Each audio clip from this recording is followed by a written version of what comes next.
This is the beautiful actress and television favorite, Betty White. Thank you. And this is my partner, Charles Ross Jr. from Norfolk, Virginia. This is the talented and exciting comedy star of the Broadway stage and television, Shelley Berman. Hello, and this is my partner, Marion Schaefer from Plainfield, New Jersey, and we're all here to play Password. Yes, it's Password. Brought to you this evening by Levoris, the sparkling red mouthwash for a sparkling clean mouth. And by new Levoris Oral Spray to freshen your breath instantly, anytime, anywhere. And now here's your host on Password, Alan Ludden.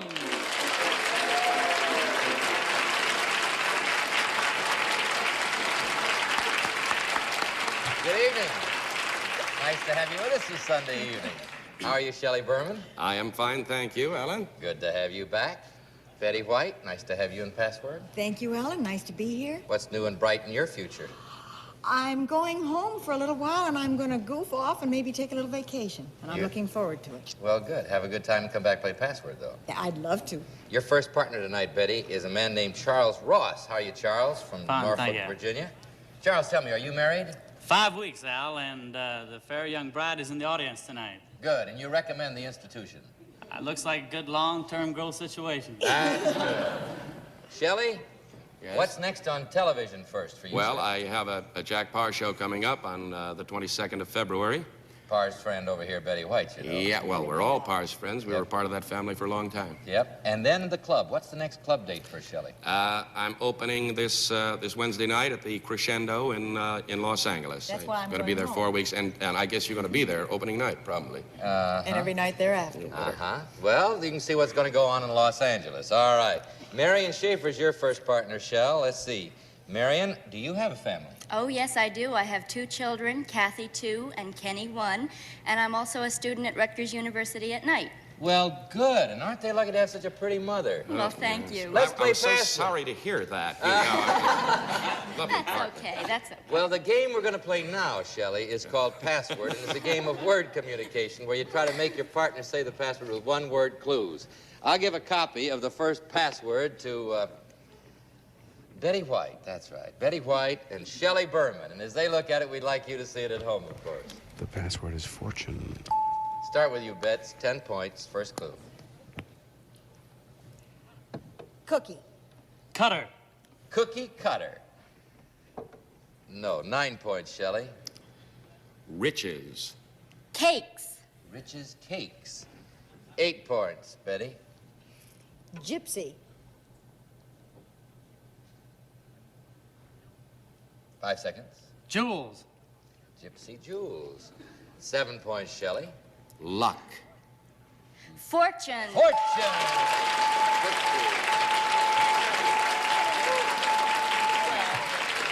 What? You did well. You did well. You did well. Those were great clues. Clues were brilliant. Are you going to be insufferable now? No, I'm not going to be insufferable. Just a little hard to get along with. All right. Let's see what you have there, Marion. You have 7 points toward a 25-point game, you know, and the winner goes along to the lightning round and $250 in the lightning round. That's a lot of fun. Okay, you ready? This time the password goes to Charles Ross, Marion Schaefer, and as they look at it, we want you to see it. The password is pouch. What are you doing, Shell? I'm just peeking a little bit, that's all. All right, good luck. Incidentally, Charles, we'll start with you, 10 points. Tobacco.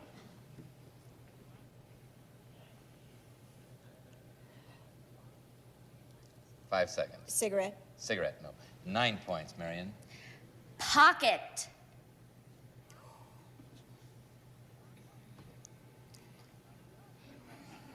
Five seconds. Pouch.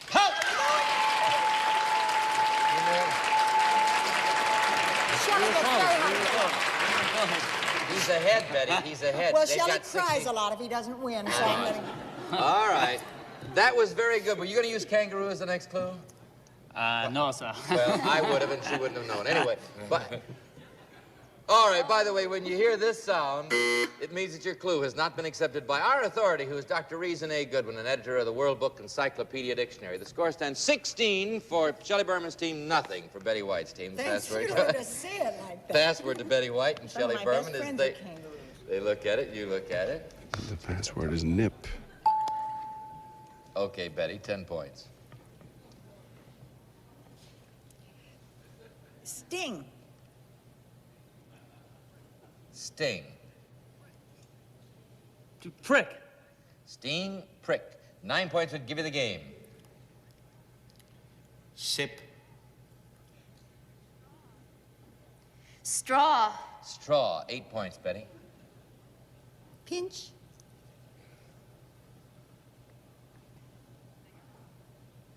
Stinger. Stinger, no, we would have accepted sting as a variation, no. 7 points, Shell. Whiskey.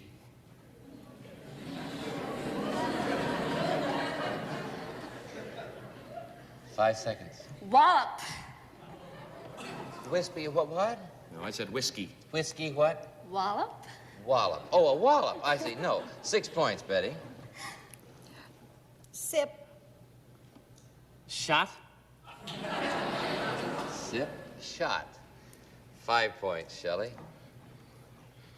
Small. Cordial. Cordial, 4 points, Betty. A little.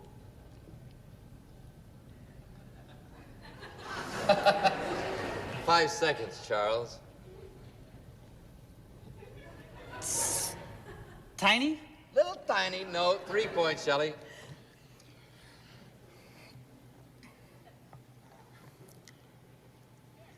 Teeny. Nip. Nip.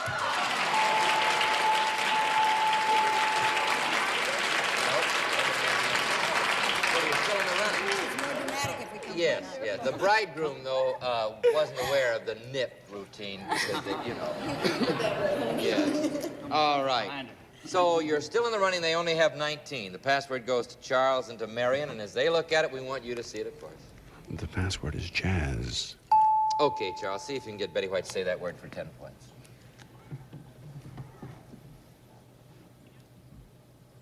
Music. Orchestra. Orchestra. 9 points. Marion will give you the game. Goodman. Clarinet. Clarinet follows. No. 8 points, Charles. Festival. Swing. Swing. 7 points, Marion. Dixieland. Jazz.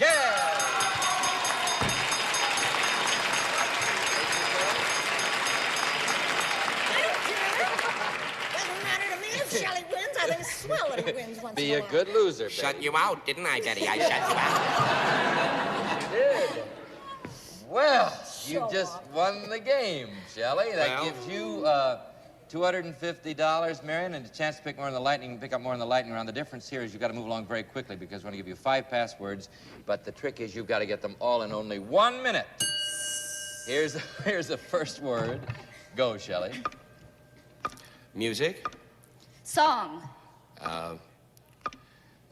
Bench. Seat. Musical instrument. Clarinet. Drop it. Sister. Brother. 50. Father. Grand. Mother. Strike. Blow. Hit. Bang. Grand. Better move along to the Piano. Drop it. Oh, Paddle. Or. 100. Plated. Gold. Plated. Silver. Plated. Glass. Coin. Coin. Nickel. That's it.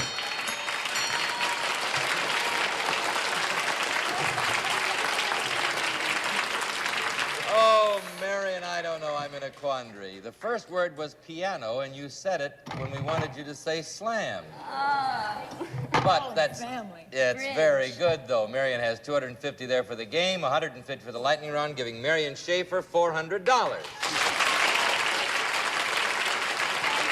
Moss, here's something you can use to show pictures of your honeymoon. You will have a Technicolor projector. Thank you very And much, each of Al. you will have our great thanks for playing Password with us. Goodbye and Thank good luck you. to you It's both. been a pleasure. Thank you. Good luck. Charles. We'll be back in a moment. You're encouraged now, Betty? Are you all, you're chin up and you're ready to go? Oh, it's only a game. You ready, Shelley? Oh, yes, I'm willing to go along with this. Well, let's... Shelley is not opening in Los Angeles at the Crescendo. No, I He's am. not. Yes, he is. We're going to meet 2 more password players right now. And anything will happen. Betty White, meet your new partner from Lincoln, Nebraska, John Baldwin.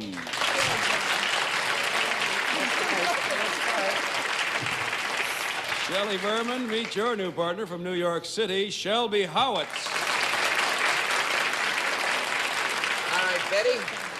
Your second partner here, John Baldwin from Lincoln, Nebraska. What keeps you busy, John? I'm a psychiatrist in Lincoln. I'm in private practice there. Very good. Nice to have you here, Betty. You should do very well. Don't let it bother Let's you. see. Don't let it bother you. What does he mean then? Shelby and Shelley over here. Shelley Howitt. Let's see. Shelby Howitt. Howitt. How do you spend your time? I'm the mother of 2 very small children, and in my spare time, I do freelance writing. Well, and you're busy. Let's play the game. You know how we play it. First password goes to the winner of the last game, Shelley Berman. To the loser of the last game, Betty White. As they look at it, I want you to see it. The password is silence. Start with you, Shelley. 10 points.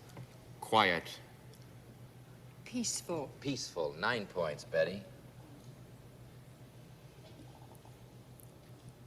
Stillness. Night. Stillness, night. No. 8 points, Shelley. Quiet.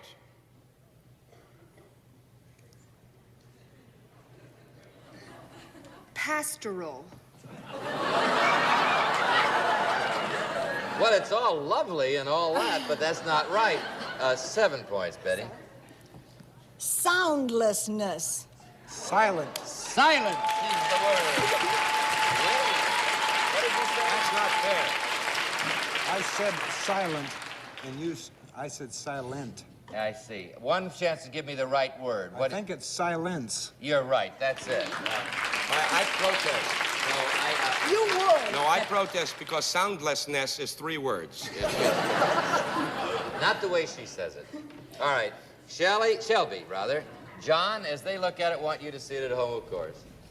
The password is grease. Start with you, Shelby. 10 points. Oil. Lubricate. Lubricate. 9 points, John. Axel. Grease. Grease.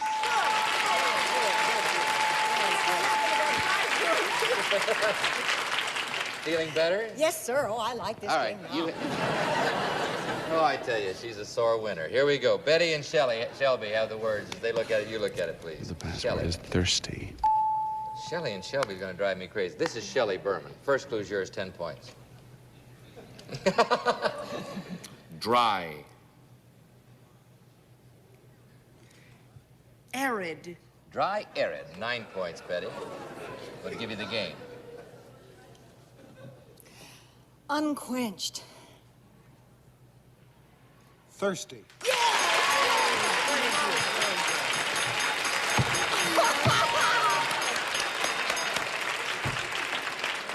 Now, where in the world did you ever hear of unquenched? My thirst was unquenched. And you got thirsty, and that's it. So, John, you have $250 there and a chance to pick up more in the lightning round. Betty, do you know how we play the lightning round? Yes, sir. All right. The trick, as you know, is to do it in 1 minute. Here's the first word. Go. Pool. Table. Fish. Swimming. Fish. Pond. That's 50. Spaghetti. Meatball. Egg. Noodle. 100. Grape. Wine. Dried. Raisin. 150.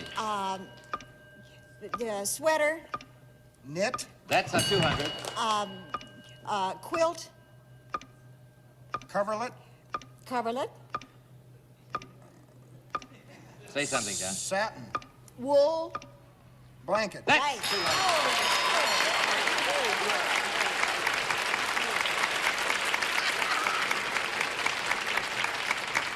See, I tell you, that girl plays to win, doesn't No, she? I'm a gracious winner. That was very good. actually. She was... Yes. I think she won fair and square, you know, and I want to congratulate Betty, even though I know that she begrudged me when I won. Oh, isn't this Well, that's how you come out a winner when you lose. All right, let's see. John, you have 250 plus 250 give you $500 for John Baldwin. Shelby, Howard. You have and will enjoy, I'm sure, a Technicolor projector, and our great thanks for playing Password with us. Thank you very much.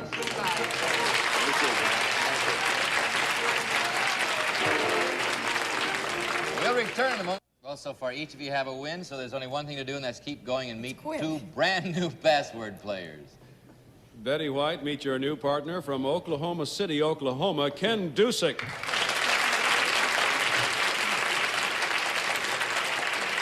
Shelley Berman, meet your new partner from Westfield, New Jersey, Lynn Fisher. Lynn and Ken. Oklahoma City, Oklahoma, good town. Ken, Yes, sir. What do you do for a living there? I'm a stockbroker, and I specialize in commodity futures, Alan. Very good. Nice to have you here. Lynn Fisher from Westfield, New Jersey. Are you a working girl? I have done social work. Very good. Nice to have you play Password. You know how we play it? You've got, incidentally, each of you has a very good partner, so let's see what happens. We have to see what happens to this even Stephen here. Betty and Shelley have the word. As they look at it, would like you to see it. The password is smack. Okay, Betty, careful. 10 points, first clue. moi? I understand. Moi is what she said.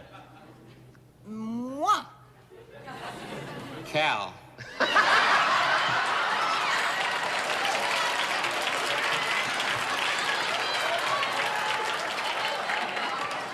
That's a logical mind he has there.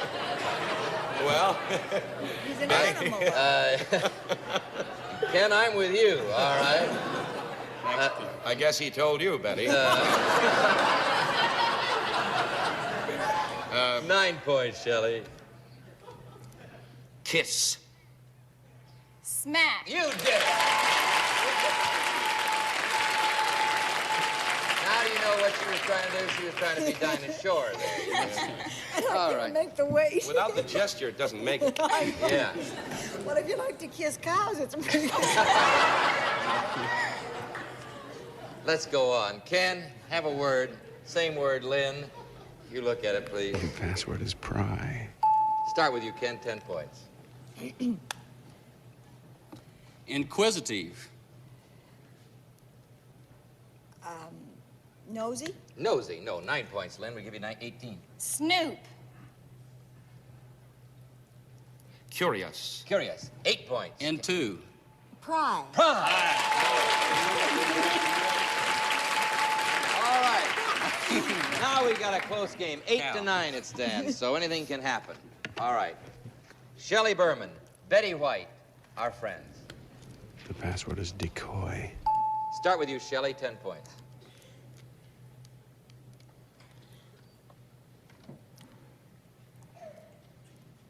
Phony.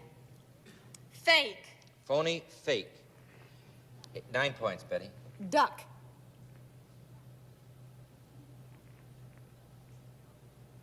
It's a counterfeit. A counterfeit duck. No, 8 points. Shelley. Duck. Goose. Well, this is animal night Yes, on Password, all right. 7 points, Betty. Lure. Lure.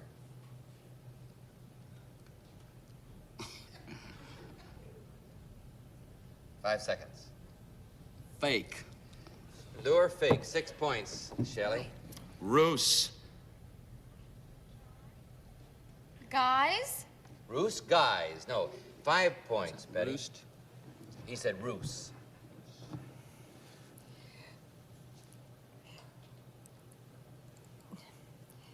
Duck. 5 seconds. Swan. Swan, duck, goose. No. Shelley, 4 points. Hunting.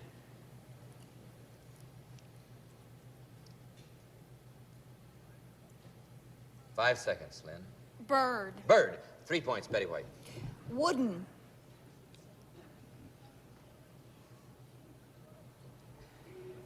Leg. Wooden leg. 2 points, Shelley. Duck. Decoy. Decoy.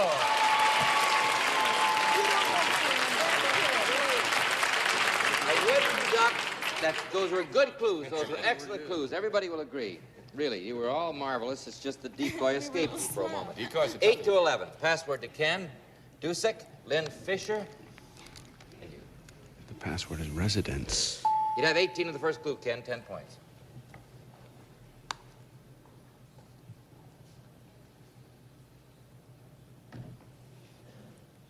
Member.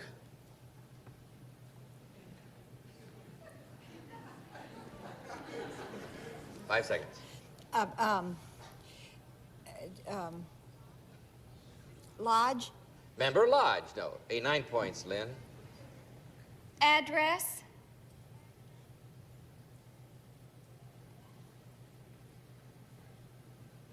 Five seconds, Shelley. Street. Street. 8 points, Ken. Home. Family. Family. No. 7 points, Lynn. Well, it's not so easy. You come up here and tell me. It's so funny. Live. Residence.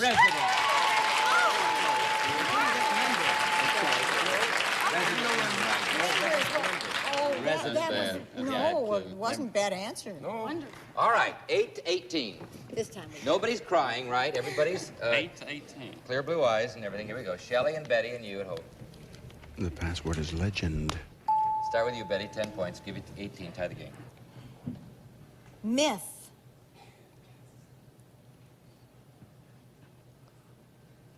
5 seconds, Ken. Story. Story. No. 9 points will give you the game, Shelley. Tale. Legend. Legend.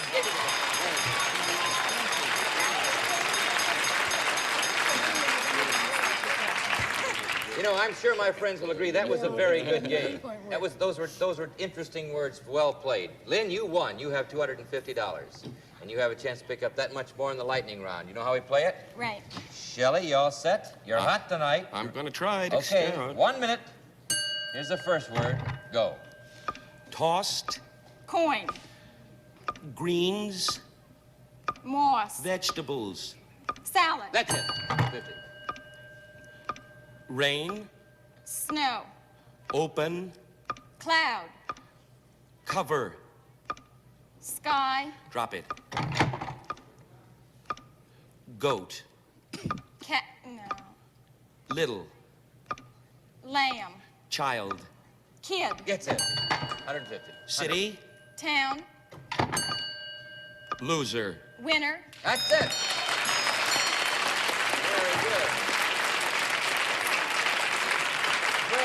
You know, there's a clue for that, and it's a word Parasol. I don't know. Well, Bumbershoot. what is a bumbershoot? Is it an umbrella? Yeah. Where did that ever come There are from? a million words that I couldn't think of before. I've never heard of bumbershoot, really. I don't know where it comes from, but that was Before Where your did time. umbrella come from? Thank you, Betty. Parasol was, too. All right. Umbrella was the word. Is that clear by now, Lynn, after It all is, that thank you. extraneous talk? You did that well, Shelley. Yes, Shelley, you were marvelous. That means, Shelley, that you won 2 games and Betty won 1 game.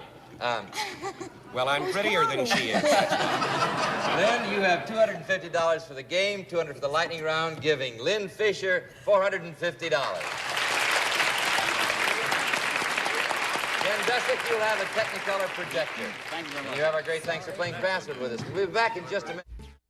Next week, we'll have 2 new contestants who'll be playing Password with our guest stars. It will be the international star and great password player, Mr. Douglas Fairbanks Jr., and the exciting comedy favorite of stage and television, popular Nanette Fabre. Nanny, in all seriousness, you played it very well. You just lost, that's all. No, you didn't. You did very well. gave a good Shelley, try, though. it's a pleasure. You're looking great. See you at the Crescendo in Los Angeles. Thank you very, very much. It was Come a back and pleasure play to Password with us, will Thank you? you. We'll be looking for you all next week at this same time or tomorrow on Daytime Password or most of these same CBS television stations. Until then, this is Alan Ludden saying the password tonight is Bumbershoot, which everybody knows is a bumber that shoots, a gun that shoots bumbers.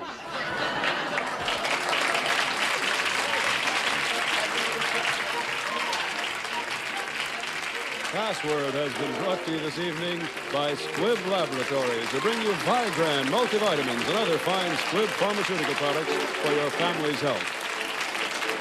The prize award in the new Technicolor 8mm instant movie projector with magic cartridge that eliminates spreading and rewinding.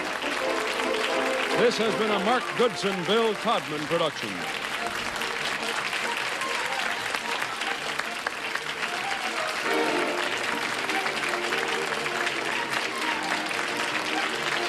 This is Jack Clark. The contestants in this pre-recorded program were selected and interviewed in advance. Prizes are furnished by manufacturers and suppliers named on this program.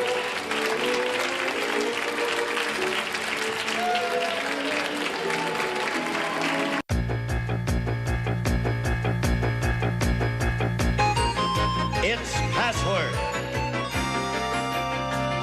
It's Super Password. Our special guest this week from Golden Girls, Betty White and Richard Simmons. And the star of Super Password, Bert Convey. Hi, everybody. Hello there. No.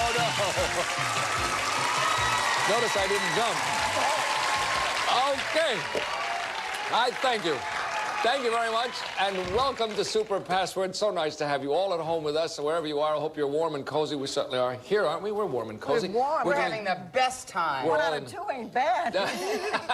Listen, it's a very special day. It is January 17th, 1986, and it is Betty White's birthday. Happy birthday to you. Happy birthday to you. Happy birthday, dear Betty. Happy birthday to you.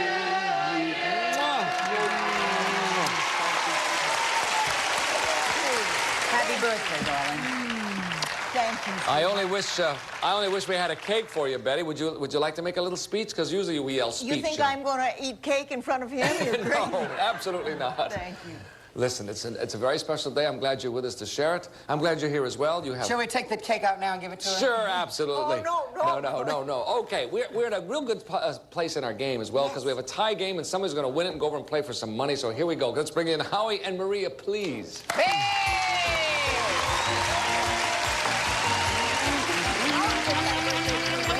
did? Yeah. That's right. Maria's our current champ, so we'll talk to Howie first. I just want to hear you say your name again. Okay, here we go. Howie Wallfish. Yes. W-A-L, F as in Frank, I-S-H. Yes, thank you. Thank you. And I'm a waiter. I'm from New York originally. I live in Van Nuys, California, in a ranch-style home with 2 girls, Three's Company Revisited. Hey. And I turned 30 3 days ago. What? And my feeling is this. That my birthday present from Goodson and Todman should be 30 grand. 30 grand. I think that's nice. Now, my birthday is today, and I think, I'm going to be rich. Well, I tell you, Howie, if I ever turned 30, I'd have the same wish you'd have, too. Didn't buy it, eh? I did. Woo, thank you so much. Wallfish, did you get teased about your name growing up? You could try any joke you'd like, and I guarantee it won't be original.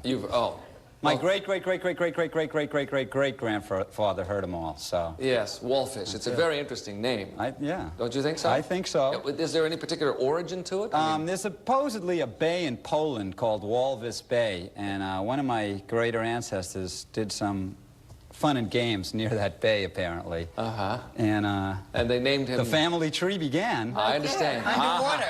Okay, I've got it. Thank you, Howie. All right, Maria's our current champ. She has $2,900. Maria, tell us about yourself once again, please. Hey.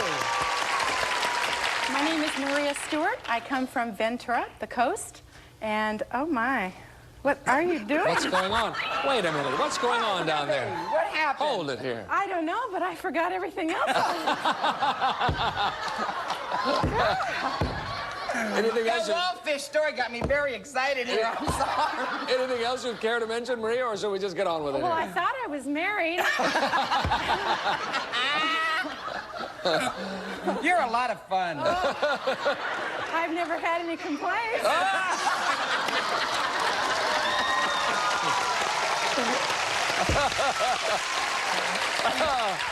I can learn to like cake, you know what Okay, you two have won, and where would you like to go on your trip? Oh, no, Paris. I'm sorry, that's the wrong game. Wrong game, I totally forgot that. Okay, here we go. 300 to 300 is our score. This is the $400 puzzle. We are playing for $10,000. The winner of this game will play for it, and off we go. Howie and Maria given the clues. Here's your first word. There it is. Maria, please. Beat. Note. Howie? Bull. Don't you dare. Don't you dare. I know you too, Alan. I don't want you to do that.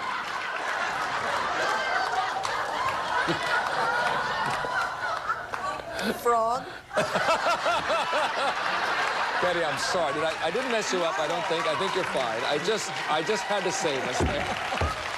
Because we've said our minds work alike. I knew exactly where you were going. Please. Can I ask you, was her first thing beat, like... Yes, I believe it was beat, yes. Eggs. Okay, fourth and final clue, my dears. Howie? Sadist. Whip. Yeah. That's too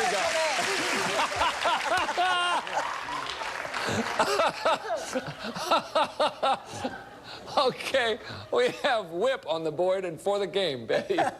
Is it ringmaster? Is it ringmaster? No, okay. Could have been ringmaster. Good guess. Got it from eggs. Here we go. Next word, please. Howie? Egg. Egg. Omelet.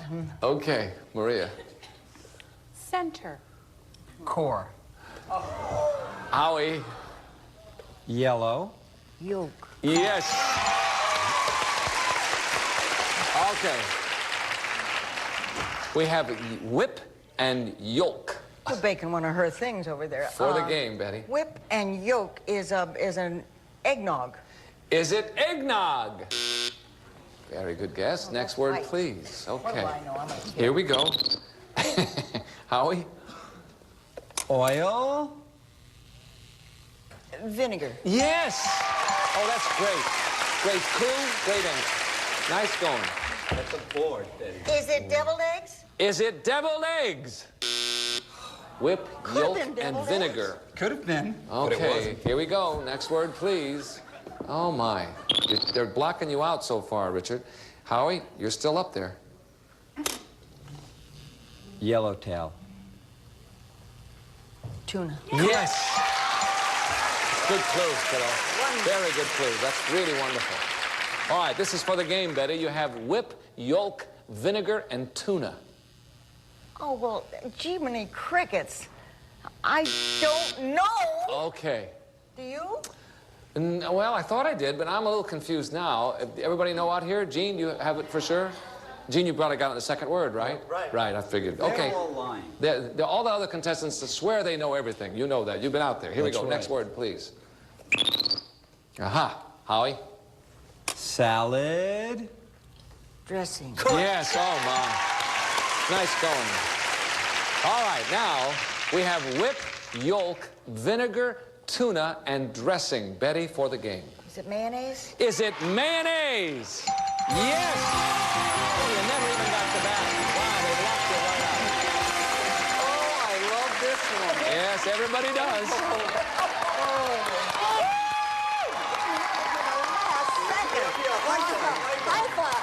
Okay, high five. You Well, that is really the definitive way to play the game. If you've got a tie game, is to lock out the other team totally. Just get all the clues and nail the answer. That was beautifully done, gang. And Maria, we have to say goodbye to you. You leave us with $2,900. It was great fun having you with us.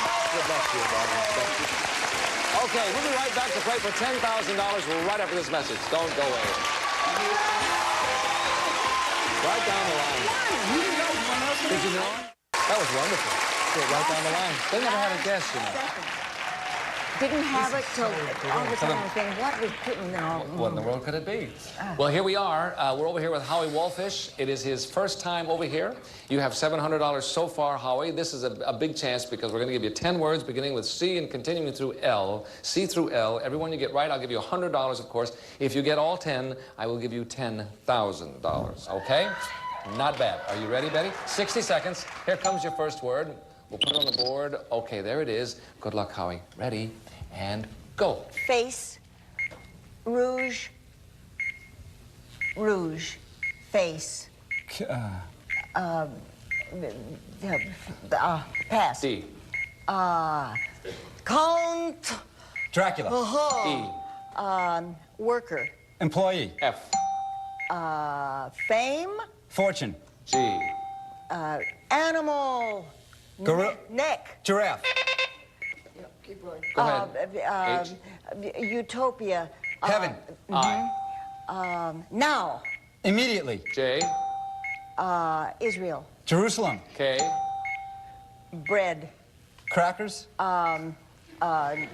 Massage. Need. L. Spaghetti. Linguine. C. Buns. Face. Rouge. You were putting your hands on it. Cheeks! And she said buns, too. I don't know what that was about. I can't believe I didn't get cheeks. You indicated animal. Animal, I stretched my neck. You stretched your neck and I thought it was too broad? I'm sorry. I see, okay. Well, I've always been too broad. No, you have not. All right, cheek was never going to come. You just... Sorry. You had I'm so glad you didn't get it. I have to live with myself. It was a riot because you actually put your hands on your face and was saying, see, what could that be? Buns, face, of Just rouge. think if he had gotten it and I'd screwed up on I was giraffe. thinking like the makeup stuff that you put on your face. Pancake. Where are you putting it right now? But I'm going pancake and thinking, because all the girls have been putting makeup on all the time. Yes, waiting of course. To go Well, and some of the boys. You got 8 out of 10. 8 out of 10. You have $800. You now have $1,500. You can come back again. It's now worth $15,000. We'll come right back after this lecture. Don't go away. They left me. That's okay. Here we are. Hey! Okay. Now, Howie, you did very well. And don't second guess yourself. That can happen. You know, the black wings come down over your face and Howie, it's done. it can happen. It happened to me on this week 700 times with Betty White. But don't worry about it. It did not. It did not. Please, here comes Debbie, our new player. Come on in, Debbie. Hey!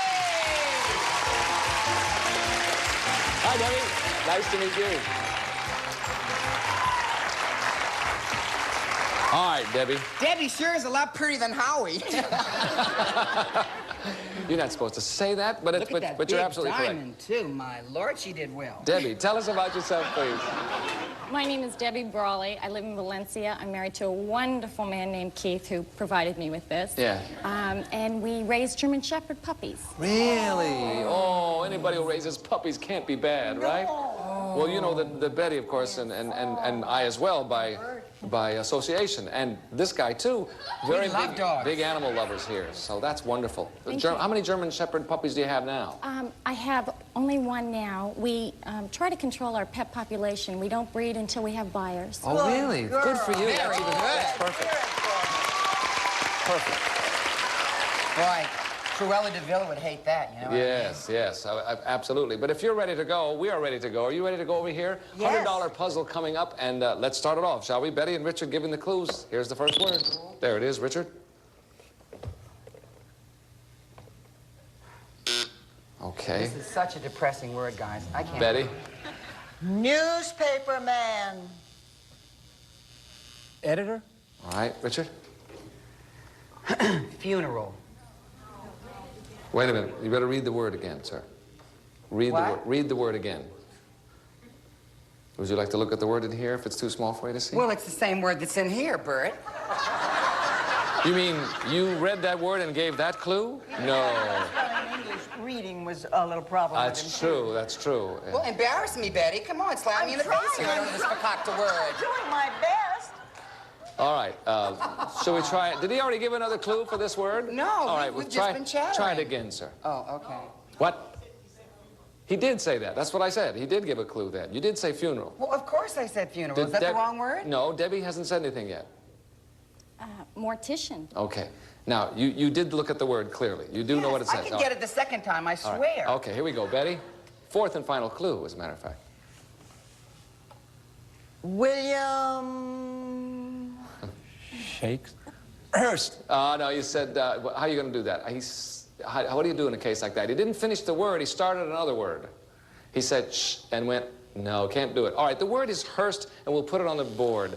I was thinking maybe Patty would have done it. Patty... I would have done limousine, funeral, Hearst. You can get it that way. A Hearst is not a hearse. But it sounds similar. If she would have said Hearst, she would have got it. Oh, I see. You were sneaking up on it is what you were doing. Okay. Put it on the board. It's a stupid way of getting Hearst, but what I the hell? understand. No, I understand perfectly. Yes. Nobody guesses. The word was Hearst, lest you be confused. Next word, please. Okay, Richard. Periodical. Newspaper. Yes, exactly right. All right. We have Hearst newspaper. Debbie? Is it Randolph? Is it Randolph? All right, I have an idea, but maybe it's too far-fetched. Here we go. Next word, please. No, it's not. Debbie? I mean, Richard? Wells. Ditches. Mm-hmm. I Betty? tried. God, I tried. Betty?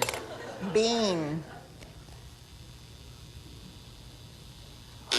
Oh, so good. I'm sorry, I didn't hear. Betty said bean. All right, Richard?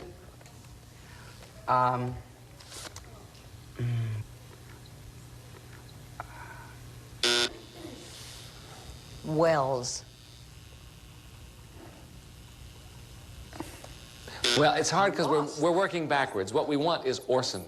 So we had an Orson Bean and we had an Orson Wells, First but we get Hearst, then But we the get problem is they both mean something else, both words. Absolutely. Bean means something and Wells means Wells. Here we go. No, it's very difficult to do. Here we have Hearst, newspaper, and Orson. All right, now, off we go. Next word, please. Uh-huh. Richard? Old. New. Okay, Betty. Music. Modern? Okay, Richard? I'm sorry, I can't She said Music. music. Thank you. I'm sorry, sweetheart.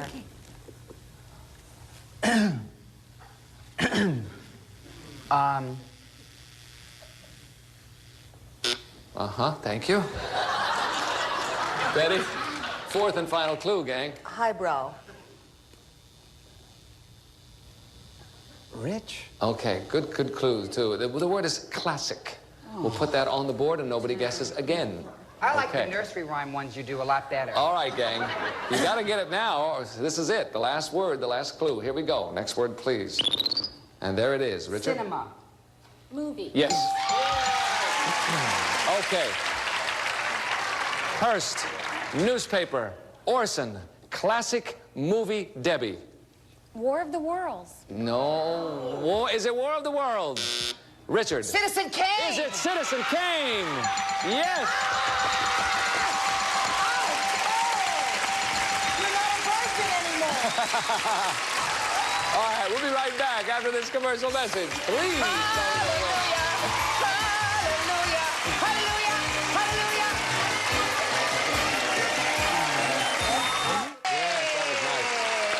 Oh, we're back. Can you believe I really got that? Can you You believe did, it, you Bert? did. I was here all those days. Yes. I tried. I put my best words forward. You did very and well. look, You did well. Citizen Kane. Yes, you said Hearst and got it anyway. I don't know how you did that. All right, this is the $200 puzzle with a cash winner's worth $1,000. If you're ready, Howie and Debbie giving the clues. Here comes the first word of that. We're playing for $15,000, by the way, you know. Here we go. Next, first word, and we have it. Howie? Rough. Tough. Yes. Tough, Betty. Charles Bronson. Is it Charles Bronson? Oh, it's not. Next word, please. Well, he's not a sister. That's for sure. Howie? Alimony. Divorce. All right, Debbie. Friend. Separation. Howie? Did she say friend? Yes. Mitchelson. It's old. Oh, it's a great clue. Yes. Real good. Debbie? Look at him. Girlfriend. Divorce. Nope. Howie, fourth and final. No, that was it. That was the fourth and final clue? Well, let's make it the fifth and final clue then. What do you think? The word was palimony. Mitchelson was a very good clue. Put it on the board, please, so nobody guesses. We have tough palimony. Next word, please. That's a small horse. I know those. A cream-colored one. All right, Howie. Rides in a hearse. Clean.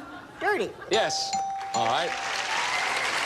Tough, palimony, and dirty. Is it Lee Marvin? Is it Lee Marvin? Yes! Dozen and after. I thought it was after I saw palimony. It had to be. That was the definitive case. All right. Howie has $200. Debbie has $100. We'll break away for a commercial. Come right back in just a moment. Well, here we are. It has been a delightful week. I hope wherever you are, you have enjoyed it, and I hope you have a delightful weekend. Betty, thank you so much for being with us. Ball. Don't make it so long next time. No, Please sir. come back more often. Yeah, Betty, come back real often. Yeah. And Richard, I hope you will too. Please, and bring Scarlett with you. This is Scarlett. Yeah, Betty, why don't you move your house in here? Wave goodbye, Scarlett. Goodbye, everybody. See you next week. Have a nice weekend.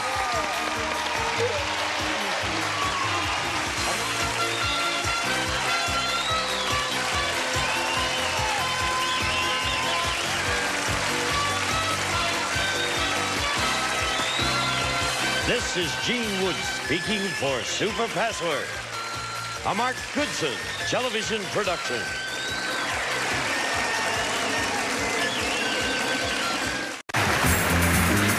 Everyone in this arena has a money stake in one of our famous couples. Rooting section number 1 has its money on Bill Cullen, host of 3 on a Match, and his wife, Ann. Rooting section number 2 backs composer-singer Chuck Woolery and movie actress Joanne Flug. And rooting section number 3 is betting on Alan Ludden, host of Password, and Betty White of the Mary Tyler Moore Show, as we play the game of celebrity gossip, Tattletales. And here's the star of Tattletales, Bert Convey.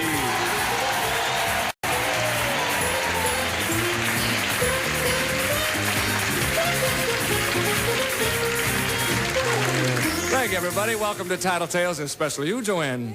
As you know, our studio audience is divided into 3 sections, each one backing one of our celebrity couples here. And every time one of our stars wins some money, it is divided among their rooting sections. So let's get ready to start that dividing, shall we? Ladies to the rear, fellas, have a seat out here with me. We're coming right back. Don't go away.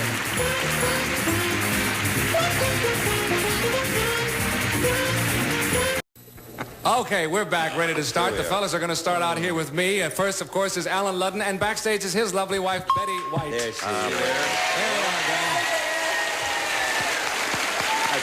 How does she look in there? She looks beautiful. No, she doesn't. Yes, she does. She looks beautiful. You look nice too, Alan. It's nice to have you. No, she doesn't. And next to them, of course, is Chuck Woolery and Joanne Flug. There they are. Get your hair out of your eyes. No, he can't see. He just said that. He said, fix your hair, but he really can't see you. No. Unless you can see in the back of it. I can't see a No, I thing. don't think you can. And next to you, of course, is Alan Ludden and his lovely wife, Ann. Yes, thank you. Great. I said Alan. Terrific, Bill. Well, I tell you, I have to tell you now, I have been doing this all day. We aced it. We did it. Yeah. Now, they did this before the show. You said, now remember, I'm Bill and he's Alan, and I said it. I'm sorry. He fell right He's really Bill Let's Cullen. pretend like we haven't done it all. No. And next to Chuck and Joanne is Bill Cullen and his wife, Ann. Right. There you go. Sorry. I thought that was my lovely wife, Bert Parks, in there. No. Sorry. See, Alan, you got me all ready. I'm sorry. I did that. I confess, friends. I'm new at this, and you are picking on the new boy. I really did. All right, ladies, we're going to get back to you in just a moment. We're going to cut you off from sight and sound. Bye. I'll see you around. Okay, let's see if I can do this. Fellas, I'm going to ask you some questions about your wives and your lives together. When you have an answer you think your wife will recognize, press that little red button in front of you, will you? I'll only take one response, so you have to be first. Don't and miss now, it, Bill. speaking of first, here is the first question. It happened while you were dating. Anybody have a story for that? Chuck. All right, Chuck, tell us about Interesting story. We had a blind date, our first date. I thought she was Sally Kellerman, because they were both in MASH. and I'd never seen her before. Now, the interesting thing was she didn't want to go out from with a hillbilly from Kentucky, right? Uh-huh. She'd never seen me either. She was right. So the thing that changed the whole thing around was we went to a place for dinner that night, and I ordered her for a drink, a very fine, for a drink. Oh, you ordered I ordered a drink her a very fine champagne. I can't mention the name of it because you're not allowed to mention names. But it was a very fine. That's right. He knows. And she decided at that point that I was not a hillbilly from Kentucky and she'd take me. Okay, now what are you going to use as a 1- or 2-word clue then? Yeah, champagne. Champagne is a 1-word clue worth $100 for you winning something. Okay. Okay, let's bring on the ladies now. Ladies, we have asked the fellas a question and we have a clue. If you recognize your husband and can match his story from the clue, sound that little signal in front of you. Here we go. Here is the question first. It happened while you were dating. And the clue is champagne. Oh, we got 2. Who was first? Joanne was first. Tell us about it.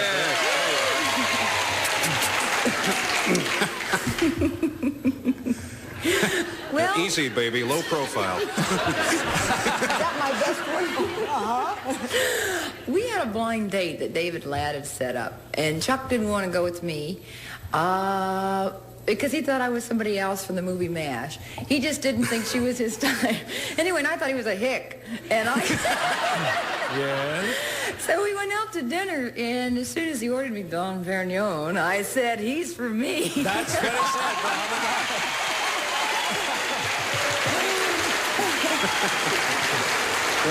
Not a class. That's what he said. Thank you, dear. We'll get back to you in a minute, ladies. Okay. Next question coming up. Okay, fellas, ready to go.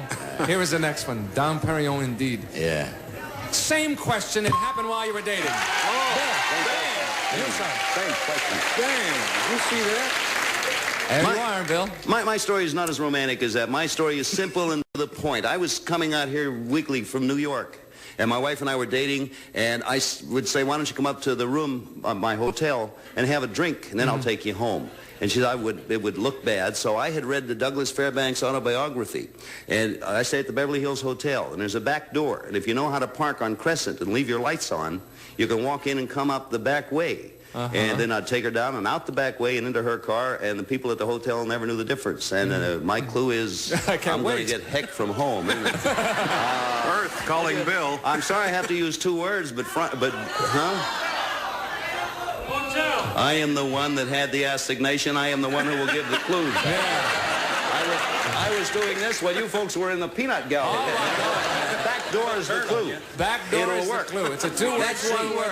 Sorry. Back door is 1. Is that 1 word or 2 words, Mr. Producer? Back door's got a little hyphen in That's there. 2 words, the man says. Okay, $50. Shh, don't give it away. Here let's bring on the ladies. Okay, ladies, we have another question. We have another clue. The question is the same question. It happened while you were dating. And the clue is back door. You're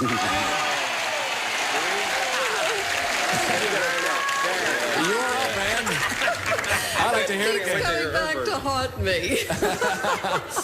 I think Bill's probably referring to the fact that when he commuted and he stayed at the Beverly Hills Hotel.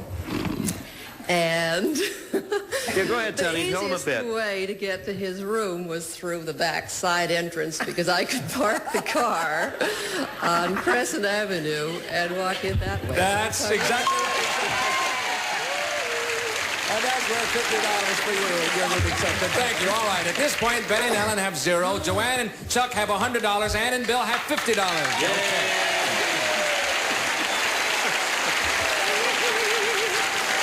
All right. Now it is time for a Tattletale Quickie. So reaching up here, we'll get the Tattletale Quickie. Each one of these questions is worth $100. Ladies, I'm going to ask it of you, but don't give me the answer until I ask you to. Girls, I'm going to give you a choice of 3 compliments. Which would you most like to hear? A man says, "You're one of the most attractive women I've ever met." A woman says, "You're the best friend any woman could have." Or a child says, "I wish all mommies could be like you." Let me say it again for you. Which one of those compliments would you most like to hear? A man says, "You're one of the most attractive women I've ever met." A woman says, "You're the best friend any woman could have." Or a child says, "I wish all mommies could be like you." Go away and think about it, ladies. We'll come back to you in just a moment. All right, Alan, which one of those do you think Betty would most like to hear? Well, now, if you had something about what a dog says, there'd be no choice. But now, between children, women, and men, I'll go with the man. She'll say she'd prefer the compliment from the man. Okay, she'd like to hear that one. All right, let's bring on Betty. Betty, which one of those three compliments would you like to hear? Oh, I'm afraid there's just no contest. I like boys best. I think a man should say...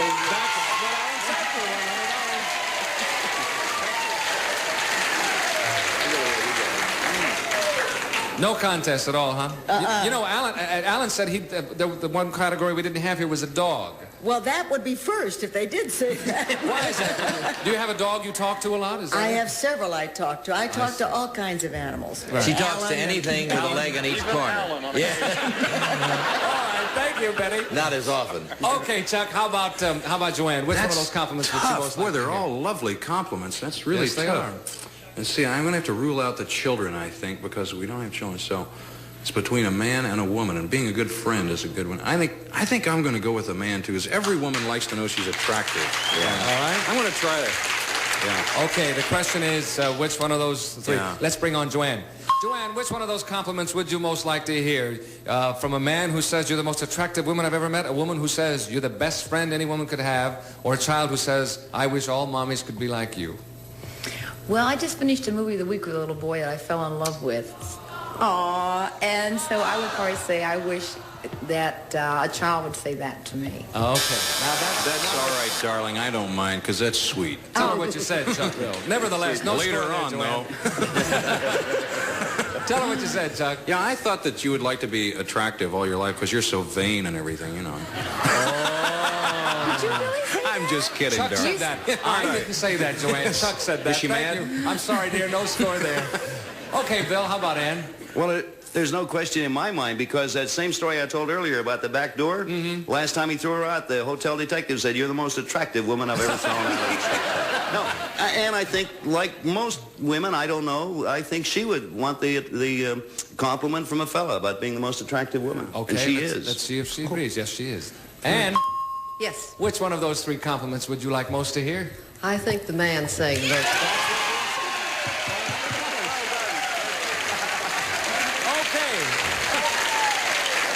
That brings us to halftime at this point. Betty and Alan have $100. Joanne and Chuck have $100. Ann and Bill are in the lead with $150. Okay, gentlemen, change places. Fellas to the rear. Ladies, come on out here. While we're changing places, we'll break away for this message, but we're coming back in just a moment. Don't go away.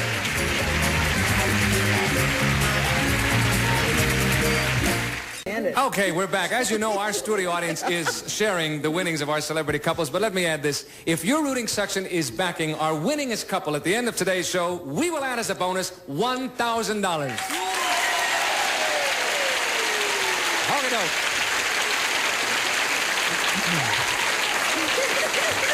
All righty, we have... the ladies are out here with me. Let's see if your fellas are situated correctly. Gentlemen, Yes. are you comfortable? Everybody all set? Oh, it's terrific, Bill. Coffee, Got you please. here. Don't talk at once. I can't hear anything. Now, everybody say hello. Hello. Hello. Now, cut them off. Goodbye, fellas. Oh, I love that. You love that kind of I really like command, that. don't you? I like to cut them off when they're talking. That's even more fun. So do I. Okay, ladies, I'm going to ask you questions now about your husbands and your lives together. When you have an answer you think he'll recognize, push that button in front of you, okay? I'll only take one response, so you got to be first on the button. Here is the first question. Not yet, not yet. Oh, Joanne, I don't know. Here we go. A birthday you will never forget. Whoa!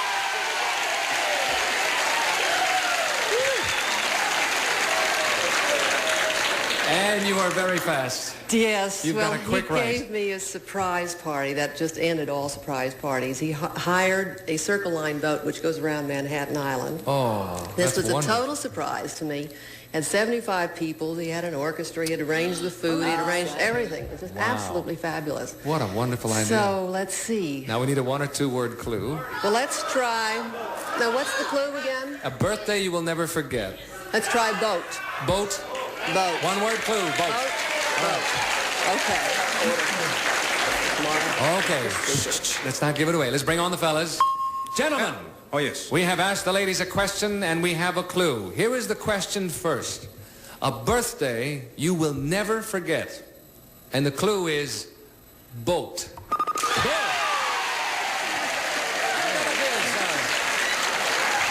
Tell us about it, if you will, William. Well, Anne was street walking in Venice during her There used to be a boat trip that went around Manhattan Island. And Anne had a birthday, and I luckily chartered the boat and had a bunch of people down and told her I was going down the dock to take pictures of the thing I had been in. And it was a surprise party with all her relatives and friends of mine also. And we put her on and we took her around the island, and that was her birthday. That's right. And that's exactly what she said.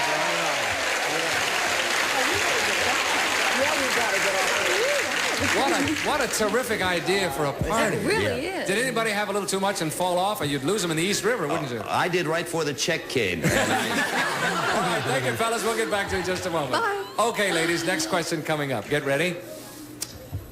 Same question, a birthday you will never forget. Ready? You are up. Well, again, it was a surprise party that I'll never forget. It was a rather momentous birthday, and he thought it was kind of a momentous birthday before a momentous birthday, and he thought, well, this one she won't expect a surprise party. And he made it so casual that I thought I was just going to have dinner with my mother and my husband, and I were just going to a restaurant. That poor fellow went out and bought me an outfit to wear, and casually had to con me into wearing it. And I got to the place, and they conned me upstairs with a whole long story, which I won't go into. And all our good friends were there. I kept running into two people at a time until it was a whole beautiful thing. Oh. It was the most complete surprise I've ever had. Okay. And only 4 of them got drunk and fell overboard. But, you know, otherwise. Funny, and you weren't even on water. I wonder how they did that. Okay, what are you going to use as a clue, Betty? 1 or 2 words. Restaurant. Okay. Restaurant, 1 word clue. I'll take it from you, babe. All right, that's what your section wants. Let's bring on the fellas. Gentlemen, Yes. we have another question and we have another clue. Actually, we have the same question. A birthday you will never forget. And the clue is restaurant. Ooh, that's close. Who was first? Alan was first. All right, Alan, tell us about that one. Well, I thought a while ago she was going to press the buzzer. I gave her a surprise party, too. It wasn't on a boat. It was at Chasen's restaurant here in Los Angeles, and I fooled her pretty good, and she walked in. My only concern about the whole thing was that she didn't, since it was a surprise, I wanted to be darn sure she had on something that she would be pleased to be seen in, so I not only had to get her a party, I had to get her a new dress.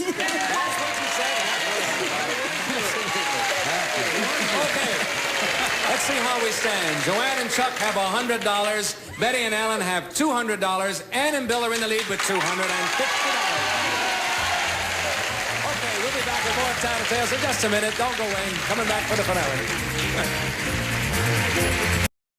Okay, we're back. We're going to play a Tattletale quickie now. Fellas, I'm going to ask you the question. Don't give me the answer until I ask for it. And each correct answer is worth $100. And we have a close game. Anybody can win. Here we go. Fellas, in your bachelor days, which turned you on the most? In your bachelor days? Short skirts, tight slacks, or plunging necklines? Oh, my. In your bachelor days. Bachelor days, I'm making that definite. Which turned you on the most? Short skirts, tight slacks, or plunging necklines? We'll get back to you in just a moment. I know. It's a shoe-in. In his bachelor days, which one of those 3 turned Alan on the most, Betty, do you think? Yes. Yes. Okay. I tell you, Alan has had so few bachelor days. He was married for years and years and years to a lovely lady who has since passed away, and then he's been married to me, so he hasn't really had a lot of time on his own.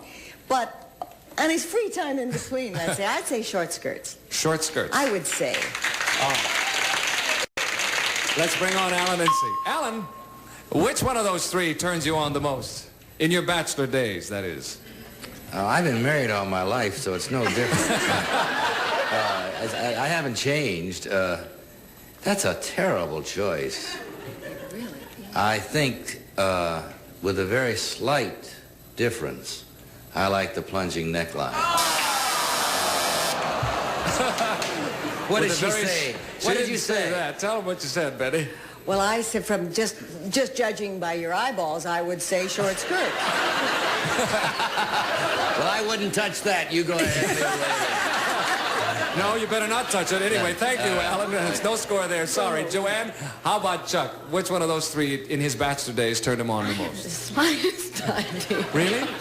No, because the same as Betty said, all of them, probably. Well, you have to make a choice. Only D, do I have to? Yes, because the question is which turn you on the most. So what do you think he is most attracted to? Oh, I think I will say tight slacks. Okay. Short skirts, I tight don't- slacks, do you or know? plunging necklines? Yes, if you know, tell her, because she wants to know. No, you're going to go, what are you going to go with, I think I'll go to short skirts. You're going to change it now? All right, now you have no complaint if she's wrong, right? You're going to, short skirts is what you're going to say. Let's bring on Chuck. Okay, Chuck, which one of those three will it be? Short skirts, tight slacks, or plunging necklines? Absolutely no question about it. In my mind, tight slack.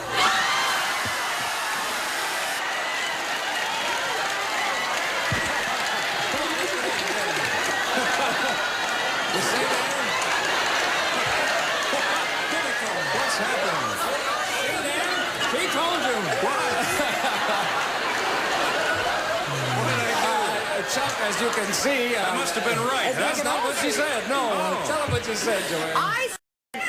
I didn't know, but I would say tight slacks. Yeah? The audience said, no.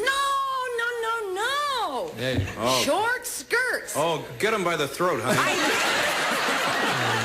Your rooting section picked short skirts. I'm sorry, Chuck. No score You're in a lot of trouble. Thank you. Okay, Ann, how about Bill? Which one of those three turned him on most as a bachelor? It's an absolute shoe-in. I know exactly what he's going to say. He's going to say short skirts. He likes tight pants, but he much prefers short skirts. And the cleavage, he wouldn't have married me if that had turned out. All right, let's bring on Bill. Okay, Bill, which one of those three will it be? Short skirts, tight slacks, or plunging necklines when you were a bachelor turned you on the most? When I was a bachelor. It's another way of asking me whether I'm a leg man or one of those other three choices. Short skirts, dude. Our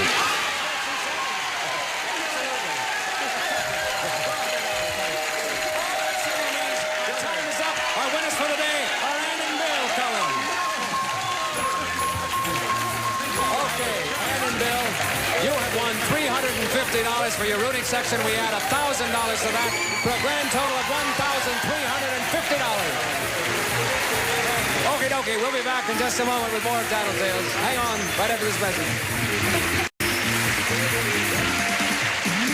Okay, we don't have much time. Today we gave away a total of $1,650 to our studio audience. Congratulations to you, and congratulations to our winner, Ann and Bill Cullen.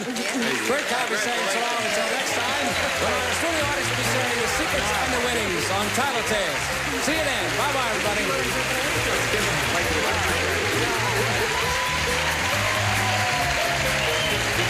This is Jack Clark speaking for Tattletales, a Mark Goodson, Bill Todman production.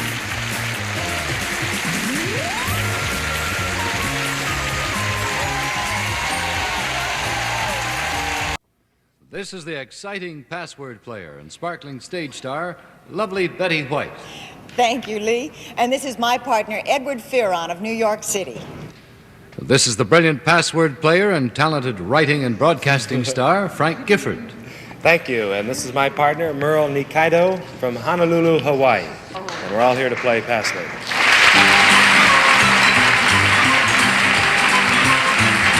Now, here's your host on password, Alan Ludden.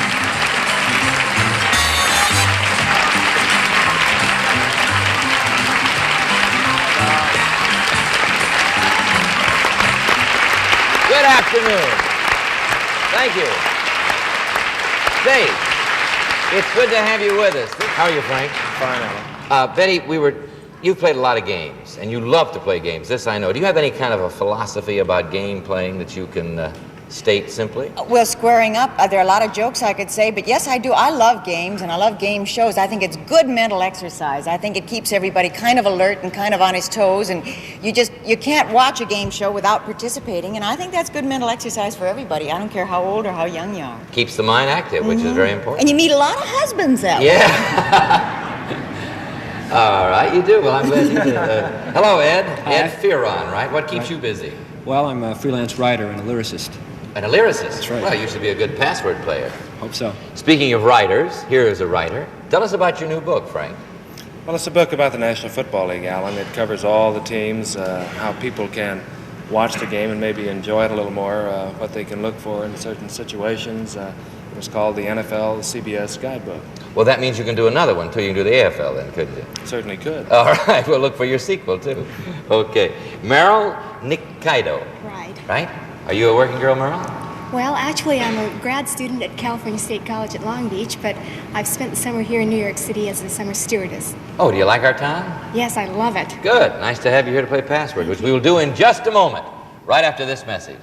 Okay, let's begin game number 1555. You ready? Yes, sir. I mean show number, not game number. The password is collect. Betty, 10 points. See if you can get Ed Fearon to say that word. Accrue. Amass. Amass. No. 9 points, Frank. Bills. Interest? Interest? No. 8 points, Betty.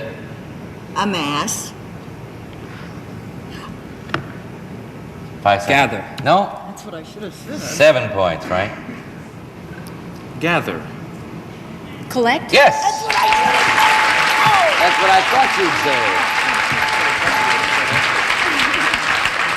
By the way, when you hear this sound, as you know, it means your clue has not been accepted by our authority, a fine gentleman, Dr. Reason A. Goodwin, an editor of the Roebuck Encyclopedia Dictionary. And it's been a pleasure working with this good man. 7-0. Ed, there you go. Merle, friends. The password is chill. 10 points, Ed. Cold. Shivery. No. 9 points, Merle. Refrigerate. Freeze. No. 8 points, Ed. Frosty. That's what I thought it was. Frigid. No. 7 points, Merle. Icy. 5 seconds, Frank. Chilly. Roughly a form of the word we're seeking.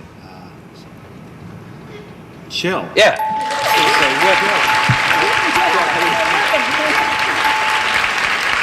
We'll get him now. Now we're mad. All right, Betty, they have 14 points over here.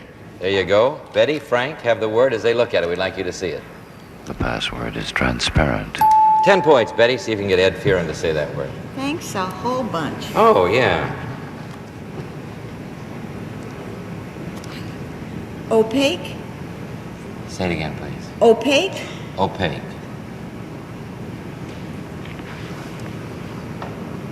5 seconds. Transparent. Yes.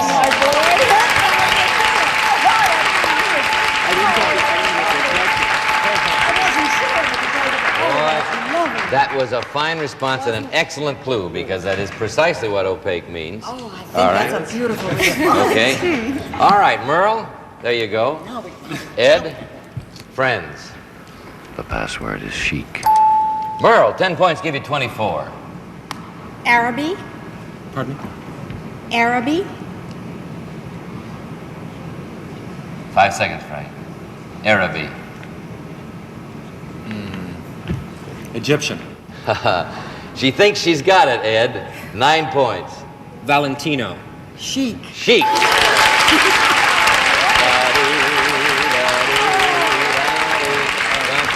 I always...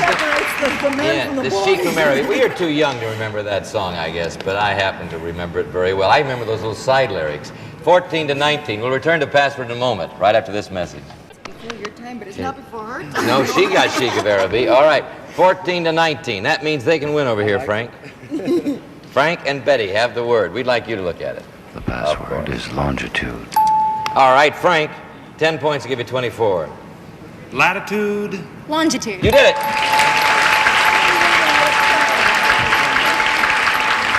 Well, if you hadn't given that clue, Frank, you'd have been in trouble. 24-19. That's the way it's been all week. Close. You can win on that. Ed, Merle, you can win on that. And as they look at it. The password is farewell. 10 points, Ed. Hail. Say it again, please, Ed. Hail. Hail. Farewell.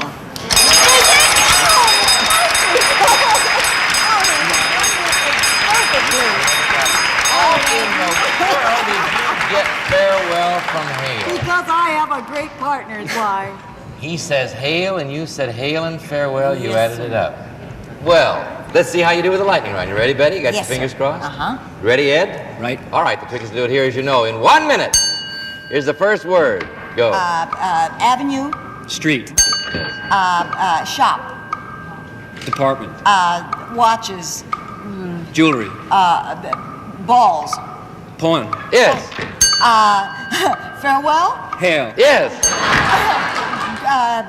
door, Way. bang, Slam. Yes. hit, Punch. face. Smack.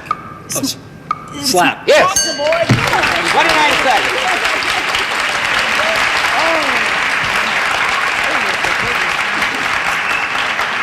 Well, Ed, you should write a song called Hail and Farewell.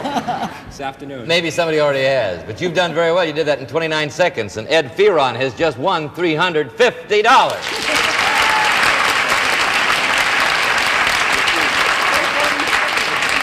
Merle, you may still win some money to take back to Honolulu with you. You want to play a second game? Let's change partners.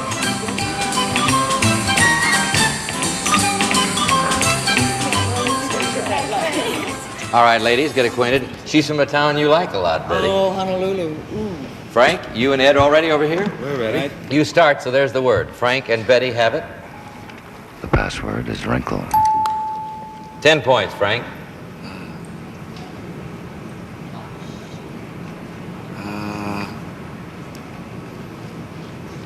Crease. Pleat. Crease, pleat. 9 points, Betty. Crow's feet. Crow's. Wrinkle. Yes. There you go. You afraid with 2 words? Crow's feet? No, that buzzer wouldn't have rung on crow's feet. 9 for the ladies. My little man is late on the 1555th show. He gets very tired sometimes. Hello there. Nice to see you today. Okay, Ed, there you go. Merle, friends. The password is lightning. 10 points, Ed. Thunder. Lightning. You did it!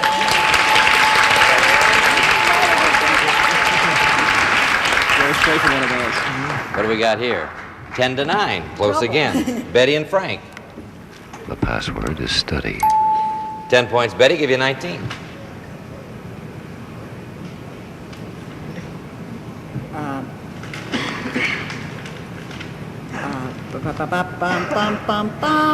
That's very pretty.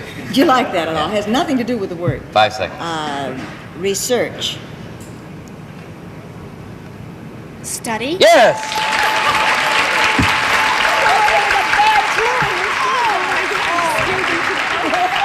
Can't fight that. You can't fight that. Research, study. And now, back to passwords and Alan Ludden. Thank you. That's right. Yeah. Thank you very much. Oh, we got another fine studio audience here. We're playing Password this week with a young lady that actually I first met on this program. Betty White, ladies and gentlemen. And this gentleman on my left first played Password with us one New Year's Eve about 5 years ago. He was number 16 on the Giants, and I was a big fan, and it was a big thrill to meet him. Here he is, Frank Gifford. Yeah, it was a championship team that year. It was a championship team that year. Betty is playing with Merle Nikaido with 19 points, which means, Merle, you can win on that, but Ed, you start. There's the word. Good luck. Friends. The password is weak. 10 points, Ed. Strong. Weak. Yes! Oh, if you'd have thought it was too simple and I'd got it, I'd have got it. Well, that's the way the score usually is with Frank and Betty, 20 to 19. Either team can win. The word goes to Betty and Frank, and as they look at it, we'd like you to look at it. The password is bunk. 10 points, Betty. Give you the game.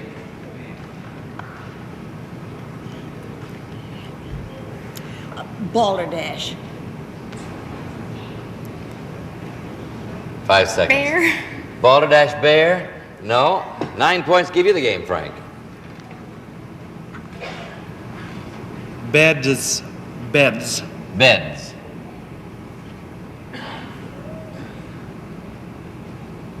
Five seconds. Bosch. Bosch. No. 8 points, Betty. I'll give you the game. Upper Bunk. Yes.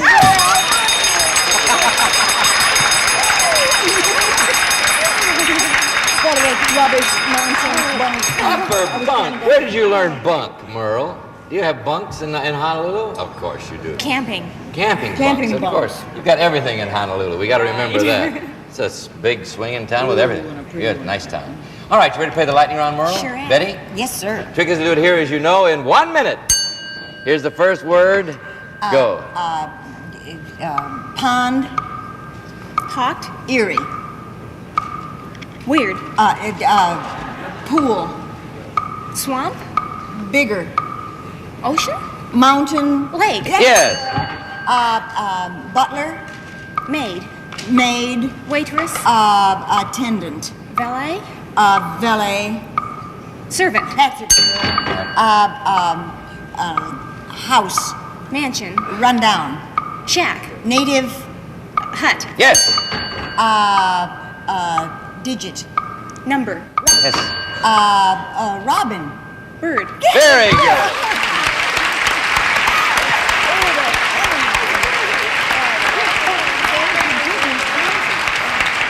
Good clues, good responses. Everybody did well. Merle, you won $350, and Ed, you won $350. Now, congratulations to you both. Don't go away. And now, a message, Charity. Oh, I see. Okay. Say, listen, I had an idea. We haven't done this in a long time, and I'd like to do it today because we have seen you two compete against each other, Betty and Frank. It would be interesting, I think, for all of us, for my friends at home and for us here, to see how you play together. Would you like to play together? Would you like to play a third game, Merle? All right, Merle, you and Frank change places, will you, Frank? Now, we'll do here, if Frank and Betty win, they'll split the money and give it to their favorite charity. Ed, if you and Merle win, you'll split the money, period, and keep it, okay? All right, let's play password now. We're going to see how Frank and Betty give clues to each other. That's ridiculous. All right, Merle, if you win, you're going to be on this side of the lightning round, so that makes things quite a bit different. Betty, there's the word. You're going to start. Merle, there's the word. As they look at it, we'd like you to see it. The password is nibble. Okay, Betty, 10 points. See if you can get Frank Gifford to say that. I like it over there. Ear. What did you say? I didn't remember inviting you into this whole conversation. Say it again. I don't believe it. Ear. Ear. Well, I like it. 5 seconds. Nose. Ear, nose. All right. 9 points, Merle. Bite. Say it again. Bite. Nip. Nip. Nope. It's not nip. All right. 8 points, Betty. Nip. You ever see a man in a quandary? Nip. Take a picture, give me. Nip. Ear. Nuzzle. Nuzzle? No. 7 points, Merle. Bite. Nibble. That's it. I think of earlobe. Oh, I'm glad I didn't get that. Yeah, I'm glad you didn't get that nibble on the ear, indeed. All right, Frank, Ed, friends. The password is donkey. Okay, Frank, start with you. See if you can get Betty to say that. Mule. Donkey. Yeah. All right, 10-7. Gifford and White over here, and Fearon and Nikaido over here. Gifford and White, yeah. The password is massage. Okay, start with you, Merle. We'll give you 17. Rub. Say it again, please. Rub. Rub. Scrub. Rub scrub? Nope. 9 points, Betty. Swedish. Massage. Yes.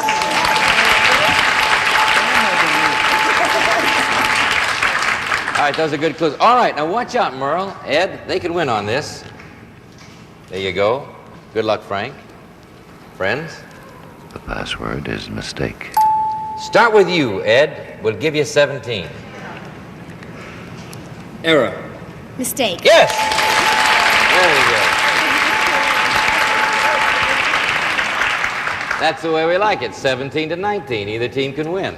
You ready, Betty? You start. Yes. Okay, here's the word. Here you go, Merle. Good luck to you both as they look at it. The password is dandy. Oh, I hear a clue from the audience. Just a clue. They didn't hear the response. All right. 10 points. Give you the game, Betty.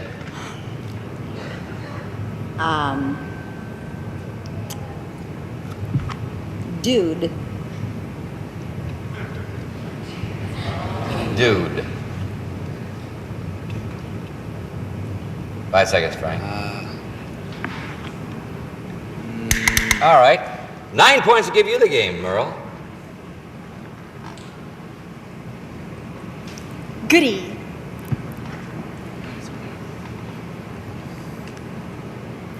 5 seconds, Ed. Hick. Hick. No. 8 points. Give you the game, Betty. Fine. 5 seconds. She said, what did you say? I don't remember. Goody. She said goody. And you did what? Fine. 5 seconds, Frank. Fine dude. There goes your Cowboy. time. All right, no. 7 points, give you 24, Merle. Handy. Dandy. Dandy. Oh, you sing a song and Ed will get it. Yeah, but that singing didn't really help a lot. Fine and dandy, sugar candy.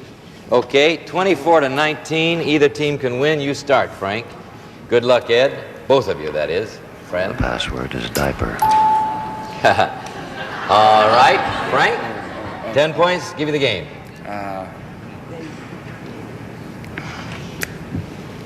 5 seconds. Wow. Absorbent.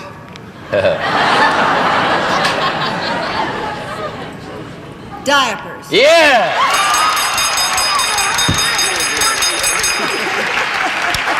All right, lightning round. 1 minute. Oh, good. First word. Go. Round. Square. Seeds. Plants. Cantaloupe. Melons. I'll take it. All right. All right. Tree. Bush. Sap. Maple. Yes. Andy. Griffith. No, that's cloth. Wipe. Doll. Diaper. Ann. Torn. Ripped. Dust. Wipe. Discarded. Tatter. Frayed. Frayed. Better try the Frazzled. next word. Wash. Try the next word. Okay, the next one, dark. Light. Yes. All right. Greg, we'll return in a moment, but first is a message for you. Saying the pass of the day is Friday. As I've said on so many Fridays, may I remind you that the weekend is always more worthwhile if you pause to worship with your family. So long. I'll see you soon, I hope.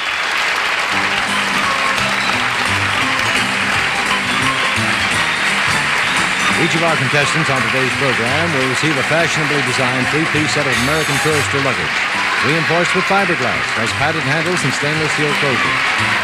This has been a Mark Goodson, Bill Todman production.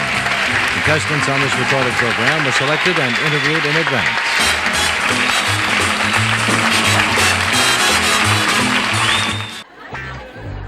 Get ready to match the star. Alan Ludden, Brett Summers, Gary Berghoff, Elaine Joyce, Richard Dawson, come on, and Fanny Flagg as we play the star-studded Big Money Match Game 74. And now here's the star of Match Game 74, Gene Rivers.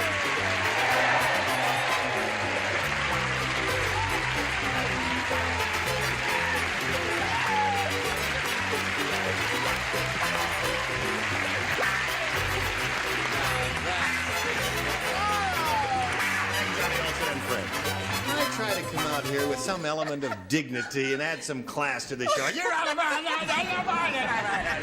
You can't do that in that suit. Thank you. And look at Fanny. She's showing her pennies. Pennies from heaven. Pennies from heaven? Yeah. On What heaven. is that? It's my answer to inflation. Oh, really? Yeah. They say they're going to be hard to get. How much money can you hold up there? Make sure your umbrella is upside down. that explains why our economy's gone bust. That's right. Okay, you got it all out of your system now. Anything you'd like to say? No, we've said it. That suit does it. Next. Thank you. All right, here are two players, Susan Gay and Adrienne Hahn. Hello, ladies. Susan Gay is our current champion. She has won $11,800 is what this lady has to her credit. Wow. And she's happy about that, and she's being challenged by Adrienne. We have finished round one. Adrienne scored 2, Susan scored 3. And this is a pretty good game going here. Let's see how it ends right after we see this message. Here we go. I push this button, reveal our second round questions, ask the challenger, Adrienne, to make a choice here. I'll stick with A. You had A last time? I want it again. And you want it again. A for Adrienne, she says. Alan does not play, and Elaine does not play. We did it the first time. That's right. And the last time. The rest of you can ruminate over this. They got a little riddle for you there. Okay. What's full of air and carries a 6-gun? The answer, Wyatt Blank.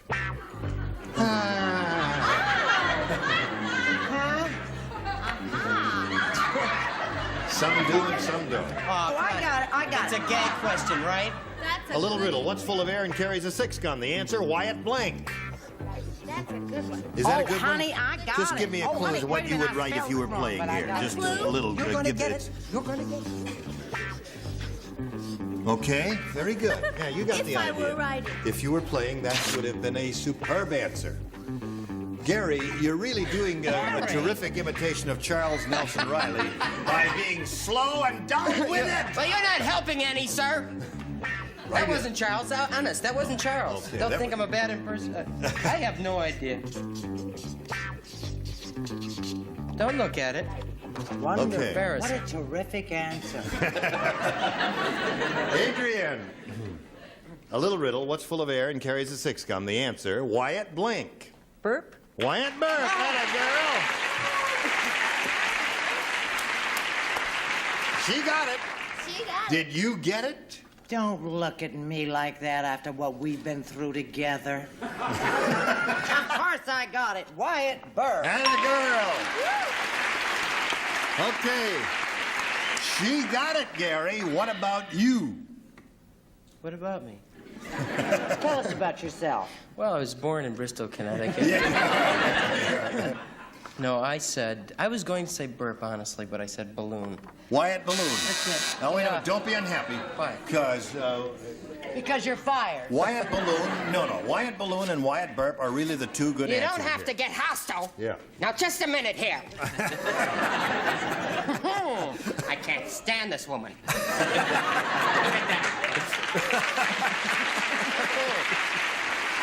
She has one of these round things for each husband. No, she doesn't. Notches in each of them. What's full of air and carries a 6-gun? The answer, Wyatt Blank. What did you say? She says burp. I give up. What's the answer? Either Wyatt Balloon or Wyatt Burp are two good answers. She happens to choose burp. Balloon is not a good answer. It doesn't match Adrienne, does it? No, it doesn't. Don't let's make this clown feel any better than he should. Wyatt Burp. Okay. He has friends in the audience, too. That's right. He's really He a brings very his nice plaque person. with him there. Have you got Wyatt Burp on that card? If Yes. so, hold it up and be proud of it. Hey, okay. All right. Now, Susan, you need 2 to tie, 3 to win. Ready? Here we go. Wilma said, I saw the strangest thing on TV yesterday. How strange was it? I'll tell you how strange it was. She saw the NBC Peacock. No, she said the NBC Peacock blanked the CBS Eye. Didn't quite work out, did it? No, because the tense was different there, so shut up! Wilma said, I saw the strangest thing on TV yesterday. The NBC Peacock blanked the CBS Eye. Fanny and I have decided not to play. You don't play, and neither does Alan, because they matched Susan in the first round of play. Did you think of something? No, but I'm writing something down anyway. Okay. All right. No. The NBC Peacock blanked the CBS Eye.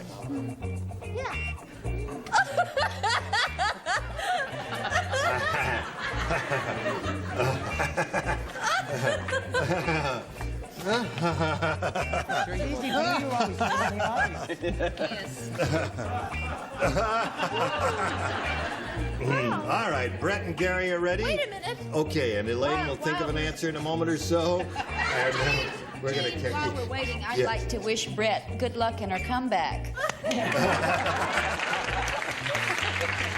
Okay, here we go. Susan Gay. Wilma said, I saw the strangest thing on TV yesterday. The NBC Peacock blanked the CBS Eye. All I can think of is winked at. The NBC Peacock winked at the CBS Eye.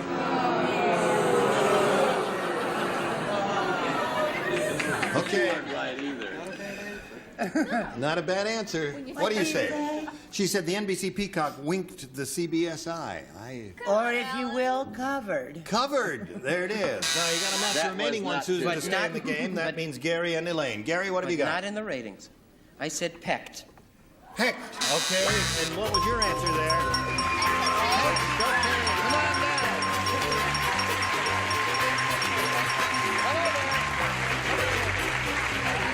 When you win, you come down here, okay? You got $100 now, and you're going to have to go in some big money in a moment or so, so stand by for a moment. We'll say goodbye to Susan Gay, who's going to leave here with $11,800. Good luck, Susan Gay. There she goes. While she goes, you pull yourself together. We're going to watch this message, and then you hurry right back, okay? Here we are. This is I said that. I thought I heard it. Adrienne Hahn, she's won $100. Now she's going to have a go at some real big money here. You ready? Oh, I am. I know you're excited. Listen, I didn't see you got a butterfly there, haven't you? I got a lot of butterflies in my stomach, my chest. What else? No, that's right.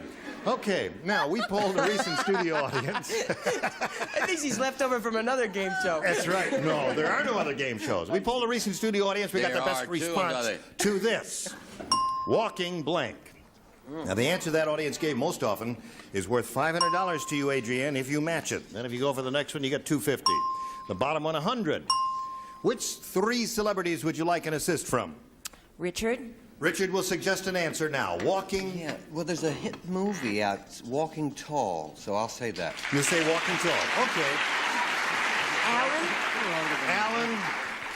I was going to say Walking Tall. Walking Dead. Now, wait a minute. Hold on. Well, that's what I thought, folks. After Tall, I thought Dead. I thought Tall first. You certainly brought a note and ray of sunshine to this program, there.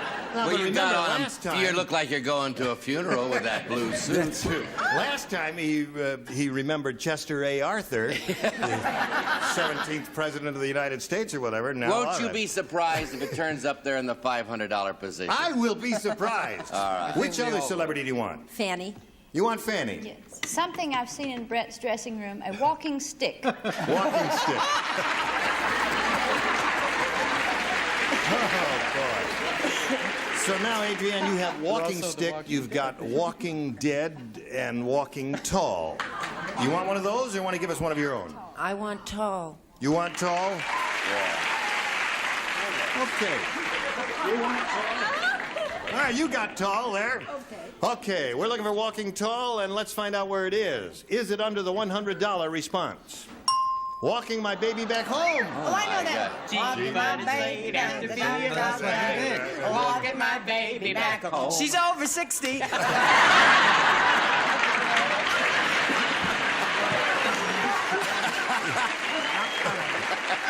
she's not. Now cut that out. That's good. Thank you, G. Here we go. We're looking for Walking Tall. Are you there under the $250 response? Walking Stick. That's Fanny's answer. Here we go.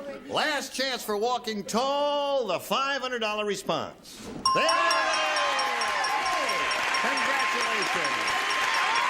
I'm gonna get a kiss. Give him a little kiss. He gave you that answer, didn't you? Give me a kiss.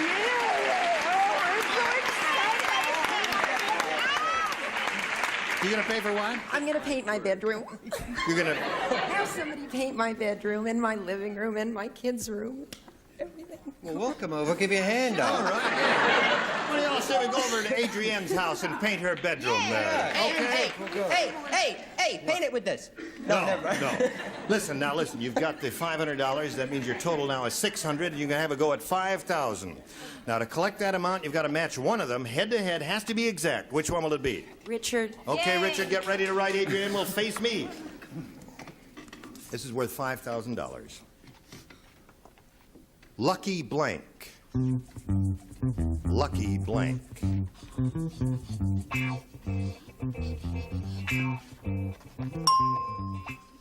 All right, he's finished his answer now. Adrienne, what answer do you want to give us which you think will match his? Lucky? Strike. Lucky strike. Okay, that's your answer. Richard, for $5,000, may we see your response, please? Lucky charm. Lucky charm. Lucky charm. Well, that would be good luck. I thought that's what she would do. With any luck, yeah. You didn't think of that? I thought of Lucky Star or Lucky Strike, but no. Yeah. Okay, so, Adrienne, you've got the $600, and you're going to play another game. You ready for that? Yeah. All right, let's meet your next opponent. Here is Pam Pepper. All right, we're going to get back up there now. Pam, you know Adrienne. Are you excited too, Pam? I'm very excited. Really? You want to tell us where you're from? I'm from Los Angeles. Uh-huh. I go to UCLA. Yeah. And I work at a record company part-time. All right. You watch his program? All Does your the time. schedule permit it? Sure does. Good. Do many kids at UCLA watch it? I'm sure some of them do. Okay, would you push the button and get Pam out of here, please? Next! After all, there are 30,000 students going there, so I'm sure. Oh, there must be some. They're there to study now. They're there to study, yeah. They don't Not watch to it too. a bunch of ding-a-lings like us. All right. Here we go, Pam Pepper. It's your choice, A or B. A, please. Got it. All right. You ready? Sure, ready. New game. New game.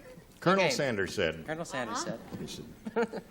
I never should have retired. I'm so homesick for those chickens that last night in my sleep I started plucking my blank. He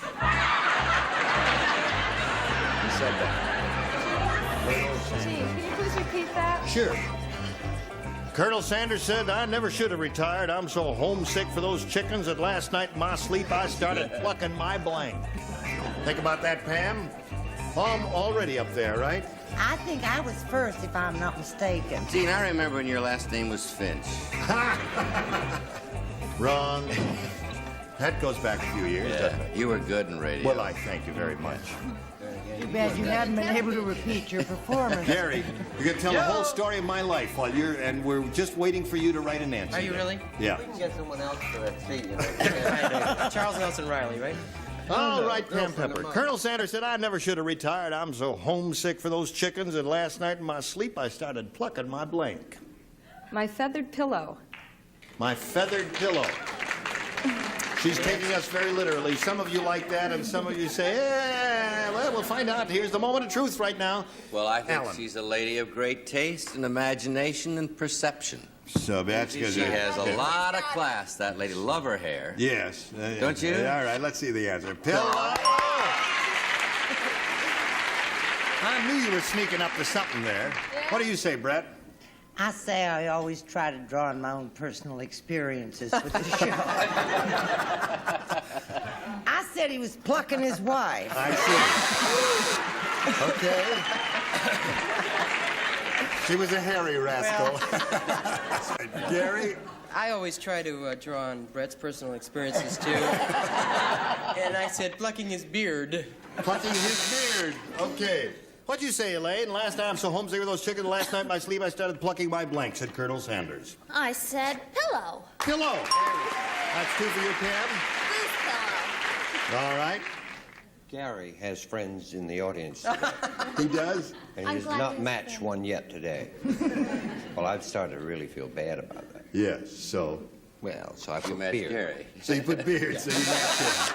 So he doesn't You must feel have bad. friends in the Right. audience, too. She's had today. All right. Fanny, what did you say? I said pillow. Well, Pillow. yeah. That's very good. 3 for you, and we got a question for you. But first, we've got this for you. Okay. Here we go. The end of round 1. Ready, Adrienne? I'm ready. All right. Now, you scored 3 with yours. You did pretty well. Just grew. What? Yes. Well, these are all adjustable, you see. Oh, I didn't know that. This is for short MCs. Oh, I see. What did you say? I missed it. For us tall folk, we do it this way. Give me some men who are stout-hearted men who will fight for the right. All right. Here we go. The moonshiner said... What'd he say? He said, "Yuck." There's something terrible wrong with my still. Instead of making moonshine, it's turning out blank. Yeah, me too. That's where I feel about it. I don't understand it, but maybe you do. What'd you say? The moonshiner said, "Yuck, blah, blah, blah. There's something terrible wrong with my still. Instead of making moonshine, it's turning out blank." There's a moonshiner talking. I know I heard you. I think in future we've got to ask to see credentials from the writers. They're slipping some wikis in. You know what I mean? They're That's all not- nice. That's a good question. Well, it's not bad now. It's not bad. Moonshiner said there's something terribly wrong with my still. Instead of making moonshine, it's turning out... You know what I mean? Yeah. Do you want to see their credentials as well? Yeah. I'll tell you what. Let me see now. Wait, hold it. Now let me think. What's that stuff you Something terrible wrong with it still. Instead of turning fine, it's turning out... Yeah, I suppose so. I can't think of the thing. Well, you got to put something Well, put down. something down. You've never been able to think of anything up until now. That doesn't sound... Let me see. No. I've got No, several in there. not No, I don't like I have several in there. You do? Yeah. What'd One you is throw all it that's away for? I allowed. like that one. But I He thought I'd just show the scope of my imagination. Now that's all bad. right. I don't want to do this. No. All right, everybody ready over here? So we call on Adrienne. Hold it, cool it. Here we go. The moonshiner said, "Blah, yuck. There's something terribly wrong with my still. Instead of making moonshine, it's turning out Milk? milk." Oh! Well, I guess for a guy who's expecting a belt or something to get some milk, it would be a rather surprising, Alan. First I thought of gin, then I thought of vodka, then I thought of scotch. But none of them was right, so Yeah. what can I tell you? Yeah. Yes, hold on. Alan, that's cheating. Yeah, that's it. Okay. One is all that we require there. Well, they were all wrong. Wait a minute. I'd like to just take these. Hold on just a second here. I've got Poor a consultant Betty here. White. Listen. Listen.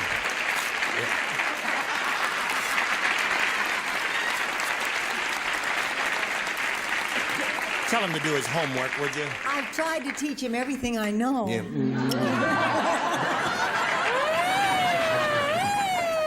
Not only Don't does he touch me on have the the start. #1 show in the country, he's now getting my wife, for heaven's sake. Betty White, thank you. All right. I never told her I was smart. Brett, what did you say? Thank heavens she'd have grounds for divorce. Well, darling, milk? You Milk got is to what have she said. a cow for that. I said soda pop. Soda pop. The moonshiner said, "Yep, there's something terrible wrong with my still. Instead of making moonshine, it's turning out." She said milk. Coke. Coke. Okay. Got some pretty rotten answers here to this rotten question. Have you got a rotten answer also? Oh, I have the best answer. It's wonderful. Really? Yes. Terrific. You want to hear it? Yeah. Sparklets. Sparklet. Okay. We haven't had a good answer yet then. Oh, this is a good one. It is a good one. Oh, this is This is a good one, yeah. Come on. You want to die, do it alone. Don't involve me. You know, I'll go down the tube on my own, really. No, Richie, come on. Now, so far we've had a plug for Coke. Right. And Sparklets. Right. So you're both clear for the winter, right? Will the people that make vinegar please send me a case immediately? All right, the answer she's looking for is milk, Brett. Speaking of milk, Fanny.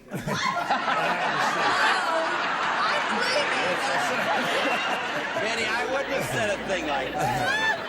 Every time it rains, it rains. I mean, this girl has got a terrific answer, right? Vinegar. No. Give it to Betty. Where are you going there? That's two rotten answers. That's enough of that. Oh, dear me there. All right, while we're doing all of that, 3-0 the score. We've got a little message here. Here we go. Join us next time for the Betty White Show on Match Game 74. Goodbye. This is Johnny Olson speaking for Match Game 74, a Mark Goodson, Bill Todman production. This program was edited for broadcast.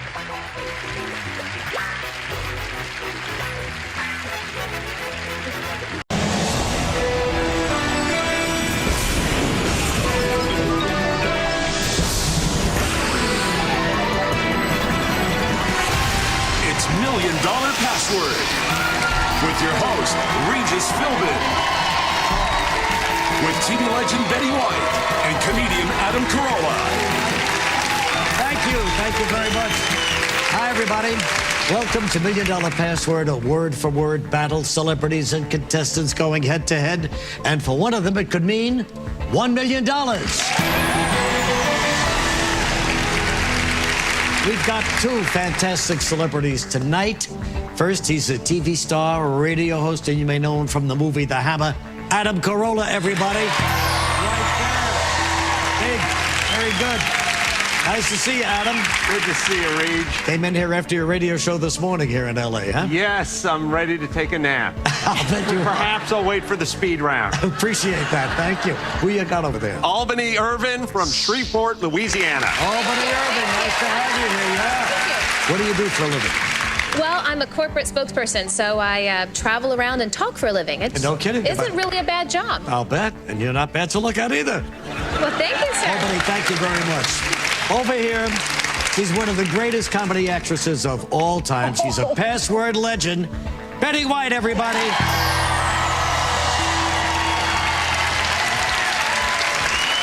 What a job. Everybody loves Betty White. Oh, thank you. How many passwords do you think you've done, Betty? Any idea? I don't know. Somebody told me backstage that they think it's around 40. I can't believe it. Really? I think so. But sometime in the middle of all those 40 shows, I got smart and married the guy in the middle. Oh, I know that. That's right, the great Alan Ludden.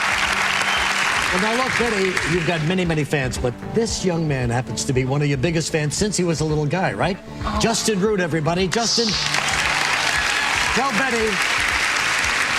Betty about your dream. This is 20 years in the making. I told my elementary school, because I wasn't on the football team or baseball team, I couldn't get anything like that, so I lied to them, and I said that my grandma was friends with you, and that one day she was going to fly me out to California to play Password. It's a true story. Can you believe that? So the moral of the story is to lie. That's right. Yes. That's right. Yes. I've been getting by on it for 60 Okay, years great. in television. Now, Betty, of all the memories, of all the 40 shows you did here, which one do you remember the most?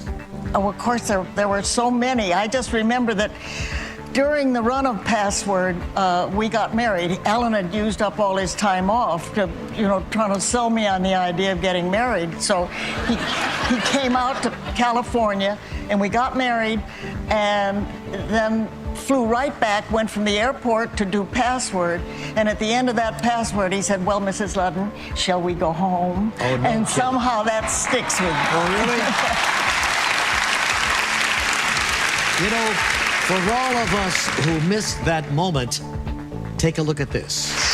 This is the lovely star of Hollywood and television, Alan Ludden's beautiful wife, Betty White. Betty, nice to have had you here. Nice to have had you. Played a very good game. Thank you. We'll see you all It's next been week at fun the with same this- time or tomorrow on Daytime Password. Until then, this is Alan Ludden saying the password tonight is... Home. Will you take me home, please, Mr. Ludden? I certainly will, Miss Ludden. Thank you. Good night.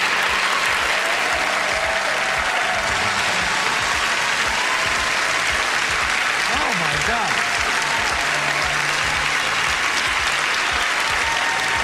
Isn't that something?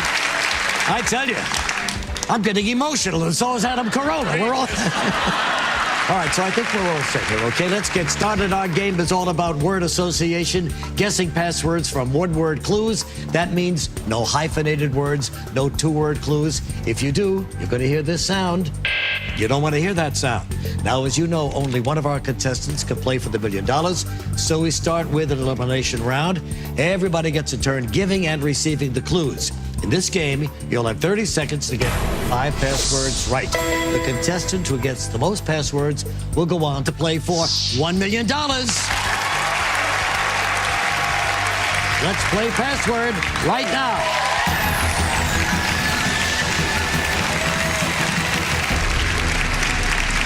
Albany, we're going to play with you first. Adam, you're going to be giving the clues here. You guys all set over there?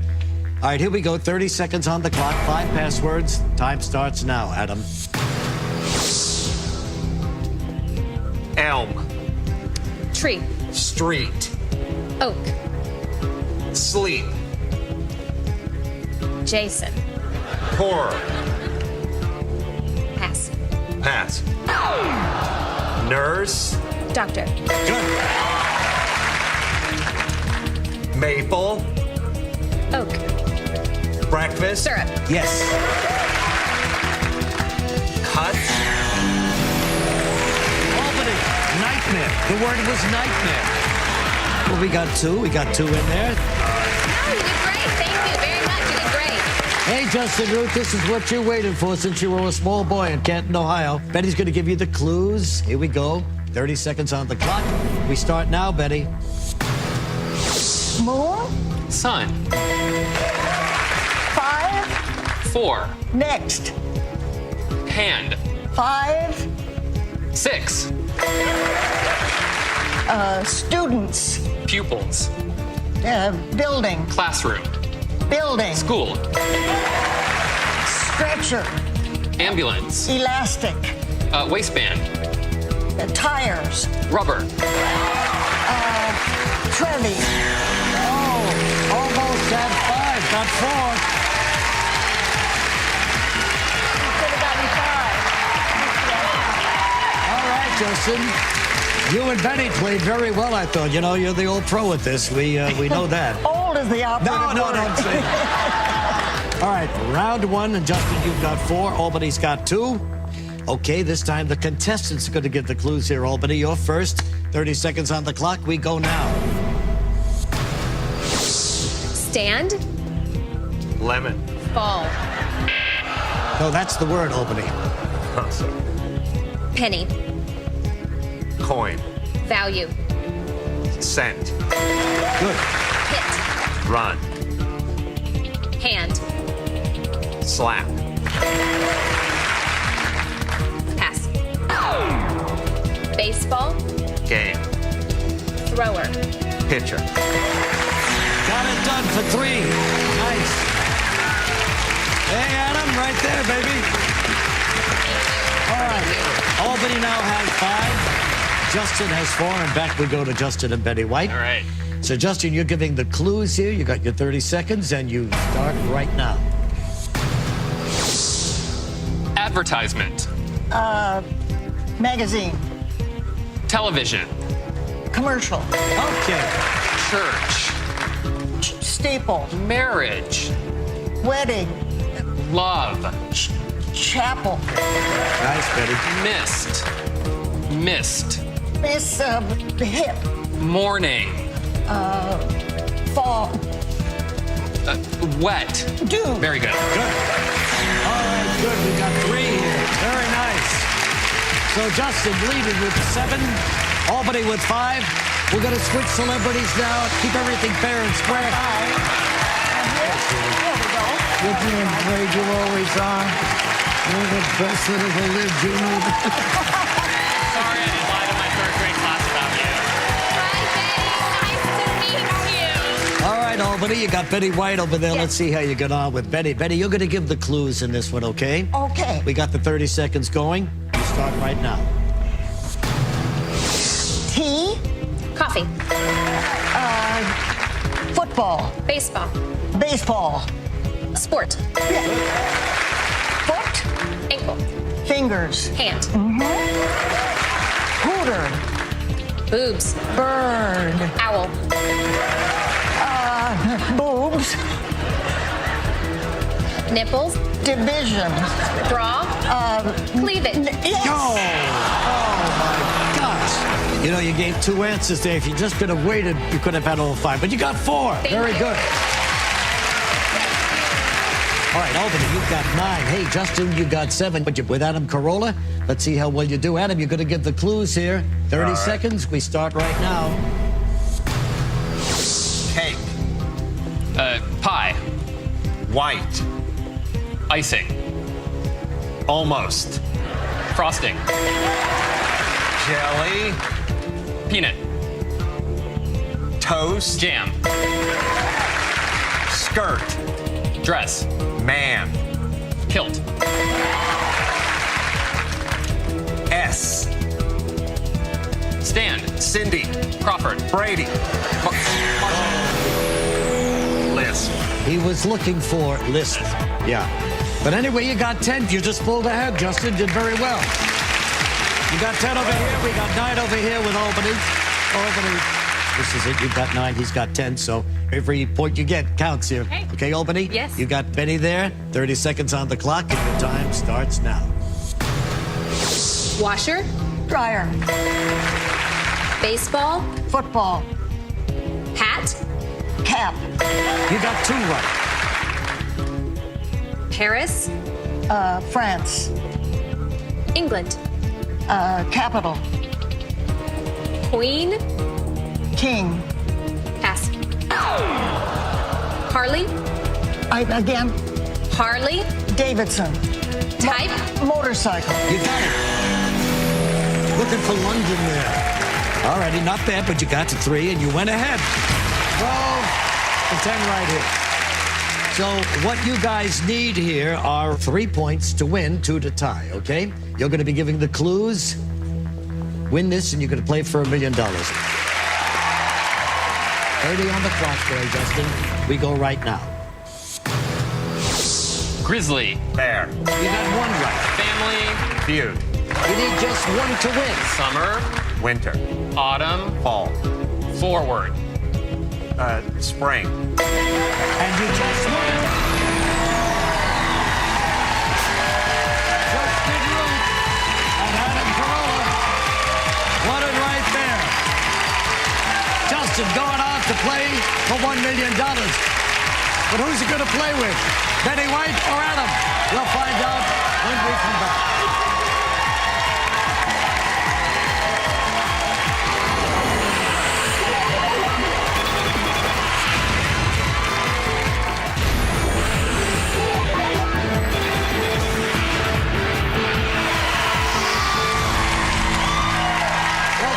Everybody, the password. Now, before the break, Justin Root, right here, won the chance to play for $1 million. So, Justin, you play with both our celebrities in the elimination round. And in this round, you're going to play with the person you won the majority of your points with, and that is... Betty. Your dream, Betty White.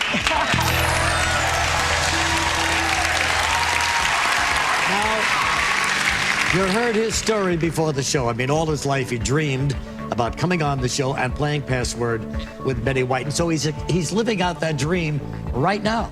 Right now. Thank you. Okay. Oh, and now if I screw up, I'm really in trouble. Don't you dare mess up around here now. Dare. All right, now listen, Justin, you've got a choice to make now. Do you want to receive the clues from Betty White? Or do you want to give them? You are great at giving them, but I think I need to give them today. So, okay. Yeah, you're great at giving. All right, there you go. Now, Justin, here's the road to the $1 million. Start out playing for $10,000 and then $25,000, up to $50,000, up to $100,000, all the way to $250,000. Then comes $1 million if you can do it. And Justin, you're making $25,000. That's yours to keep regardless of what happens. And if you're really good, Justin, and go all the way up to $250,000, that's going to be yours to keep no matter what happens, all right? You know, if there ever was a day to hit that $1 million jackpot, This is it. With Betty White and Justin Root. Thank you, Regis. No pressure. No pressure. Thanks a million. I didn't mean to put any pressure on you, Betty. But here we go! All right, listen, here's how it goes. You got a total of 1 minute and 30 seconds. You got to get 5 passwords correct. Remember, you're limited to using just 3 clues for each password. You can pass on a word in this round, but once you pass, that word is gone forever. As you climb the money ladder, the game is going to get harder. So for $10,000, you must get 5 out of 10. For $25,000, 5 out of 9. $50,000, 5 out of possible 8, and so on. For $1 million, you need to be perfect. You need to get 5 out of 5. No passes, no wrong answers. I'll help you fold the money. Wonderful. I'll take that. All right. Let's play password for $1 million.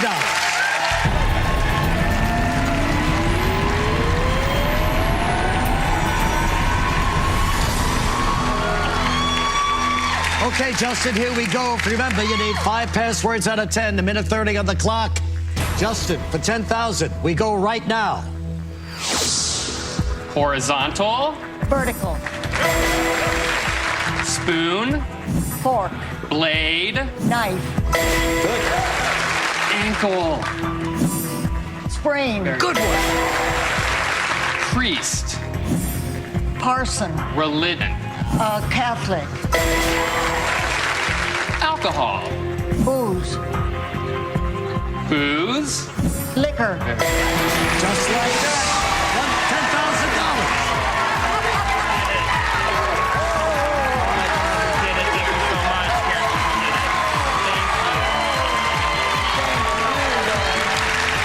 Who needs 1 minute 30 when we got these two? 28 seconds, you went right through that. You won $10,000. $25,000 next. Justin, you can leave right now and not risk it. But if you win, $25,000, yours to keep. You know that.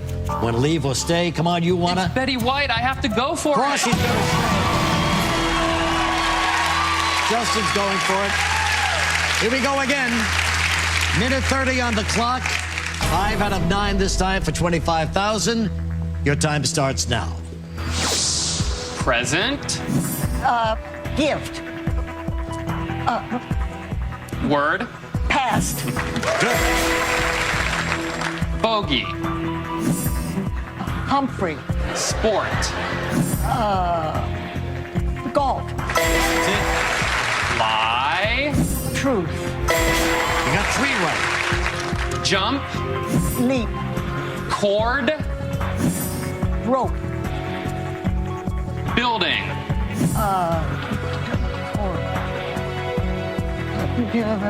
Pass, please. Keep going. Dinner. Lunch. Paper. Plate. Lap. Tray. Deer. Listen. Female. Earring. Reindeer. Reindeer's dough. There you go. 30 seconds. Withdrawal. Quick. Money. Bank. Withdrawal. Account. Smile. Grin.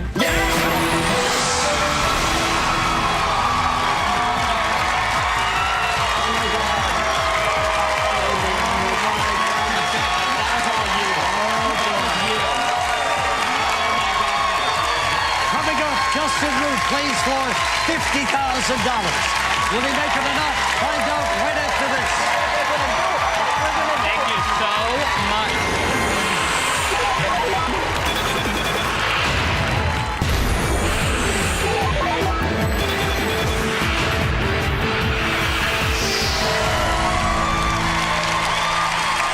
Welcome back, everybody. We're here with Justin Root, who is about to play for $50,000. Now, before the break, you won $25,000, Justin, and that's yours to keep. So nothing to lose here by going for the $50,000. So why don't you just go on? Absolutely going for it. There you go. All right. How you feeling, Betty? I'm feeling fine. Oh, boy, you two good together. You really are. It's 5 passwords out of 8 right now. Put 1 minute 30 on the clock, Justin. For $50,000, you start now. Payment. Cash. Home. Mortgage. Good. Jury. Panel. Gavel.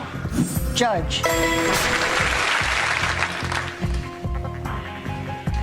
Movie. Film. Try. Audition. Good job. 2 more. David. Goliath. Wow. Last one. Snake. Asp. Genre. Reptile. There you go.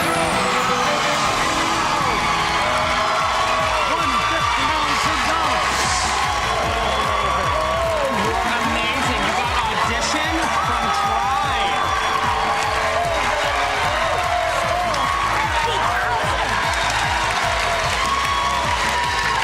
How do you feel, Justin? Strong? You know, honestly, my prize was playing with her today. And money. You know, I don't know about you, but I'm really enjoying these love scenes you two carry on. It's a bit much. I've played with a lot of people, and nobody's ever said that to me before. Well, all right, Justin, decision time around here. Now, you can leave with the $50,000 or you can play for $100,000. But if you play and lose, remember you go back down to $25,000. But if you win, Justin, 2 steps away from $1 million.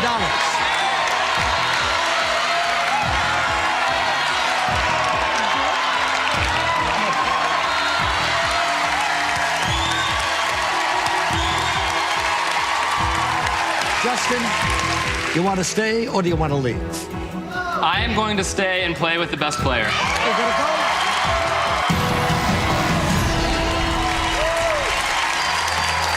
Here we go. 1 minute and 30 seconds on the clock. 5 from 7 now for $100,000. We start now. Piano. Organ. Antidote. Medication. Snake.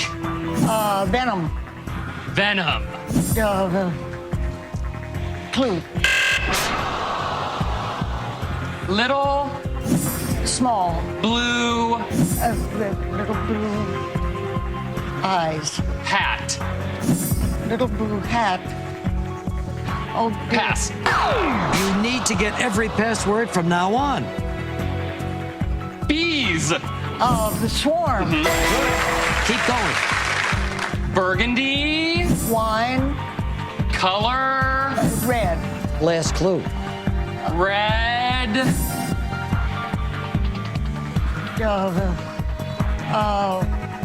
Claret.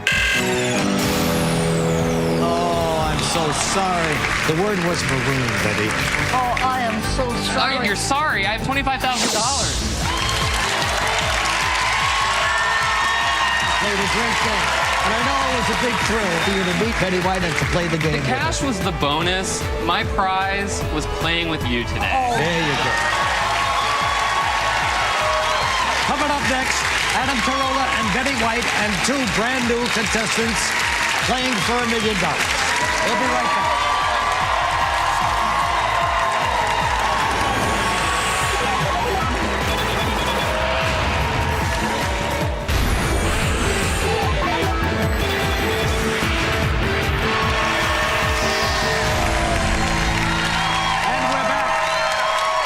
With Adam Carolla right over here and Miss Betty White. Yeah, we had a lot of excitement out here, Adam. Yeah, a lot going on here. It's palpable, Regis. Absolutely. And who do you have for your new friend over there? I have Sebastian Davis from Nashville, Tennessee. Sebastian, welcome to the show. Thank you. Happy to have you here. And Betty White, everybody. Betty, who do we have here? I'm playing with Laura Howard from Houston, Texas. Laura Howard from Houston, Texas. Nice to have you here. Thank you. It's great to be here. And what do you do, Laura? I'm a Spanish tutor. Oh, boy, there's a need for that, isn't there, now? A huge need, especially in Texas. You know who she looks like? The actress in Batman. And anybody help me out here? Maggie Gyllenhaal. Maggie Gyllenhaal, Okay, that's exactly good for a right. point, Yes, right? thank you very much. Very pretty. Okay, as you know, only one of you can play for the big money around here, so we're going to have our famous elimination round. That means 30 seconds to get 5 passwords. So let's play Password right now. Sebastian, you're going to go first here. Adam, you'll be giving the clues in this one. You guys all set over there? Good. 30 seconds on the clock. We start right now. South. Texas. East. Atlantic. West. Gulf. Pole. South Pole. Antarctic. We go on. Orthodonture. Dentist. Breakfast. Lunch. Flakes. Corn. Milk. Cereal. Okay. Rough. Tumble. Dog. Wolf. Bark. Oh, gosh. That first one, when the man says south, you said east. South, you said west. South. We're looking for north, Sebastian. Thank you, Regis. What are we going to do? You settle down. You're going to be okay. You got 2. You got 2 points. Now we're back over here with Laura and Betty White. Betty, you're going to give the clues in this one, okay? You're going to receive Laura. 30 seconds. Here we go. You're on, Betty. Bunny. Rabbit. Day. Night. Liberal. Conservative. Yes. Good job. Rome. Paris. Horses. Gladiator. Wagon. Colosseum. Pass. Papyrus. Paper. Yes. Good.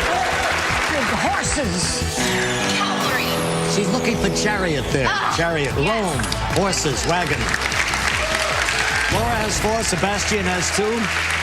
All right, this time the contestants will give the clue. That's you, Sebastian. You're first. 30 seconds on the clock. Go right now.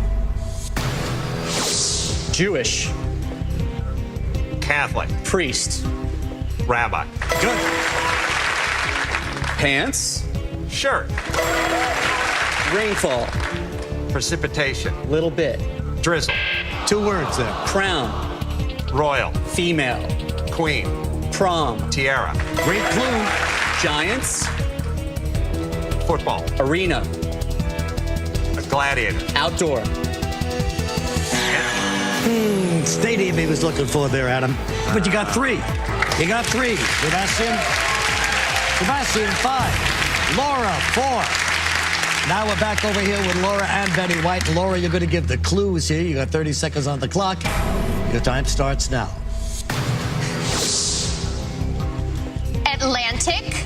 Pacific. Good. Horse. Mule. Foot. Okay.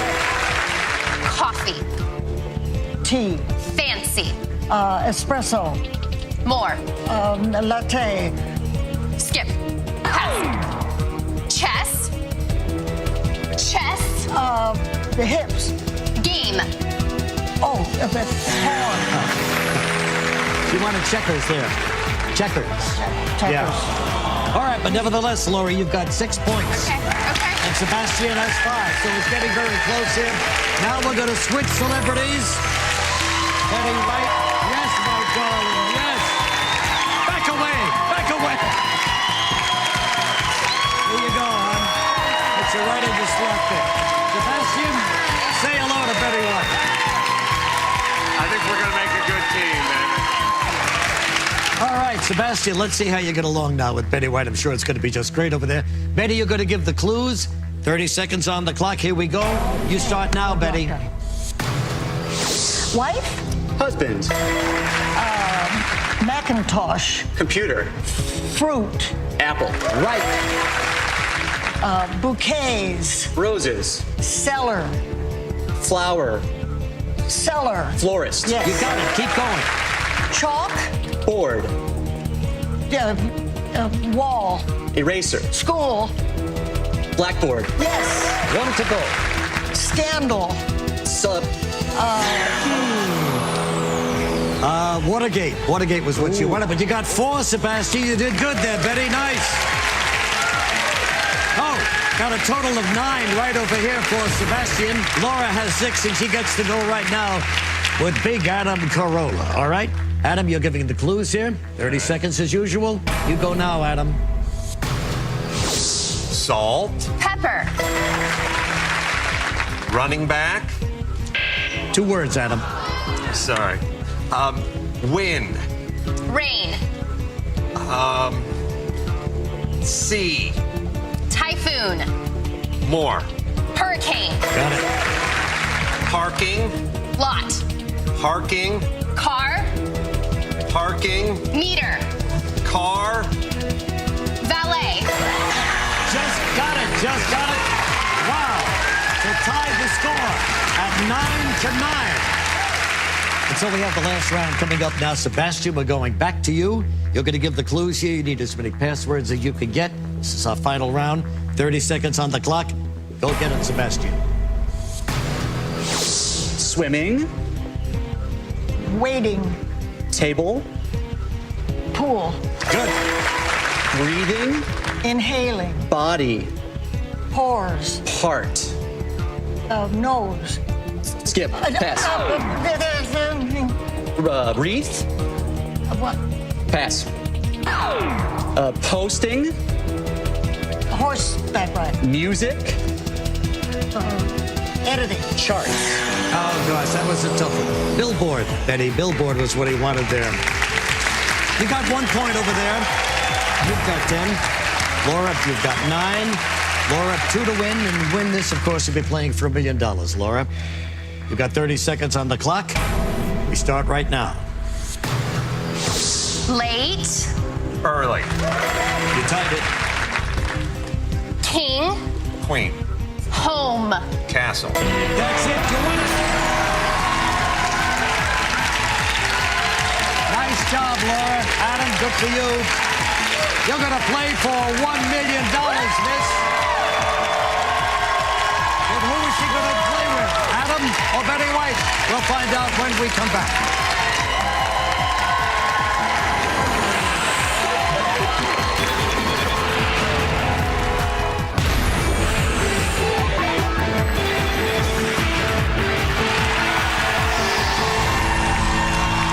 Welcome back, everybody. Now, before the break, Laura Howard here won the chance to play for $1 million. A lot of money, Laura. What would you do with all this money? Well, the first thing I would do is buy my mom a piano. Okay. Oh, thanks. It's kind of her passion. She loves to do it. And when I was younger, she had to sell her piano because we needed the money. And so it'll be really special for me. Well, that's awfully nice of you. Yeah, let's win enough to get a nice piano. Now, before the break, you play with both our celebrities in the elimination round. And in this round, you're going to play with the person you won the majority of your points with, and that is Betty White. So you got to make a choice right now. Do you want to give or receive the clues with Betty White? I'd like to give. You want to give the clues? Yes. All right, fine. You know the road to the million around here, right? Start out for 10,000, 25,000, 50,000, 100,000, 250,000, all the way to $1 million for you. If you make it to 25,000, you get to keep that. Make it to 250,000, you get to keep that too. No matter what happens. All right, here we go. Let's play password for $1 million.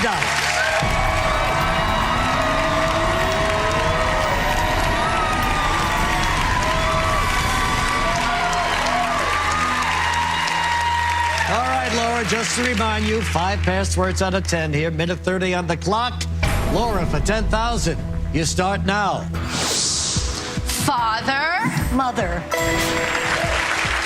Minute. Second. Longer. Hour. Birds. Flock. Home. Pigeons. Rest. Nest. Lucky. Fortunate. Clover. Leafed. 4. You gave 2 answers there. Cup. Skip. Pass. You still got time. Keep it going. $1 American. Foreign. Red. Flag. Got it. You need just one more. Shell. Crab. Oyster. Clam. That's it. Got all five. Won $10,000.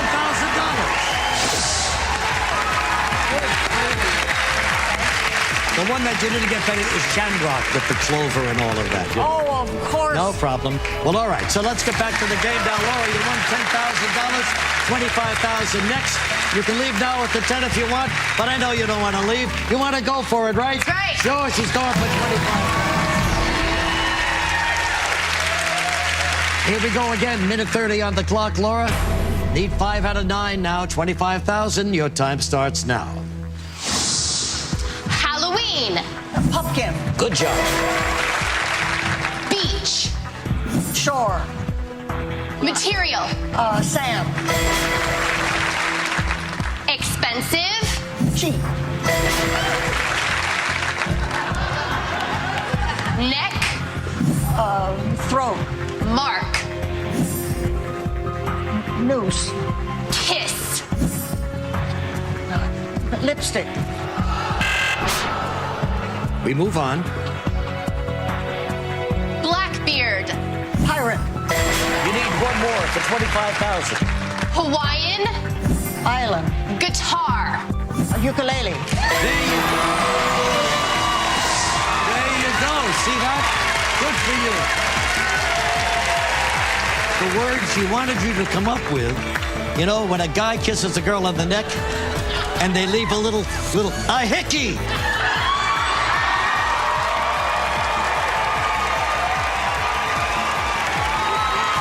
last password host who did that to me, I married.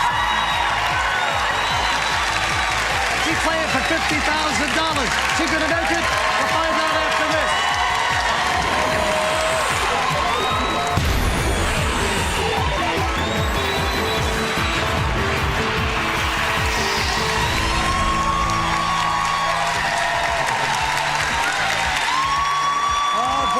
Okay, what a time I'm having here. Who else gets to give Betty White a hickey? But let me tell you something. As I was leaving her, she whispered something to me. And what did you say? I said the last password host that did that to me, I married. We're back here with Betty White and Laura Howard, who was about to play for $50,000. Now, before the break, you won $25,000. You know that's yours to keep. Nothing to lose here. So why don't you just go for it? Sure, let's just do 50. Keep going for $50,000. What are we talking about? 5 passwords out of only 8 this time, okay? 5 out of 8. Okay. Minute 30 on the clock. We go right now, Laura. Cantaloupe. Melon. Lovers. Wives. Holiday. Valentine. That's it. Tie. Even. The. Not. Good job.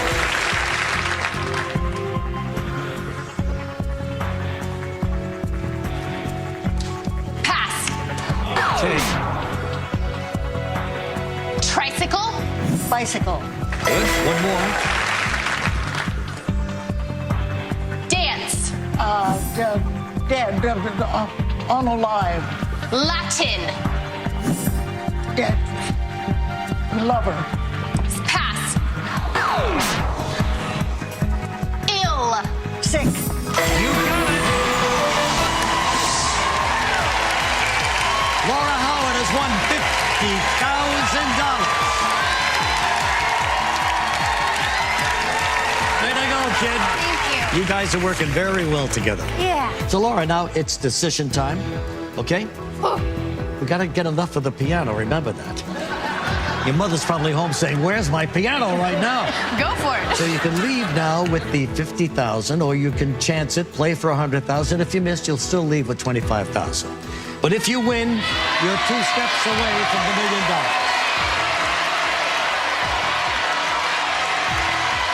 Betty, we're gonna do it. We're gonna want to do? Gonna go? He's going. Here we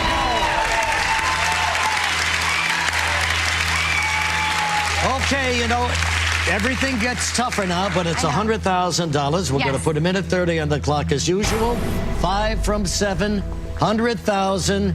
We start now. Japanese. Chinese. Singing. Clue. Machine. Pass. Vampire. Bat. Character. Dracula. Dracula is right. Energy. Them. Control. Power. Good, Betty. 3 more. Chapter. Verse. 11. Bankrupt. Great clue.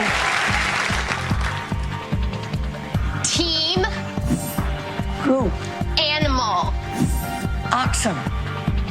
Symbol. Lion. You need to get every password from now on. Sunny. Rainy. Gray. Cloudy. Follow. Overcast. Needed shadow. Shadow, tough word. Shadow, yeah. Well, gee, I hate to say this because you guys were so good together. Okay. $25,000. Laura, you're leaving with $25,000.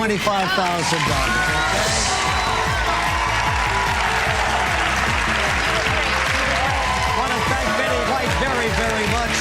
And of course, a big thanks to Adam Carolla. Here's Adam right here. Thanks, Adam. Next time, more passwords, more amazing celebrities, more contestants playing for $1 million. From Hollywood, everybody. Good night.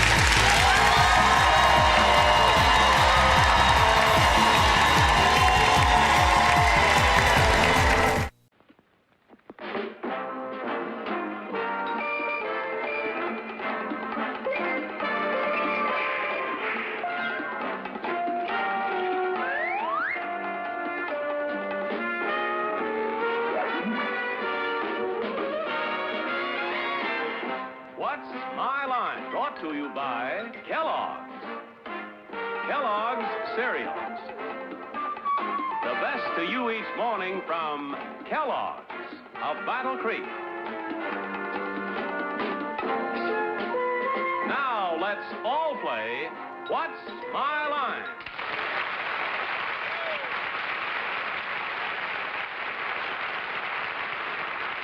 And now, live from New York, let's meet our What's My Line panel. First, the popular columnist whose voice of Broadway appears in papers coast to coast, Miss Dorothy Kilgallen.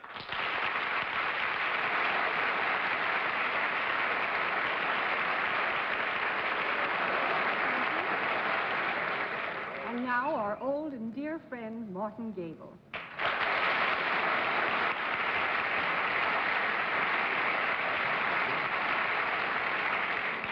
On my left, a woman my son Peter thinks is a splendid type of American motherhood, Miss Arlene Francis.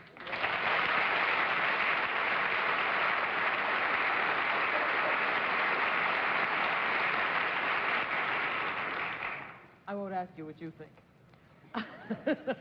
And now the ever-enthusiastic publisher of Random House, who publishes such marvelous books as the American College Dictionary and a lot of other fancy words, Mr. Bennett Cerf.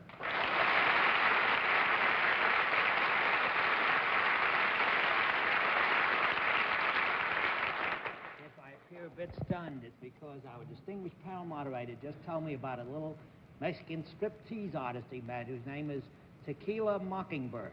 And the perpetrator of that line will now step forward, John Charles Davis.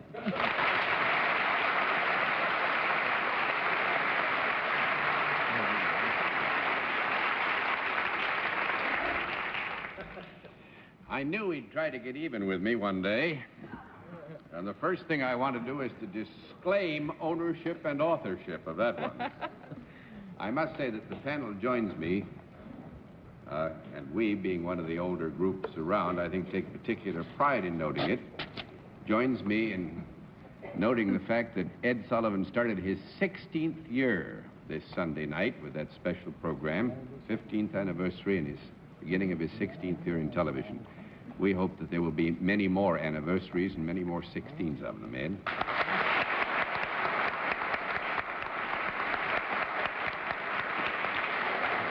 Martin, it is always a joy to see you there on the panel. Thank you, John. Pleasure to have you with us, sir. We've been around the city a fairly long time. Just so. Well, it's nice to have somebody there to keep Bennett in tow, anyway. Not control, just in tow. We've got some very interesting occupations for you tonight. And we will also have a famous mystery guest before my friends on the panel a little bit later in the program. We'll meet our first contestant. And now to meet our first contestant. Will you enter and sign in, please?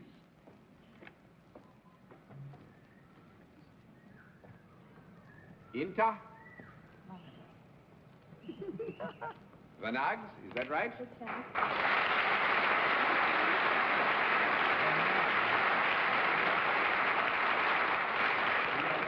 Is it Miss or Mrs.? Miss. Miss Vanagh, and where are you from? Indianapolis, Indiana. Indianapolis, Indiana. It's nice to have you with us. May I present our panel? Miss Vanagh, will you join me over here, please?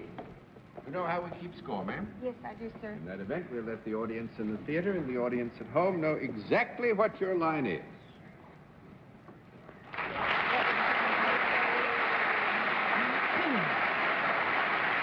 All right. Panel, we can tell you that Miss Vanagh is self-employed and deals in a service. And we'll begin the general questioning with Bennett, sir. Miss Vanagh, do you perform your service in or about the fine city of Indianapolis? Yes, sir. Are the people of Indianapolis better as a result of the service that you perform? I hope so. Do you perform the service equally for gentlemen and for ladies? That's right. Do the people come to you for this service? Yes, I do. Do you touch them in any way? Yes, I do. You do. Are they seated or reclining when you touch them? Either way. Sometimes. Sometimes. Either way. Do you touch them usually above the waist? Yes, sometimes. Sometimes below, too? Are they improved physically or in beauty as a result of your administrations? Yes. They are. Do you wear any kind of a costume or uniform when you are doing your work? I can. Do you use any kind of instrument while you are performing your service? Yes. Would it be an instrument that would touch the skin of the people you're working Yes, sir. on? Might you work above the neckline sometimes? Yes. Would the instrument that you use have any metal in it? Yes. Do you... What? That's right. Let him hang himself, I always say. I've been on an awfully long time. I don't seem able to get off. Do you have to have any spot training for the work that you do before you do it? Have you got any kind of a title or a degree? Yes. Would it be that of a doctor or dentist? Yes. Doctor? Yes. You are a lady doctor. Mm-hmm. Well, what more must I get, John? Well, there are lots of lady doctors. There are doctors of philosophy, doctors of letters, doctors of the humanities, doctors of medicine, doctors of this, and doctors of that. Now, which doctor are we talking about? Doctor of medicine. No, not doctor of medicine. There's one down at 9 to go. Miss Man, that took me a long time. Sure did, yeah. Well, are you a psychiatrist? No, I'm not. 2 down and 8 to go, Mr. Gable. Are you an orthopedist? No, sir. 3 down and 7 to go, Miss Francis. A doctor that touches people, but is not a doctor of medicine. Pretty sneaky work you're doing out there. Yes.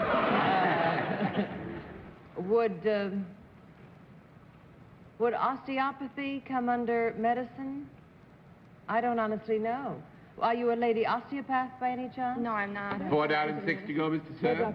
Do you exercise the people in any way or manipulate them or massage them? Yes.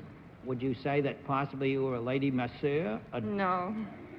5 down and 5 to go, Miss Kilgallen. Well, she can't be a surgeon, can she, without being an MD? That's right. That would be a medicine. I passed to Martin. I think he's got an idea. I don't. An idea is a very rare thing in my case, and I haven't got one at the moment. I passed to Ali. I'm going to throw all the cards over. May I first Yes. just ask one question? Yeah. Did Bennett ask whether human beings, whether men and women come? Yes, Yeah. I did.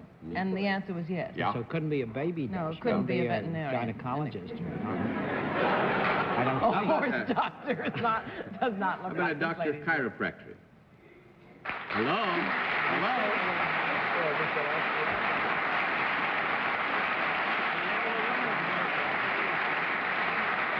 Dr. Vanage is a graduate of the Lincoln Chiropractic College. Chiropractic College in Indianapolis. What's the difference between osteopathy and Chiropractic. I think osteopathy comes under MD, does it not? Well, it's not, but it's more or less. Yeah. medicine. There's a great Not- similarity, All though. medical. The doctor of chiropractic is a more specialized area. Bone maneuver. Yeah. That's right, manipulation of the spine. And I do know that, Miss Vanage, you came isn't from it Latvia. Yes. How long have you been here? 10 years. 10 years Yes. here, and wonderful. 4.5 years of school at Lincoln College to become a chiropractor. I hope that all goes well and that you have a flourishing practice. Thank you so much. Very nice to have you with us. Wasn't that funny?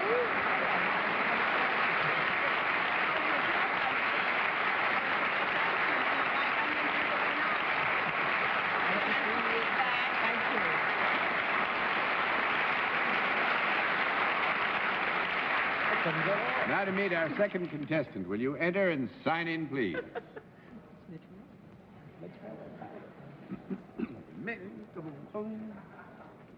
Sheldon Goldstein. Is that right, sir?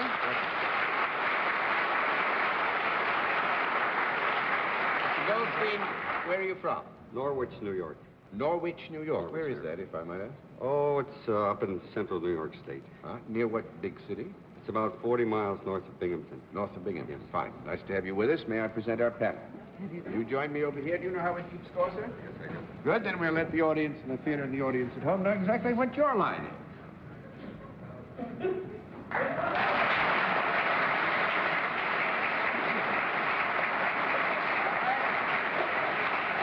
I can tell you that Mr. Goldstein is self-employed and he deals in a product. And we'll begin the general questioning with Dorothy Kilgallen. Could I use your product? Yes, Could I hold it in my hand? sometimes. Sometimes. I think we could agree you could hold it in your hand. Does it come in various sizes? Yes. Is it ever alive? No. 1 down and 9 to go, Mr. Gable. Mr. Goldstein, I'm right in thinking you're not related to Mitch Miller, right? No. Is your product useful both to men and women? Yes. Is it more for fun than for use? No. Oh, 2 down and 8 to go, Miss Francis. If I had your product, would I have it on my person? No. We would certainly hope not. 3 down and 7 to go, Mr. Sir. Mr. Goldstein, is your product used around the house? Yes. Would it be likely to be found in one particular part of the house rather than in any place in the house? I would think we would agree, wouldn't you, sir, that its use would tend to be confined to an area. Would that area be in the neighborhood of the kitchen? Yes. Is your product consumable? Yes. Is it a solid? Yes. Is it eaten? Yes. Is it eaten at one particular meal rather than at all three in equal degrees? I think as the question is posed, we would have to agree that it's eaten at one meal rather than equally at all three, yes. Might that meal be breakfast? No. Oh, heavenly days. 4 down and 6 to go, Mr. Gallagher. Might it be dinner? Yes. Is it exotic? I think so. Rather than just a plain hamburger type food. Well, Mr. Gosian thinks it's exotic. I can't call it exotic. That's 5 down and 5 to go, Mr. Gable. Has it ever been alive? No. 6 down and 4 to go, Miss Francis. Would you buy it in a grocery store? Yes. Is it packaged? Yes. Is it sometimes used in association with other foods? Yes. Is there any dough in the product? No. It just costs I don't dough. think we owe you. Yes, just cost dough, that's all. 7 down and 3 to go, Mr. Sir. Mr. Goldstein, do you sprinkle this product on other food, possibly?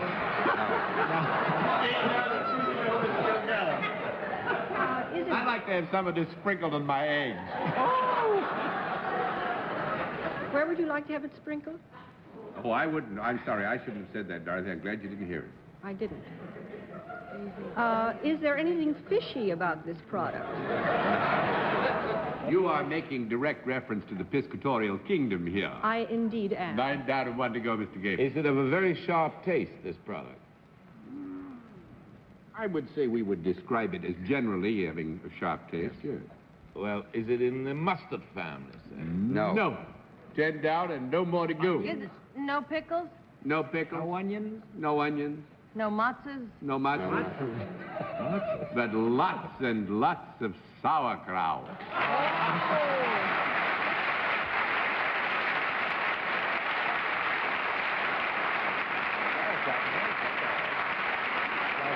Mr. Goldstein is vice president of, it's Ready Pack? Ready Pack Foods. Ready Pack Foods, and they're, I guess, 90% of everything you make is sauerkraut. How do you make sauerkraut? Would you tell me? 20 million pounds of sauerkraut a year? Yeah. Good heavens. Mr. Goldstein, you could sprinkle sauerkraut, couldn't you? Oh, sure, on your ice eggs. cream. Yeah. Or if you've got a nice custard or something like that. There's nothing like sprinkled sauerkraut on it. Yeah. On a souffle. How do you make sauerkraut? Well, we grow our own product, the cabbage, and then we slice it and sprinkle it with salt, and then you have a natural fermentation. It takes about 21 days. And 21 days it just sits and in the tank. We have these vats that hold about 35 ton. We have about 70 of them. And, well, this makes sauerkraut. It's great fun. It's a great fun, I must say, and thank you very much. We had a lot of fun with your product on What's My Line. Nice to see you.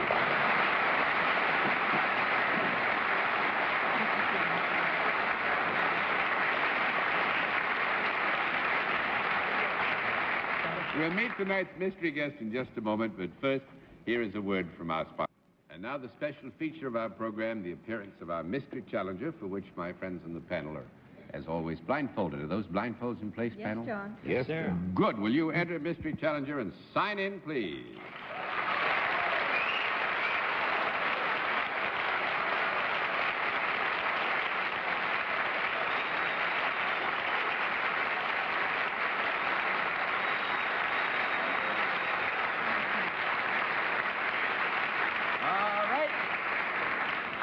Panel, in this case, one question at a time, in turn, moving clockwise, and we'll begin with Arlene Francis. Would one find your name in the theatrical section of the newspaper? Yes. Jolly good. Sir? Would you say that your work embodies the use of music in any way? Sometimes. Miss Kilgallen? Do you play the piano? Socially, I mean, not professionally. No. 1 down and 9 to go, Mr. Gable. Are you a woman? Yes. Miss Francis? Yes. That was a yes. Somebody. Is there more than one person there? Yes. Mr. Sheriff? It's a group movement. Have you got an act that uses singing in it to some extent? No. 2 down and 8 to go, Miss Kilgallen. Are you related to each Yes. Mr. Gable? Have you ever been a mystery guest jointly on this panel before? No. 3 down and 7 to go, Miss Francis. Terribly sore about something. Are you related as husband and wife? Yes. Mr. Sir? Are you at present appearing in any theater or nightclub or hotel around the New York area? No! That's 4 down and 6 to go, Miss Kilgallen. Are you both in motion pictures? Do! 5 down and 5 to go, Mr. Gable. Have you a regular television show? Yes!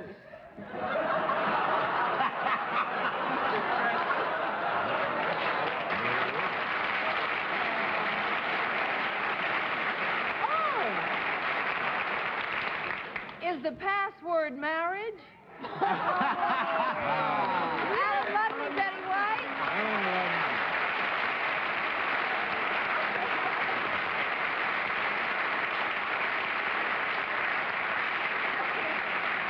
Until very, very recently, Betty White and Alan Ludden, and happily now, Mr. and Mrs. Alan Ludden. And congratulations to you both. Did you Thank notice I even had trouble She did it, Arlene. She did it. And you were going to let me know. You forgot. You were so excited that she said yes. He was going to let me know. I told you. I don't know. Didn't I tell you? No, you forgot. You said you would. But anyway, I'm so glad it happened. I don't care if you'd kept it a secret from me. Just for fun, did you hear what happened when you asked if you had a regular television program? And Alan What? hollered yes, and Betty hollered no. At the same time. Alan's password at 10 o'clock. It's one of the most regular, I guess. What is it, 10 o'clock every Monday night and every afternoon at 3, 5 days a week? 2. Every afternoon at 2. Betty's on tomorrow night. Oh, good. Yes. With Jack Wonderful. Clark. So that's fine. You gonna tip a few answers to her, Alan? No. No. I thought you were Ed Wynn when you first came in. Oh, well, thank you. But I've been Anyway, reading we all, with all our hearts, wish you great happiness and a wonderful world in the future. I've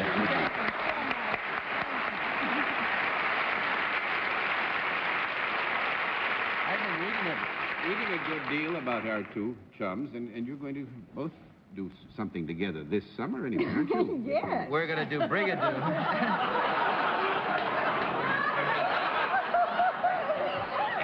We're going to do Brigadoon, and we're In going to... Patterson, New Jersey, the week of July 9th.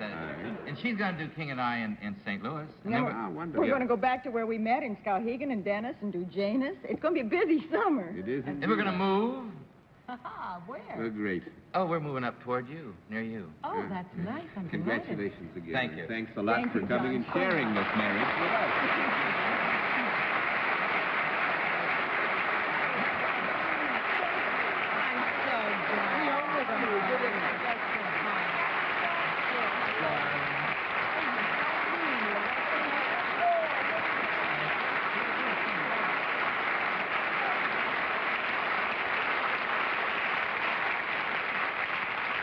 Well, with that recovery, I guess we have to judge you're doing pretty well tonight, panel, so I'll give you some congratulations anyway, and we'll be back with another contestant after this word from our alternates.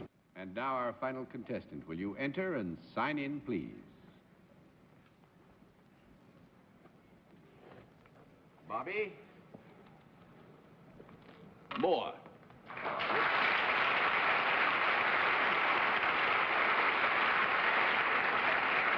Moore, where are you from? London, England. London, England. That's nice to have you with us. Nice to have a visitor from England anytime. This is our panel of What's My Line in the United States. I dare say you've seen the one at home, haven't you? You know how we keep score here at the... What's My Line? Yes. All righty. Just, they ask questions. If you can give them a good, true, and resounding no, we flip a card. 10 flips, and you've won the game. So hope you win it. Now we'll let our audience at home and the audience here in the theater know exactly what your line is.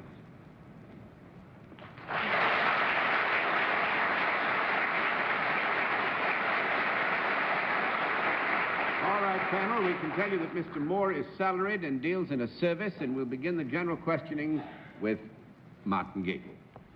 Thank you, John. Mr. Moore, you have the general assured and composed look of a man who might be in the arts, are you? No. 1 9 to go, Miss Francis. Thank you, Mr. Pinkerton. You're a great detective. Is your service one that both men and women enjoy or can use? No. Yes, if I may here, let me have it a think. Oh, yes, I'm sorry. Yes. Do you work out of doors? Yes. Do you have anything to do with the world of sport? I do. Would one find your face at the racetrack ever? No. 2 down and 8 to go. They shouldn't now. They shouldn't anyhow. I think Arlene was on the right track, but if I'm right, you use your own body and your own skill in the sport that you pursue. Is that not correct? Yes. Is it a sport that requires individual skill rather than teamwork a large part of the time? A combination of both, really. Actually, we have to give you that. It takes both. Is there a ball involved in the sport that Yes. you perform? Is it either golf or tennis? No. No. 3 down and 7 to go, Miss Kilgallen. Is it an English game rather than American? Yes. Cricket? No. Nope. 4 down and 6 to go, Mr. Gable. Is it some kind of rugger soccer? No. No, I'm going to throw all the cards over because actually I'm sure you've got it. It's soccer because rugger and soccer are different. Well, that's an American game. That's why I kind of switched it around. If I said soccer, it's an American game too, so it doesn't matter. Actually, Martin, you gave me the golden opportunity to throw the cards over. You were right. It is soccer and not rugger. It's soccer. Right. And Now, soccer is a team game. It's not an individual. Well, that's why it takes both. individual skill. You have to have individual skill, but you also have to be a part of a very skillful team. I would say probably among that element of sport, it requires a degree of skill with your feet and head that is probably not required elsewhere in terms of individual capacities and abilities. As an old soccer player... I've never heard soccer explained so beautifully, John. Well, thank you very much, Martin. I wish I could play it as beautifully, however, as Mr. Moore does. He is with the team from London. That's right, yes. West Ham United. West Ham United. Is that West Hampshire? No, it's from London. West Ham United? It's West Ham United, yes. And they played the French team at the international soccer meet on Randall's Island this afternoon, and you won. 3-1. 3-1. They beat the French team. So that's wonderful. Thank you very much for being with us. Nice to have you on West Ham.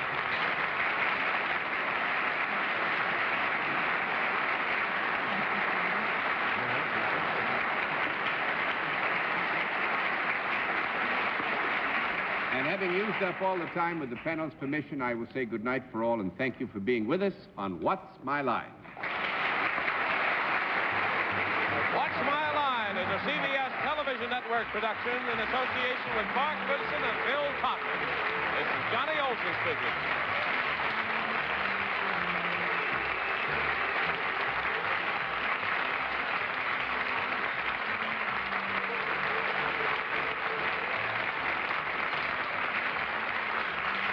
Hello there, world. The name of the show is Tattletales. Production number 0749. The air date to be announced, VTR 123076. Take 1 week.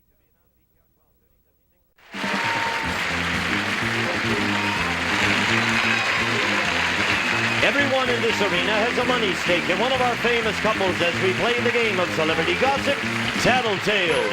And here's the star of Tattletales, Bert Convy.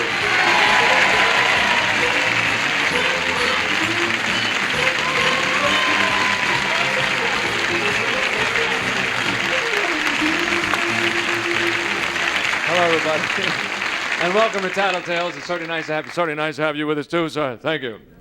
Lest you get the wrong idea, you know what I mean? We have a super group back of me today, and one of them has some terrific news, and I wanted to tell you about it too. Winning money today for the blue section from the Mary Tyler Moore Show. Betty White and her husband, Mr. Alan Ludden.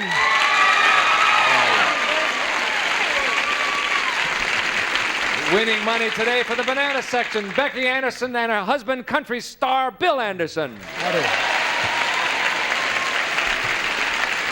Winning money today for the red section, Sherry Spillane and her husband, Mr. Mickey Spillane.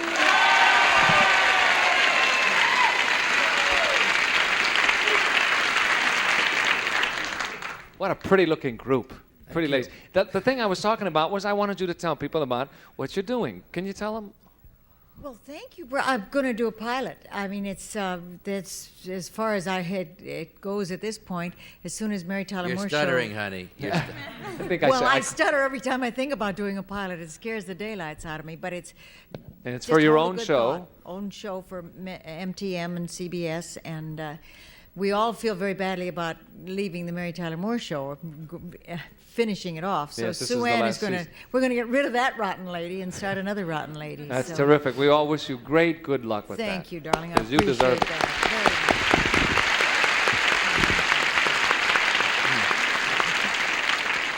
And to show you how much they truly care, even the Bananas and the Reds applauded for that. So appreciate that it. tells you something. Fellas, first question is worth $150 for your rooting sections. Man, our magic genie is in a playful mood. He says that for the next dressy party you attend, you must wear one of two ties. The first has a picture of Mickey Mouse on it, and the other has a nude woman on it. Which would you choose? It's for a dressy party. Very dressy party. Got to pick one of those ties and wear it and somehow defend it. Off you go. Doesn't say here if the one with the nude lights up. That's the kind I like. Yes, right. Kiss me quick. Was that what it was? Kiss me quick. Kiss me quick. Which tie will Alan choose, Betty? Oh, I tell you, he's such a clothes horse. He just loves any kind of clothes. He wouldn't be caught dead in either one of them. But if he had to make a choice, I think just for his own amusement, he would. No, not Mickey Mouse. I know what you're thinking. No, he'd take the nude lady. The nude lady, yes. Has he ever owned a tie like that you know of? Well, he's a closet tie man. You know, he's got more ties. And no, I don't think he's owned one like that. He may have lusted after one, but I don't think he's owned one. I've got to have that Mickey Mouse tie. No. Okay, here he comes. We know which one it is. All right, the genie says that for the next dressy party you attend, you must make a choice of one of those two ties. One has Mickey Mouse on it, the other has a nude woman on it. Which would you prefer? Your tacky genie that's a tacky genie. Tacky genie, It's yes. a tacky genie. I wouldn't wear either one of them, you know that. Yes, of course. But the Mickey Mouse one would probably be very silly and dull, and the nude woman would at least have some color and style. I'd wear the broad any That's day. the one. Yeah. You got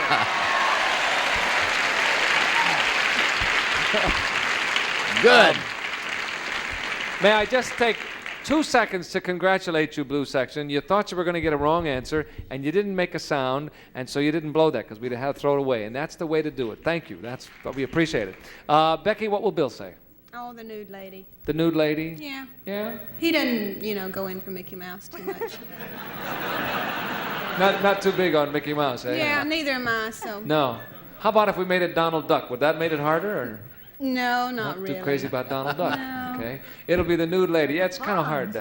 What? Now. The Fonz, yes. Now you'd have trouble. Okay, you'll say the nude woman on the tie. Here he comes.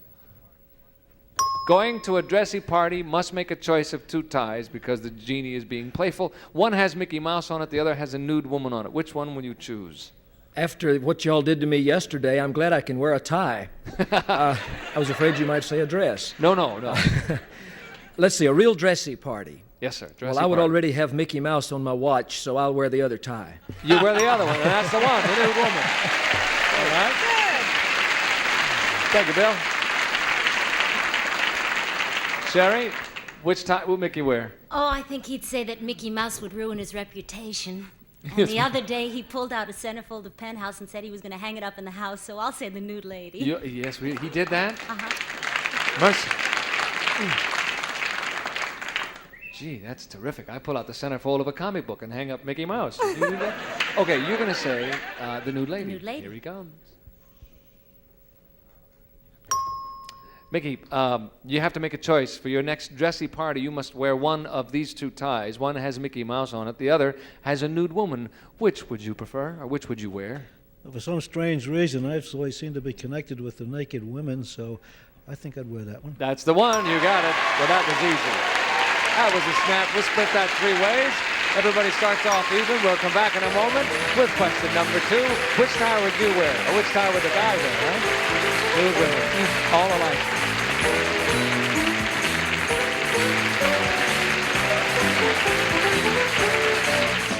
All right, guys. Hello.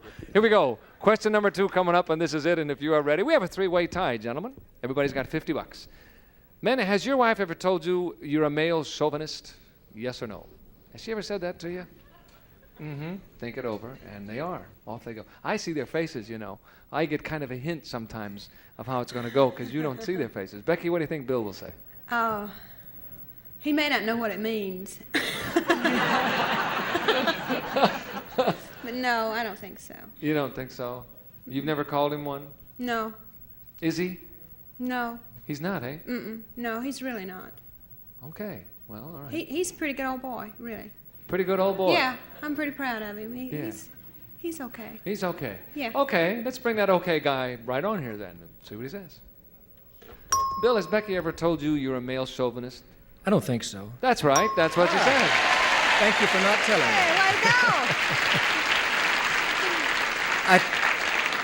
I think she would have, Bert, but I don't think she can pronounce it. Well, I said you said? didn't know what it meant. I so. don't. I don't. We're even. I was just going to ask if you thought you were in any way. Not what Becky thought, but do you think you are in any way? I don't think so. No?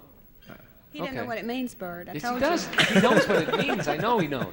Sherry, what will Mickey say? Have you ever accused him of being that? I call him one all the time because he is one, and I like him that way. Really? Is he a male chauvinist? Uh-huh. He would have to be. Mickey Spillane must be. It seems to be written in stone, doesn't it? All over the house he writes, I am a male chauvinistic. No. Okay, so you've said it, and you think he is, and you like it. And here he comes. Let's see if he agrees. Mickey, has Sherry ever told you that you're a male chauvinist, yes or no? She done well better, certainly. That's right. Done well better.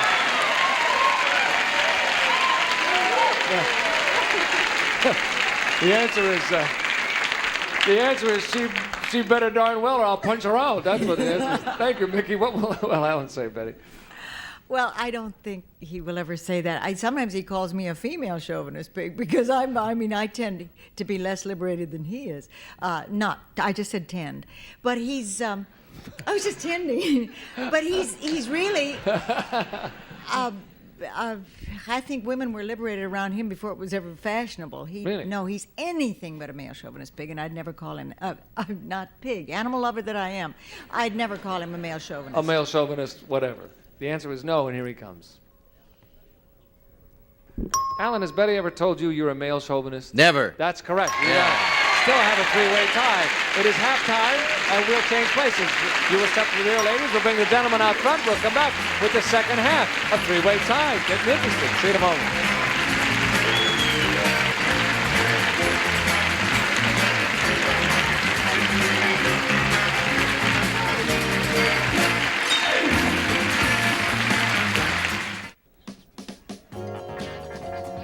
In addition to cash awards, a member of the winning rooting section chosen at random will receive from Tally Industries a new easy-to-read digital dial light by Westclocks, compact design, accurate front set time and alarm from Westclocks, and Blue Luster Carpet Shampoo for soft clean carpeting. And to help make shampooing easier, the Blue Luster Carpet Shampooer can also be rented. And a tray and a supply of creamettes, the macaroni in the famous green box. Cooks up firm yet tender in just minutes the way everybody likes it. And the skateboard and a supply of Blammo, the only sugarless bubblegum and big soft chunks and handy sticks. Delicious and doesn't sugarcoat teeth. Back to more Tattletales in just a moment. Hello. We've changed places after halftime, as a matter of fact, and I have three charming gentlemen with me and a question that's worth $150. And so, ladies, it is for you, and we're going to ask it now. Which would you rather have? Longer legs, a smaller waist, or a bigger bust? Which would you rather have? What a good one. Again, I like to hear it. You want to hear that again, eh? Yeah. Should I say it slower, too? Yeah. Longer legs. That's better. A smaller waist? Or a bigger bust? Off you go. Think it over, ladies. Okay, we're going to start with you, Mickey. In Sherry's case, what would she want? It's not what you'd want, by the She way. wants a smaller waist. She's got everything else there, but she's been working on the waist part lately. That's what she wants. She wants a smaller waist. She looks I hope pretty she good. doesn't get it, but she wants it. I like her the way she is. I like her the way she is. She looks terrific. Here she comes. Sherry, which would you rather have? Longer legs, smaller waist, or a bigger bust? Well, I've already got the bigger bust and the smaller waist, so I guess I'll go for the legs. No, that's not what Mickey said.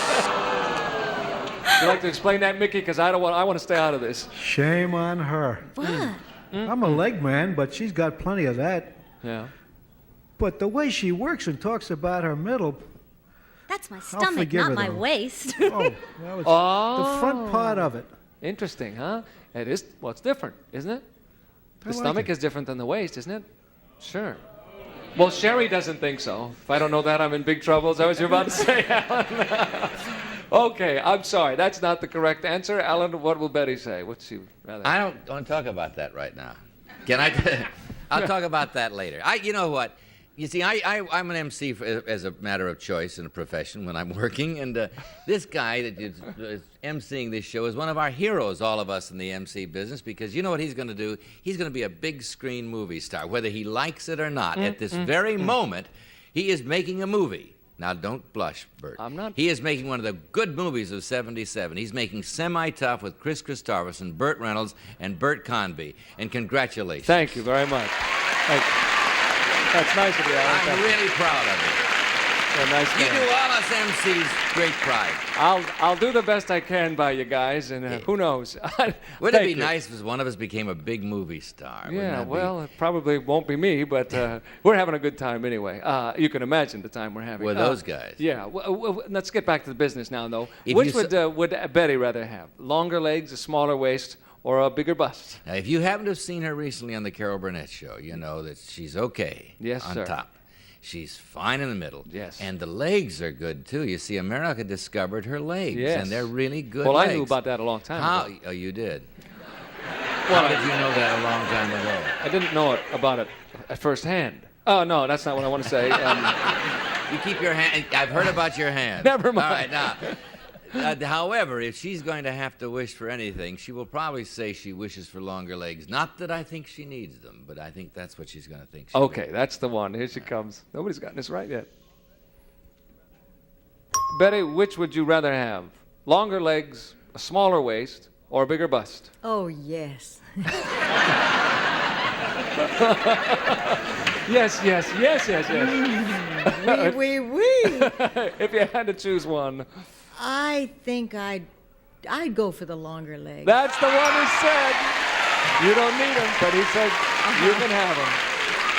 But would you point out to her that I'd said she did not need them? Yes, Thank you, he did say that. In front of everybody, he said that. Absolutely. Thank you, dear. Bill, what will Becky say? She'll probably be like Betty. She'll probably say all of the above. But I really think from watching her, I think she'll say a smaller waist. Smaller waist. Yeah. Okay. Is that okay, Bananas? Sure. Okay. One guy didn't think so. I guess he's does he measured her know? lately or something. You're going to say a smaller waist. Here Yeah, I comes think so. Becky. Well, okay. Stick with that. Which would you rather have, Becky? Longer legs, a smaller waist, or a bigger bust? I would love to have a smaller waist. That's right. That's what the man said. Well, that breaks our tie.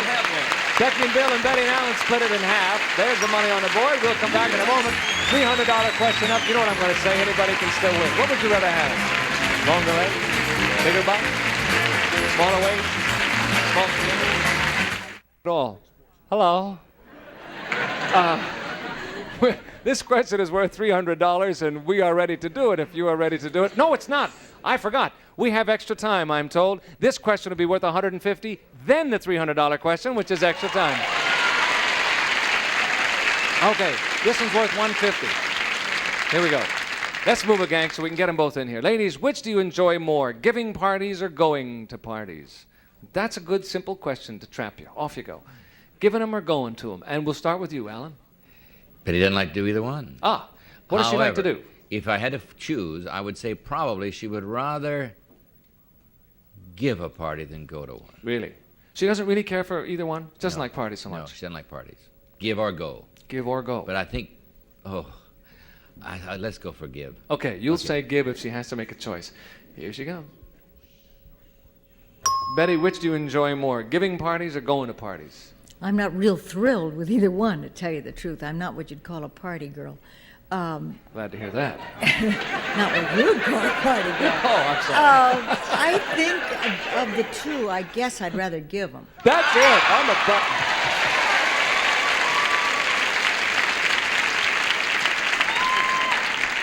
Thank you, Betty.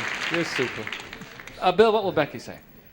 We really don't do a lot of either one, but she is a great hostess. She's a great cook, and she really likes to have, company and this kind of thing. I'm going to take a chance and say give a party. Giving. Yeah, Okay. I think so. A giver. Here she comes. Becky, which do you enjoy more, giving parties or going to parties? I think probably going to parties. No, Bill said probably giving. Said you're a great cook, a great hostess, which was a I do compliment. enjoy it, but, you know, I like to go to parties, too. Yeah, I understand. I do, I'm not too. going to take you to one now. You blew that. He's not going to Well, take you. You should have known that. Thank you, Bill. I'm sorry about that, Becky. He should have known it, but you got another question to go. Don't worry, it's not over. Mickey, what will Sherry say? Well, this touches a very sensitive part of our life because she goes to a lot of parties, but we don't give many because my lifestyle is totally different from hers. And so I'm You going mean she goes to parties without you? Well, I'm glad to see that, too. The theater and other places I don't particularly care for. I see. But she's got some nice friends that take her, though. They don't bother me. Really? No, they don't bother her. But I'm going to say she'd rather go. Although she's been on my back to give some big parties, but she'd rather go. She'd rather go. Here she comes now. Okay. Which do you enjoy more, Sherry, giving parties or going to them? Going to them. That's it. You got it. So Betty and Alan and Sherry and Mickey split that $150. This question, however,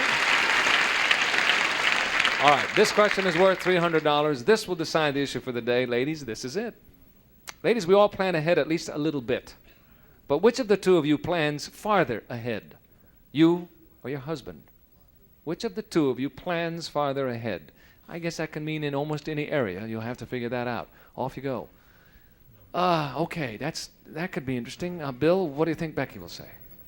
Becky keeps her schedule pretty flexible to fit with mine, and with my work on the road and tours and this kind of thing, they have to be planned farther ahead, and she stays pretty loose and flexible, so I think I plan farther ahead than How far ahead is your schedule planned, Bill? How far in advance do you know where you're going to be and so forth? Oh, usually anywhere from 6 to 9 months, I guess. You know up to the day where you're going to be and what you're going to be doing? Well, not like every day, but you know. Pretty close. But since you mentioned, I know I'm going to be in Des Moines this week, and and a few things like that. And but then there are fill-in dates, that come in around the basic dates. I understand. The reason Becky stays flexible is if she doesn't make plans, then she hopes up till the last minute I'll take her with me. Aha, that's a good idea. Does she go with you much on the road? Quite a bit. Yeah. Yeah. It's a good idea.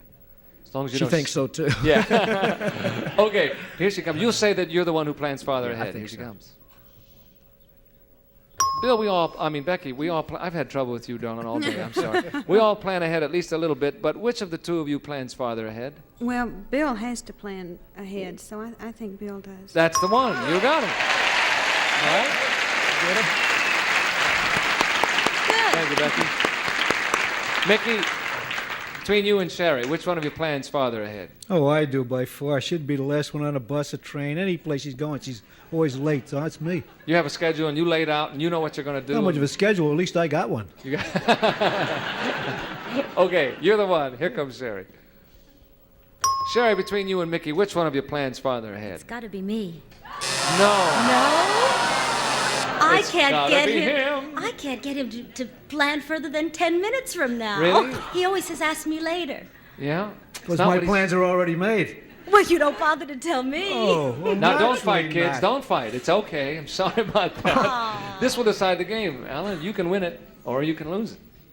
Right? Betty can lose it. Yep. I can win it. That's right. Okay. I'm sorry. That's correct. I plan farther ahead. You do, eh? Yes, whether she thinks so or not. True.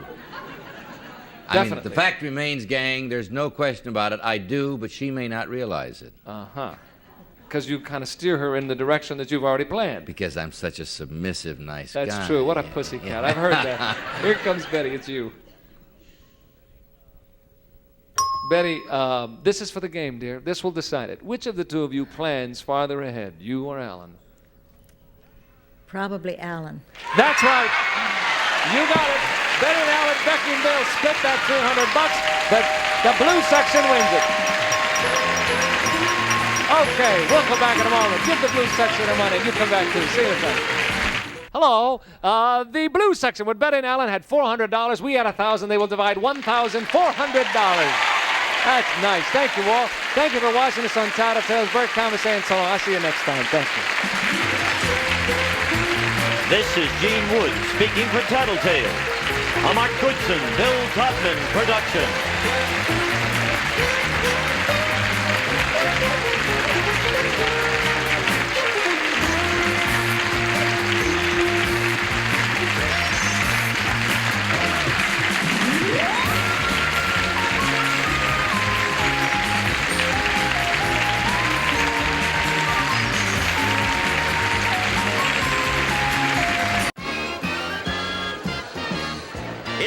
more than password. It's Password Plus.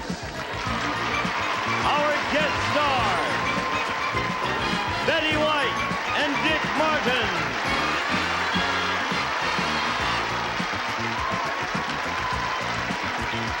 And here's the star of Password Plus, Alan Ludden.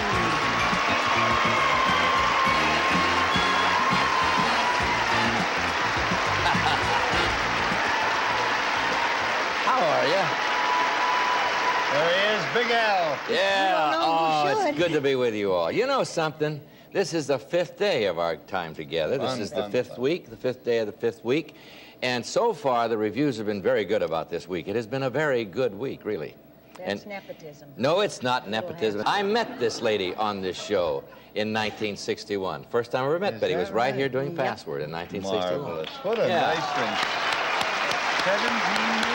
Yeah, no, 61 is 18 years. 18. Yeah, we've been married how many?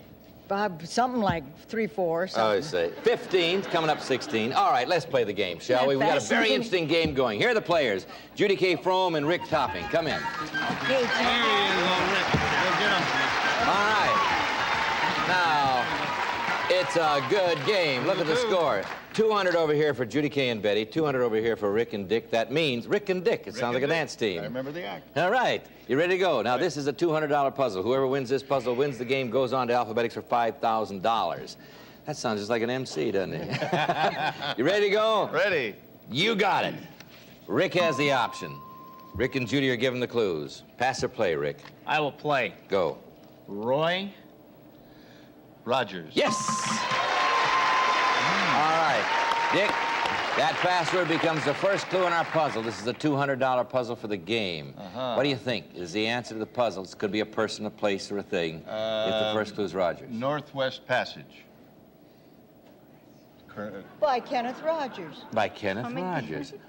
Is it Northwest Passage? Here we go. Here we New go. password. You got it. Okay. Judy got the option this Rogers time. Rangers, by Kenneth. What do you think, Judy? Going to pass or play? I'll pass. Okay, Rick, play. Smithsonian. Institute. Judy, second clue. Artifacts. Museum. Yes! Betty. Institute. I thought, sure. No. Betty, Oh, 2 clues. This is for the game. Rogers and museum. What's the answer to the puzzle?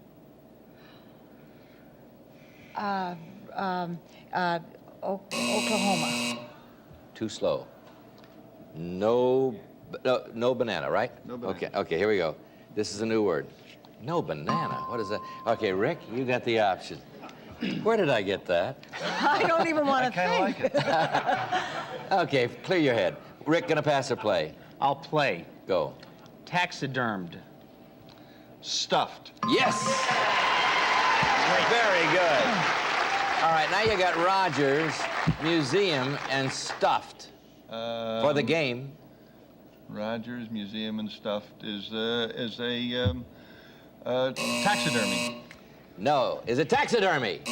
Nope, not taxidermy. No. Okay, here we go. It's getting very tight. You're going to have the option, Judy. This could do it. Betty hasn't got it yet. Okay, Judy thinks she's got it. You think you got it, Judy K? I've got the puzzle, but I don't know. All right, you got to get the password to get the puzzle. Yes. Trade you. Going to pass or play? Pass or play? Play. Pass. Go. Oh, What are you going to do? I need to pass. I'm sorry. Okay. Pass. Play. Pet. What? Pet. Pet. Animal. Second clue, Judy K. Treasured. Treasured pet is a Nicky. Third clue, Rick. Dearest.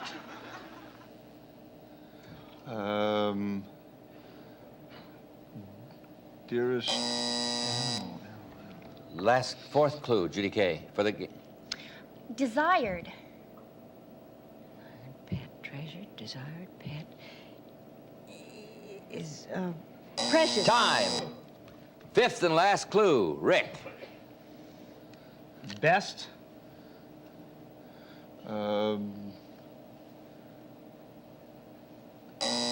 Last clue for you, Judy Kay. 6th clue and the last one. Things. Favorite. Yes. Favorite things. All right, Betty, this is for the game. Oh. You've got Rogers, you've got museum, you have stuffed, and you've just added favorite. What do you think is the answer to the puzzle for the game? Oh, I'm just sick. I got to tell you, if it's any comfort, I have no idea. Do you have any idea at home? Do you have an idea over here? No. Oh, everybody we have to seems give to the know. next word. Everybody seems to know. Okay. No. Whatever I want to say, I don't know what that is. Okay, ready? I'm not going to say banana anymore. All right. Now, this is it. This is the last clue for the puzzle. Rick has the option. There it is. Okay, you're going to pass or you're going to play? I'm going to play. Mare. Horse. Judy? Stud. Stallion. Yes! Betty, for the game. Betty, for the game, your clues are Rogers Museum stuffed favorite stallion. It's Trigger. Is it Trigger? It's Trigger! You won the game! Very good. Okay, Rick. Wasn't what you call a runaway. It wasn't a runaway. It was a good fight, Rick, and you gave us a good fight. We have $200 for you, and our great thanks for being a good player. Thank you for being here. All right, ladies, you're going to play alphabetics right after this commercial. Let's go over it. Okay, Judy Kay, you've got $2,900 so far. Now we're going to give you a shot at 10 passwords. We're going to help you out by giving you the first initials of those passwords. These passwords start with D and go alphabetically all the way through M. Okay? Now, if you get all 10 of them in 60 seconds, we'll add $5,000 to your $2,900, which will be pretty nice, right? Okay. Now remember, the first word starts with D. There it is, Betty. That's the word. You'll have 60 seconds. Are you ready? Okay. Go. Elk. Deer. E. Mistake. Error. F. Dirty. Filthy. G. Boy. Girl. H. Pig. Hog. I. Capital. Indiana. Capital. Indianapolis. Yes. J. Happiness. Joy. K. Fist. Killer. Brass. Knuckles. L. God. Lured. M. Cheeks. Muscles.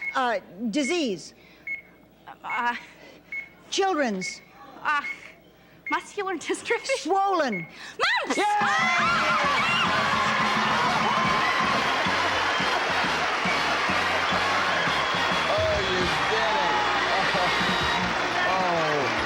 I was so afraid mumps were going to get you. All right. Would you like to know how much money you won? Okay. Would you like to know you just won $5,000? You now have $7,900. And what's more, you get to play some more. Let's go back. If I can stand up, I can play All right, more. stand up. Okay, now go join Dick. All right, you got a new partner there. Okay, I want you to meet your new player, Betty. It's Carol Monroe. Come in, Carol. You sit right here. Oh, you matched the set, Carol. You dressed for our set. Of course. We like red around here, as you know. Tell us about yourself, Carol. I live in Pasadena. I'm married, and right now I work with the Associated Students at UCLA. Good for you. Now, you want to play password? You see Yes, how well sir. they play around here. We're ready to go. Let's start a new competition. There's the password. Betty has the option since she's got the new player. Whoops. I can see There that. you, okay. Oh, it's a little wallet thing. All right. Gonna play or pass? I'm going to play. Go. Walt Disney. Yes! Isn't that something? What did you do? Yeah. Yeah, it could have been Whitman, but it was Disney more logically. Okay. Or Miller. Carol, Walt Miller. You wouldn't know him. I was about 12. All right, Carol, the first password becomes the first clue for our password puzzle. The first clue is Disney. What's the answer to the puzzle? Snow White. Is it Snow White? Not Snow White, but could have been. All right, you got it. Dick has the option. Pass or play? Pass or play, Dick? Pass. Okay, Betty, play. Shady? Lane. Aha! You're still in, Dick. Bright. Sunny? Yes! Right. All right, Judy Kay, 2 clues up there. You have Disney and Sunny. What do you think? Southern California. Oh, is it Southern California? Not Southern California. All right, here we go. You got it. Betty has the option. Pass or play, Betty? I will pass. Play, Dick. Lox. Bagels? Oh! Funny, you don't look Jewish. I'm not. And she's from Montana. I know. Wyoming. I discovered bagels in California. They're Oh, you did? All right. Okay, I was thinking of them in New York. However, over to you, Betty. I know what you're going. Openers. Keys. Keys. All right, Carol, 3 clues now. Disney, Sunny, and Keys. What do you think it is?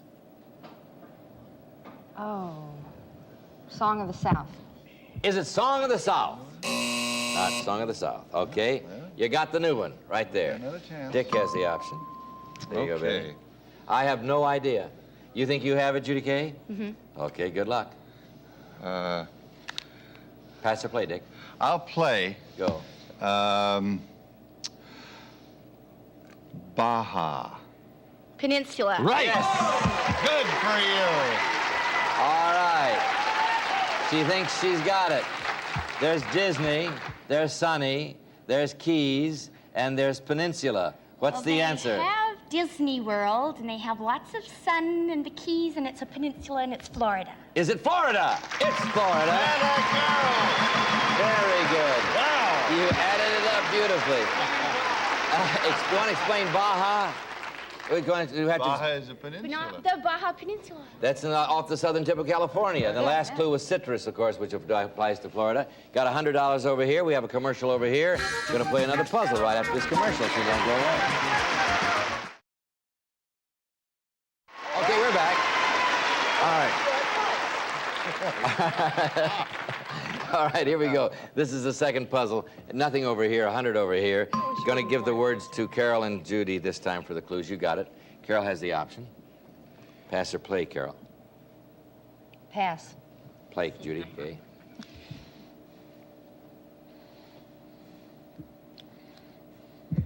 Leather. Animal. Second clue, Carol. Hip. Boots. Yes.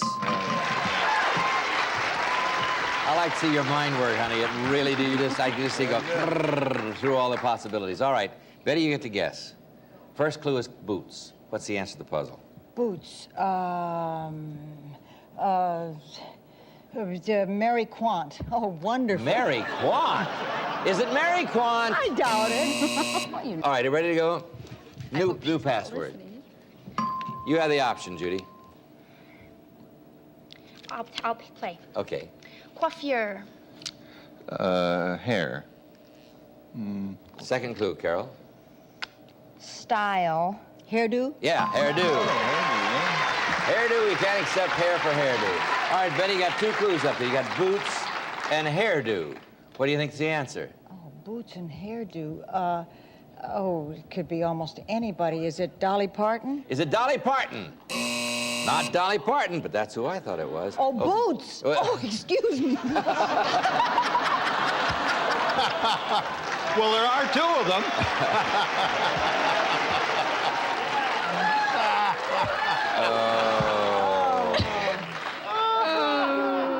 You see what I live with?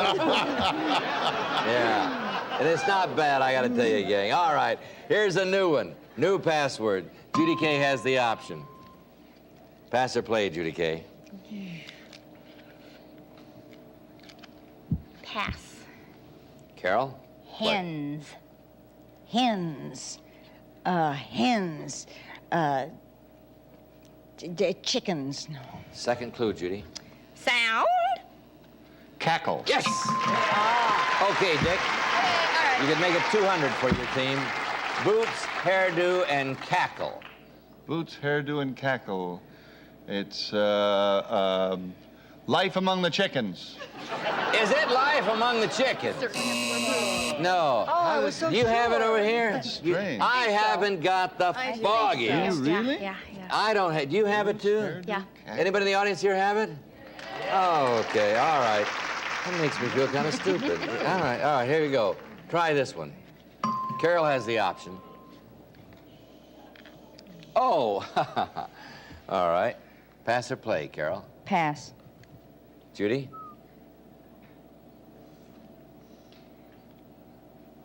Tooth. Ache. Second clue. Dracula. Vampire. Third clue. Single. Saber. Saber, too. Fourth clue. Bite. Bat. Fifth and last clue, Judy Kay. Wolf. Fang. Fang! All right, Dick. Boots, hairdo, cackle, fang. What's the answer to the puzzle? Phyllis Diller. Is it Phyllis Diller? It's Phyllis Diller. Okay. The last was comedian, which of course she is, and she's a darling lady, too. She's a lovely lady, and I'm glad we had a puzzle with her on it. Okay, we got a commercial. We'll be right back.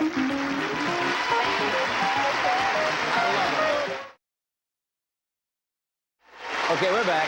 Now, here's the situation.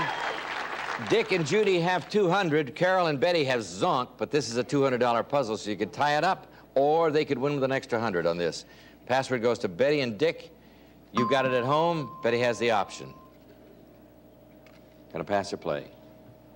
I'm going to play. Go. Hefner. Hugh. Dick. Magazine. Playboy. That's it. All right. Look at it. Judy Kay, you have the first clue. It's Playboy. What do you think the answer is the puzzle for the game?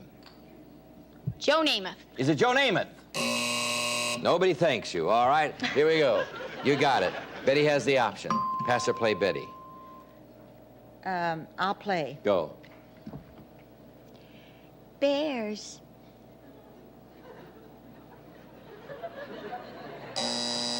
Second clue. She said bears. Babies. Cubs. Okay, you got 2 clues for the game. You have Playboy and Cubs. What is it, Judy Kay? I know nothing about football. And I'll bet you that's a football player. Or baseball. All right, here we go. Single guy. All right, here we go.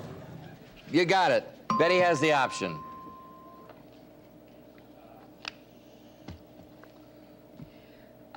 Play or pass? I'll play. Go.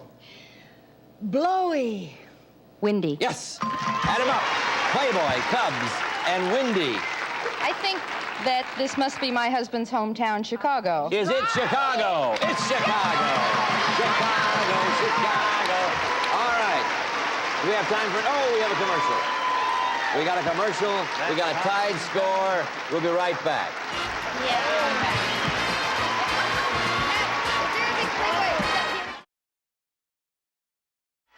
Okay, Betty, Dick, you have been merely marvelous. It's really been a delightful week. I hope you two will come back and compete against each other again, because it's really been fun. Will you do that? Now, Carol and Judy, I have this to tell you. The game is tied up. We will begin on Monday with a puzzle that's worth 200. Whoever wins that puzzle will win the game and go on to alphabetics. You'll have new celebrities sitting in here. Now, let me tell you about some of the friends that are coming up here on Passage that you'll be looking forward to seeing. You'll see my buddy Tom Kennedy, good player. Jack Klugman's coming. Mary Tyler Moore is coming. Joyce DeWitt is coming. Liz Montgomery's coming back. Your friends will be here, so we trust you'll be here every day, every weekday, because we're counting on you. And thank you again for greeting us so warmly. It's great to be back. See you on Monday. Have a good weekend. Some of our contestants will receive American Tourister strong, lightweight luggage, the prettiest piece of protection your clothes will ever get. You travel first class with American Tourister. And long-lasting DuPont Lucite paint, custom blended in a rainbow of more than 1,000 colors for inside or outside your home. Top sealing Lucite goes on easy, looks great. And Dep Amino shampoo, organic protein shampoo, gentle enough for every day. For body, shine, condition, Dep Amino shampoo, beautiful new light for your hair. And Scrunch, the scrubber sponge made tougher than a steel pad. Scours without scratching, even Teflon. Scrunch, new from Johnson Wax. And a representative of our studio audience will receive a Dakota bedspread, very fluffy, beautifully designed in contemporary applique graphics or outline quilted traditional prints furnished by Dakota.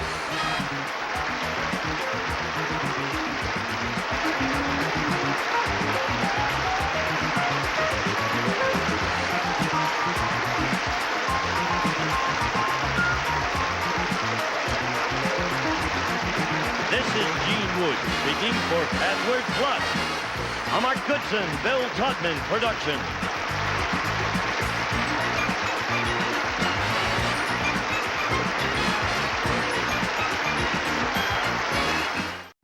This is the lovely star of Hollywood and television, Alan Ludden's beautiful wife, Betty White. Thank you. And this is my partner, Robert Ware, from Indianapolis, Indiana. This is the celebrated humorist and television star, Miriam Parr's wonderful husband, Jack Parr. Hello, this is my partner, Anna Zarelli from Staten Island, New York, and we're all here to play Password. Yes, it's Password. And now, here's your host on Password, Alan Ludden.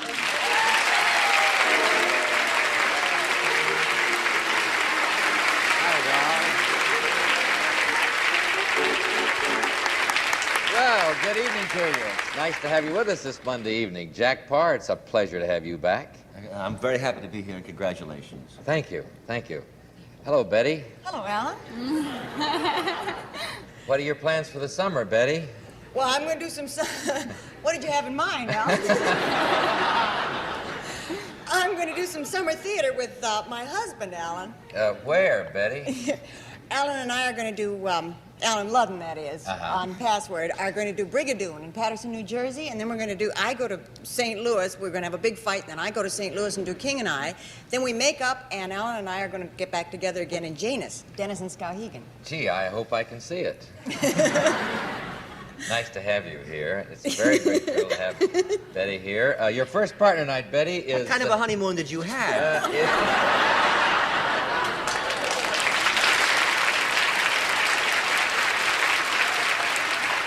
This is my show, and I ask the question. How are you, Bob Ware? What do you do for a living? I'm an attorney, Alan. Are you married? Yes, I am. Two Good. children. Good. Jack, you've really been recommending this institution of marriage, and I want to say that I appreciate all the good words you had to say for it.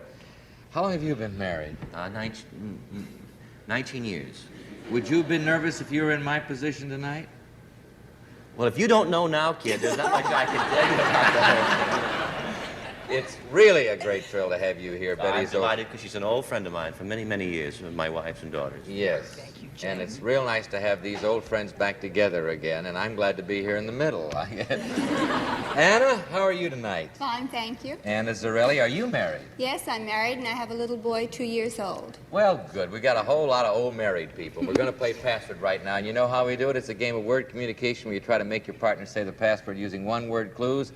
And I'll give the first password tonight to Betty White, and the very same password to Jack Parr, and as they look at it, we'd like you to look at it at home. Password is stage. Okay, Betty, first clue's yours. See if you can get Bob to say the password. Theater? Artist. Theater artist. No, 9 points, Jack. Door. Stage. Yes. Watch the gestures, Jack. Watch the gestures, Jack. We're going to play like that, are we? No gestures. The honeymoon is over, kid. No gestures. Now, the point, let's see, you have 9 points, Anna, toward a 25-point game. The winner has $250 and a chance to win even more in the lightning round. It looks like Jack Parr's out to win tonight, Betty. We'll fix that. All right. Bob and Anna, and it is. As they look at it, we'd like you to see it. The password is romance. Okay, start with you, Bob. 10 points. Affair. What was that word? Affair. Careful, honey. It's a family show.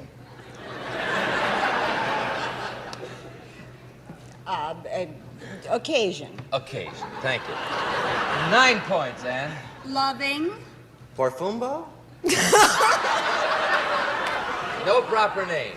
No proper. Okay, Bob. 8 points. Couple.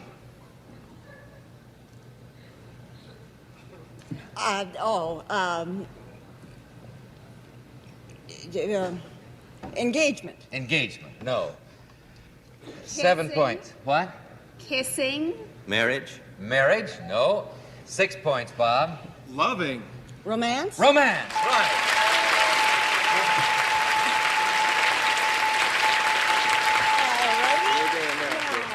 By the way, when you hear this sound, it means that your clue has not been accepted by our authority, who is Dr. Reason A. Goodman, an editor of the World Book Encyclopedia Dictionary. The score stands 6-9, and anything is likely to happen. All right, Jack and Betty have the word this time as they look at it. We'd like you to see it at home, of course. The password is round. Tell him, Jack. Thank you. Okay. 10 points, Jack Parr. Square. Dance. Square dance. No. 9 points, Betty. Circle. Round. Yes!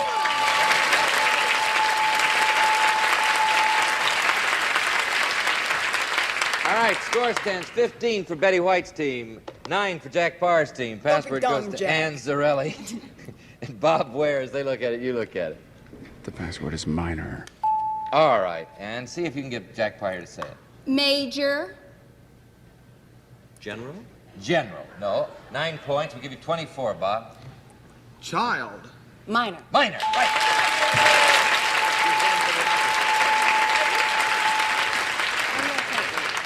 All right, Jack. She does this pretty well, doesn't she? Yes, she does. And Betty. It's going to be a real drag, to tell you the truth. The password is brandy. Okay, you got it? Start with you, Jack. 10 points. Cognac? Liquor. Liquor. No. 9 points will give you the game, Betty.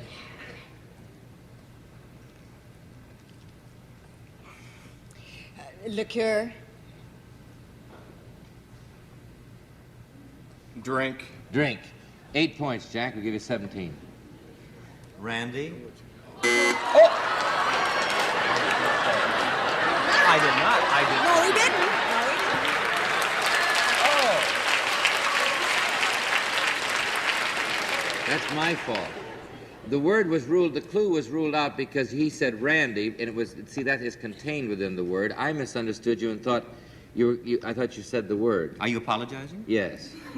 Which You one of you accept two it. are going to cry first? You're the two best criers. Is that illegal, what I said? No, yes, that was illegal, but I shouldn't have thrown it out. I should have just moved it right back to Betty. But I blew the whole thing. So what are we we're gonna throw do the about word. it? We're going to throw the word out and start all over. Oh.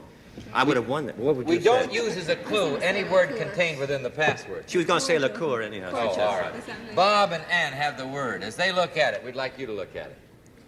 The password is move. Okay, Bob, 10 points. Go. Go. Charge. Charge. 9 points, Ann. Get up. Not allowed. 2 words are hyphenated. 8 points, Bob. Still. Still. Move. Yes!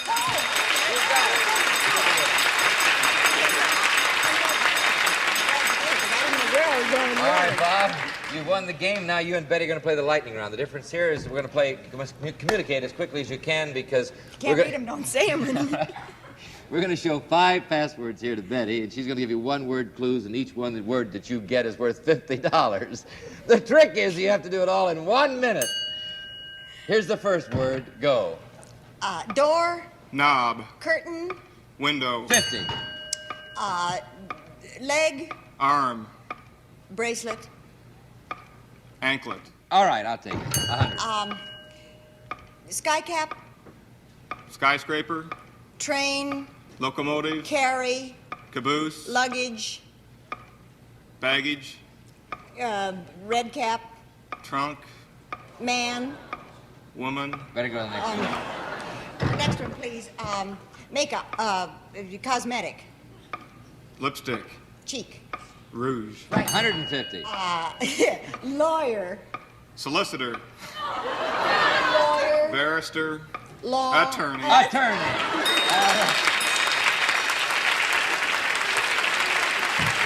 Bob, you had a block there. He wants you to say porter. She was giving a lot of one-word clues like sky cap and red cap, and very good. Well, they are one word, aren't they? Yes, they are. That's a good one. All right. $250, Bob, for the game. $200 for the lightning round, giving Bob Ware $450. And Zarelli, you have a transistor combination radio phonograph by Sharp Electronics, and thank you both very much for playing Password with us. Good luck to you both. All right, Jack, you're gonna give her a tough fight this time? Oh, I don't know. All right, here we go. Let's meet two brand new Password players, shall we? Betty White, meet your new partner from West Englewood, New Jersey, Grace Martin.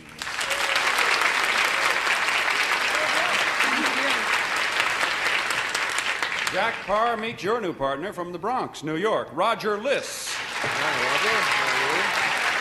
Roger. Roger and Grace.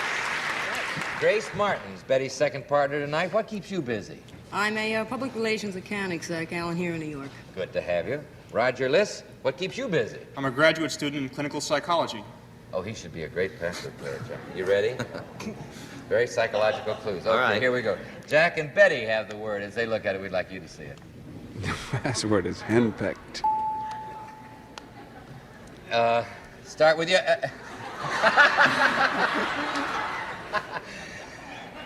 10 points, Jack. First clue yours. Later. After? Later, after. Okay, Betty. 9 points. Don't get self-conscious. Communicate. Husband. Wow.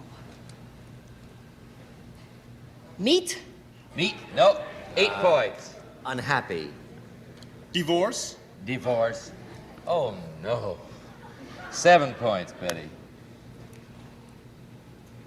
Belittled. Degraded. Degraded, no. 6 points. Chicken. Henpecked? Yes!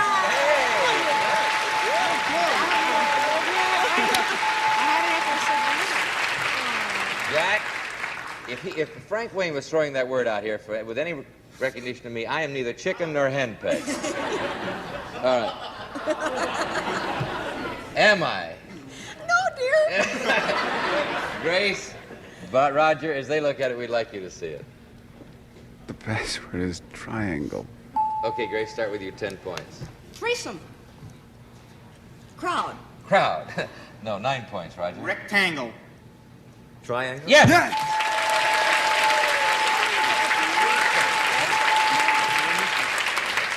Well, I figure I'll let Jack get a couple. It makes him feel better and everything, you know. I'm going to pay for that in blood. Yes, Betty and Jack, they're the old friends. As they look at it, you look at it. The password is sorry. Okay, Betty, 10 points. Apologize. Apologize. Sorry? Yes!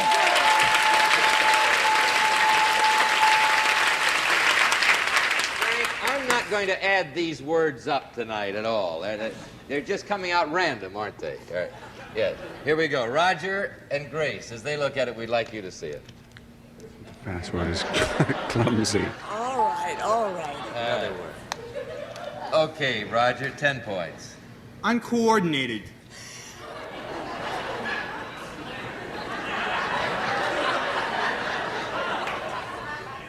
Annulled?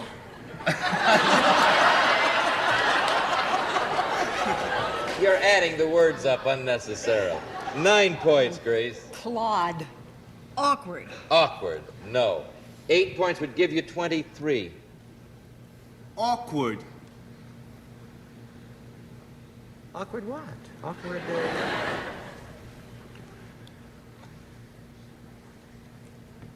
can't think of a word. Awkward. 5 seconds, Jack. I get nothing from awkward. All right. 7 points, Grace.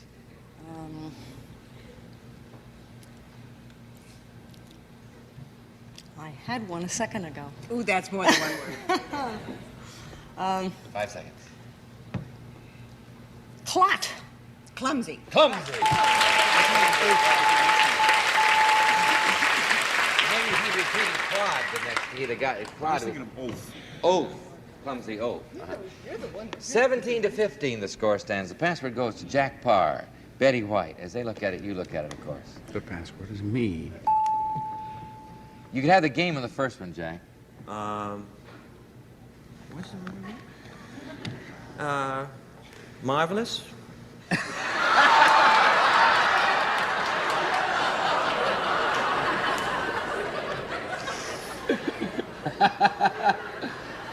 If he can be a comedian, so can I. Me!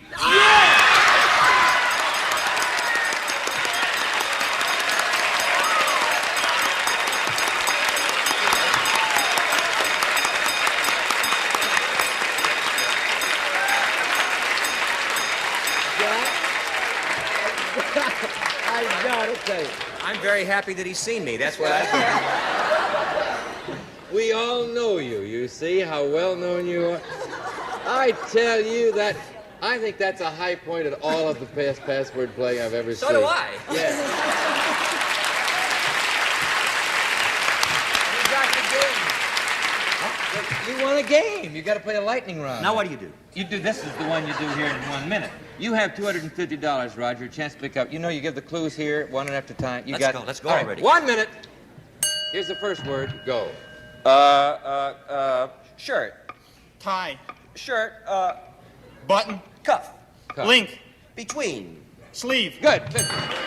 Rat. Mouse. 100. Fire. Hydrant. Fire. Alarm. Fire out. Out. Shoot. Run. Fire. Door. Door. Escape. Before. Alarm. Better go out. All right. News. Television. News. Kilgallen. Correspondent. News. Reporter. News. Writer. Right on. Paper. All right. Mahogany. Desk. No, alike. Bureau.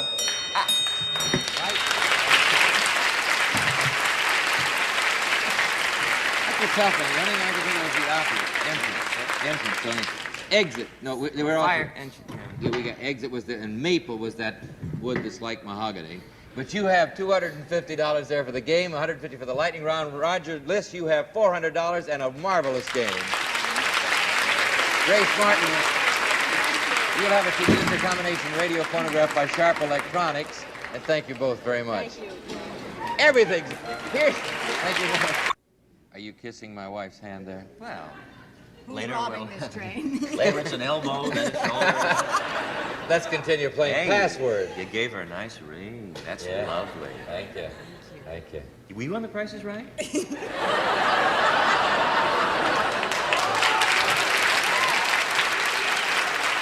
Shall we continue playing the game for which we came? Password. Let's meet two new players. Betty White, meet your new partner from New Brunswick, New Jersey, Joe Middleton.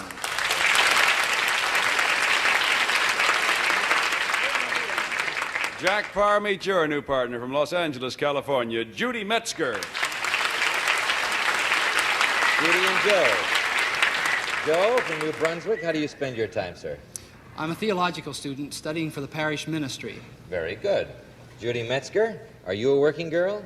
Right now, this summer, I'm working as a social worker, and I'm continuing for my master's in the fall. And you're from Los Angeles? I've been in Los Angeles very recently. All right, you ready to go? You know how we play the game. Jack's won one game. It's a sneaky way to pay off the minister, isn't it, having him on the show?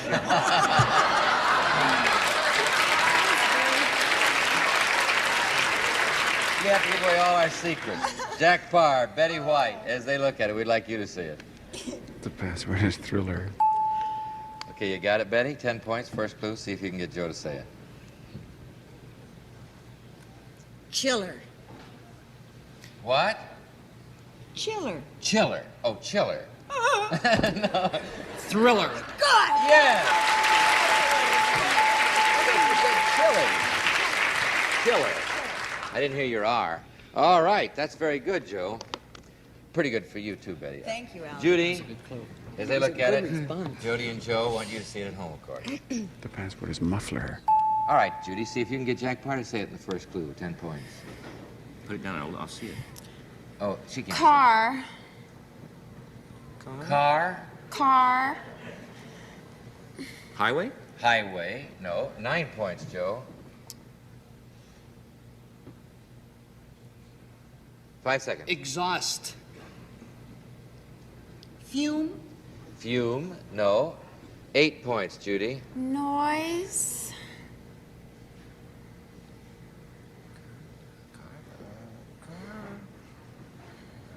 Noise, huh? 5 seconds, Jack. Motor. Motor. No. 7 points, Joe. Silencer. Muffler. Muffler.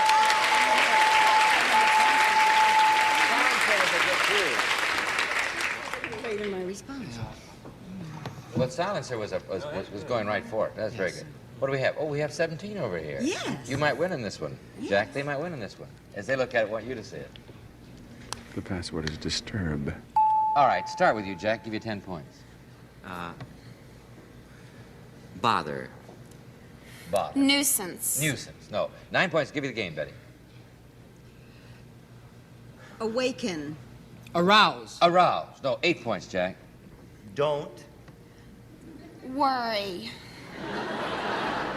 That's a good clue, though, Jack. 7 points, Betty. Give you 24. Bother. Disturb.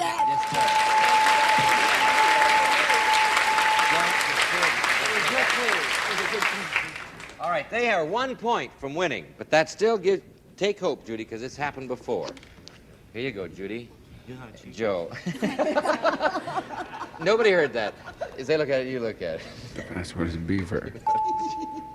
All right, Judy, 10 points. Eager. Beaver? Beaver!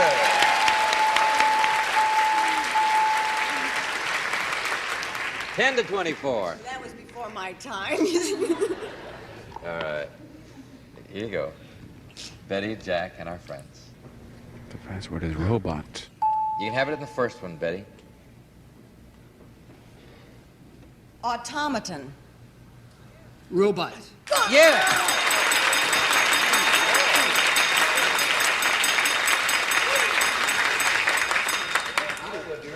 I thought that might play down. She's sorry. She didn't do anything. No, you did very well.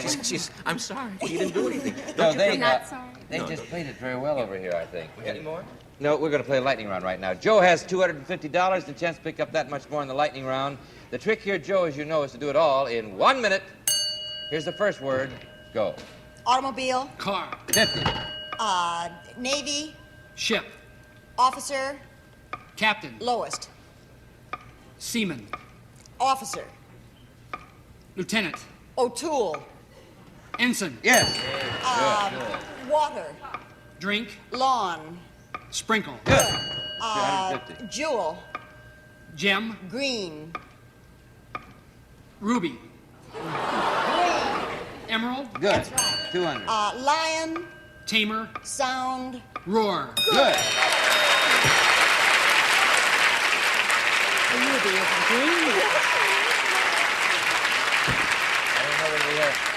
Would you think I was being very partial or at all partisan if I said I thought that Betty White played that lightning round marvelously? Oh, did you like the answers I Yeah. got? I thought you did that very well. What are you going to do this summer, Betty? I have no idea, Alan. I now pronounce you a contestant. She's very good, and Joe, you won, as a matter of fact, by playing that so well, $500, the maximum. Joe Middleton. Judy, you have a radio photograph by Sharp. Thank you very much. Next week, our new contestants will be playing Password with our guest stars, who will be one of your favorites, the lovely star Jane Wyatt and the popular television and motion picture dramatic actor, Mr. Richard Boone. Jack, tell me, what are your plans for the summer, seriously now? I'm going into the Pacific again. I'm going to Tahiti. And You're going to do the home, you're going to take pictures? Not the home movies, the movies. Well, you call them home movies. Well, yes. But I like them. You have taste. Yeah, you're going to show them next year on your show. Yeah, sure. In that Tahiti, where else are you going? Well, I'm going perhaps to Russia and, You are? And Africa. Yeah. You're going to take Miriam and Randy? Not to Tahiti. Not to Tahiti. Why don't you take them to Tahiti? Because they're going to have a cold. I see. Oh, you go off on trips without your wife sometimes? No, never before. Just Tahiti. I see. Betty, nice to have had you here. Nice to have had you. You played a very good game. Thank you. We'll see you all It's next been week at fun the with same this time or tomorrow on Daytime Password. Until then, this is Alan Ludden saying the password tonight is... Home. Will you take me home, please, Mr. Ludden? I certainly will, Miss Ludden. Thank you. Good night. You got a minute? Because all it takes is 60 seconds and you can win cash prizes and oodles of oodles just by playing Bingo Blitz. Here's how. First, go to gsn.com/Bingo Blitz. Then pick your bingo numbers. Then, for winning numbers every day, watch Bingo Blitz weeknights at 7 during Deal or No Deal. It's that easy! Bingo Blitz on GSN. Fun in 60 seconds. Bingo Blitz weeknights. Only on GSN.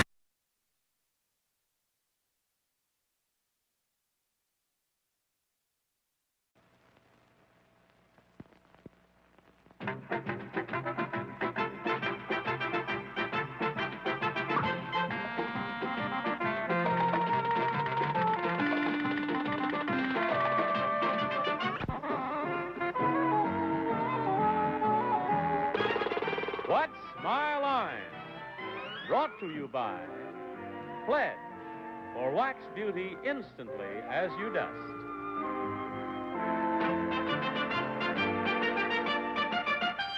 And now let's all play What's My Line?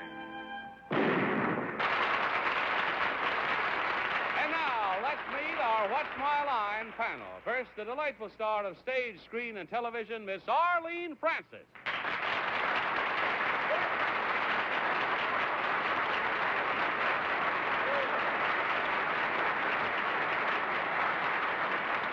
Thank you. And now a talented gentleman who, with his beautiful wife, has been causing cash registers to ring all over St. Louis, will be repeating it by doing The Bells Are Ringing at the Carousel Theater in Los Angeles. Mr. Alan Ludden.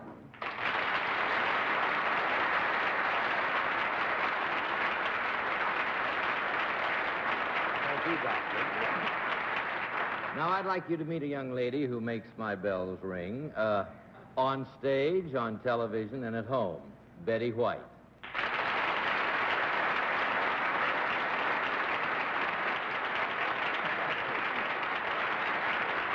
Thank you very much.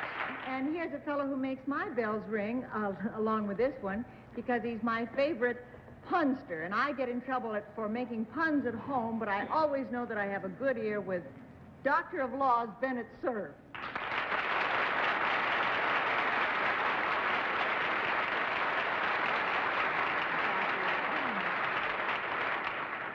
Well, our panel moderator tonight is full of vim and vigor, but to show you how exhausted he has been from all these August extracurricular activities of his, I understand he dropped into one of those Playboy clubs for a snack the other night and asked for a waiter. But here he is now, back to his old form, John Charles Davis.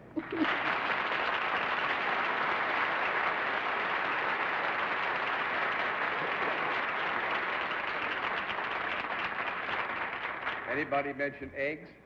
Huh? Nobody mentioned eggs. Well, Mr. and Mrs. Ludden, it's nice to see you there together. Thank you, John.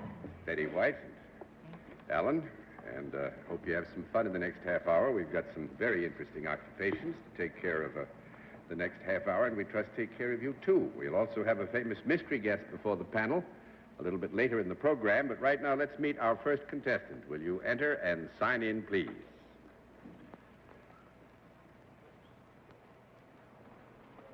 Ray Barnett. Right, sir?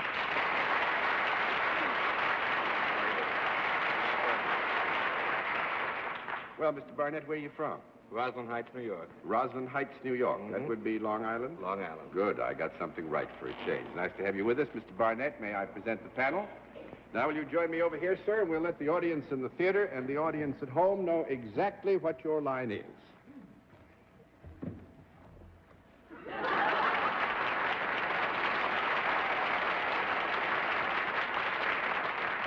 All right, panel, we can tell you that Mr. Barnett is salaried and deals in a product. And we'll begin things with Arlene Francis. Well, Mr. Barnett, the audience was amused by your product. Would I be? I don't think so. All right. That's one down and 9 to go, Mr. Ludden. Well, would your product be found in the home? Yes. Would it be the kind of product that I would use as readily as my wife? It's highly unlikely. 2 down and 8 to go, Betty. Mr. Barnett, you don't know my husband.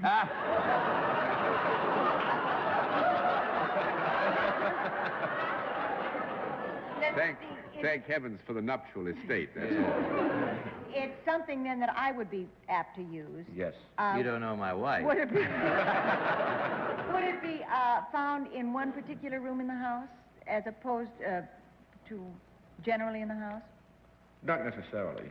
Well, with Mr. Barnett's permission, I will agree that in normal circumstances, we would expect to find it in one area of the house, not necessarily to the exclusion of the rest of the house, but its normal locus would, I think, be in one area, yes. And from the left, am I safe in assuming that area would be more apt to be the bedroom wing of the house than the kitchen? More apt to be, yes. More apt to be. You wouldn't leave this lying around in the kitchen, things like that, whatever they Well, it's been done. It's been done, but you probably wouldn't. Would it improve my appearance in any way? Oh, very definitely.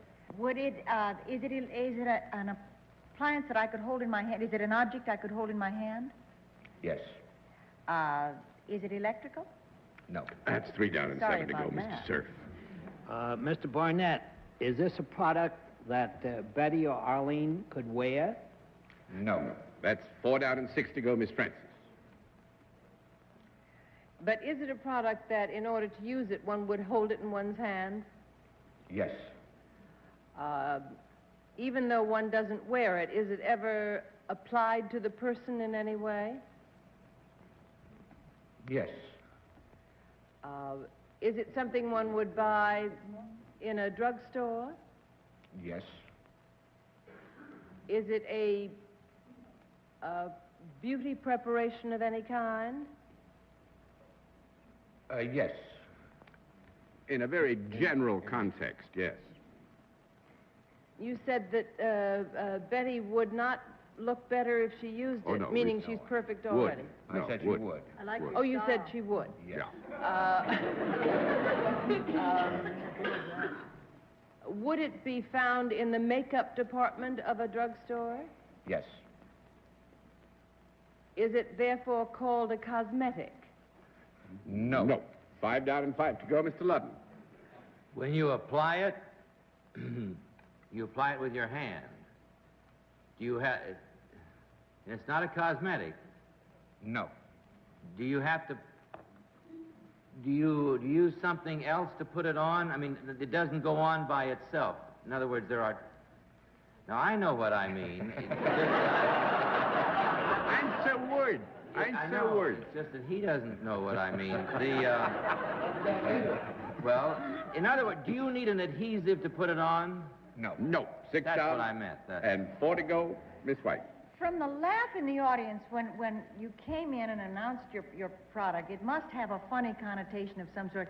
If I applied this to myself, and in the process of applying, if somebody were to see me, would I look strange? Oh, no. No? It has no funny connotation. Don't offer any help. That's 7 down and 3 to go, Mr. Cerf. Now, Mr. Barnett, you definitely said the lady does not wear this. No, she does not. But it's applied in one way or another. Is that correct? That's correct. Is it applied above the waist? Yes. Is it applied above the neck? Yes.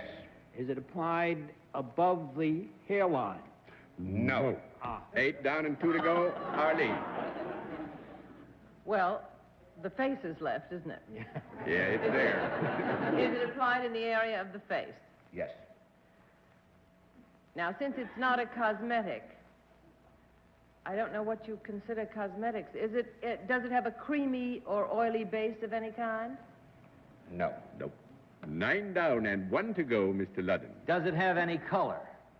No. 10 down and no more to go. Lipstick. Eyelash curler. Eyelash curler, right.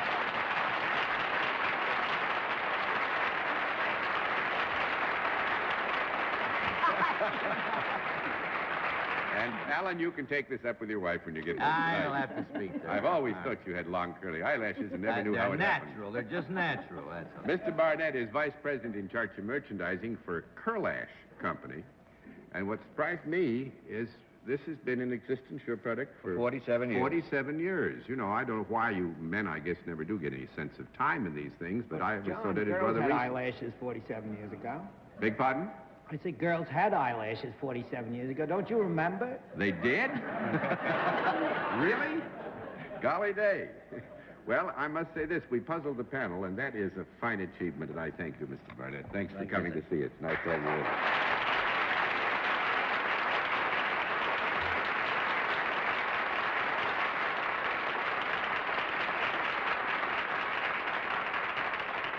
Golly, they had them 47 years ago. That's enough to curl your hair, isn't it? We'll have another contestant for you in just a moment after this word. And now to meet another contestant. Will you enter and sign in, please?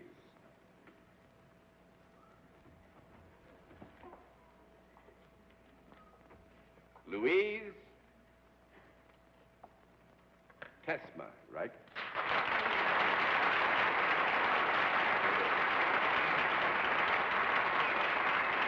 Is it Miss or Mrs. Tesma? Miss. Miss Tesma, where are you from? Milwaukee, Wisconsin. Milwaukee, Wisconsin. Nice to have you with us, Miss Tesma. Got a lot of moral support. And may I present the panel? Now, if you come over here, please, we'll let the audience in the theater and the audience at home know exactly what your line is.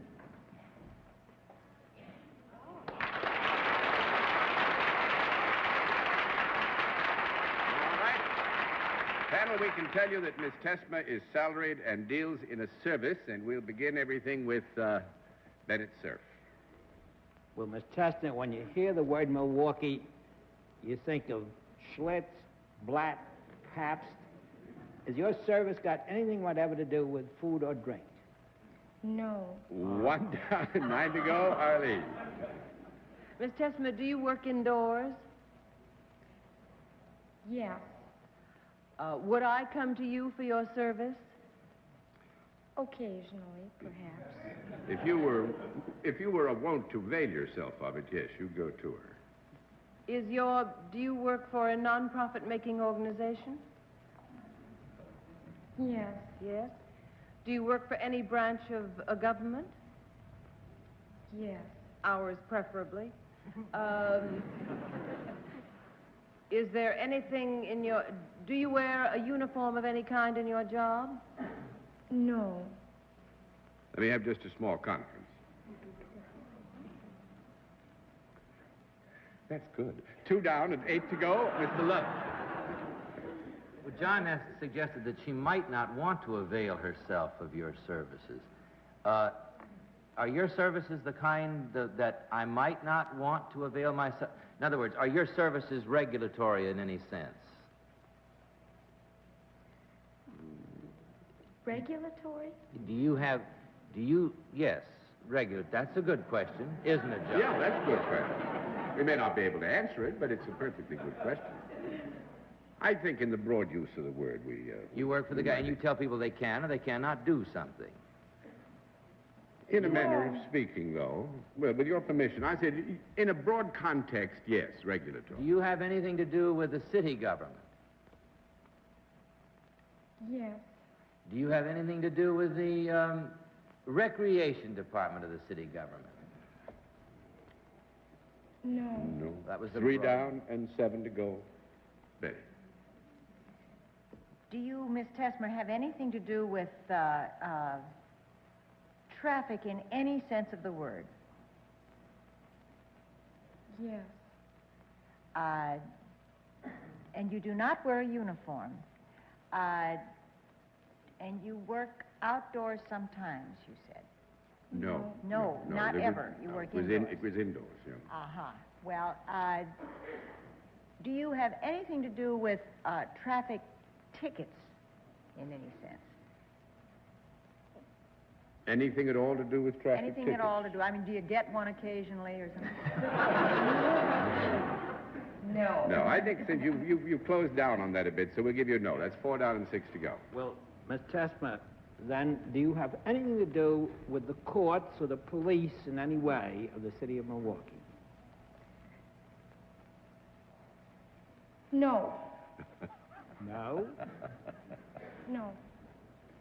That's a rough one, but I have to let it stand. That's 5 down and 5 to go, Miss I Francis. know the mayor out there, Miss Testament. Better be careful. So do I. Don't threaten our witnesses. Arlene? Do you have anything whatsoever to do with fines? No. John is nodding and you're saying no. Wait a We're in minute. a lot of trouble We got to with have a that. conference.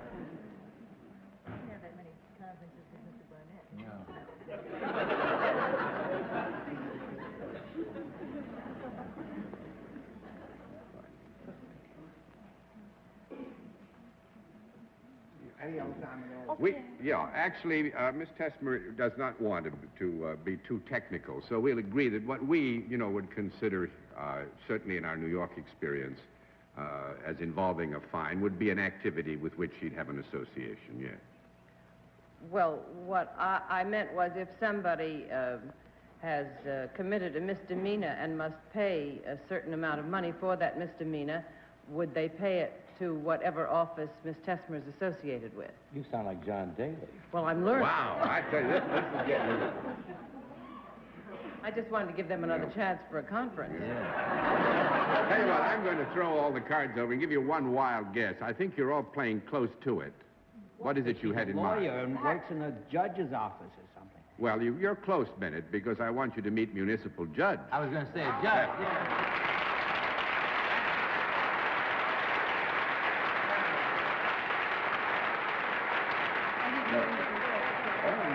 No, actually, the problem we had was actually the fines are not paid to the judiciary. They're paid to the executive branch of the government so that you find yourself tripping over No, but questions. wouldn't Miss Testmer wear a robe? No, it's not the custom in misdemeanor courts in Wisconsin to wear a robe. She was elected to office as a municipal judge in St. Francis, which is just outside of Milwaukee. How can a 16-year-old girl be a judge? No, that Bennett. But the wonderful thing about it is, actually, Miss Testmer is in her 3rd year of law school at the University of Wisconsin and is already sitting on the bench. Now, that's what I call a brilliant start on what must be a... That's Wisconsin for you. Got to be a brilliant career. That's advanced placement, isn't it? And, Your Honor, thank you very much. Thank you very much for getting to see us.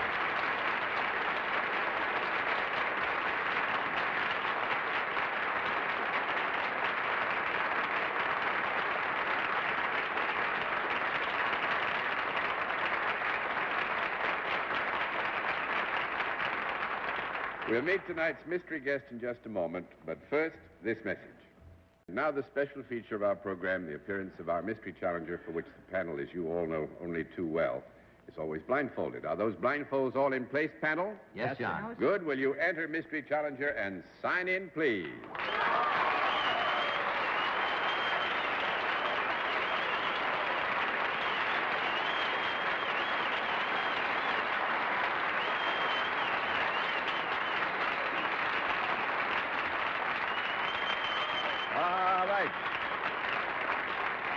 You will remember, panel, that in this case it's one question at a time in turn, moving clockwise, and we will begin things with Alan Ludden. Well, from that gasp the audience just let out, that's got to be a lady. It is, thank you. Are you primarily known for your activities in the movies? That's 1 down and 9 to go, Miss What White. was that? That was a no. That was a no. That was a no. Are you better known for your work on the Broadway stage? What was that? I didn't hear anything.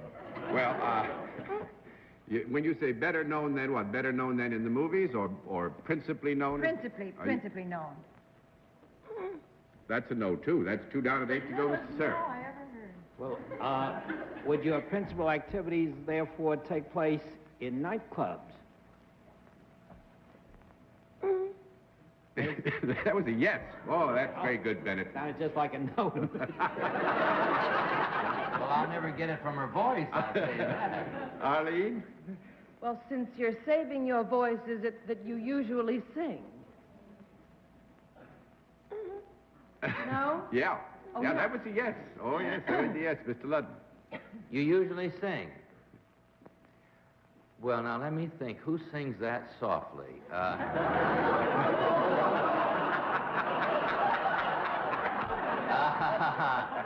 Who's the biggest voice singer I know? Ethel Merman. Are you Ethel Merman?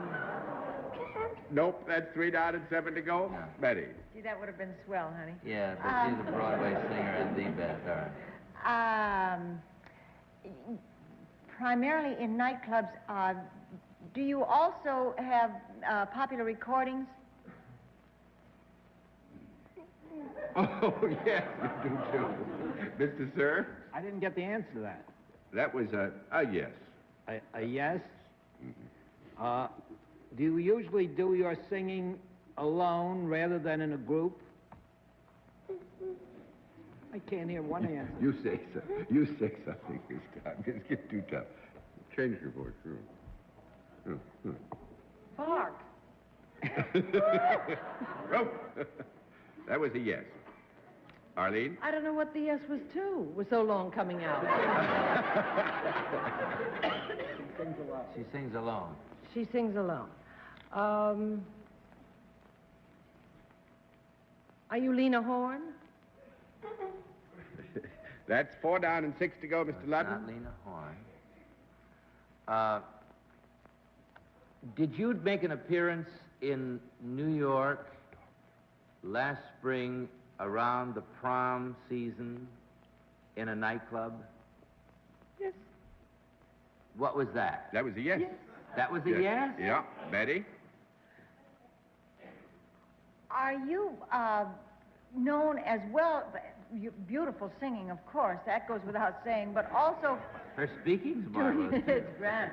Do you also dress the act? Do you wear fabulous dresses at the same time you perform?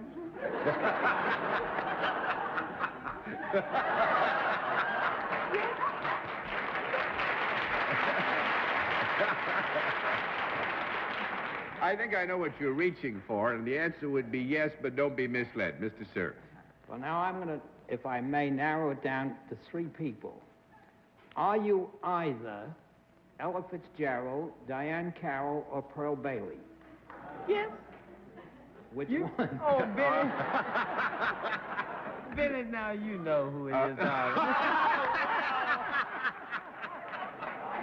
Pearl Bailey.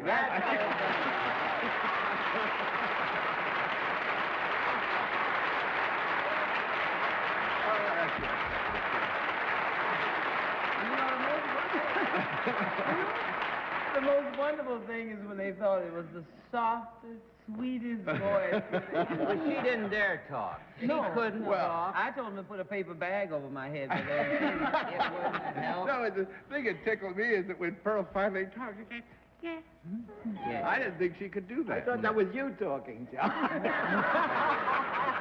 No, but that's the voice you really couldn't disguise. I don't think if she'd said anything more than that, that's the voice I would have recognized doing anything except that ridiculous thing she did, whatever it was.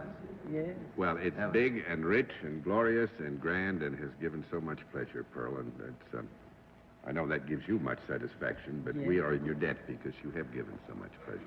And thanks for having such a fine sense of humor, too. She was having more fun when you asked about the dresses. She got up and did a thing, you know, like you do at a fashion show. It's the most frustrating thing when you can't You should have felt wonderful. Did you hear what that audience did when you walked out there? Yes, I think that's what kept the voice going up. I wasn't going to lose. What did you do when you walked out to make them do that? Not a thing. She No, just stood there. I tell you what I did. I came out, I hope with love. And it just They love you. That'll do it every time.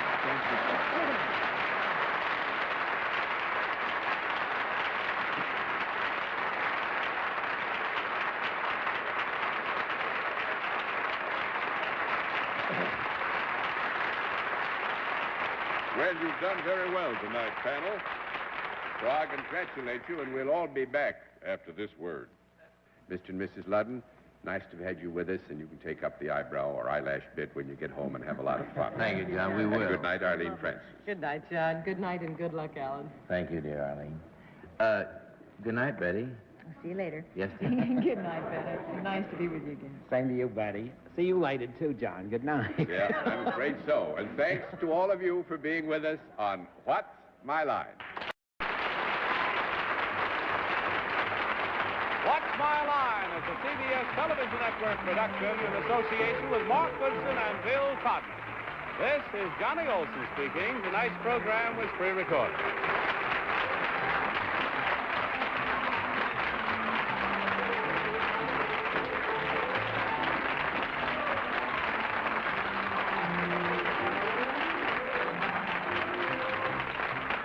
What's My Line was brought to you by new Polident tablets.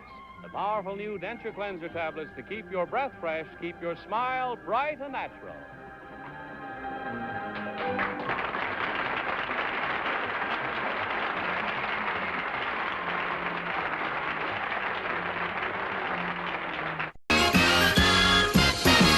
It's more than password, it's Password Plus. Our guest stars, Betty White, and from Match Game, Gene Rayburn. And here's the star of Password Plus, Alan Ludden. Glad you're there. Well, hello there. Nice to see you. Hi there, buddy. Yeah. I'm glad you're with us. You see, I want to explain about the sign. With Betty and Gene here, we knew that the playing was going to be so brilliant, was going to be so overwhelming, we decided it was only fair to you that you'd have half the sign at the opening, because that would have been just too much. That would have been gilding the lily. Someone blew a fuse, no. if you want to know the truth. No, but I thought it's kind of nice that way. This plus was emphasized right. that way. Maybe tomorrow we'll have the whole sign, but as long as you're here, we don't need any more lights than spelled this. in rehearsal. Yeah. The P went out. That's what happened. All right. Well. Jody Davis over here. Karen Romer over here. Come in. Hello there, Karen. That's me, in person.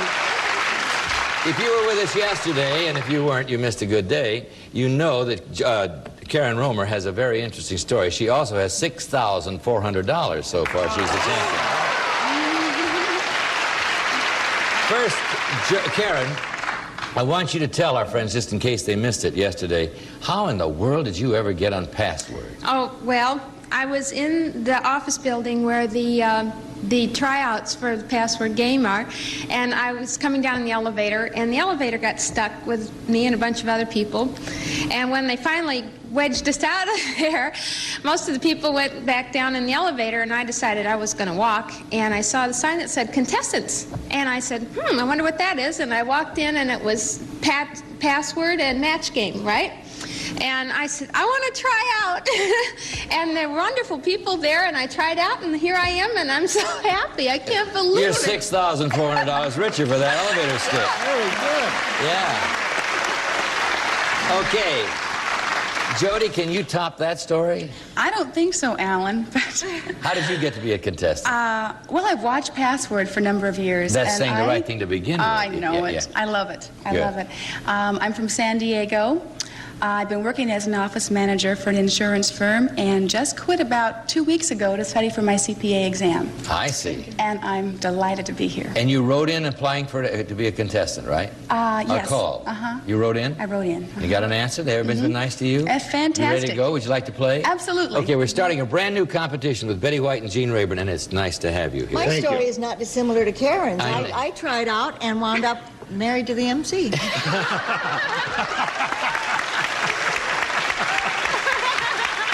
Well, I must say you were brilliant in the tryouts. I don't want to hear any more about that.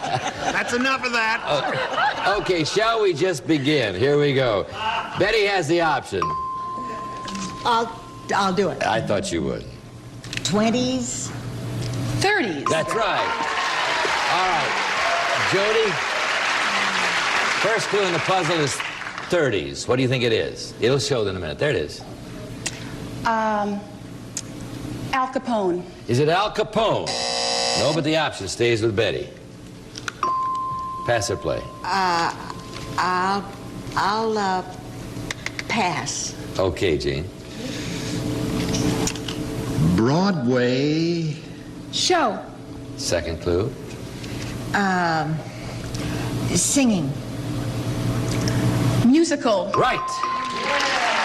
Could she have said music as her first clue? I don't think you'd have accepted music. Would you have accepted music as a clue for musical? Adjective form. Adjective form. They're more lenient that about would have it. scared me to death. I wouldn't have had the courage to try. Well, she Anyway, might not we have got it from that close a clue, too. I just All stayed right, away from it. Jody, you got 2 clues up there, 30s and musicals.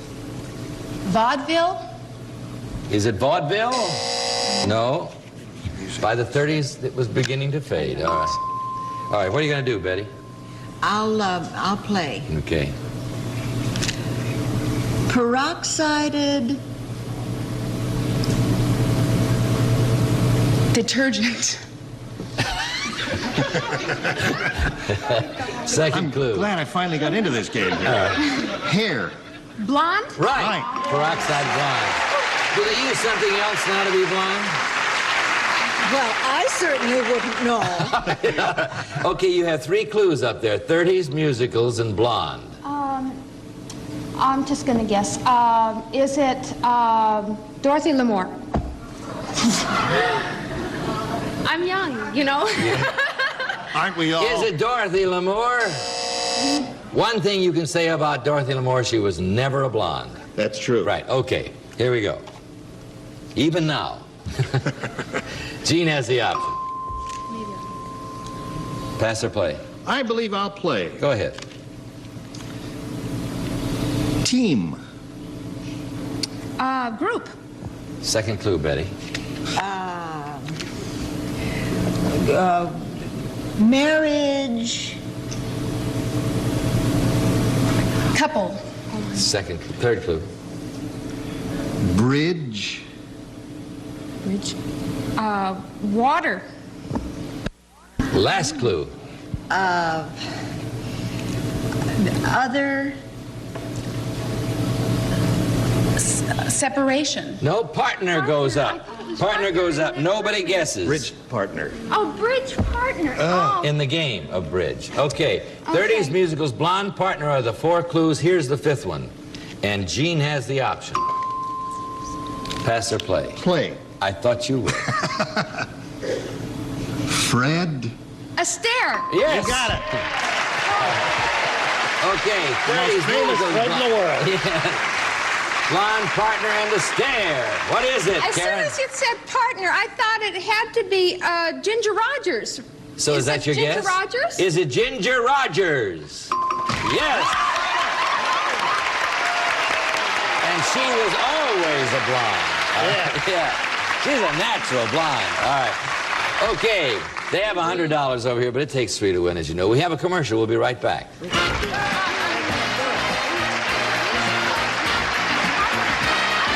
Bridge, I suppose, is a bad clue because you took it. Okay, here we go. Second puzzle in this competition. Jody has the option. There you go. Jody, what are you going to do? Pass or play? I'm going to play. Okay. Continue. Proceed. Karen, second clue. Move. Forward. Third clue, Jody. Last for you. Green. Go. Go is right. All right. Go is the first clue in the puzzle. All right. Jody, you get, Betty, you get to guess. First clue in the puzzle is go. What do you think it is? Person, place, or thing? Is it traffic signals by Is it Kraus traffic, by what? Kraus-Heinz, my Is father. is it traffic signals? No. All right, but Jody keeps the option. Here you go, Jody. Second clue. What is it, Jody? What are you going to do, pass or play? I'm gonna play All right. jealous. Envious. Very. You take it? Envy. Envy. You take it. All right, second clue in the puzzle is envy.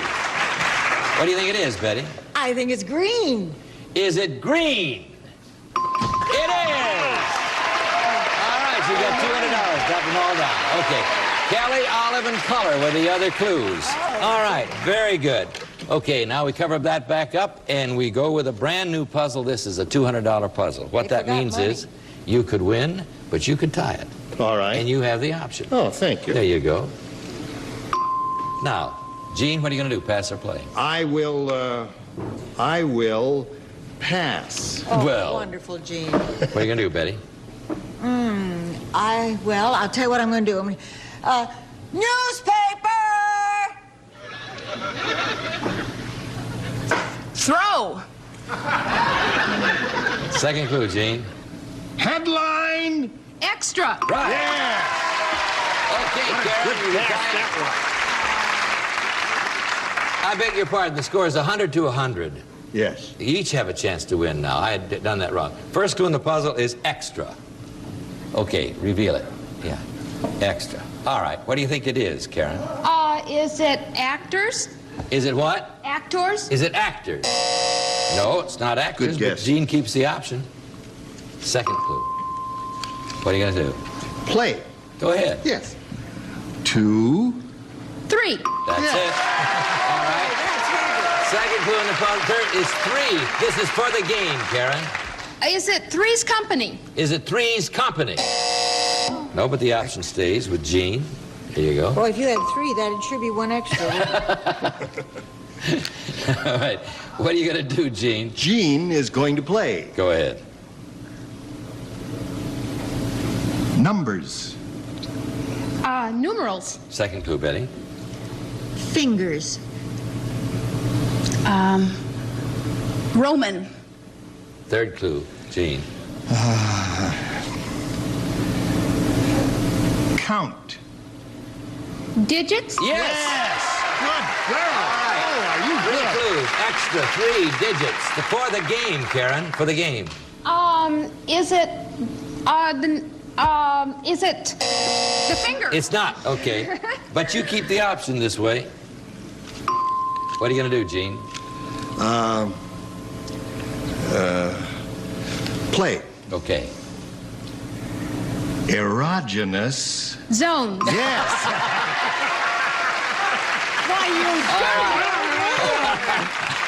Boy, was there ever a clue that came natural to him. All right, now, Karen, you have extra 3 digits zones. Is it area codes? Is it area codes? Yes!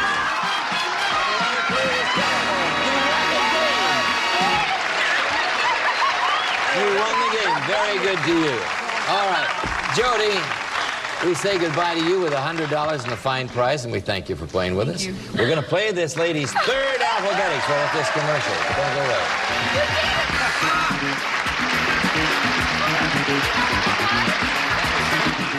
All right, Karen Romer. So far, you have $6,700. Now, here's a chance at $5,000 more. We have 10 passwords arranged alphabetically, starting with the letter A this time and going alphabetically all the way through the letter J. Okay. You get 10 in 60 seconds, and you're going to have $5,000. Okay? All right. First word starts with A. There it is, Gene. It's... Okay. Okay, got the A? Now, she's got her A over there. All right, everybody's got the A. And you got the word. You got Ready. your clues. Yes. More than one. Yes, I got 2. Okay, you're going to have 60 seconds. Good luck. Go. Smell. Odor. Aroma. B. Song. Ballad. C. Leader. Chancellor.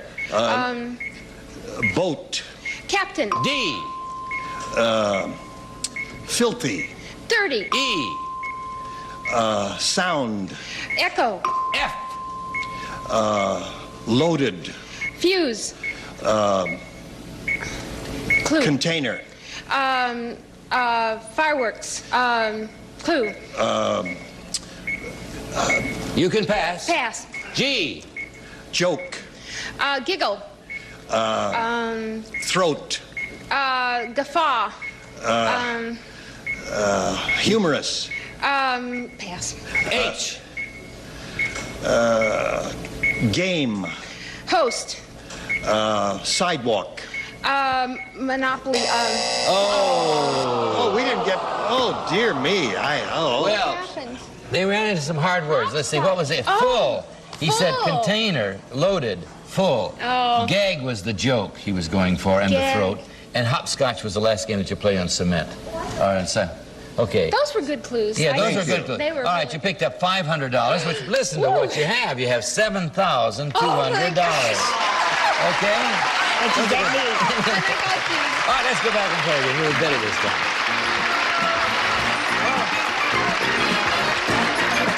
Okay. Let's meet our new player, Lee Cheney. Come in, Lee. How are you? Have a seat. Sit down. Okay, Lee, tell us about yourself.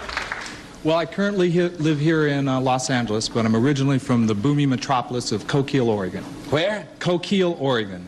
Oh, that's how big is it? 4,000, 5,000. That's a metropolis. She's got more money than that. I'll bet it's a pretty town, though, isn't it? Yeah, it's a pretty nice town. Okay. We like to build up our small hometowns if we can. We have a commercial, then we'll find out how this kid from Oregon can play against this lady who got stuck in an elevator. We'll be right back.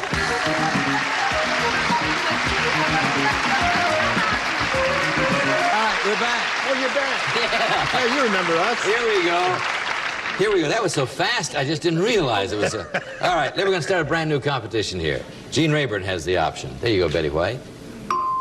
What are you going to do, Gene? Pass or play? I will pass. Okay. Betty?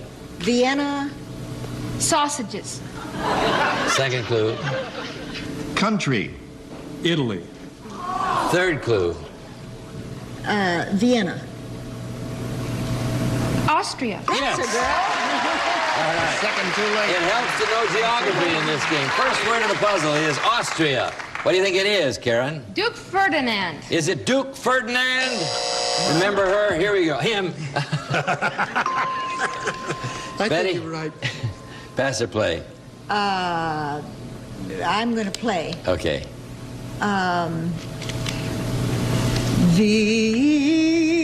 Viennese. Choir. Choir? Viennese. She said Viennese. Choir? No, you said choir. Congratulations, Betty. I never would. Gene, second clue. Can I make requests? Does she take requests? I do shirts. Oh. Dance. Waltz. Waltz. Right. Okay, Lee. Two clues. Austria, waltz. What do you think it is? Is it Matilda? Is it Matilda? We'll talk about that later, Lee. My mother's going to kill me. She says your musical cues never work. Gene, what are you going to do? Play. Go. Queen. Not allowed. That's a sexual opposite. Whoops, I shouldn't have explained why that wasn't allowed. So what we're going to do, we're just going to put it up on the board, put queen on the board, nobody guesses. Okay. King on the board. You've King on the always board. had trouble selling those apart. King goes on the board. Nobody, I'm sorry, I apologize for that. But queen and king are sexual opposites, as they say. Well, not in my country, they're not. You're with us, I hope. All right, here we go. This is the fourth clue in the puzzle. And Gene again has the option. And if you do something wrong, I won't explain it. All right.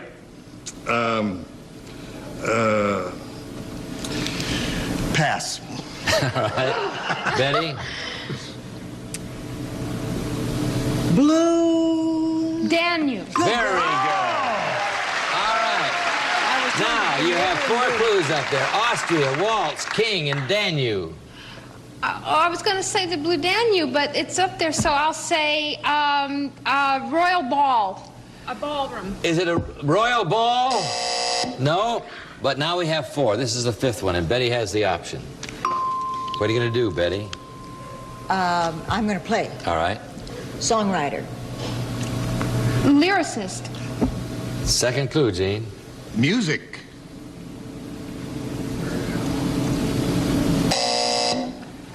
Third clue, Betty. Back rack. Composer. Yes. Okay. Here you go. You got all 5 of the clues. Austria, waltz, king, Danube, composer. What is it? I hope it's Strauss. Is it Strauss?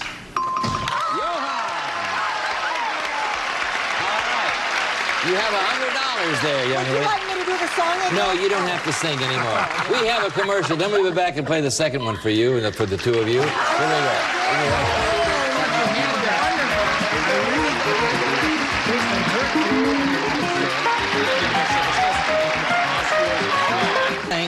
Another thing, if you're in our studio audience, you'll get to look like this when you see yourself. Everybody's always looking like this at the monitor. You see, that's why they look up, and then they see themselves, and there's always an expression of surprise. Martha, it's us, Martha. Look at that. Hey, it's us, Martha. The But cameras they look good that way. You do too. You look better with that. You really do. That's All right, I'll do the whole show That's like a lot this. for your chin. All right. You know why I don't like playing this game with Gene? Why? Well, doing match game with him so often, he knows my wardrobe better than I do. He knows all my clothes. But I'll tell you what it is. It's fun, and we're starting 5 happy days together. We have a 4th one coming up tomorrow, and we trust we'll have you with us. The password is itch, and it came from Mrs. Everett Kendall in Cincinnati, who says, it's one thing to itch for something and another to scratch for it. Think about it. See you tomorrow. Some of our contestants will receive picnic time is easy with finger-licking good Kentucky Fried Chicken and an insulated bag to keep drinks cool. It's nice to feel so good about a meal. There's even more to the silvery beauty that meets the eye inside the Razor Point Classic, the finest features of the famous Pilot Razor Point marker pen. Beautiful wall covering in easy-to-use squares. Dip them in water and put them up. DuPont Flair squares make decorating easy. Mr. Bubble is a gentle bubble bath for kids that makes getting clean almost as much fun as getting dirty. Mr. Bubble. Ritz crackers from Nabisco. Good parties begin right here with a light golden taste of Ritz. That's why Andy Griffith says, good cracker. Complete from Johnson Wax. Cleans and polishes all kinds of furniture without leaving a greasy film to streak or smear. And a representative of our studio audience will receive an assortment of Van Lawn clothing featuring good-looking, colorful selection of shirts, sweaters, and hosiery. Quality and value for the entire family, furnished by Van Lawn. Because the third clue in the second puzzle of the day was inadvertently revealed, the puzzle was discarded and the show edited. This is Gene Wood speaking for Password Plus, a Mark Goodson, Bill Todman production.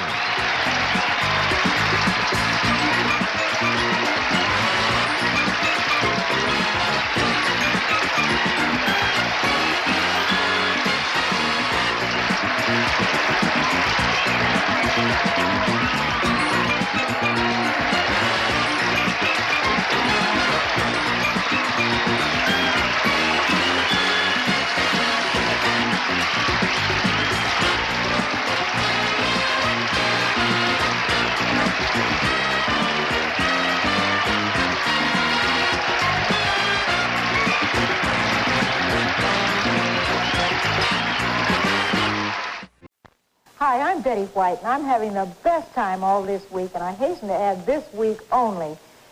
So these are our contestants who will be playing this week with our celebrity contenders, Paul Williams and Alan Ludden. And the name of your game is Password.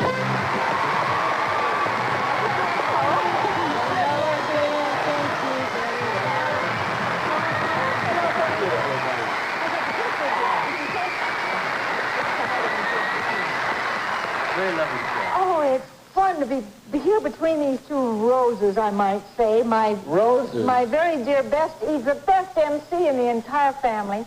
And this one is a nominee for the Oscar Award this year, and we're really pulling for him. Nominated for the best scoring of an original song score and adaptation for his... Played in an elevator of a burning building. No, for the Phantom of the Paradise. So let's see now what we can do with... You know what we did yesterday? We left this in... Talk about a cliffhanger.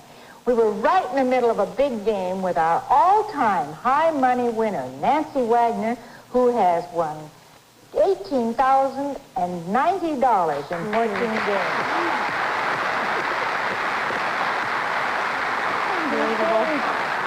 Challenged by Lynn Faulkner, and there's only one way to find out if she's going to make that limit of $20,000. Let's go for the big game. Here we go. All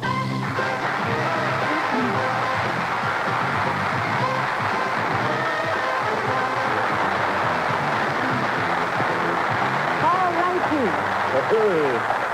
And look where we stand. It is 48 points for Nancy, within 2 of the 50-point game. And Lynn, you've got 20 points. So let's see what happens. All right, Lynn and Nancy, look at your word. Here it is. Your option, Lynn, play, pass, or double.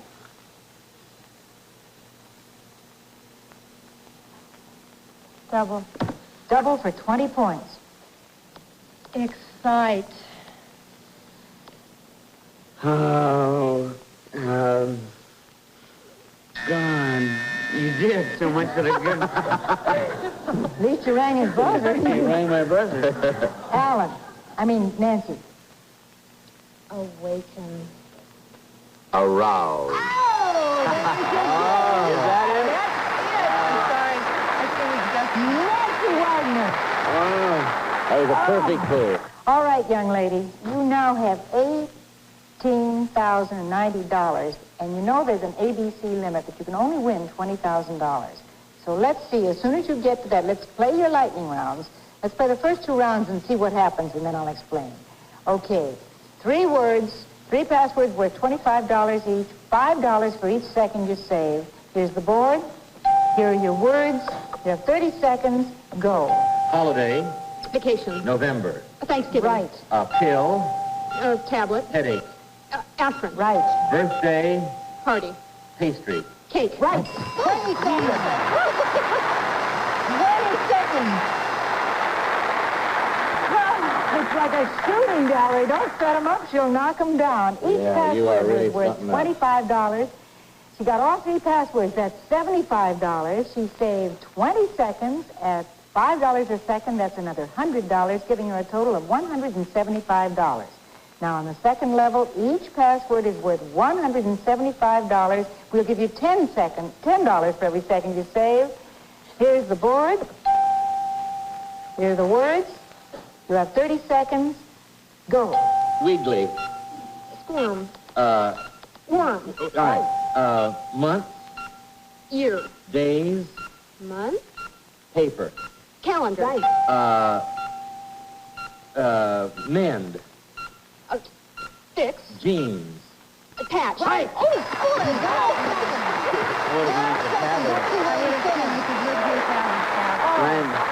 Okay, now let's total this up. Each password was worth $175, got all 3 for $525. You saved 12 seconds at $10 a second. That's $120, giving you $645. Now, I got to tell you something. We'd love to multiply that by 10 and give you another $6,450, Nancy, but with the 20,000 limitation, we can't do that. However, we'll give you the 20,000, but in order to win it, you have to get all 3 of these final round passwords. All right, here's the board. First time. First time this ever happened on password. And I don't think we could take it many more times. Okay, so we might go for 20. We'll go for 20. Okay. First, here's your board. Here are your words. You have 30 seconds. Good luck. House. Home. Front. Entry. Veranda. Patio. Front. Porch. Right. Sleeve. Arm. End. Cuff. Right. A flower. Rose. Gardenia-like. Magnolia. No. Pink. Camellia.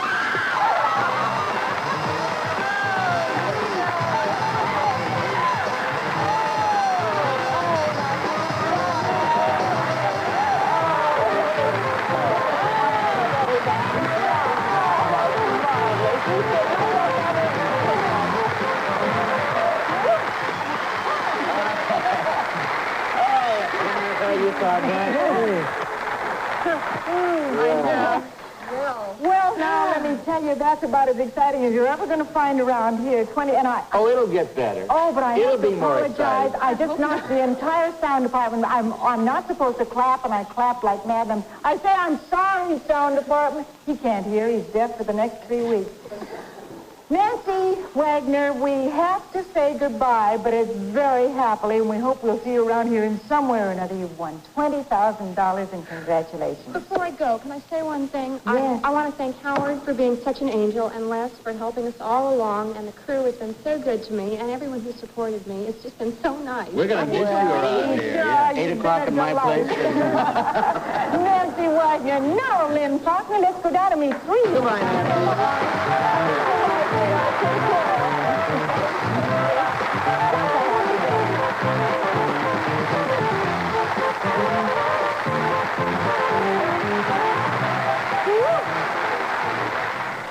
Oh, darling, I'm sorry that I had to be in this position when that big winner came up. Yeah, that's an honor that I got to belongs play the you. game. I got to play it. You got to kiss her a lot, too. Now we have three new contenders to meet. Lynn, you're our champion going in, Lynn Faulkner. Now we'd like to have you meet Arlene Kovalivka. All right, Kovalivka, good luck to you next week. Yeah. Eileen Kovalivka, Sandy Diekman, and Scott Green. That I can say.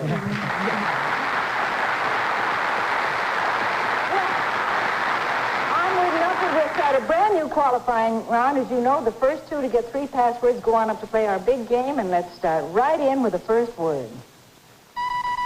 Alan, it's your turn. Sermonize. Lynn. Preach. Right, 1 password. Look out for it. Next word. Here it is. And your turn, Paul. Mixer. Eileen? Blender. Right. That's the way to do it. Okay, brand new word. Your turn, Alan. Water. Nobody's going to chance it. All right, I tell you what. We'll go right... No, let's finish this word. Okay. Paul. Walk. Eileen. Trench. Nope, out for the word. Adam. Paul. Last word. Splash. All right, nobody lost anything. We'll be back with a new word right away. Wade. Wade. Right from Wade. Yeah, Wade. Oh, well, let's look at this commercial.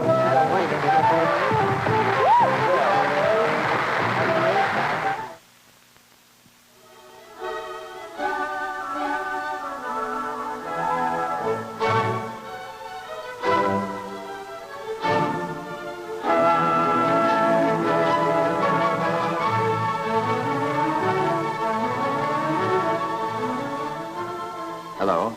You're listening to the overture to Mozart's Marriage of Figaro. You've heard it, I'm sure, on our American Forces radio program many times.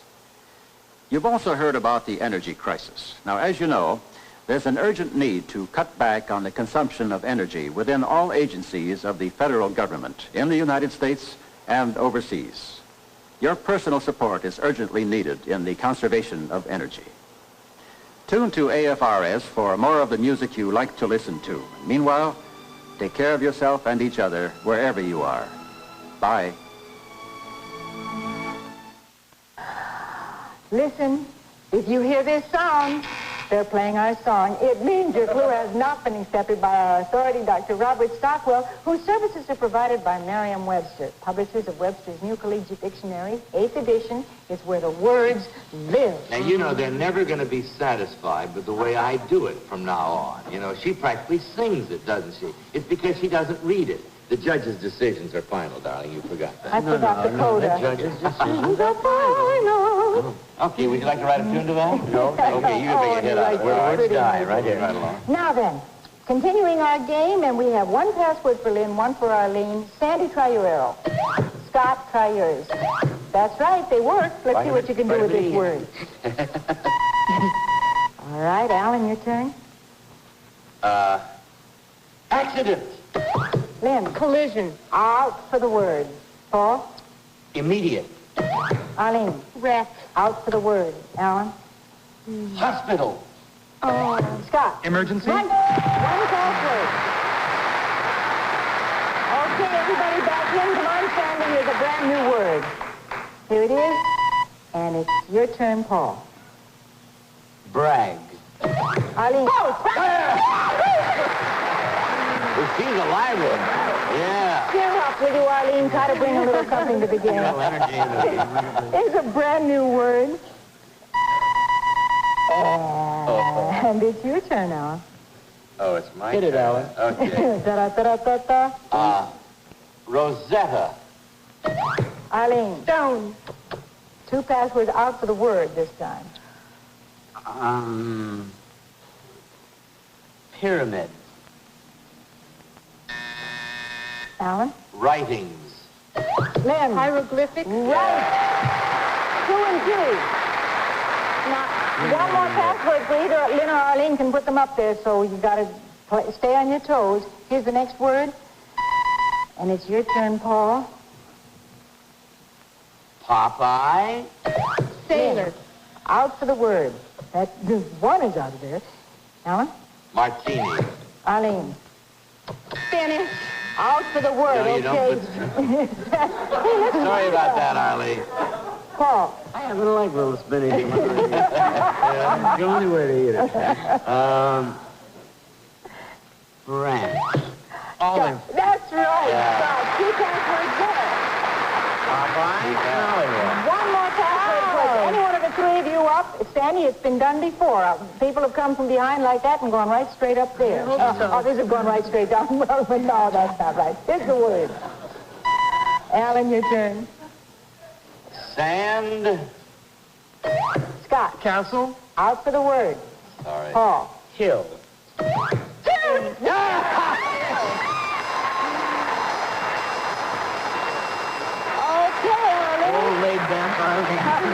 I don't know what we'll do if she ever gets to a big money lightning round. Okay, now everybody back in. 2 passwords for Lynn and Scott, which means you can go up with one more. Sandy, pay attention. Here's the word. And it's your turn, Alan.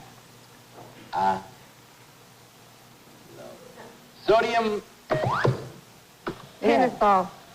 Out for the word. Wow. I couldn't think of it. Paul. German. Alan. Dialect. Sandy. Accent? Yeah. Sodium, you should almost get 2 for those clues Would you have known if I said monosodium glutamate?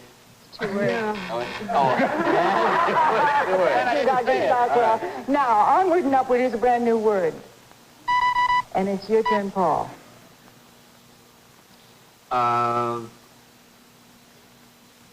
Camera. Alan. Focus. Lens. Yes. Right, up you go. That's the first time a man's been up there, I believe. Well, no. No? Oh, no, that's Paul Peters. That's right, Peter. First time a man's been up there all week, so I like the odds. Thank you very much. We want to say thank you to Sandy and Lynn. You've had a couple of chances up there. All right, you'll both receive a very nice gift, and thank you for playing our game. Thank you. Bye-bye.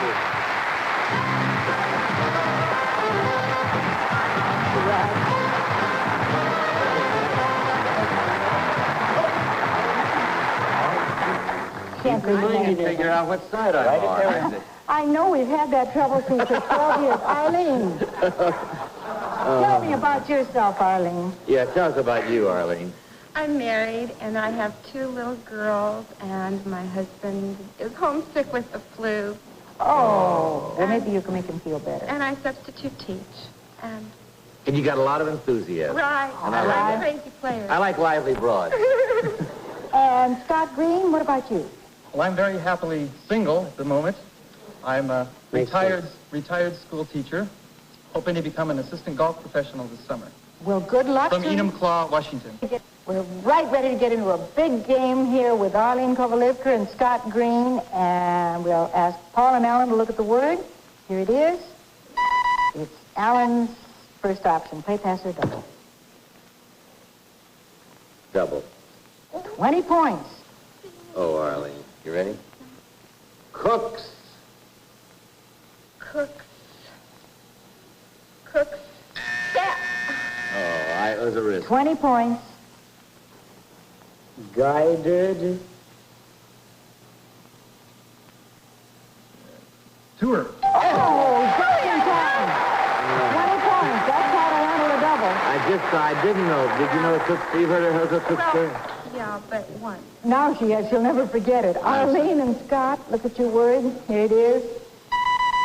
And your option, Arlene, play pass or double. I'll pass. 10 points in 10 seconds, Scott.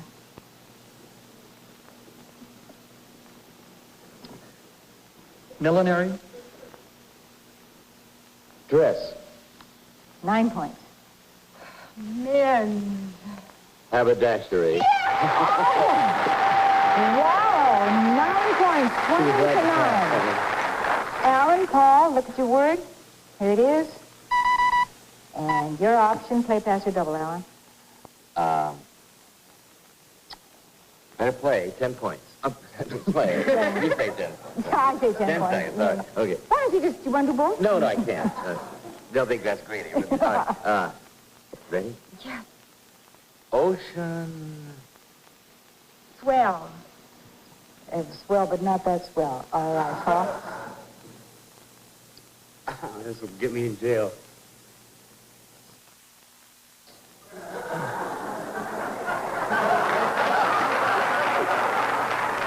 Wave. Yeah. That wasn't a good clue. You know, that doesn't keep you out of the Navy anymore. You know that, don't you? All right, here we go. Arlene, Scott, here's the word. Your your option, I beg your pardon, play pass or double, Arlene. Pass. 10 points. Hit it, Taylor. 10 seconds.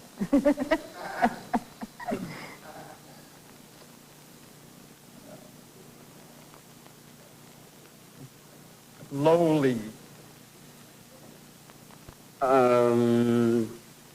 Underling. 9 points.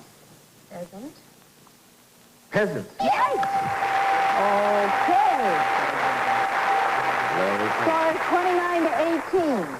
Means the Paul and Alan look at the word. The option is over here, Alan. Is your word. Play pass or double. I'm going to try to double, Arlene. It's the only way to go, right? 20 points. That'll give you 38. Wish I knew more about... Okay. I know. All right, here we go. Schubert. Oh. 20 points.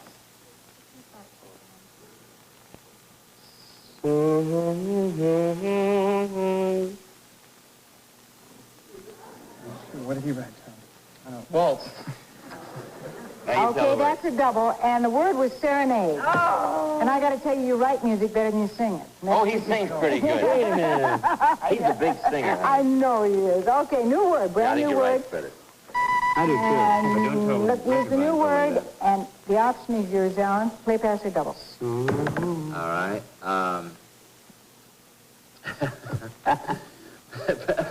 Pass.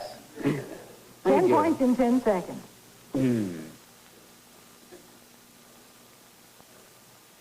Dessert.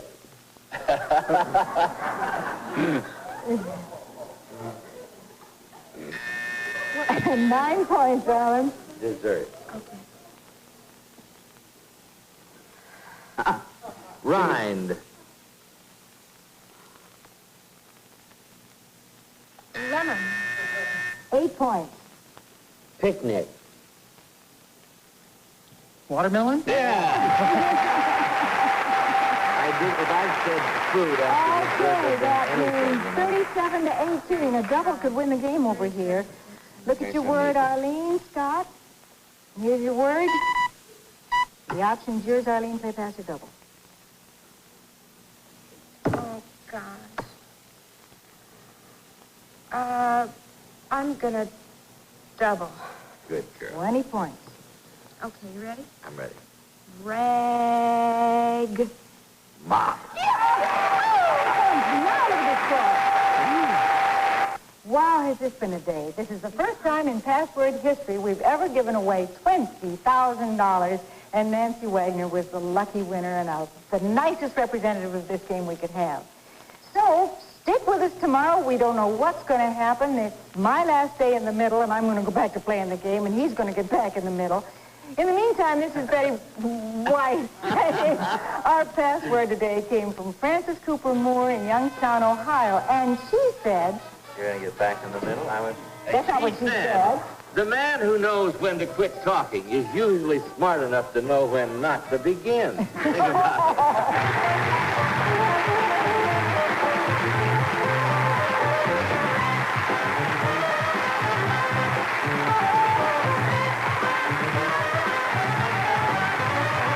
All-Stars is a Mark Goodson, Bill Kaufman production. John Harlan speaking.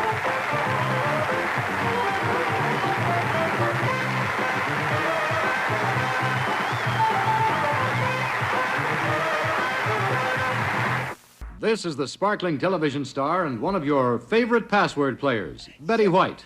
Sure it is, thank you. And this is my partner, Joel Mosser from Denver, Colorado. Yes.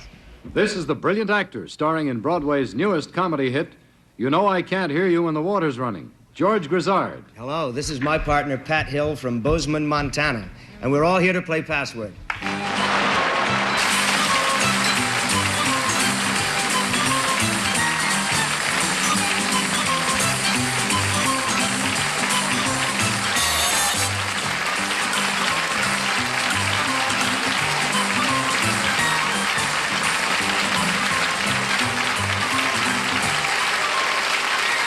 Yes, it's Password. Now, here's your host on Password, Alan Ludden.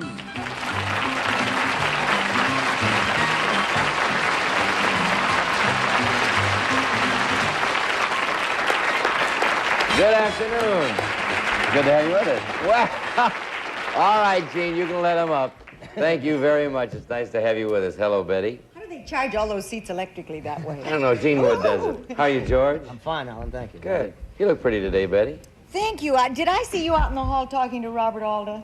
Yeah. Robert Alda created the role that Alan's going to play in Guys and Dolls this summer in Atlanta. And you should have heard him out there getting all the pointers about, now I'll take my glasses off right before I hit Big Julie. And Yeah, well, he's gonna coach me how to be Sky Masterson. Well, you're going to be singing and dancing Well, again. it's going to be a great treat. It's a great privilege to talk to Robert Alda about it. It sure is, about anything. Yeah. Sorry about that. Yes. How are you, Joe? Fine, sir. Let's see, what do you do for a living? I'm right now in New York in an account executive training program. I'll be returning to Denver April 19th and start soliciting. Good.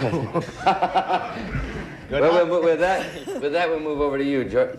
You've got a movie we haven't seen yet. A movie you've already made. I've seen it. You've seen it? No, How is it? It's very good, actually. I saw a screening of it here in New York. It's opened around the country, but it hasn't opened in New York or Chicago yet. What is it? It's called Warning Shot. Who's in it with you? David Janssen is the big star, and there are about 12 of us who play, you know, But it's what they used to call bit parts and now call cameo stars. Yeah, but it's a There are mystery. about 12 of us. Yes, it's a good mystery, yes. So, Warning Shot we should look forward to. Hello, Pat. Pat Hill. What brings you to New York from Bozeman, Montana? I'm here on spring break from Kent State University, where I'm a graduate student in psychology. Well, nice to have you here to play Password, which we'll do in just a moment, right after this message from... All right, it's been a week of good game playing, so let's keep it up. You ready to go on Friday? Betty White, George Grizzard, and as they look at the word, we'd like you to see it at home. The password is attention. 10 points, Betty. Achtung. Lieber. Achtung Lieber. Well, let's play it in English now. 9 points, George. Command. Order. Order? No, 8 points, Betty. Pay. Direct. No, 7 points, George.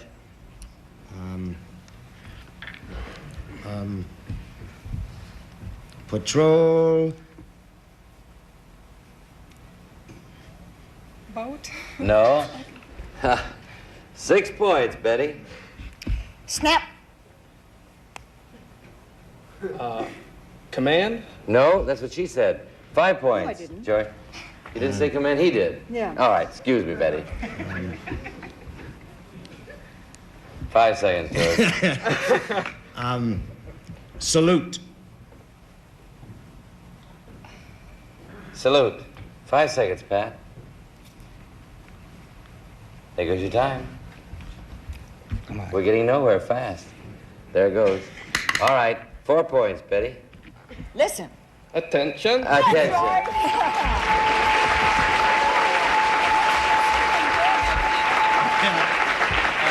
Your mind just wasn't going that way.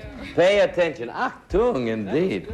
Yeah. I can't think of another word that means one word that means attention. It's our foreign languages are all right in this game. Well, and when they're used like that, I didn't hear anything from Dr. Goodwin. well, when it's a word that is worked within our language, in our lexicon, we use achtung kind of as a vernacular. The password is thick. No. 10 points, Pat. Thin. Heavy. Thin, heavy. 9 points, Joel. Heavy. Fat. No. 8 points, Pat. Thin. Thick. Thick. Thin, thick? I don't know. I said that, too. 8-4. By the way, when you hear this sound, that means your clue has not been accepted by our authority, Dr. Reason A. Goodwin, an editor of the World Book Encyclopedia Dictionary. 4-8. Friends. The password is thud. You got it? Okay. 10 points. Betty, give you 14. Plop.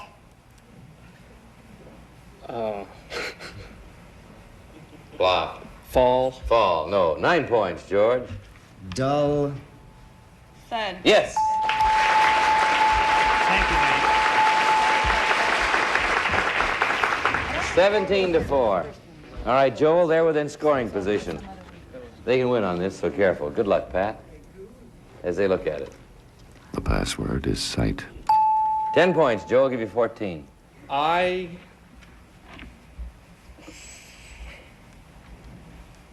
seconds. No, it couldn't. 5 seconds.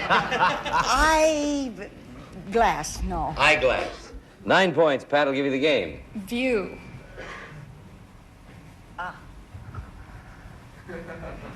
You know it now, right? No, I just did.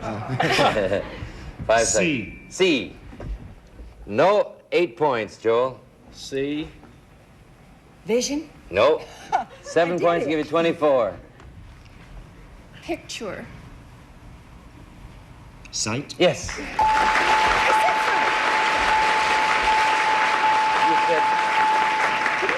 No, you said, you didn't say sight. What did I say when you... Glass. She said see. I could have, in a sense, taken it as a form of the word, but it's a form... I was thinking sight. I thought when I thought I had it, I'm Yeah. out of my mind. I'm really No, cracking you're not, up. but I'm you're- over the I said hill. C and you said glass. Eyeglass. Yes.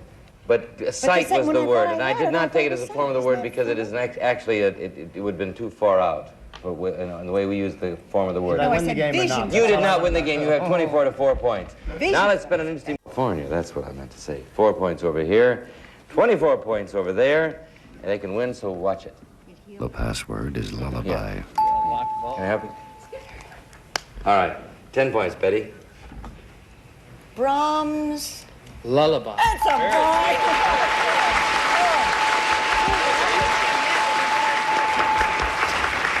All right. Very good. Brahms' Lullaby did it. Now, you only need 1 point over here, Pat. You ready? There's the word. You can go as high as 23. We'd like you to see it. The password is yeast. 10 points, Pat. Brewers. Yeast. Yes.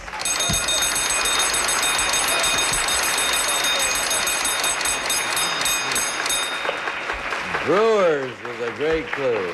Yes. All right, Pat, you've won $100. A chance to win $250 in the lightning round. You ready, George? Yes, sir. 1 minute. First word. Gold. Silver. Cop. Policeman. I'll take it.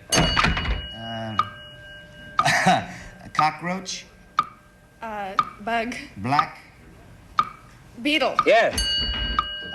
House. Garage. Living. Room. Yes. Lady. Man. Lady. Bug. No. Woman. Gentleman. Yes.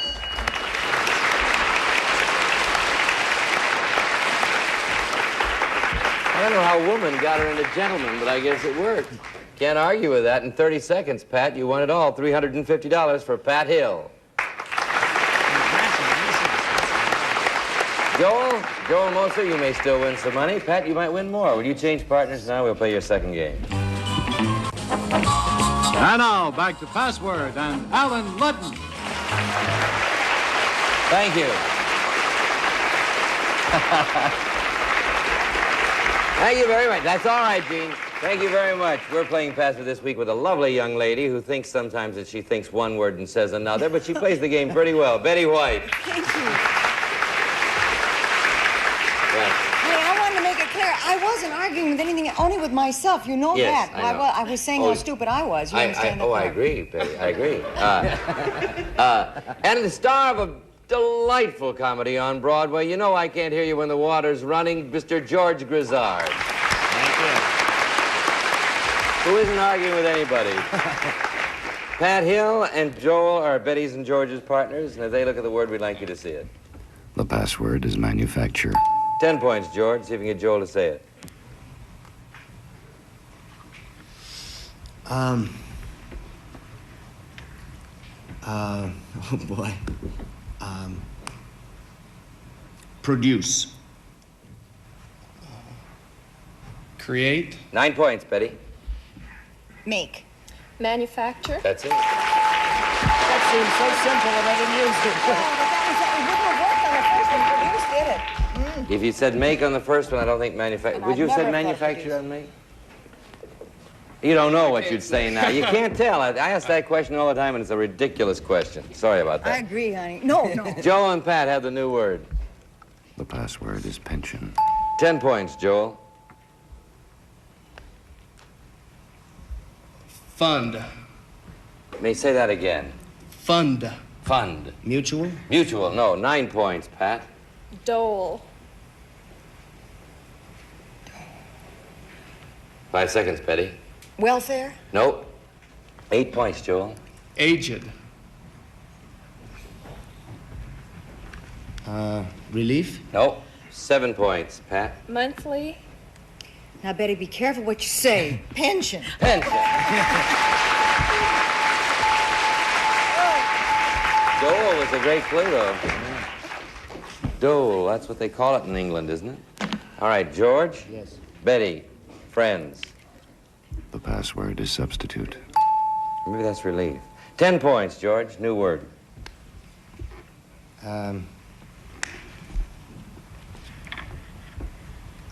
Replace.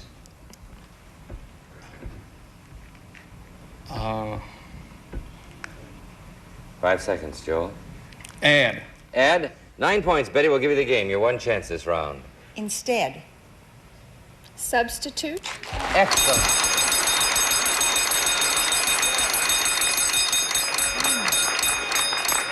Can't fight that kind of play. No, that's good playing. Instead was a very good clue, too, as a matter of fact. The answer I like. Pat, you just won $100 with that answer. Your one chance in that time, and you did it. All right, here's your lightning round. In 1 minute, here's the first word. Go. Bumbershoot. No. Rain. Umbrella. That's cash. Money. Right. Check. Yes. Sled. Sleigh. Right. Yes. Put. Take. Location. Place. Yes. Excellent. Carpet. Rug. Very good.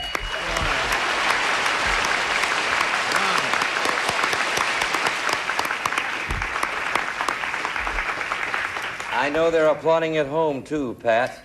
Put place. That's very good. Excellent clue. Good response. You play the game very well. Joel, if you're going to be beaten, you might as well be beaten by somebody who plays it well, don't you think? That's true. That's true. Joel, we have a gift for you. We have a gift for you. That's right. And we have $700 for you, Pat. Thank you both for playing Password with us, and good luck to you both.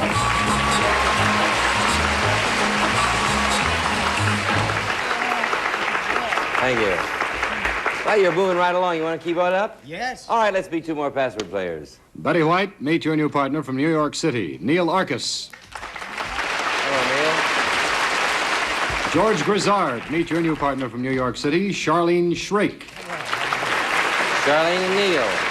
How do you enjoy spending your time, Neil? I'm sort of a sports nut, Alan. I also do a lot of reading and generally have a good time. Well, good. I hope you have a good time playing Password. Charlene Shrake, I see you're married. What does your husband do? He's a writer for a national sports magazine, and he's a novelist. Oh, I see. Well, we're all kind of sports-oriented right now, so let's see what happens. We'll play a little sport right here. Here you go, Betty White. George Grizzard, friends. The password is uniform. 10 points, Betty.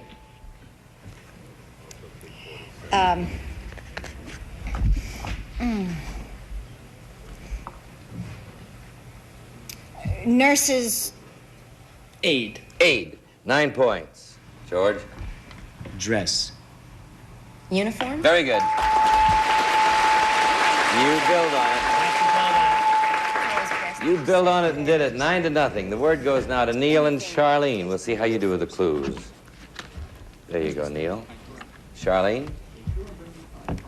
The password is canopy. 10 points, Neil. Overhanging.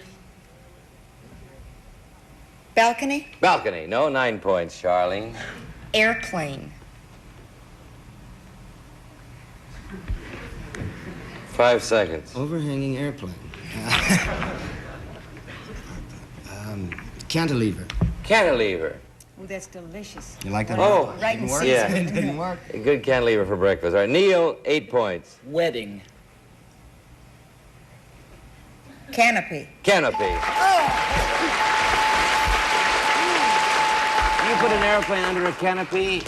Isn't that what they call the Yeah, the part thing that goes that back that and springs forth? out. It is? Yeah. That was a fuselage. I didn't know when that. they take off I the learned canopy it. so that they can eject. I learned. Oh, I see. Yes, that's right. That's right. Thank you for reminding me. 8-9. We'll return in a moment. That's right, George. You're 1 up on them. 9-8. There you go, Betty. George, friends. The password is giraffe. 10 points. George, give you 19. I can't wait to see this. Yeah. Me neither. Animal. Giraffe? Yeah.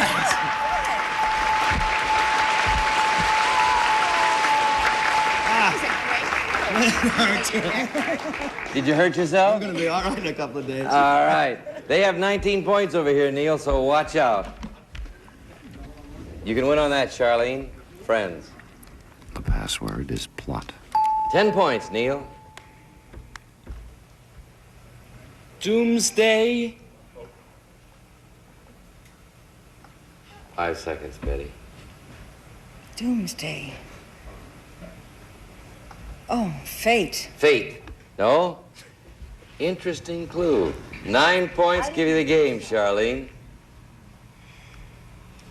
Story.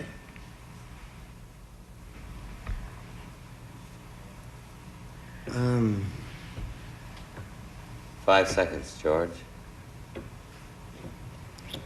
There goes your time. Armageddon. Armageddon, Armageddon, as the like case may be. No. 8 points. Neil, give you 16. Cemetery.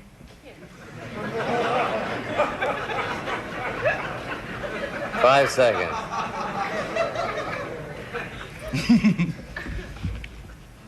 I think I lost you. Oh, no, I'm with you every step of the way, Neil. Cemetery. You 5 bet. seconds. Cemetery. Eternity. Eternity. Well, you can't fight that. No, you can't. I don't know where you're going. 7 points. Give you the game, Charlene. Conspire. Conspire. 5 seconds. Death. Death? 6 points, Neil. Conspiracy. Plot. Plot.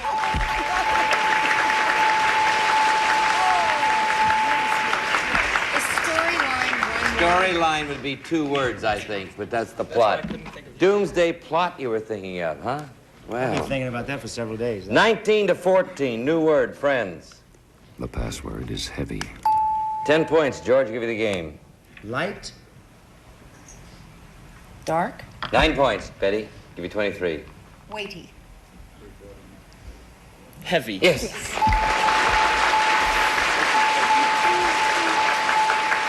All right, either team can win. Charlene, you'll have the first shot at it. You have 19 points. Neil has 23 points, so watch it. Good luck. This will probably do it. The password is headache. 10 points, Charlene.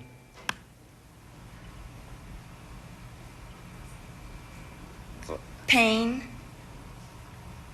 Remedy. Remedy. 9 points. Give you the game, Neil. Migraine.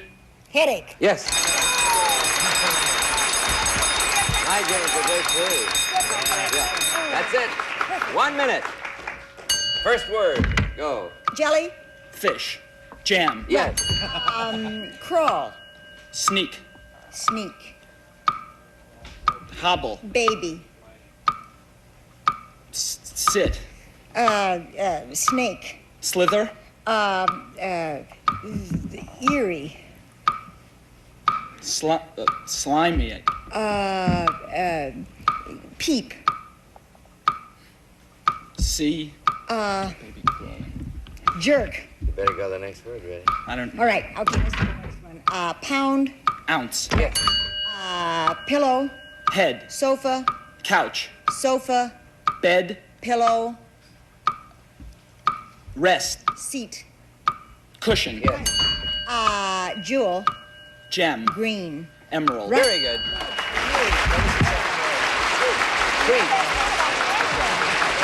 But you did very well there, and you have $300. We'll return to Password in just a moment, but right now, let's always watch this, shall we? It's been a pleasure. Come back to see us. Betty, stick around. I'll see you later. Thank you all. So long. See you Monday. Have a good contestant. It's the 2009 Game Show Awards on GSN, hosted by Howie Mandel. A star-studded celebration honoring the biggest names in games. I am now a legend. The 2009 Game Show Awards, Saturday night at 8 p.m. 7 Central. Where else but GSN? Come on down. Get ready to match the stars.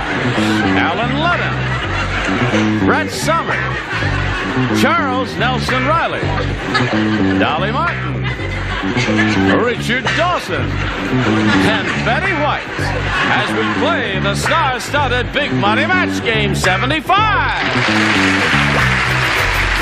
And now here's the star of Match Game 75, Gene Rivers.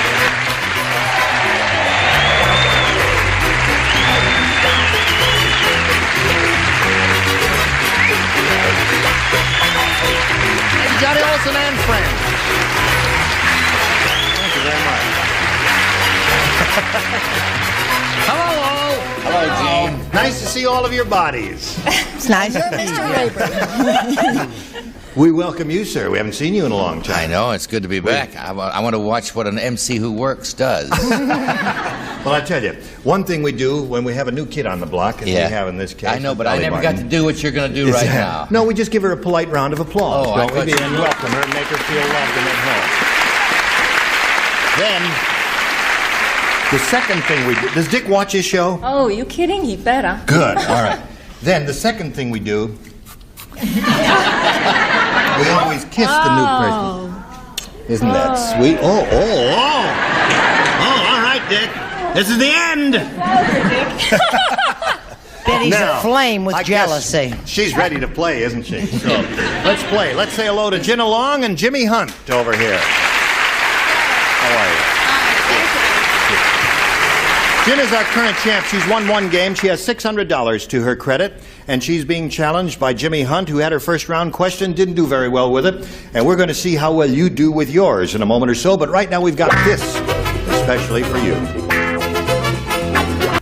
Ready, middle of round one, here we go. Gina, this is your first round question. Everybody plays. Sarah Lee was thrown out of the bake-off when they caught her blanking the Pillsbury Doughboy.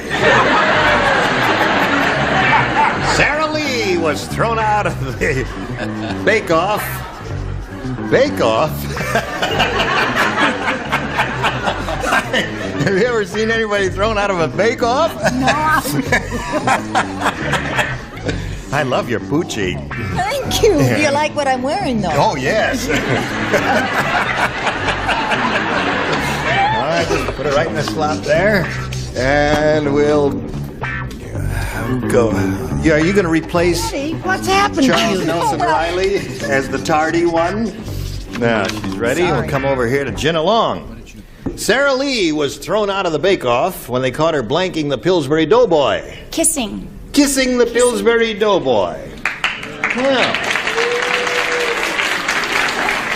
How's that song go? What do you say, Alan? She says, kissing the Pillsbury Doughboy.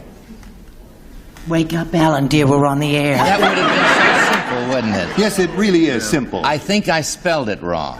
What Really? I did. What I said, I think I You spelled- can't spell it wrong. You're a phi-bait. I spelled it wrong. Really? I meant kneading, like kneading dough. And you know? yes, Yeah. there's a phi-bait who can't spell America. I got kneading. Let's mention the college he graduated from, just to really make him University feel. of Texas, shame on you. Yeah, he didn't do so good by this guy here. There. No, that's a good answer. Brett, what do you say? I say that the second tier looks like an advertisement for how to look pretty while wearing glasses. Oh, and we're that's right. all You've wearing all got glasses up here. there.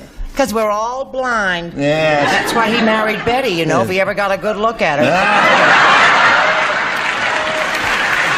Applauding for? Don't you applaud? Don't you applaud? I'll leave that girl alone. Pinching is a good answer there. Still don't have a kiss here yet. You don't have one now either, Well, sweetheart. yeah, well, I said I'll keep trying, Charles. frosting. Frosting? How do you frost the Pillsbury Doughboy? Well, How don't cold was it? I don't think I want to know. All right, Dolly, you're up. Okay, now I don't know if I spelt it right either. Well, spelling doesn't Because count I'm here. English, like Richard. Yes, of course. Okay, kneading. Kneading.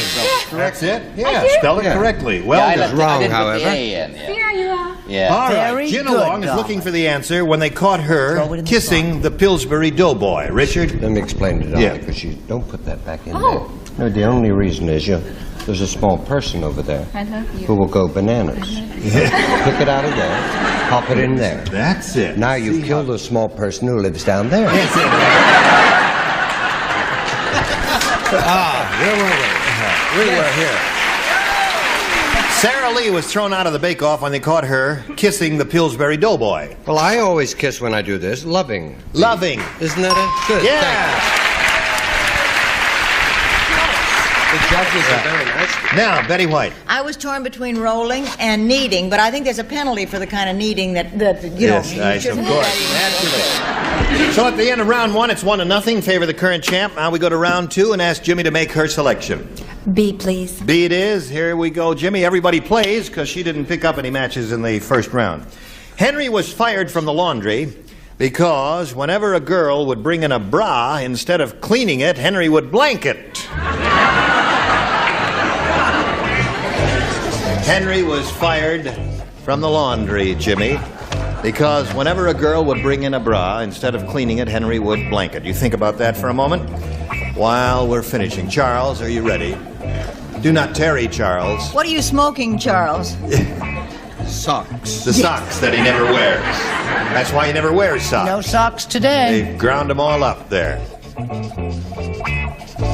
Holy mackerel. All right. Not a very good answer. Jimmy Hunt. Henry was fired from the laundry because whenever a girl would bring in a bra, instead of cleaning it, Henry would blank it. Wear it.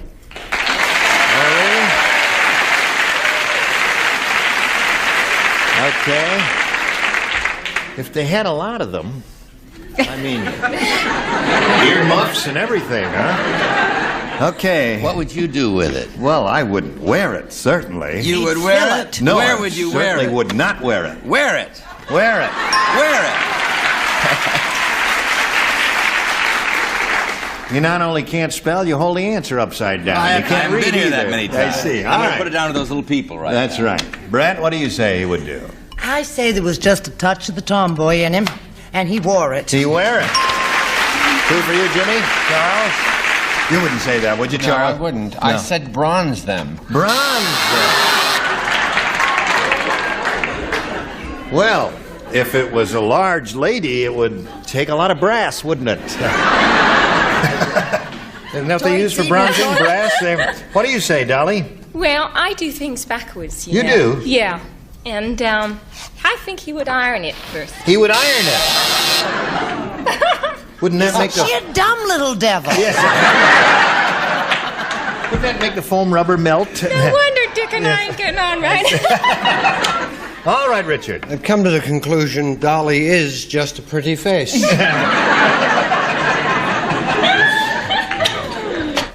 Well, 3 for Jimmy. Whenever a girl would bring in a bra, instead of cleaning it, Henry would wear it, according to Jimmy Hunt. Where Wear. is my little dog? Okay. Now, when we come back, Jenna, You're going to have to match 3 celebrities to stay in the game. 4, however, will win another game for you. We'll see if that happens right after we see about this. Second and final round. Here we go, Jenna. This is all yours. One person does not play, and that's Richard. Everybody else does. Sophie said to the plastic surgeon, "Doctor, I have a slight complaint about my facelift. I look terrific, except my tongue sticks out of my blank."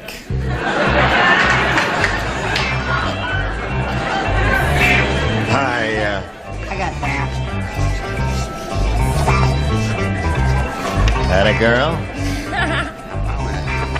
That's right.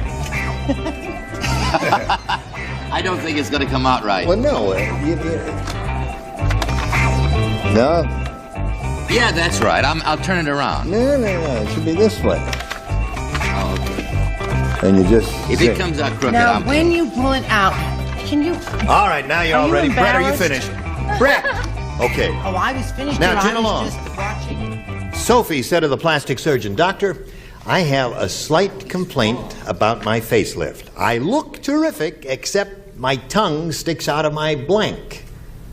I'm torn between 2, but I'll go with nose. Nose. Okay. You need 3 noses to tie, 4 to win. Alan, do you offer this girl a nose? Now, did everybody see the way the card was inserted into my little machine here by the master himself? Now, except... So all I do is pull it out, and there it is, right?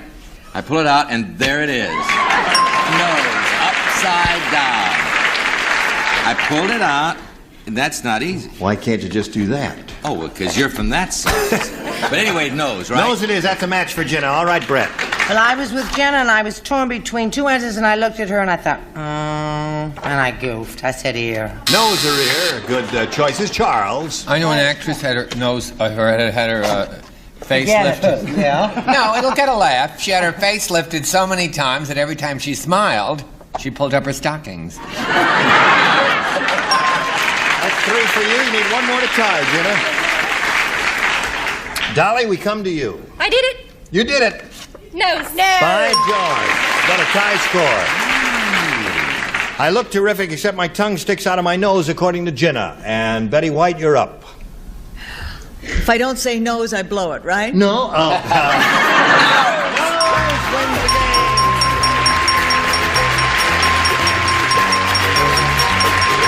Congratulations. Now we're going to say goodbye to Jimmy Hunt. It was a pleasure meeting you, my dear. Thank you. We've got a gift for you, together with our thanks for being with us on Match Game 75. So much. Goodbye, Jimmy. Bye. All right. Here it is again.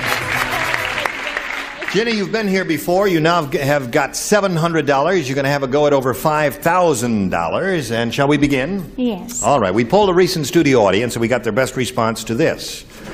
Blank dog. The answer they gave most often is worth $500 if you match it. If you match the next one, you get $250. The bottom one gets you $100. Whom do you call on for some help?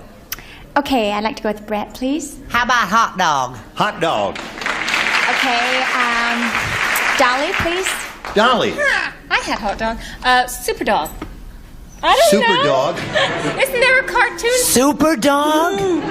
I don't know. There may be. There is a cartoon called Super Dog. Okay, so that's where 2. he flies. Okay, and Richard, please. Mad Dog. Okay. You have Mad Dog, Super Dog, and Hot Dog. You may choose one of those or think up one of your own. I think I'll go with hot dog, please. Okay. The little lady's looking for a hot dog. Let's find out if there is one up there. Shall we begin with the $100 response, if you please? Mad Dog. That was Richard's answer. All right. You're still in the ball game, though. Let's find out if hot dog is under the $250 response. Watchdog. Oh, I never thought of that. That's pretty good, you know. Didn't think of that one at all. All right, last chance for hot dog. Here is the $500 response. Hot dog!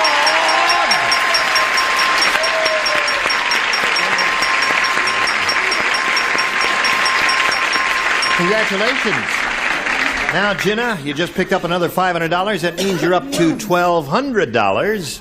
And it means you're going to play for 10 times 500 or 5,000. You have to match one celebrity head to head. Which one will it be? I'm going to go with Brett again, please. All right, Brett, you get ready to write. And Jenna, you face me if you would, please. And here is the $5,000 question. Blank clip, C-L-I-P. Blank clip.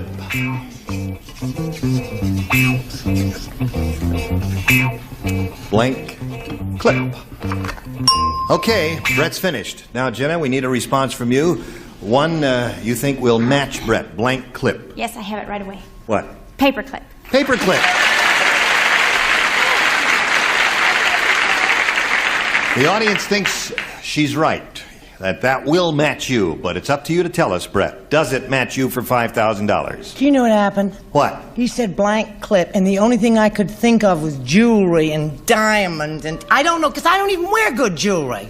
Then I thought, paper?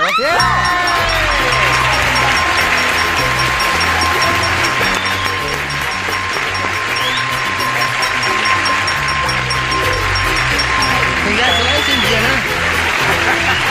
You got a rooting section out there?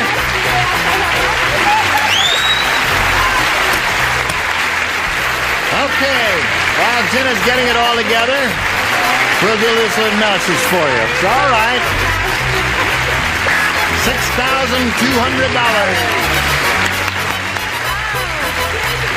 Sunday's always my better day. We congratulate you, and while you're getting it all together for a moment or so, though, we'll spin this message. Now we're ready to start another game, and we happily introduce Maxine Lambeth. Thank you. Maxine, please tell us a little bit about yourself. Hi. Well, I'm married. We've been married about almost 15 years. We have 2 daughters, a dog, an art store that we do custom picture framing in, not necessarily in that order. I take belly dancing lessons and ballet dance lessons for fun. And I was a Dodger fan, I think, until this week. Belly dancing, that's very therapeutic. I mean, it's good physical exercise, isn't it? I don't know. It hurts. It does hurt. It hurts. Show me where it hurts. No. I was going to offer to, well, no. Well, I used to do a show in New York a long time ago called Hell of a Town, where we took our cameras everywhere. And we went to a belly dancing school once, and it was very interesting, and a lot of women were there doing it just for the exercise of it. That's Would you like to do a little of it for us? After I win all my money. Okay. Then I'll do it. All right, Maxine, I'm going to hold you to that promise. Please make a selection. I'll try B. B it is. You King just Arthur. get worse, you know that. I do that. Yes, yeah. you do. King Arthur said, Lady Guinevere is really playful. Just before the battle, she put blank in my suit of armor. That's what Lady Guinevere did. Oh. Before the battle, she put blank in my suit of armor.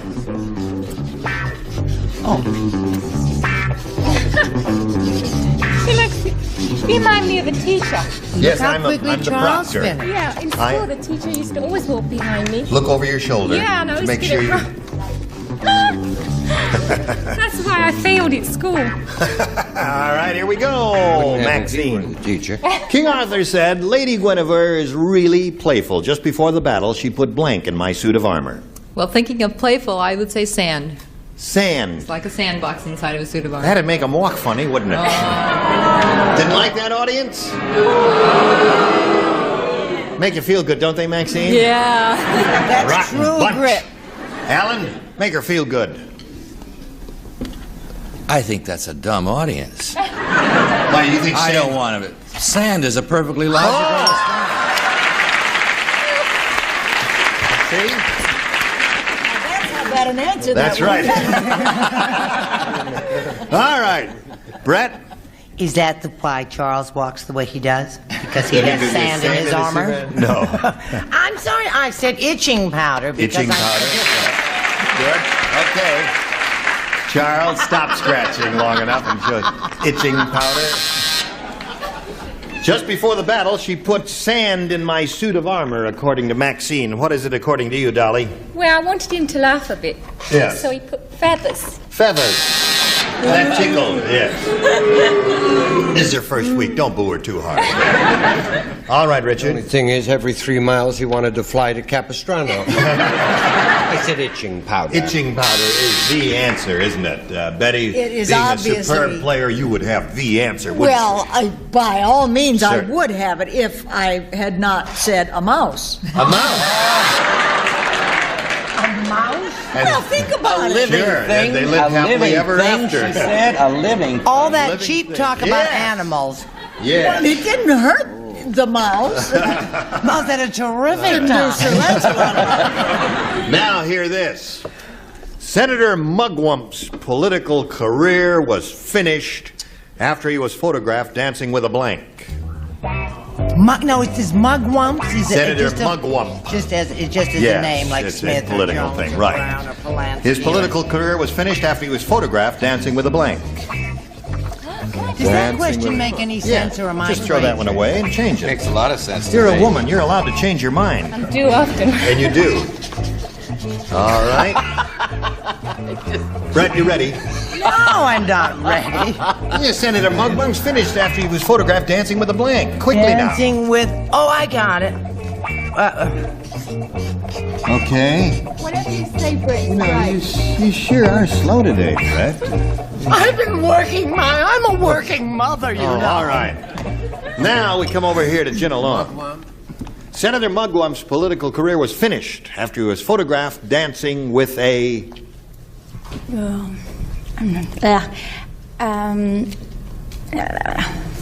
Another man? With another man? Well, I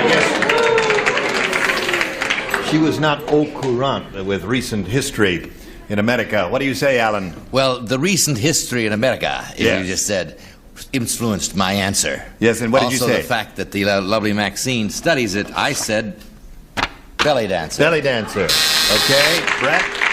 See, you accused me of being pokey, but I went right into recent historical events. Right. And I don't want to bring up unpleasant things. There are enough already in the world today. I said stripper. I thought you'd never say it. Charles, can you give us a short answer? No, he was taller than that. It was a sailor. A sailor. That'll finish his career. What do you say, Dolly? That matches. Oh, wait a minute. Another man. That's a match. And what have you got? Stripper doesn't match.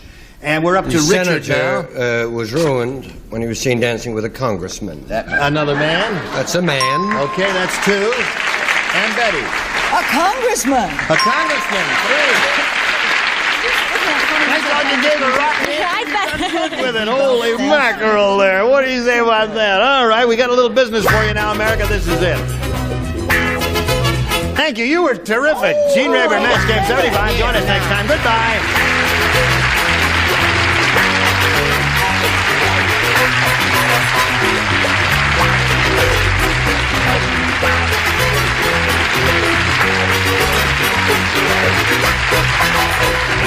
This is Johnny Olson speaking for Match Game 75. A Mark Goodson, Bill Todman production. Stay tuned for musical chairs next over most of the CBS stations.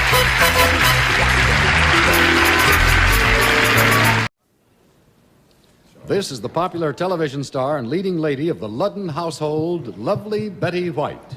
Thank you. And this is my partner, the creator of one of your favorite cartoon series, Lil Abner, Al Cap.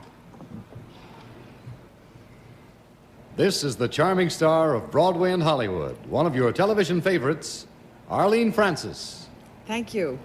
And this is my partner, the creator of the popular comic strip, Kerry Drake, Alfred Andriola.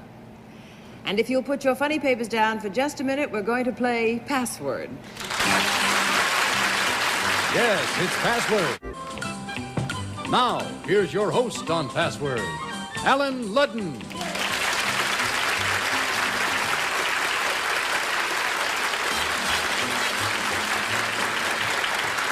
Well, thank you. Welcome to a special edition of Password. All our contestants tonight are going to be famous cartoonists. Well, how are you tonight, Arlene? I'm glowing, aren't you? I'm glowing and very happy. What's new for you for this summer? Well, I'm going to do a new play all summer that I hope we'll be able to bring into Broadway in the fall called Mrs. Dally Has a Lover. I hear it's a beautiful play. It is. It's moving and touching and very funny, I think. Good. Well, Thank good you, luck Alan. with it. Thank you. Alfred Andriola, nice to have you with us tonight. It's a among pleasure our to be here. cartoonists. Alfred, I understand that you fellows are involved in a special art show. Now, what are you cartoonists involved in? Well, you that see... you can talk about. The pup artists have used everything under the sun in their canvases, from bathroom fixtures to comic strips, and we decided it was time for the cartoonists to take over. So we're going to give an exhibition of pop art paintings that 32 cartoonists have created using their comic strip characters. And the exhibit is going to be held at World House Gallery all this week and next week. And those of you who can come to the Hotel Carlisle and see us, come see us. World House Gallery at the Hotel Carlisle. Good luck, Alfred. And cartoonists. Why, Betty White. Why, Alan Ludden. Well, it's nice to see you again. Nice to see you. What are your plans for the summer, Miss White? Oh, dear. I'm taking, no fool like an old fool, I'm taking singing and dancing lessons. I'm going to do South Pacific in Milwaukee at the Melody Top, opening June 22nd. Well, good luck. And only you and my doctor know how hard it is to learn to dance at my age. Well, good luck with South Pacific. And then you're going to do Bell Book and Candle, Bell Book and Candle in Warren and Columbus for Johnny Kenley. In the first 2 weeks of With August. my husband, Alan Ludden, star of Password. Meet Al on Cap. CBS. How are you, Al? Fine. Let's see. Al, how long has Little Abner been a comic strip? Actually, Little Abner's been running for 31 years. He's 18 years old. He is. Yeah, that's the only way to go. I'm all for his philosophy. Let's play Password, shall we? It's a game of word communication. We try to make your partner say the password. Incidentally, I'd like to point out that all the money won by the cartoonists in tonight's Password will be donated in their name to the USO. Betty and Arlene have the first word. As they look at it, we'd like you to see it at home. The password is build. Okay, Betty, see if you can get Al Cap to say that word for 10 points. Erect. Upright. Upright. 9 points, Arlene. 5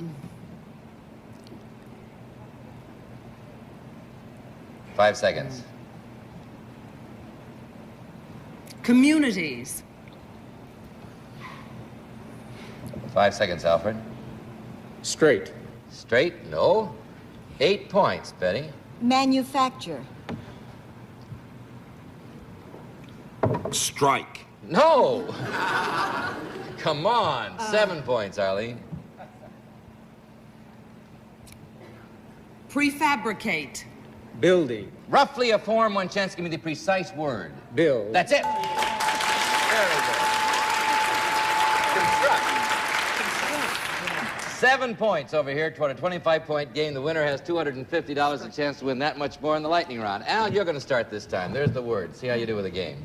Alfred, you'll give the clues. As they look at the word, we'd like you to see it, of course. The password is itch. 10 points. Al, see if you can get Betty to say that. Scratch. Itch. Yes. By the way, Betty and Arlene know this, Alfred and Al. When you hear this sound, it means your clue has not been accepted by our authority, who is Dr. Reason A. Goodwin, an editor of the World Book Encyclopedia Dictionary. Betty, Arlene, you'll start, Arlene. As they look at it, we'd like you to see it. The password is carpet. All right, Arlene, 10 points, give you 17. Rug. Carpet. You did it. All right. Alfred over here is going to be able to win on this one, so careful. They are within the 25-point marker. Al, you'll start, though. As they look at the word, we'd like you to see it. The password is gravel. 10 points, Al Cap. See if you can get Betty White to say that word. Gertie. Garter. Gertie Garter. Oh. 9 points, Alfred. Driveway. Gravel girding. Gravel girding. No, Betty. Back, girl. Back up. Gravel Gertie wasn't even in your cartoon. And I was terribly nice about it. You were. But Gertie's garter is more Betty's era, you know. My father told me about that. Yeah, all right. Gravel, Gertie, and Dick Tracy. Alfred, Gary Drake's going to play the lightning round now with Arlene Francis. You ready? Yes, sir. As ready as I'll ever be. She does this without Bennett, Surf, or anybody. Just the lightning round in 1 minute. You ready to go, Arlene? I am. Okay, 1 minute. Here's the first word. Go. Bull. Horn. Opposite. Cow? Yeah.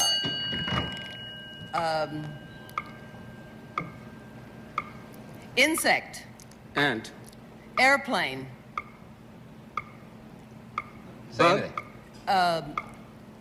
Swatter. Fly. Yeah. Boat. Ship.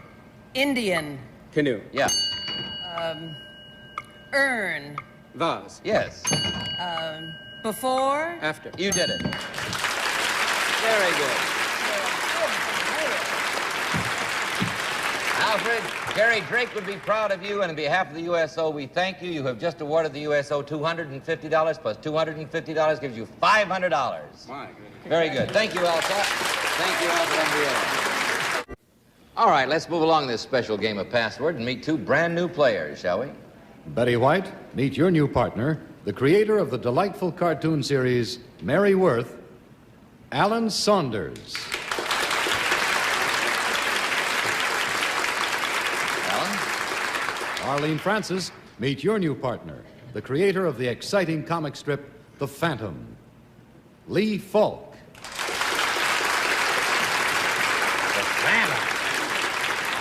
Alan, I think Mary Worth is a delightful cartoon. Thank you. I like her. She keeps me from having to work for a living, you know. I understand you're a creator of another cartoon. What is that? Steve Roper. You created Steve Roper? I write it. I don't draw it. Well, good. Nice to have you here, Alan and Steve and Mary and everybody. Lee Falk, I know you have another cartoon, too, besides The Phantom. What is that? It's called Mandrake the Magician. Mandrake? Sure. All right, let's see what you can do here with Password. Mandrake the Magician and The Phantom. I didn't know that, but now I see they're related. All right, Betty and Arlene have the word as we begin this second game. We'd like you to see it at home. The password is rush. 10 points, Arlene. Hurry. Fast. Fast, 9 points, Betty.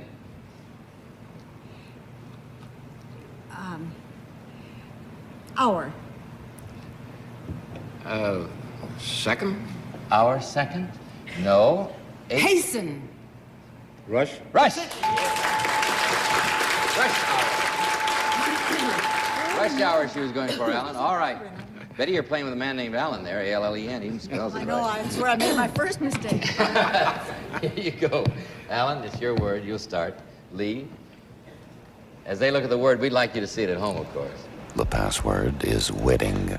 10 points, Alan. See if you can get Betty to say it. Marriage. Oh, that always throws me. Does all of us. Wedding. Yes. Marriage, wedding. All right, I'm glad you got that, Betty. 10 to 8. Password goes to Arlene and Betty, and as they look at it, I want you to see it. The password is cork. You know the word. 10 points, Arlene. Give you 18. Stopper. Cork.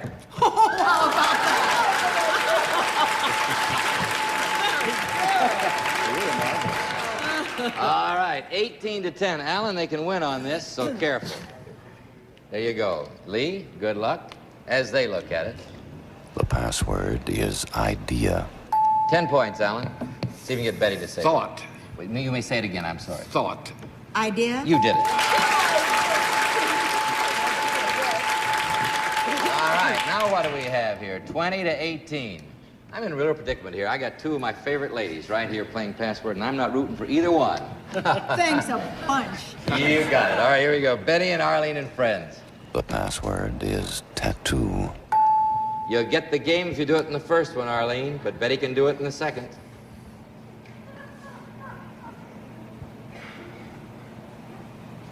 Tonight? Oh, tonight I have to do it. Yeah, tonight. I've got to give it to her. Please do. Drawing.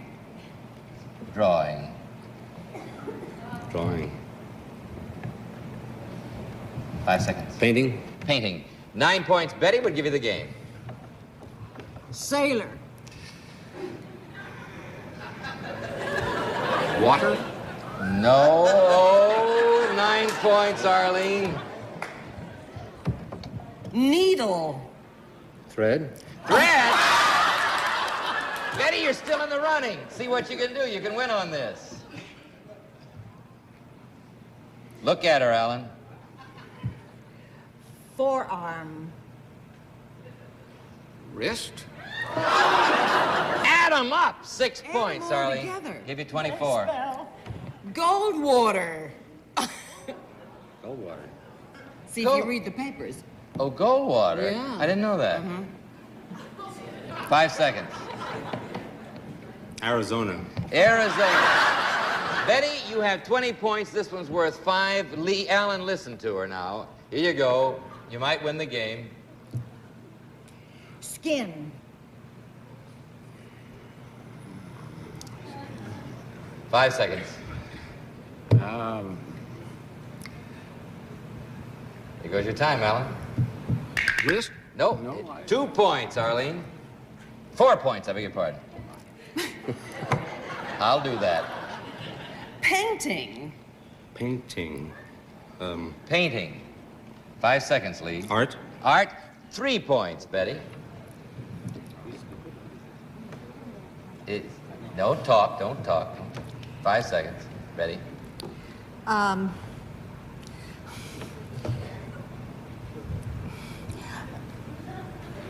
Parlor. What did she say? Parlor. Parlor. Parlor. 5 seconds. Take your time. Room. No, room. 2 points, Arlene. 5 seconds. There goes your time. I'm gonna move along. Watch your hands. Skin. Okay, 1 point, Betty. 5 seconds. We're gonna move along. Rose. Bud. Rosebud. No. No, gentlemen, it's tattoo. Tattoo. Tattoo parlor. I got it when she said rose. You got it when she said rose. I was afraid to try it earlier. Rose tattoo. Well, it got bud, so it didn't help much. All right. 20 to 18. Either team can win. We'll start over with a new word. As they look at it, we'd like you to see it at home, of course. The password is necklace. Arlene, 10 points. Give you the game. Pearls. Strand. Strand. 9 points. Betty, give you the game. Beads. Necklace? Yes!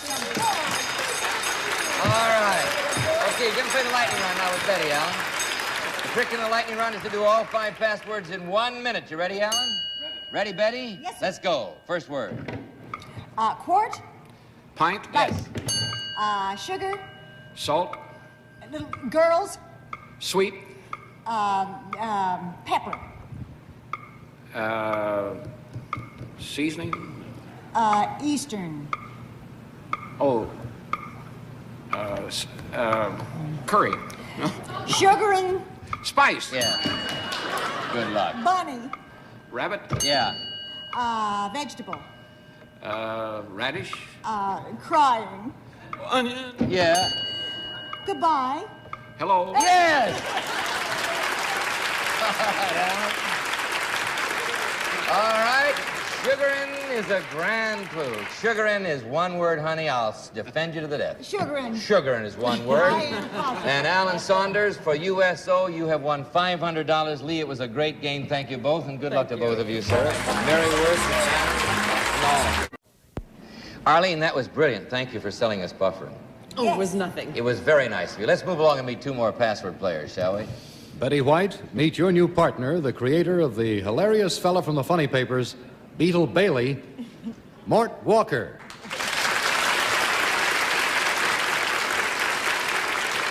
Mort. Arlene Francis, meet your new partner, the creator of the captivating cartoon series On Stage, Leonard Starr. Leonard and Mort. Mort, I know that Beetle Bailey is a private in the Army. Were you in the service? Yes, I was in the service. I'm still trying to get even. I see. Were you an officer? I was both, but primarily an officer. Primarily an officer, but you write about privates so well. Well, I have a great deal of sympathy for privates. That's how I'm you're a private in my own home. I see. Well, I am too. I'm in your club. Leonard, you know, on stage is so beautifully drawn. Those people look so lifelike. Are those drawn from real-life models? Very often. As a matter of fact, the director of Password was in the strip, Mike Gargiulo. Mike Gargiulo was a pattern for one of your directors, wasn't it? Very good. And it looked just like him. He's a good director, too. All right, let's play passwords. You know how we do it. No problem. You've got good partners, gentlemen. Betty White, Arlene Francis by name. Friends. The password is burlesque. No gestures, honey. 10 points. Minsky's. Burlesque. You did it. All right. Okay. 10 points over here. Arlene, watch out. I will. Okay, Leonard, you'll start. All right. There you go, Mort. As they look at the word, we'd like you to see it. The password is conga. 10 points, Leonard. Dance. Waltz. Dance waltz. That's Give you the an girl. idea of my period. Yes. 9 points, Mort. Line. Say it again. Line. Stag. Stag line follows, but it's wrong. You tell on my mind. 8 points. Snake. Conga. Conga. Conga line. Before your time. 1, 2, 3, kick. All right. 10 to 8 before her time, indeed. 6 lessons from Madame Lasagna. Conga. There you go. You'll start. There you go, Arlene. Friends. The password is teeter. Oh, come on. 10 points, Betty. See if you do the right one. Totter. Teeter. All right, gentlemen, you're playing the game. All right, that's the way. Your mind's working. 20 to 8. They can win over here, Leonard. Watch out. Mort, as they look at it. The password is excitement. Leonard, 10 points. You can keep him from winning.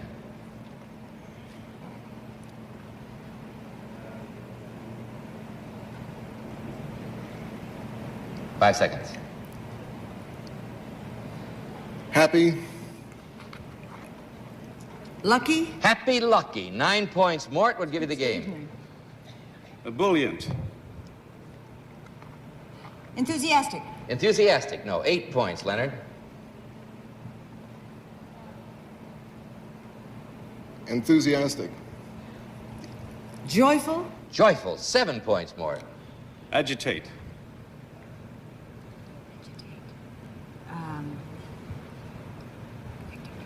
Um, 5 seconds, Betty. excite. Roughly a form of the word we're seeking. One chance to give me the precise word. Excitement. Yes. Excitement. All right. Okay. You almost didn't, but you did. You won the game, Mort. You have $250 for the USO and a chance to win that much more in the lightning round. Betty, you ready? Yes, sir. 1 minute. First word, go. Buzz. B. Yes. Ape. Monkey. Huge. Gorilla. Joint. It's enough, Francis. Say anything, Mort. Hello. Leg. Knee. Yes.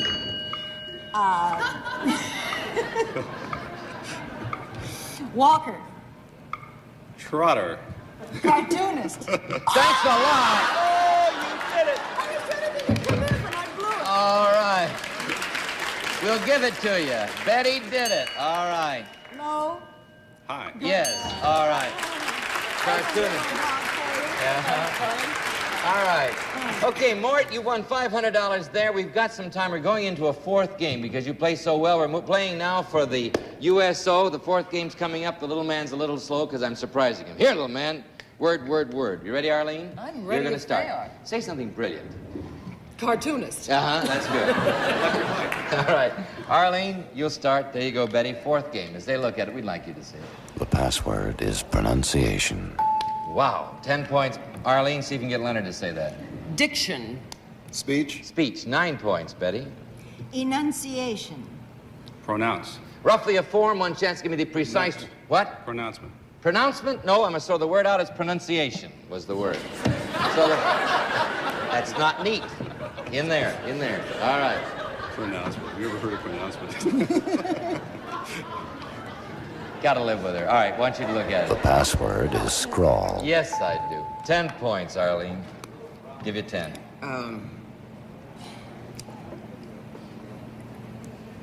Draw. Scribble. Scribble? 9 points, Betty. Signature. Sign. Sign. 8 points, Arlene. Untidy.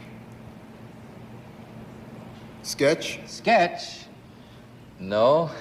7 points, Betty. Scribble. Scrawl. Yes. All right. Leonard, you're going to start this time. They've got 7 points. Here's the word. There you go. Good luck. Mort? Yeah. The password is nightgown. All right. 10 points, Leonard. Negligee. Negligee. Well, say, kimono. Kimona? What a revelation. 9 points, Mort. Pajamas. Nightgown. Yes. Arlene, you wear a kimono in this new play? Well, no, but I don't wear a negligee either. I see. Oh, I see. It's that kind of play. All right. Arlene and Betty and friends at home. The password is dear. 10 points, Arlene. Dough. Bread? Dough bread. That's a lovely thought, Arlene. 9 points. Betty would give you the game. Fresh. Stag.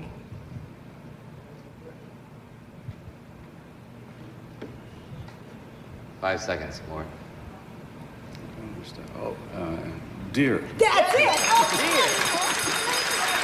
You won the game. Play the lightning round again. Are you ready? Ready, I don't Betty? know. I Ready, have no Betty? idea. 1 minute. Here's the first word. Go. Bad. Good. 50. Horse. Cow. Female. Mare. Yeah. Chalk. Stick. Wall. Blackboard. Yes. Stretch. Pull. Rubber. Snap. Stretchable. Expand. Plastic.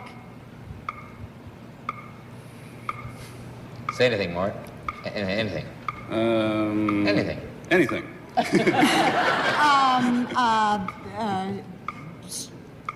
Stretchable.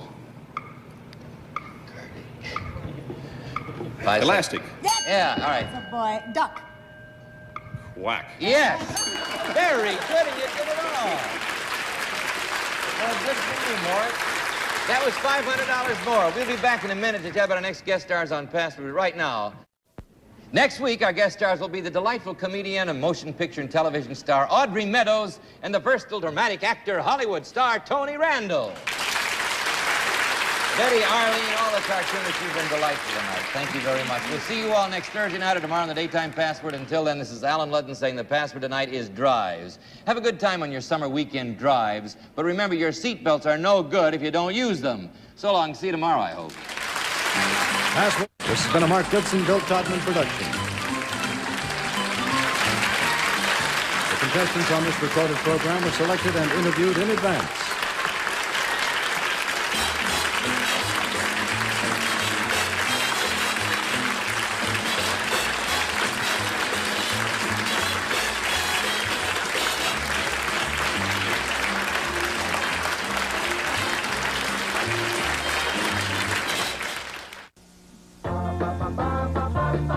Ladies and gentlemen, Gary Moore.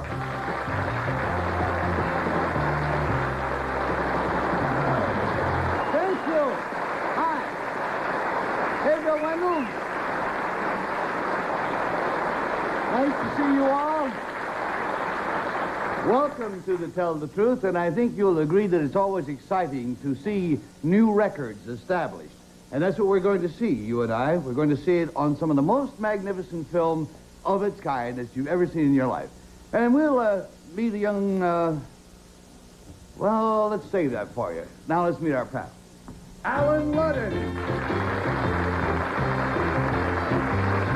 Peggy Pat.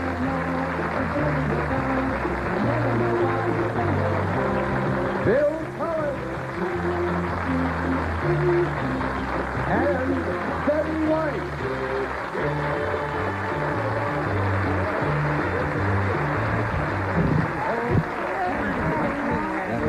Now, panel and people. Yes, panel and not people. that panelists are not people, but panel and people. yeah. Heed to your monitors, because you're going to see a brand new record established in the 880-yard run. And the track star in question is teenager Mary Decker of the United States, and that's Mary already out in front. Notice how she's 15 years old, not only a great athlete, but she's absolutely adorable with the pigtails flopping. And here she is early on in the race, and you think she can't possibly sustain such a pace. Notice how much shorter she is than the other contestants. Yeah. And sure enough, they're catching up to her. And you say, well, she made a good start, good try. No way she can make it the whole way. Now look at the tall girl in the yellow coming up on her, and she's going to run right past our little Mary. At least so she thinks. But Mary decides to turn on the kick. She's coming into the last round now, the last lap. And is she going to be able to hold on to the lead? She kicks, and that lead is widening. And there she goes. The gap is getting bigger all the time. Mary Decker.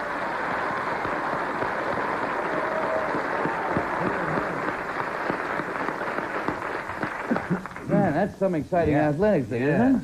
And one thing better than seeing Mary Decker on film is seeing Mary Decker in person, and that's who we're going to meet. Here's Mary Decker. Hey, Mary.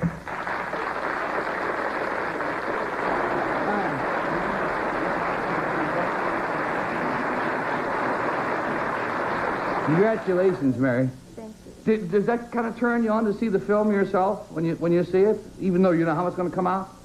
Yeah, it's fun to watch. Well, let me ask you the question now. This is the day we have, Billie Jean King and Bobby Riggs.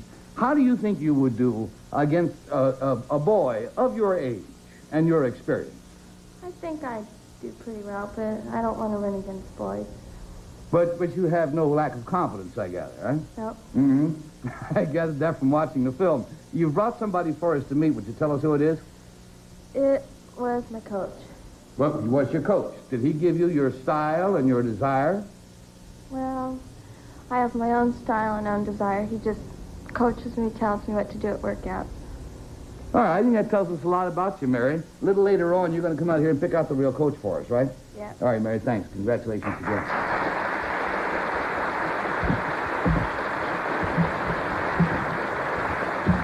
She has her own style and her own desire, and that's what makes champions, I'll tell you. Small wonder. Now, let us meet Mary Decker's first coach.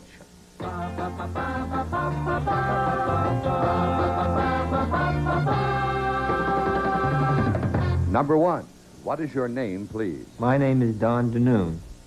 Number 2. My name is Don DeNoon. Number 3. My name is Don DeNoon. And the panel's job is to ferret out the real Don DeNoon, and this is the way his story goes. I, Don DeNoon, am a track coach and an international race walker. Currently, I hold the world indoor mile walk record. Race walking requires the utmost precision and coordination. It is defined as forward progression, making contact with the ground and locking each leg within each stride. My coaching, however, is primarily confined to distance runners, not walkers. I have developed several cross-country champions and national record holders. My most glittering protege is Mary Decker, whom you just met. I first spotted her as an 11-year-old prospect. I recruited her for my track club. At 15 years of age and weighing only 93 pounds, she has developed into America's outstanding female middle-distance runner. It is Mary's distinction to have set world indoor records in 800 meters, as well as the 880 and 1,000-yard runs. Signed, Don DeNoon.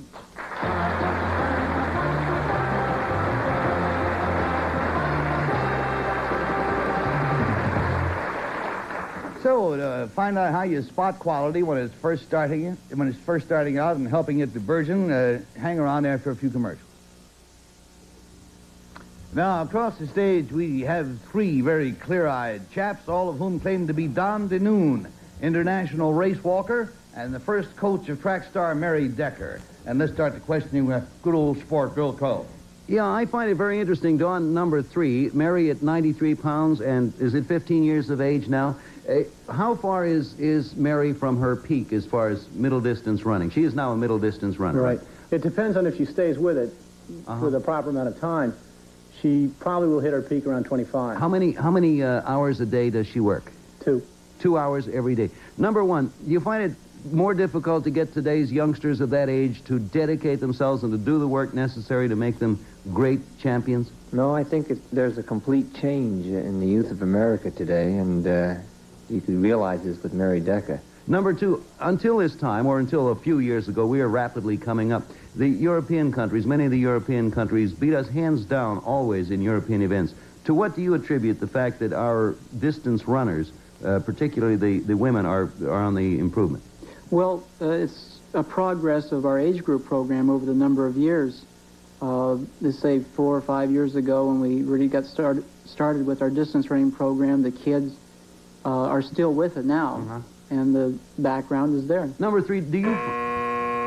Thank you, Bill. Let's go to Betty White, please. You can take something for that. Yes, I certainly can. Number one, your answer intrigued me that a change in youth is apparent, particularly in Mary. In what way? Well, particularly to sports, they're more involved, they're more conscientious, they want to do something and complete something with their lives. I see. Number three, what advice, how do you manage, what would you say as a coach to have her have that extra kick at the end of the race and still have a little reserve? Don't ever give up. Number two, is that the advice you would coach her? Well, it's putting the proper program together so that at the end of the race there's still something left. Number one isn't... And from Betty, we go down to Alan Ludden, please. No, pardon me, Betty. Number three, you're a race walker, right? Now, it seems to me that all three of you gentlemen are relatively short. How tall are you, number three? 5'10". Does a man's height have anything to do with his ability to walk fast? A little, but not too much, really. It's a training. And what does it mean, number two? What does it mean when you say you lock each leg? You're locking each leg. Well, each leg has to be straight within each stride, and that causes the hips to drop up and down. That's the reason it looks funny. Is that, number one, is that part, you can't walk unless you lock a leg? That's for sure. When I walk normally, do I lock a leg every time I walk? It would be kind of funny if you did, but I'd like to see it sometime. All right. Thank you. Number two, where do you coach? Where do I coach? Yeah. In Orange County. Well, like, is it a city program or a county program or a school program? It's a track club, and the track club encompasses all the kids that are interested in a wide area. Number one, are you from Orange County, too? Yes. Oh, okay, then I don't have to ask you three, because I know you are. Okay, number three, are you heading Mary Decker toward the Olympics? Oh, yes, definitely. And do you think she can still run those 3 events that she set records in? Will she still be able to do that by the time the Olympics come around? I sure hope so, sure. Oh, well, and the mile, too. One, how could you tell she was really going to be so great when she was only 11? Well, she was the leader in her class, yes. And she eliminated everyone in the area. And just with the perseverance, the follow-through, it was there. The seed was there. Oh, boy. Bells, bells. Lots of bells. That means balancing time, friends, if you will. Mark down your preference, and you do it mentally. Is it number 1? Or do you prefer 2? Or are you quite certain that it is 3? In any event, we pay $50 to the team for each wrong vote. We pay them $500 if nobody comes up with the real fella. And Bill Cullen goes. Well, that was my event in school. What was that? Walking. Oh, was it? Oh, yes. I never won, but I certainly went out every time they had a... Actually, number 2 seems to know everything that a coach would know. His ideas are good. And in dedication to the late, great Pavo Nurmi, I vote for number 2 there by mine. Mr. Pavo Nurmi, we have a 2. All right, and Betty. Well, I don't think so, because 2 had a little trouble. He pronounced his name just a little bit differently, but I think with the proper coaching, in case I ever ran up against some boys, I vote for number 3. All righty, so we got a 2 and a 3, and Alan Ludden coming out. I really think all 3 of them are the guy. I really do. They're very good, but I think number 2 kind of persuaded me with the glibness of his answers. Very well, and Peggy, there's something about you. You have that obstinate look. No, just it's in honor of the late, great Glenn Cunningham. I vote for number 2. He was all right. Well, everybody maybe not late. in the middle with the exception of Betty White, who was on number 3, and let's see how you go out there at home. The votes are all in. To solve this dilemma for us, let's ask Mary Decker. Come out here again, put her finger on her first coach, and surely she will recognize the man who had some part in shaping her destiny. It's number 2. And there you go. Okay.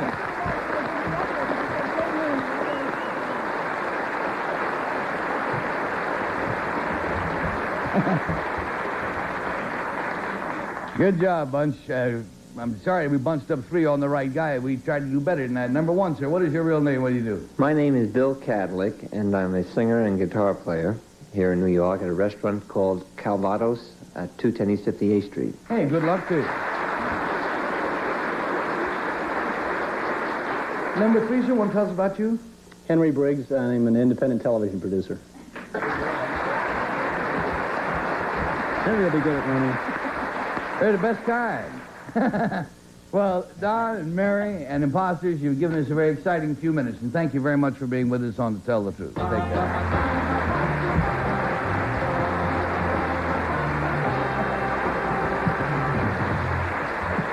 Don DeNoon, by the way, is, of course, an amateur athlete, and as such, he cannot receive any of the winnings that he won, so he would like to have it donated to the AAU. And we shall see that that is done. The AAU, of course, is Alan Alda's uncle, and I hope... All right? The story of Don DeNoon and Mary Decker is an inspirational one, and our next guest has a very inspiring story, too. It's an amazing example, absolutely amazing example of people being able to rise above personal tragedy. We'll be right back. Now let's meet a man with a tragic tale to tell.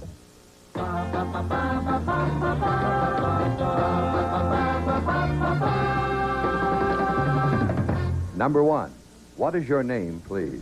My name is Martin Gray. Number 2. My name is Martin Gray. Number 3. My name is Martin Gray. And quite simply, here is Martin Gray's story. He says, I, Martin Gray, lived through the horrors of the Warsaw Ghetto and Nazi concentration camps in World War II. The only member of my family still living was a grandmother in the United States. So at the end of the war, I came to America and began a new life. I was successful in business, but my new life really began for me when I met and married a wonderful woman, and we had a family. We bought a country home in the south of France and lived an idyllic life. One fatal day, tragedy struck. A sudden forest fire surrounded our home. My wife took the children in her car to take them to safety, but instead, she and all the children perished in an accident. I tell the story of my life in a book called For Those I Loved. Translated into 18 languages, it has been read by 20 million people, to whom it has given a message of courage and hope. All the royalties from this book go to a foundation which I established to combat the horrors of forest fires and to protect nature and human life. It is called the Dina Gray Foundation in honor of my wife. Signed, Martin Gray.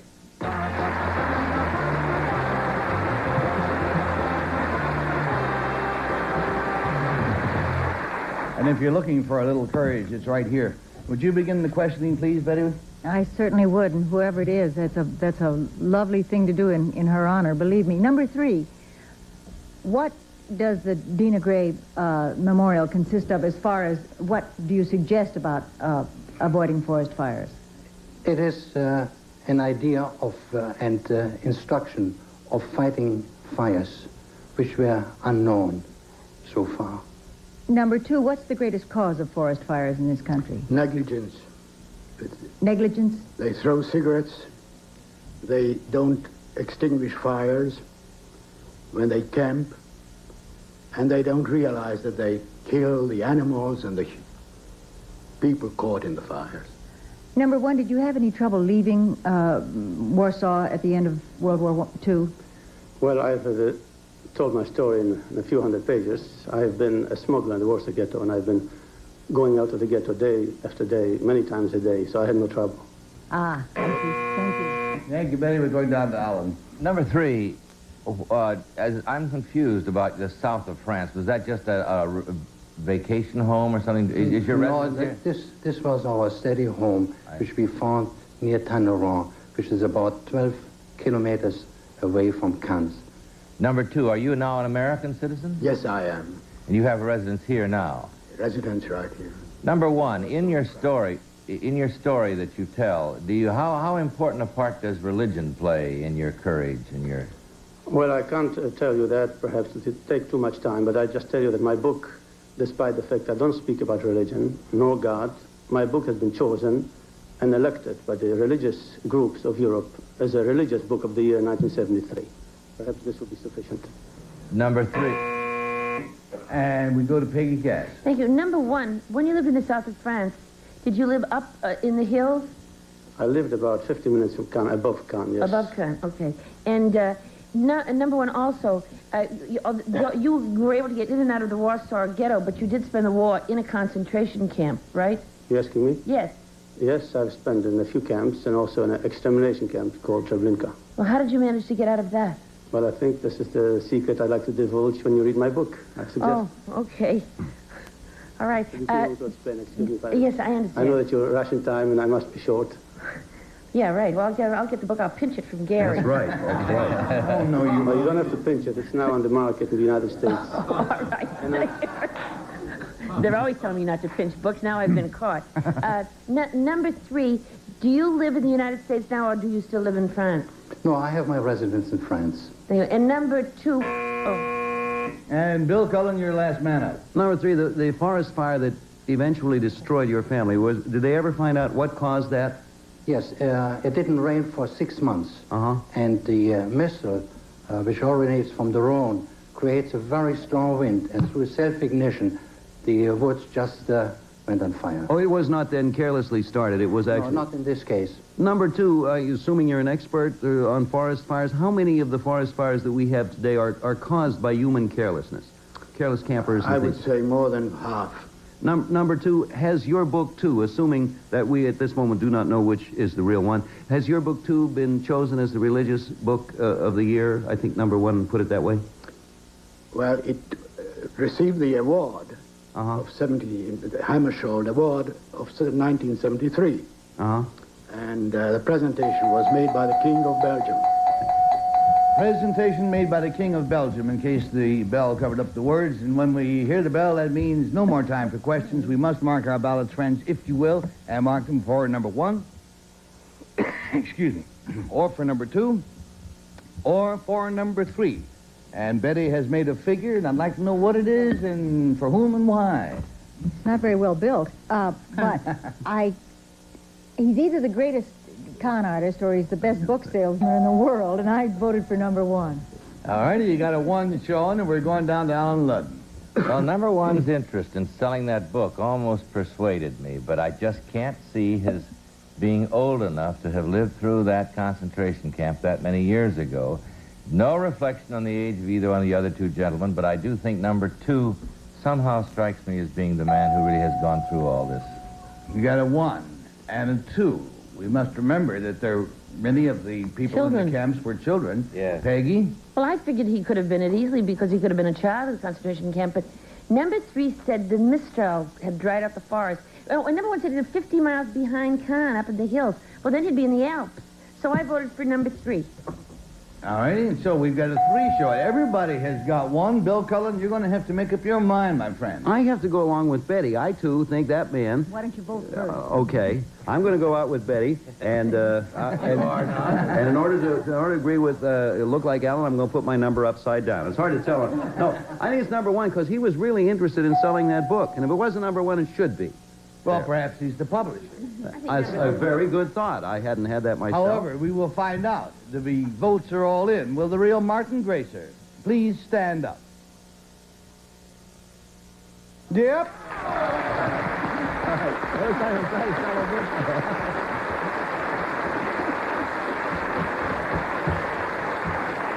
But a good team of imposters. Excellent. Number 2, sir, tell us about yourself. What is your name? What do you do? My name is Nicholas Ratz.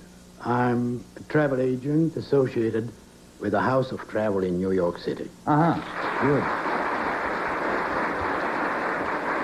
Number 3, sir, you want to tell us about you? My name is Lou Hess. I have a fishing tackle shop in Ocean Beach, Fire Islands.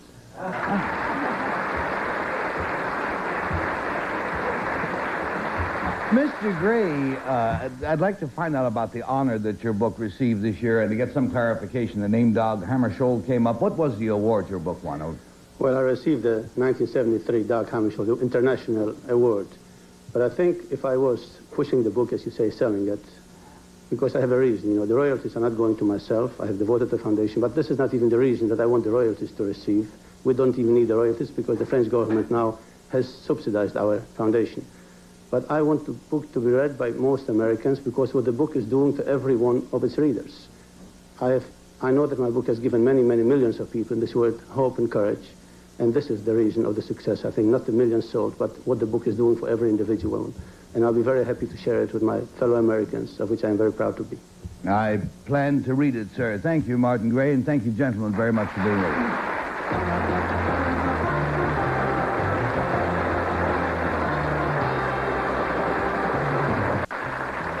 Our central characters today will receive the Samsonite Classic 3 Attaché with the exclusive safety latch to eliminate accidental spilling.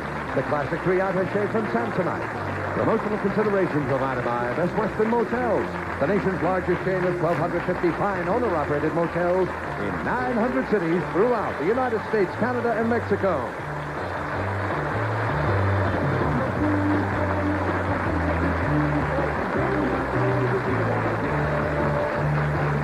This is Bill Wendell speaking for To Tell the Truth, a Mark Goodson, Bill Chapman production.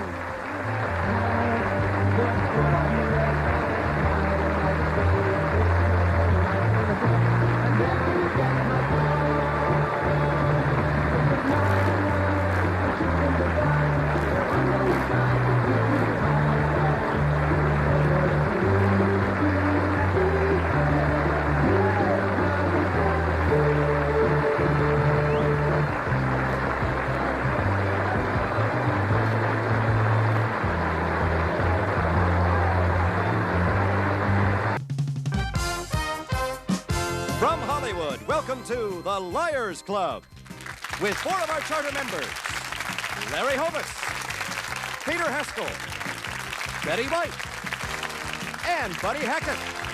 And now, let's meet the president of the Liars Club, Alan Ludden. How are you?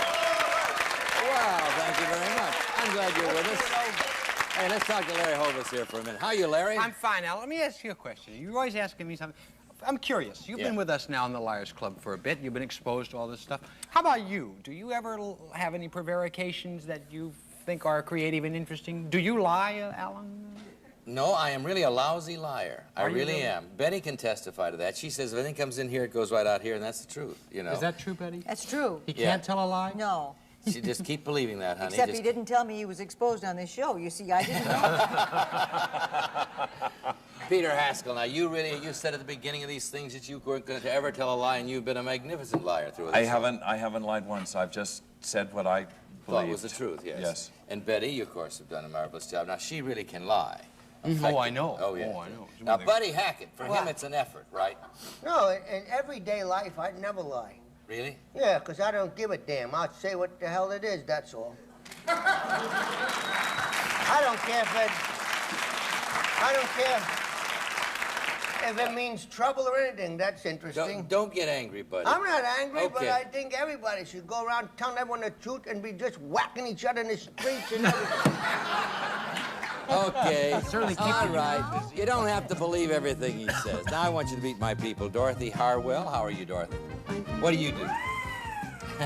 What do you do, Dorothy? I'm a traffic officer with Los Angeles Police Department. A traffic officer. Well, good to have you here. We need you.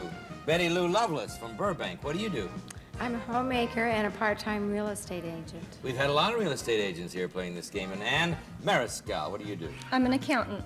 What do you do for fun? I swim and bowl and play baseball. I've always wanted to know what accountants do for fun. Haven't you been to one of those office parties?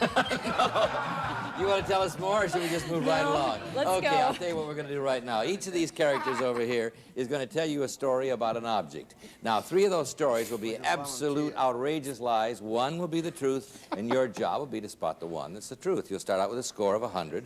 All through the game, you can bet half of whatever it is you have, and then at the end of the game, the player with the biggest score wins the big bundle. How? Also, if one of you spots the correct star over here, star is all you call it. He is correct, so good at this. Correct, spots the correct star, you get 4 times. you get a bonus prize. never knew it. And I'll get a booby prize. What's the bonus prize?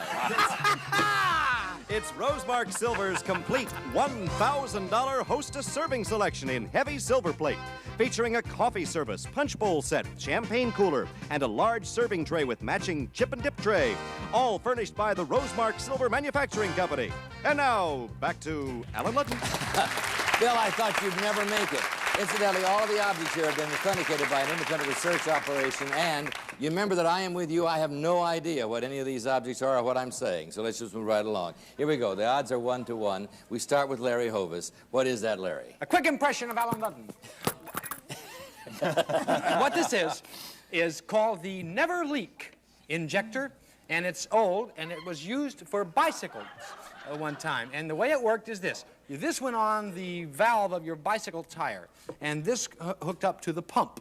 And then you open this up, and you put a mixture of baking powder or baking soda, I'm not sure which of those, but one of those, and water in here, and you made like a paste in here.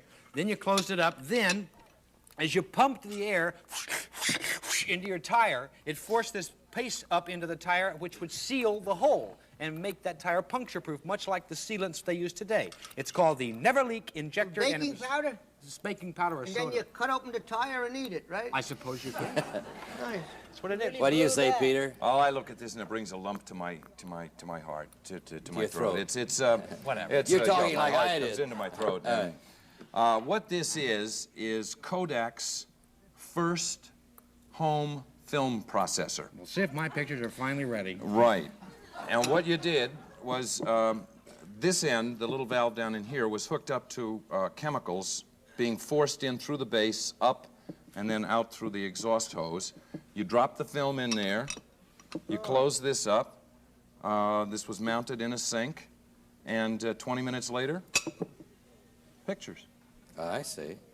Betty, what do you say it is? Camera will do that right now. I say it's going to be very hard to describe because my microphone won't stay on. However, one-handedly, I will tell you. Thank you. Oh, That's all right, let us. fellas. I can handle it. Thank you. No, it won't. Oh, it we really won't do No, that. it just Don't won't. get carried away here. Like sending a rabbit out for Robbing lettuce. his brain. It will now. Thank you. Okay.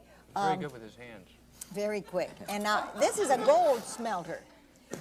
It's a gold smelter that hooks up to a heat jet here, and then the gas goes in there, and you light it down here, and it's for removing the gold from dental fillings and things like that. It's melted down. They take the filling out, and then it's melted down so that it can be used again. It's a very old one, but it's a dental gold smelter. And Buddy Hackett. Au contraire. Okay. It's a ball washer and rejuvenator. Like, you got your old balls, you put them in there, and they have to be Dunlops because the Dunlops are smaller than the Titleist. You understand? The English balls are smaller, and you put them. Always said that. You put them in there. You put that on. You put your grommet inside. That's the outside covering. It fills in the cuts and stuff, and it puts through a solution, and the solution under pressure just fills in the cuts of the ball, and then the paint goes in afterward, and it gets repainted and stays in there for a little while, and some heat goes through, and then you take them out, and your balls are as good as new. Okay.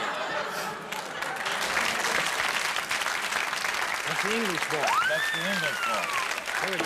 Very gritty. I have just let go about 15 different remarks, all of which I have discarded. Now, let's review these quickly. Larry said it's a never leak injector. Peter says it's a Kodak home film processor, an old one. Betty says it's a gold smelter. And Buddy says it's a golf ball washer and rejuvenator. Oh! You got, what do you say, Dorothy? Who do you believe? I'll bet 20 on Peter. You believe that about the film. Who do you Sure do. believe, Betty Lou? I'll bet 20 on Larry. Really? And who do you believe, Ann? I'll bet 20 on Peter. Okay, Betty and Buddy didn't get a vote. Not a vote. But what? Betty? Okay, but Buddy, now tell us the truth, Bill Berry. What's the truth? The item comes to us from John Dabrowski of Millville, New Jersey. I know him. Did you? Did you know that he had a never leak injector? Larry! Larry was right and Betty Lou spotted it. So did I. I would have won with that. Very good. Okay, Betty Lou moved up, Ann and Dorothy moved backwards, but we're going to move forward with the odds to 2 to 1 right after this commercial. Stick around. We'll be right back. Here's what today's grand prize winner will receive. A vacation in Acapulco. A memorable week for two at the Acapulco Princess, Acapulco, Mexico. Enjoy days with sunshine. Evenings are for gourmet dining and dancing under the stars, furnished by the Acapulco Princess Hotel. And a fashion wardrobe. Faded Glory fashions featuring pre-washed denims with unusual treatments. Meet many needs in today's leisure look. Great detailing and fit, furnished by Faded Glory. And finally, a 35mm camera. The Yashica FX2. It's an all-new camera designed to satisfy the professional and amateur photographer equally. It's a highly sensitive and responsible camera with the latest electronic features, furnished by Yashica. All in all, a prize package worth more than $1,000. Okay, that's Bill Barry's big bundle, and so far Betty Lou's ahead with 120. But we're going to change the odds now to 2-1. Going to start over here with Buddy Hackett. What is that, Buddy? Well, it looks like a giant water bug, which it's supposed to look like. It floats in the water. There are hooks go inside, and it's an East Indian fish lure. In fact, there's in most life rafts and life kits, there's something similar to this, where the fish will attract it bobbing along. It's very light. It's made out of all different types and sizes of bamboo. The hooks go inside, and when the fish grabs it, that collapses, all that very lightweight. It's almost nothing. And all the hooks come out and grab the fish, and they don't get away because it's a very vital kind of fishing you have to do to stay alive. That's a good story. It's either that or a funny ring. But I think it's the fish lure. Betty? It's from New Guinea, or Old Guinea, as the case may be, but it's... watch out. It's, no, it's, what it is a witch doctor's herb holder. In London, it would be a herb holder. It's, but they put in all kinds of, in each of these little vials... Yeah, but in each of these little vials, they put little powdered spider's wings or whatever, and then the witch doctor uses it to exorcise whatever evil spirits are overtaking the individual. It's very light, but it's made, and it's very fragile, incidentally. So, and you can see it's. That's why the hooks come out. That's right. Well, there's no question, Alan. It is, and ladies, it's very light because it gets attached to a pigeon. What you have here is a pigeon whistle. And if you raise homing pigeons, oh dear, you need to have protection for the homing pigeons. And you attach this around the leg of the pigeon, one of the pigeons, your homing pigeons, and it flies up into the air. And as it flies along, it makes a loud whistling sound that scares off hawks and eagles and things like that. And because it's so loud, it sounds like a 400-pound pigeon. Sheep! And you know what they say about a 400-pound pigeon when it calls to you, Betty? The statues have no chance at all. You do anything that it wants you to do, a 400-pound pigeon. And that's what this is. A pigeon protector whistle to scare off hawks. Well, thank you, Peter. I enjoyed your joke and I enjoyed your story. But I'll tell you what this is. It's very simple. This is from Thailand. I mentioned several times my sister in Thailand, and she sent this to us, and it's a flute. It's a Thai flute, and they're very good at it. I'm not, so I can't make the sound. But they blow through the final valve here, and they can play all kinds of songs, and they even play symphonic music on these flutes. They're scaled, as you'll notice. They're 4, 8, 10, 12, 13, which is the Ionic scale, as opposed to the scale we're on. Ionic is the Oriental scale. Very interesting. You don't dry bones. I certainly do. Okay. Buddy says it's an East Indian fish float and lure. Betty says the witch doctor's medicine, herb holder. Peter says it's a pigeon whistle for a very big pigeon. And Larry says it's a Thai flute, which he's singing and faking it right now. Now, you got to decide who is telling the truth. Who do you think, Dorothy? I'll bet 30 on Larry. You believe that about the flute? Of course. Who do you believe, Betty Lou? I'll bet 20 on Buddy. You're ahead right now. You're on the way to the bonus. If you're right, you're going moving one step farther. All right, who are you going to bet on, Ann? I'll bet 20 on Betty. You believe Betty. Isn't that sweet? Okay, let's find out who's telling the truth. Bill Barry, tell us. Well, Mrs. Eleanor James of Monrovia, California, sent us this Japanese pigeon whistle. Peter! I don't hear a thing. Oh, listen. Listen. Listen. See, got a hawk around. You hear that? Very good. I hope you picked that sound up at home, did you? You got that at home? Okay, now we're moving the odds up, 2 to 1, 5 to 1, 5 to 1. Start with Larry over here. Yes. What you got, Larry? Oh, this is something you've seen probably in movies or commercials or something. It's, I don't know what they call the guys, maybe hod carriers or whatever the construction worker is that handles the hot rivets. This is a tong he holds the rivet bucket in. And when they throw him a hot rivet to the guy working on the roof, he just holds a bucket and catches the rivet in the bucket. You've probably seen that. Well, that's his tong. I've never seen that. You haven't seen that? You haven't lived. To look at it is to know what it is. It is a nutcracker for nuts with very hard outer shells. I happen to know this because my wife has been busting nuts for a long time. And she has a large collection of several different kinds of these crackers. And this was her favorite one. All right. Okay. Betty? It's a grometer, or a grompeter, as the case may be. No, a grometer for making sails, to put the eyes, you know, they put those round iron things, those metal things, that they bend them down that way. They set them over there, and then they lace the halyards. What do you call the rope? Does it hurt? No, it's but that's things. the rope things that the ropes go through, and those are the little metal rings that they put into the canvas. It's a grometer. Hackett? This is like a pericomo. It's a pericomo? Well, it was, come along with me. That's to make someone come with you or something.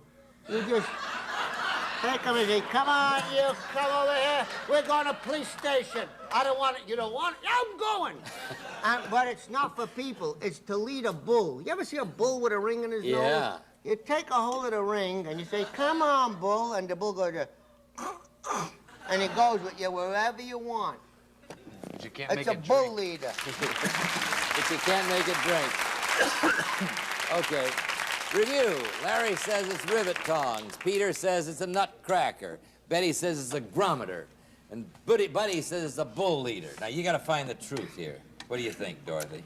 I'll bet 20 on Buddy. 20 on Buddy. All right, who are you going with this time, Betty Lou?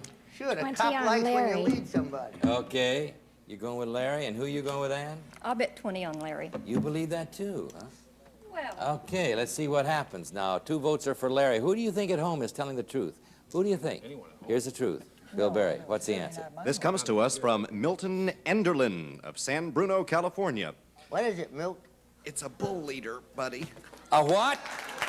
A bull leader. You didn't know you were telling the truth, Buddy, right? I don't know. He didn't even know, and you were with him. You were with him, and you're ahead. You got 150, Dorothy. You went along with that story. You were the smart one. Okay. Now, when you come back, we're going to go to 10 to 1, so stick around. We'll be right back. Have a good time. Runner-up contestants tonight will each receive a library of Bantam books, including Jacqueline Suzanne's Dolores, the best-selling new paperback novel about America's most glamorous ex-First Lady. Best-selling books furnished by Bantam. And now back to Alan Ludden and our Celebrity Liars. We're back. Okay, in this round, we're going to move the odds up 10 to 1. And this time, you know, players, Dorothy, Betty Lou, and Ann. And you can still do it now. You see, 40, you can bet 20, give you 200. If you're right, you can win. Okay, we're going to look. You're looking for the lie this time because they're each going to tell you a story about an object. 3 are going to tell you the absolute truth. 1 only will be lying to you. You find the liar this time. Start with Larry. What is this, Larry? Well, this little dish-shaped thing made of plastic is from the Creative Animal Supply in Woodland Hills. It's for animals who paint and sing and all those things. And this is a squirrel guard, and it goes under the stem of a birdhouse. Like, you go here, and the birdhouse is up here. Yeah. That when the squirrels come up to get the eggs or whatever, they can't get around here to get into the bird's nest. It's a squirrel guard. Okay, what do you got, Peter? I have a miner's hot plate. A what? A miner's hot plate. Only you don't cook on it. You'll have to help me here, man. You don't cook on it. What you do, because down deep in the mines, it gets very, very hot. And you need protection on the soles of your feet, so that plate is tacked onto the soles of your boots, and you walk around in the mine and your feet stay cool. If you sit down? Yeah. You think you can get your leg down? Okay. And he's not a bad little dancer. I don't know. Betty, on with the game. This is a missile from a special kind of a gun that's used by mountain climbers or the marine, that is, people around ships use it as well. It fits into like a bazooka gun that actually fires it off, but it's like a grappling. It acts as a grappling hook. There's a rope tied around here, and it is shot with enough propulsion that this goes in, and then it can even be used as a harpoon to bring in large marine animals and that kind of thing. But it's the missile out of this gun. Marines are animals. I know, isn't it, heaven? Okay, buddy. This is from a set of earphones. When you ain't got no set, you can't hear nothing anyway, so what's the difference? Actually, this is a food guard. You see these little clips here? If you had a dish, you would clip this on the edge of the dish, a flat plate. Then if it was a child or someone that couldn't use their hands too well, perhaps they've been ill or they broke an arm, and they could just barely take a fork or spoon and press the food against the edge of this on their plate, and they could lift it to their mouth. It's an aid for people who don't got the full motivation. Okay, those are very good stories. Now, you're looking for the lie. You remember that. The lie this time. And let's see, Larry told you that it was a squirrel guard for birdhouses. Peter says it's a miner's hot plate to put in their feet. Betty says the harpoon device for, you don't understand. And Buddy says it's a plate guard for people who have trouble eating.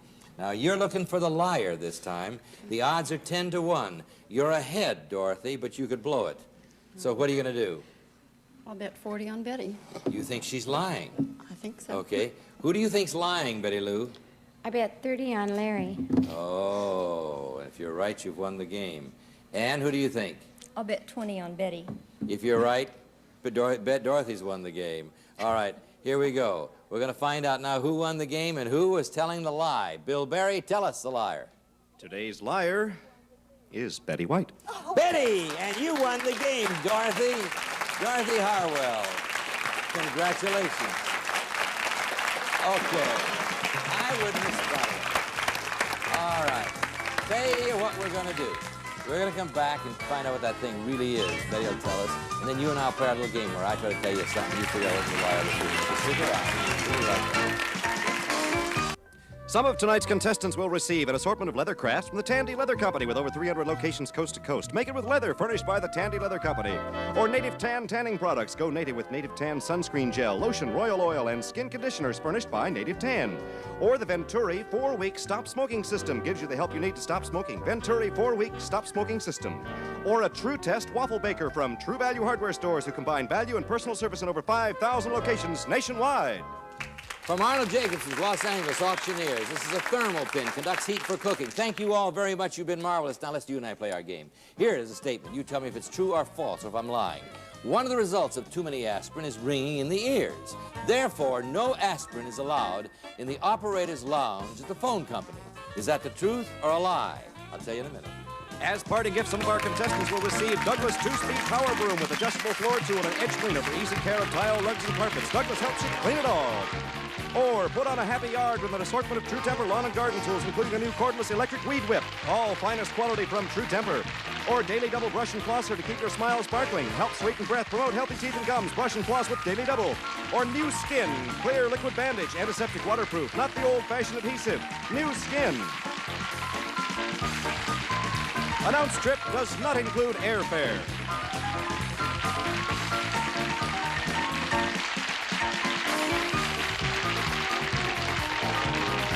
Liars Club is a Ralph Andrews production. This is Bill Barry speaking.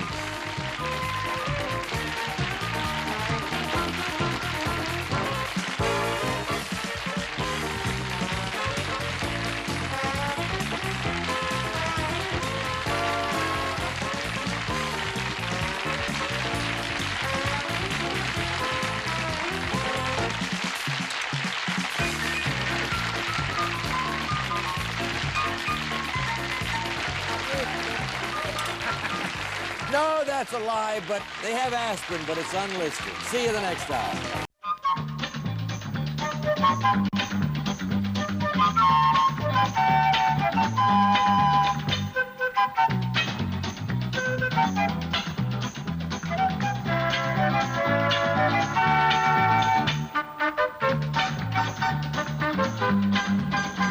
Let's all play What's My Line?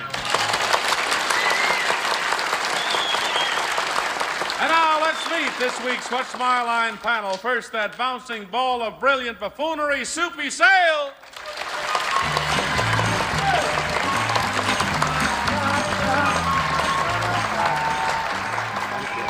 Thank you, Johnny Olson. Right now, it gives me a great pleasure to welcome to the panel today the winner of this year's Golden Globe Award as the Best Dramatic Actress on Television, Linda Crystal. And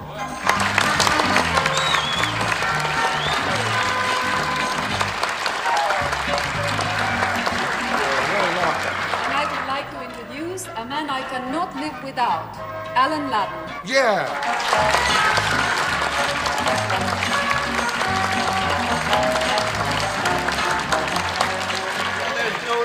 There's no need. I want to tell you about a young lady that I first saw on Broadway. Tell us about it. All right, in Carnival. Then I saw her in All American. Then I saw her in Guys and Dolls. And I saw her in, not Carnival, Cabaret.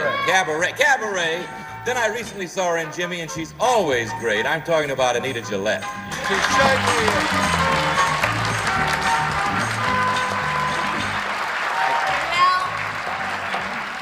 Gee, I've been around a long time. You do it all well, That's not too classy, is it, yelling from the back? No, I forgot that. Yeah, I'm trying to be classy this week. Now I'd like to introduce the head stowaway on this ship of fools, Mr. Wally Bruner.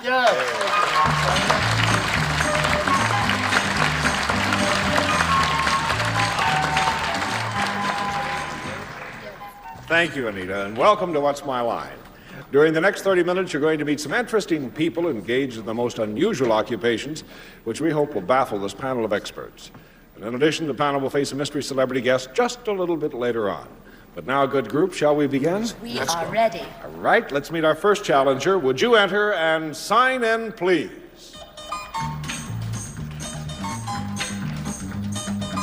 Susan Wetzel.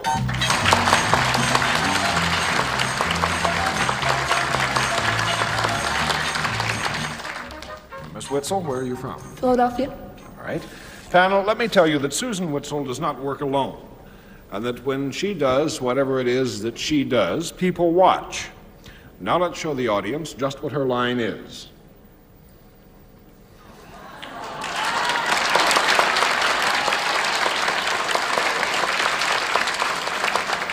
Let me remind you again, she does not work alone, and when she does what she does, people watch. And we'll begin the questioning with the absent-minded professor. Alan? Can't remember the name of that great show. Okay, you do something with other... You don't do it alone, in other words. Does that mean, perhaps, Susan, that what you work with is something other than people, as, for instance, animals? Do you work with animals? Yes. Oh, all right. Then it's some kind of a show business animal, because whatever you do with them, they watch doing. Are you That was a question, was it? No, I'm just talking to myself. I can remind me what I'm thinking about. You know, Betty says when it comes in here, it goes out there, and so, all right, I'll organize my thoughts. Susan, is your work with animals in the form of an entertaining act? No. One down, Anita. Maybe I should find out what kind of animal you work with. Would this animal be in the dog family? No. Two down, Super. Do you work with what is known like as mammals? Yes. And now where do you go? Where do I go? That eliminates fish. That's right.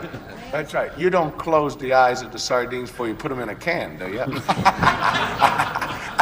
It's off, isn't it? Oh, anyway, Susan, you work with all kinds of mammals, or just one particular kind of mammal? Well, which are you asking? Well, I'll get around to it, Wally. I'm doing very well with her. Do you? Can I take a?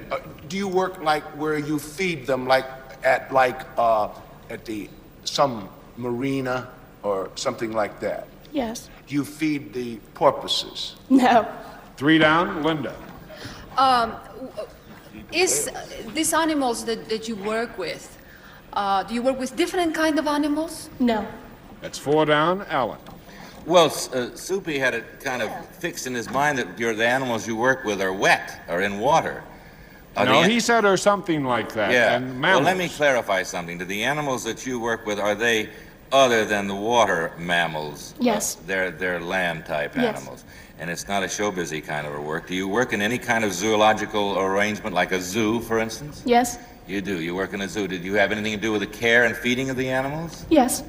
Are you then indeed a well, we are care after and feeder of the animals in the zoo? We are after a specific animal. Oh, a specific animal. All right. You just want to challenge me like that, huh? I'll take a very big animal. Let's see. Do you work with elephants? No. That's 5 down. Anita.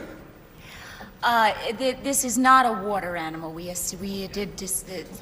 Do you work with say the beasts of the jungle in any of that category, like Yes. lions, tigers, that kind of thing? Would it be one of those cats? No. 6 down. Soupy. Is this animal, then it is a particular animal that, is this animal bigger than a lion? In weight, yes. Is it a hippopotamus? No. I'm going to flip all the cards and tell you that Susan is a nurse for baby gorillas. Gorillas!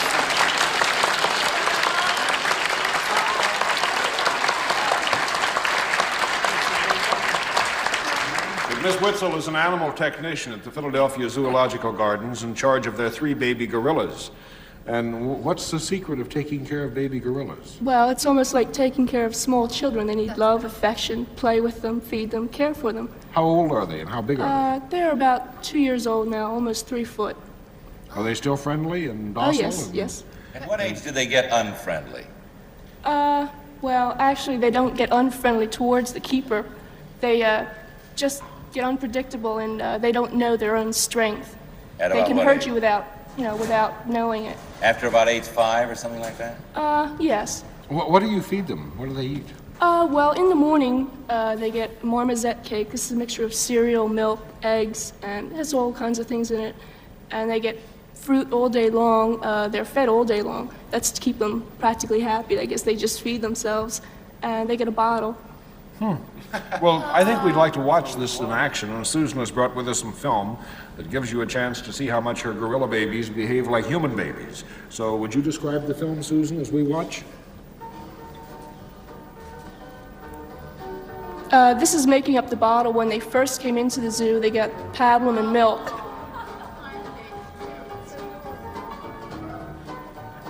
It's quite a feat feeding 3 gorillas at one time.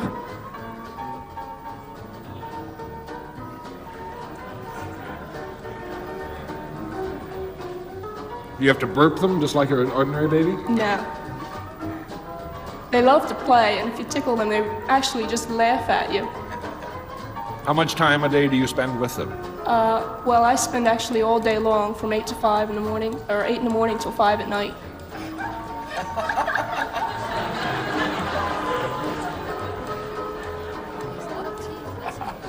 How old is that baby? He's listening to a Soupy sales record.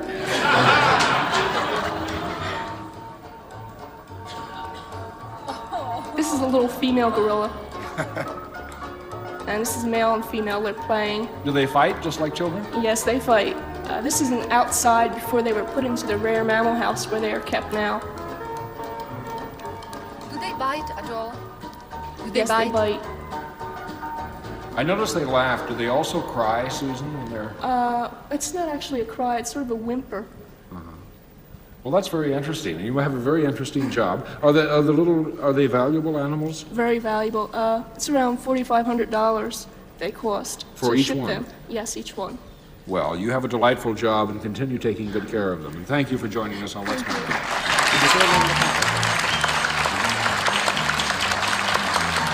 What's My Line will continue right after this word.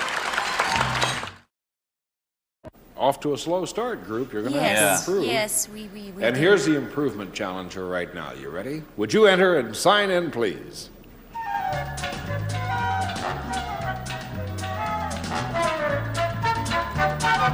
Gerald Chappelle.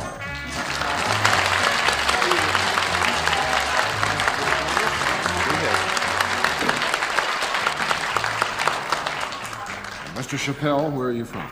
New Canaan, Connecticut. Am I saying your name correctly, sir? Chappelle is correct. All right. Panel, Mr. Chappelle deals with several products. One, however, we found very intriguing. Now, may I tell you that this is a product that normally has 4 corners. But Mr. Chappelle makes them without corners. And now let's show the audience just what this round product is.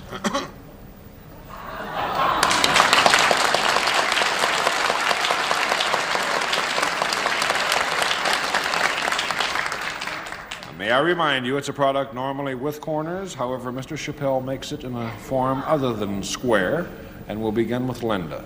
The fact that you make it without corners, does it make your product more desirable to the public? To some people. Would I use your product? Very much. Would the product ever come in touch with my body? Yes, ma'am. Yes? Yes, it would. Without corners. And I use it a lot. Is it soft and silky?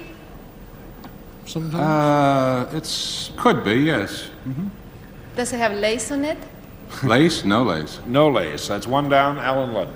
I was going to be so smart. I was so sure that it was a round diaper. You see, I was convinced that the note was a round. But then he was so enthusiastic about Anita's use of it Linda's use of it. I'm sorry. Thanks. I can live without him. No, I just lost my. So it's not a diaper. It is indeed a fabric, though. It has a fabric. It's made with fabric. Whoop, don't help them too much. It's made with fabric. There's fabric, but it's... Linda would use it happily. Would I use it equally? Happily? Yes, you would use it. I would.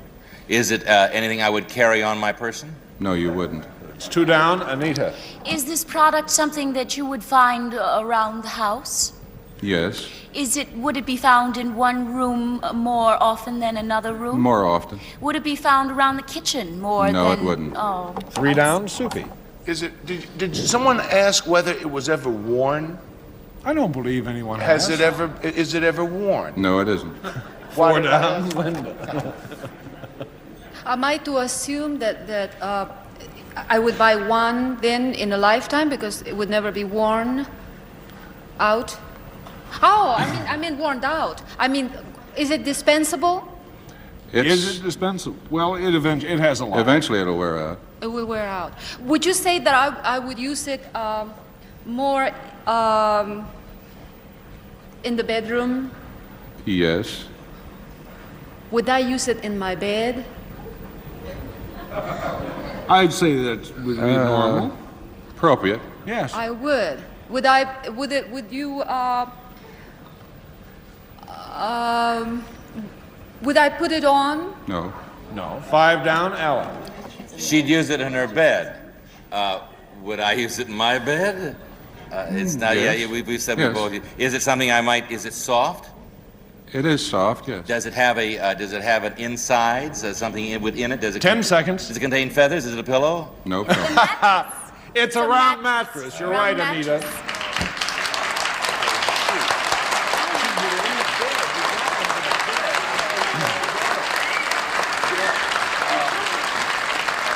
May I fully introduce Mr. Chappelle, who is Director of Marketing Bedding Products for the Simmons Company, makers of the round mattress. And I don't imagine these are on the mass production line, are they, Mr. No, Chappelle? they're a very particular type of people that use them, but we sell quite a few. Round people. Isn't Hugh Hefner the famous owner of the famous round? He has a huge one there in Chicago. That's what I've really always I heard. assume you're talking about Hugh Hefner. What did I say? I didn't hear you say Hugh a name. Hefner, yes. Right. Yeah. And is a round mattress more expensive than a square one? Quite a bit, quite a bit. What is the price range? Somewhere between $900 and $1,000. Oh. How come? Well, they're made on an individual basis rather than as mass production, and they have to be made very carefully to be sure that they'll hold up. Do you also make round pillows going all around the mattress? No round pillows. What about sheets? Sheets have to be custom made. Where do you tuck them in? Well, like a form fit. Round form fit. Or you could buy little parachutes and get the same effect. How about Mr. heart-shaped? Wouldn't that be terrific? Heart shape, we have made one You're for, may I mention Sure. Jane Mansfield had one, and we also have made them for Liberace in the shape of a piano.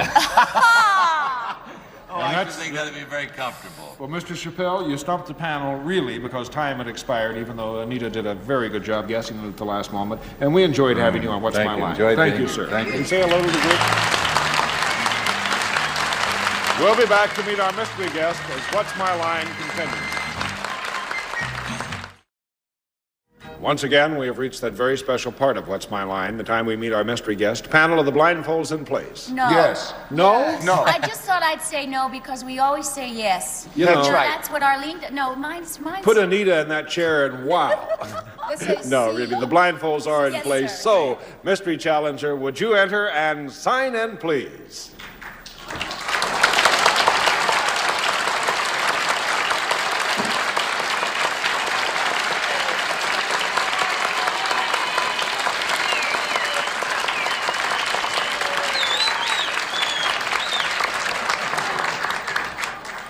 All right, panel, may I remind you, it will indeed be one question at a time. I'll give you 2 minutes to try and establish the identity of our mystery guest, and we'll begin the questioning with Anita Gillette. Thank you, Wally.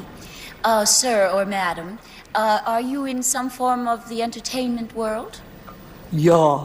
Yeah. Soupy. What was that? Yeah. Oh, yeah. When you're in the entertainment... Spelled J-A.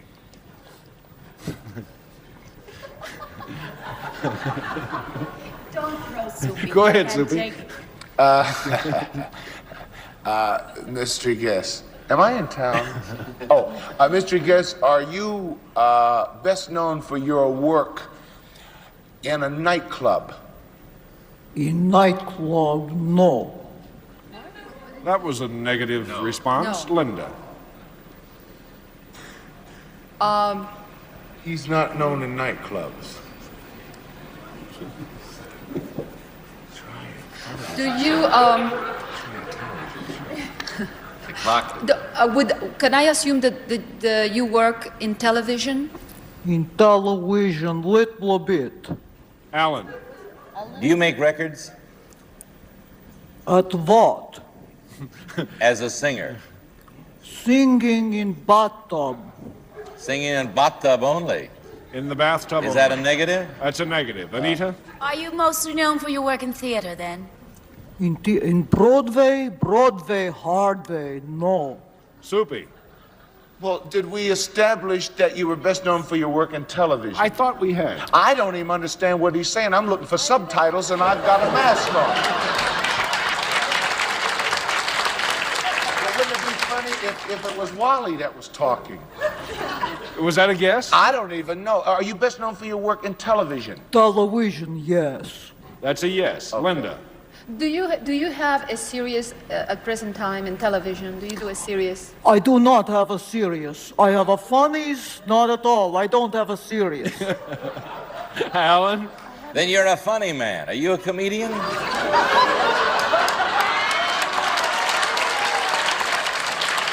If you don't know, I'm not going to try to help you. I would never call my wife a comedian, Alan. Take off your blindfolds and meet Betty White.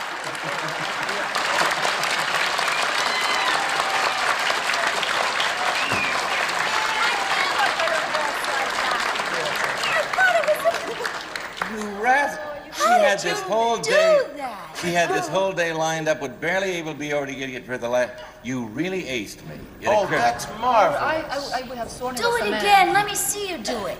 You make one pass at this little old man tonight, I belt you.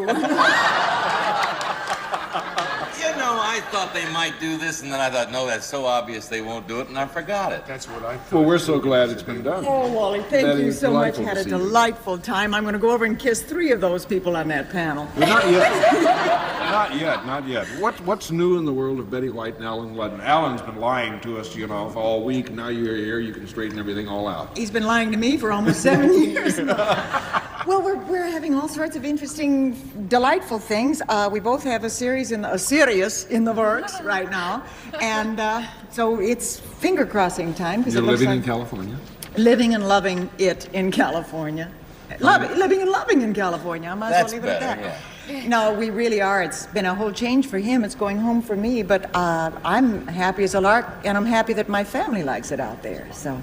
Yeah, I do all the things that Californians used to do and made me mad doing. I come back here and start saying, you gotta move to California because it's so great. You know, I do the same. But we turned our back on you and you got fragrant. That's what you did. Fragrant? Pregnant. Me? No, I'm the same as I always was. Oh, it's Natalie. Yes. I get so confused about that. Okay. But Betty and I have a great thing with dogs. She's a dog lover, and so is my wife. And this is one of those rare times when we've been together that I've been able to talk, because it's usually, you know, one Natalie dog and I go barking on at about another. our dogs. But Betty, we're delighted you could join us today. Thank you, Wally. It's Thank been you so so nice much. to see Say you. hello to Thank Pete, you. please.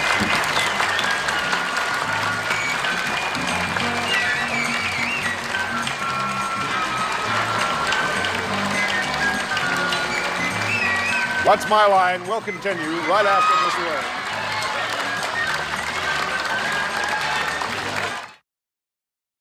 word. And now, panel, it's time for honest answers to questions from the studio audience. The first one from Robert Tutterman of Fair Lawn, New Jersey, to Alan Ludden.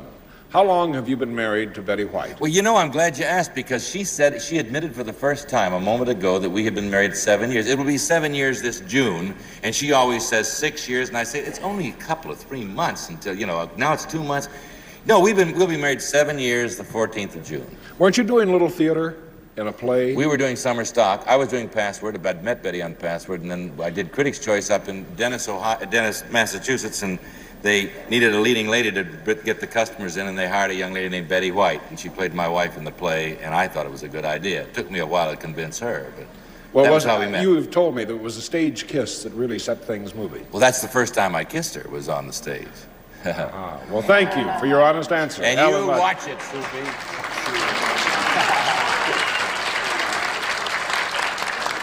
Well, this has been a fun session again today, and we're going to have more fun tomorrow because we got a pretty sharp panel working for us over I'm there. going to talk like this from now on. I'm not going to...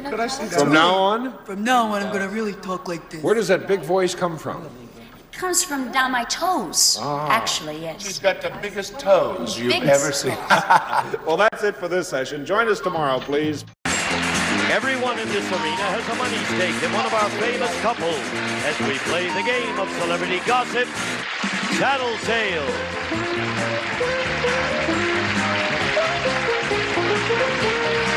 And here's the star of Tattletales, Bert Convey.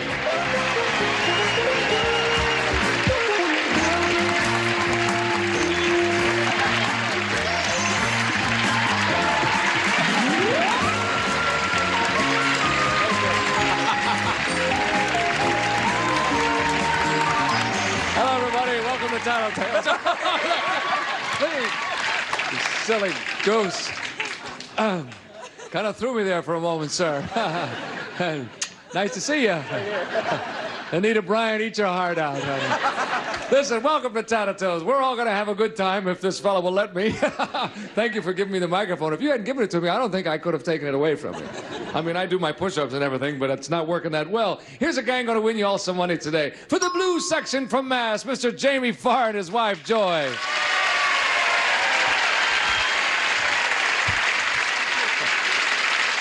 Winning money today for the banana section, the star of the Liars Club, Mr. Alan Ludden, and the star of the Betty White Show, Betty White, his wife.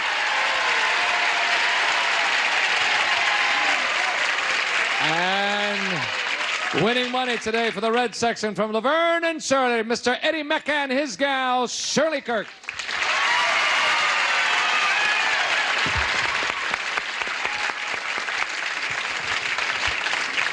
Now, before we go any further, or farther, whichever the case may be, ladies, let me tell you one thing quickly. I sometimes forget to mention this in the course of a week, and it really is the best way to play the game. And you listen carefully, Alan. The best thing here is for the people who are being asked the question to answer honestly. You go for what is really so, and the guys out here in front try to guess what you're going to say. I don't know why you signaled Alan, me you listen. Yeah, that's why. Because if the people in the back try to start out guessing what the people in the front are going to do and vice versa, you'll never get anything, right? Right. And Eddie can vouch for that. Yeah. He knows that for a fact. Here we go. First question, ladies. It's for you. It's worth $150 to your rooting sections. The two of you are having dinner out, and you see a couple at the next table enjoy a luxurious meal. As they finish dessert, you notice the man takes out a matchbox and dumps a small object on his plate. Then he calls the manager over and complains about a bug in his dessert.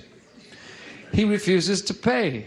The manager quickly consents. Would you do anything about this, or would you just stay out of it altogether? Okay? Sitting next to a couple in a restaurant, and they have a tremendous meal. It's very luxurious and wonderful. And just as they're finishing dessert, the man takes out a little matchbox, puts a little object on his plate, complains to the manager that he found a bug in his dessert, and won't pay, and the manager says, okay. Now, would you, what we're asking is, would you do anything about this, or would you stay out of it altogether? Off you go. Think it over. It's an old trick, isn't it? It's a Henry Youngman's trick. Wait, there's a fly in my soup. What will Joy say that you will do, Jamie? Well, actually, I don't know. I mean, what would she do? Oh, that's what I do, yes.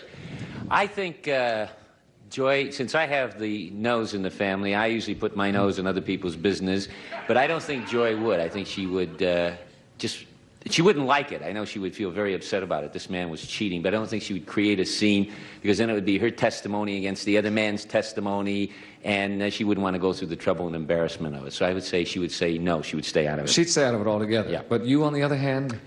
I'd eat the bug. You'd eat the bug. Moving right along. Been fun to see that bug. How could you prove that's an old bug, sir? That bug has been dead for 2 weeks. All right, here she comes.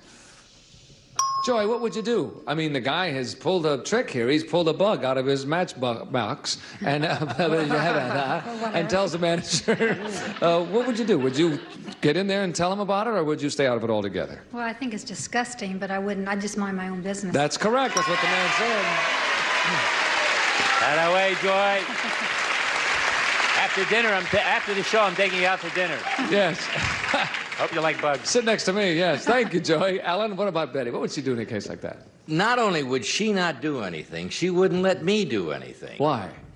Because she doesn't like to get mixed up in that sort of thing. But me, sometimes I'm a crusader. Yes. I sometimes I'm a crusader. Be kind of a small reason to go on a crusade, but what the heck? So that's what she would say. She'd say, keep your big mouth shut, eat your dinner, pay your check, get out of here. Wouldn't do anything about it. She would say nothing at all. It'd be something you'd But never we would forget. talk about it a lot. That's what I just said. Yeah. Boy, you'd never forget it, would you? No, we'd remember it. Are you sure this isn't a personal story of yours? You told it so well.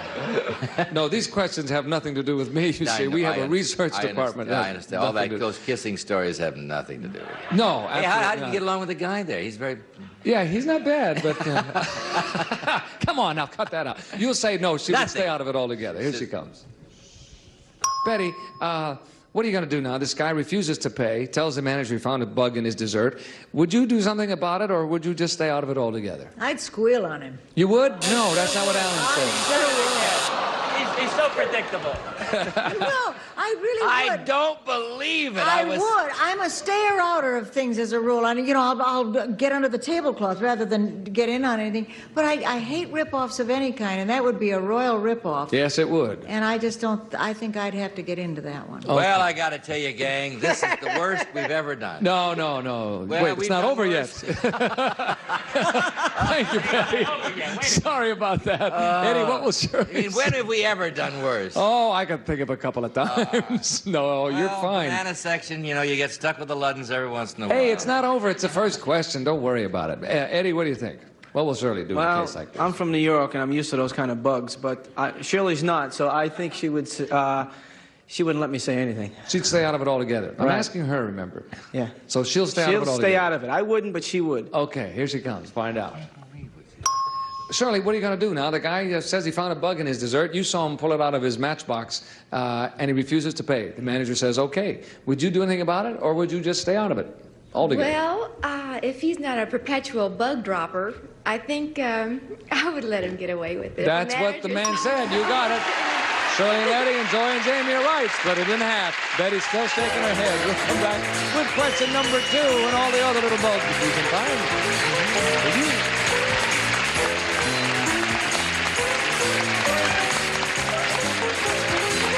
Hello. Question number 2. This is it. Worth $150. Alan, are you ready, sir? No. See, that's probably why I gave you that little speech at the beginning of the show there. I wanted to was refresh being you. honest. It's just that I never heard her be so militant before. Yeah. How am I going to... I can't predict Well, this lady. it involved a sort of an animal. See, there was a bug involved. And we know that Betty is very much on the animal side. The guy was the animal that did it. Yeah, that's true, too. Some All of my right. best friends are bugs. And animals. Here comes your second question, ladies. It's for you, worth $150. Which type of person would you rather have around you? The person who's always willing to argue, or the person who never puts up a fight? Which type of person would you rather have around you? The person who's always willing to argue, or the person who never puts up a fight? Good question. Off you go. I hope it's a good question. I think it might be. Alan, let's start with you. Why? Why not? I mean, why are you going to start with me? Well, because we started with Jamie on the first question, and we've usually... I know, but I don't have any idea... Stop arguing. I don't have... No, hold on a minute I here. hate contestants like me. No, I kid. Listen, I have no idea what she's going to say. Gang. Okay. Now, I really do. I was so sure the last time, right? Now I have not the foggiest idea. She doesn't like either one of them. She likes the in-between, the guys who argue when there's a cause, the guys who keep their mouth shut when they should. I'm not one of the... Where do you fit in there? I argue too much. Too much? Mm-hmm. And she finds that not too attractive. But on the other hand, I don't think she likes wishy-washy people who don't ever have an opinion or a judgment. So of the two, I would think she would take the first choice. What was it? What difference does it make, Alan? Just say the first one. She'd rather have somebody argue than just a Somebody nothing. who's willing to argue. Right. Always willing to argue. You know, gang, I'm wrong. No, they don't know that. All right. Yeah, they do know that. Okay, here she comes. Betty, which type of person would you rather have around you? The person who's always willing to argue, or the person who never puts up a fight? You're giggling, Bert, and I wish I knew why. Well, you'll never know. I know. Well, in the interest of lack of monotony, I think argue in the case of debate, I'd say the person who wants to argue. Not Willing to argue, and that's right, too. I give you Alan Ludden. Bananas. See? I should say so. Alan's getting a standing ovation from the rest of the panel. There'll be a small party after the show at Alan's place to celebrate that correct answer. 1 out of a week isn't bad. Hey, 1 out of 400 isn't bad at all. Thank you, Betty. Eddie, what would Shirley say? Shirley's a fighter, so I would definitely say she'd be with somebody who would be willing to fight with her. Rather have someone around who's willing to argue. Do you two argue? If not, there'll be a fight, I'll tell you right now. Yeah. Do you two argue a little bit? No, not much. Not much? We argue with a lot of other people, but not with each other. Other people. That's right. You told us a story on the tennis court with one of the Chicago Bears. Yeah. All right. You'll say that she would be around someone willing to argue. Here she comes. Shirley, which type of person would you rather be around? Someone who's always willing to argue, or someone who never puts up a fight? Well, I definitely respect a man who stands on his own 2 feet, and I would definitely have someone argue with me than not. That's right, and you got it. Oh, good, all right.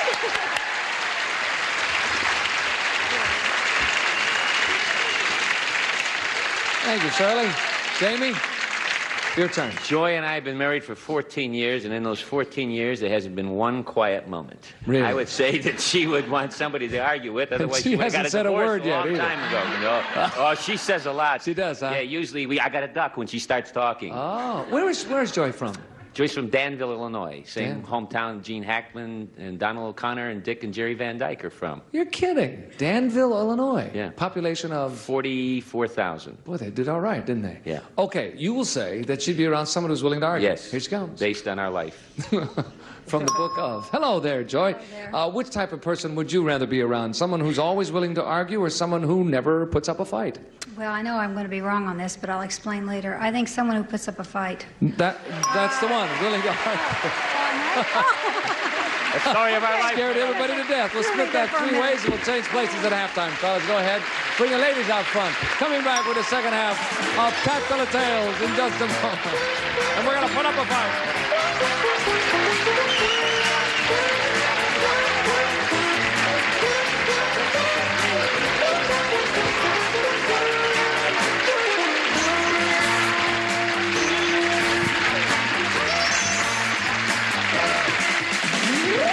At halftime is what we did while you were out of the room. And if you're ready to go, ladies and gentlemen, Eddie, you have $125, and Jamie, so do you. And Alan, you have $50. Thank you. You should... You're welcome. Hey, that's a triumph at this point. Yes. Here we go, guys. Ben, we are ordering you a custom-made dartboard. Oh, that's nice. Now, without naming names, which of the following faces would you want in the bullseye? A certain relative, a certain ex-girlfriend, or a certain business associate? You don't have to name names, but give us one of those categories. We're getting you a custom-made dartboard. Alan finds this amusing.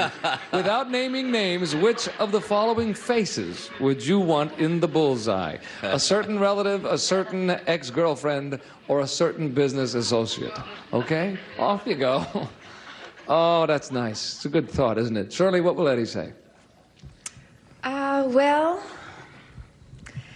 I was thinking of an associate, but I think I'll go to an ex-girlfriend. An ex-girlfriend, eh? We'll try it. You want to name names? Or? No. How about an initial? Initial? Just one initial. Oh, dear. Could be anything. A J? A J. Oh, good. Tattletales. We got a J. Okay, you'll say an ex-girlfriend. All right. Here he comes.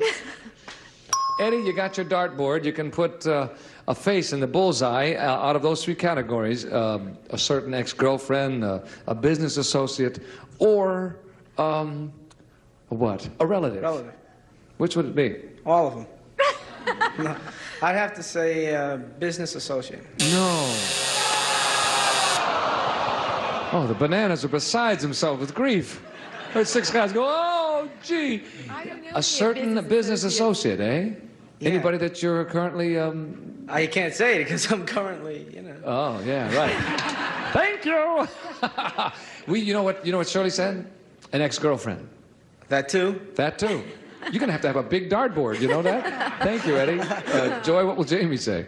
I would say business associate right now. A business associate. You don't want the initials, do you? Yeah. No, C. I'll give you the first one. Okay, C. You was thinking, who's C now? Okay, I'll come up with this. Before the show's over, I'll have it. You'll say a business associate. Here he comes. Jamie, what we need to know from you is what you'll put in the center of that bullseye. Boy, that's a tough one. I could fill it up with all three. I would say a certain business associate. That's it. You got it. Thank you, Joy. Listen. No names. No names. No, we don't have to have it. We already got it. Joy told us, Jamie. Who was it? We know who it was. You didn't say it was Bert Convy, did you? No. Oh, she did say C. I never thought of that. Isn't that interesting? Now, everybody's trying desperately at home to think about this. Me too. I would ask her when we get They're off the picturing air. both shows, and they're trying to figure out who's on them and what's going on there. That's interesting. Betty, what about Alan? What will he say? Well, Alan's aim being what it is, I think all three would be perfectly safe in the middle of the dartboard. I think he would probably say a certain business associate. We would like to see in that in the bullseye, huh? We get an initial from you? Q. Q. Q? No. Okay. I don't know whether it's any one particular one, but I don't think it was a process of elimination. Oh. I don't think he'd put a relative or an ex-girlfriend. Certainly not an ex-girlfriend. No. Yeah, I can just see she'd spring a leak. It's an a business associate. Whatever that means. What did you say? I don't know. I wasn't listening. Here she comes. Here he comes. Alan. Yeah. Hello there. Hi there. You got a dartboard. A certain business associate. That's the one. You got it. Betty and Alan and Joy and Jamie are right. Split it in half, in fact. And we'll come back. What's that, Alan? Well, it's too late. I'll get it in a minute. $300 question coming up. Don't go away. Poor Alan wanted to say something. Bye, Alan. Okay, here we go. This question is worth $300, and this will decide it. Obviously, we have a very good game, Alan. You have $125. Thank you. And you're tied with Eddie, who has $125. Oh, really? And Jamie's got two. So it's you're only half a question apart. $200. It's got two what? Don't be so ambiguous. Two eyes. Too fast. I'm sorry. Men, who would you rather stay with for a whole afternoon? A 5-year-old boy or a 100-year-old man? That's kind of a nice question. Who would you rather stay with for a whole afternoon? A 5-year-old boy or a 100-year-old man? Okay? Goodbye. Alan, we'll start with you. We'll start with Alan, Betty, is what we'll do. Well, Alan does better, you know, with little ones than with old ones, I think. I was going to say than big ones. I think... What was that, I would Betty? rather be with a 5-year-old boy. I would, huh? Why? I just think he is not too patient when it comes to people nearer his own age.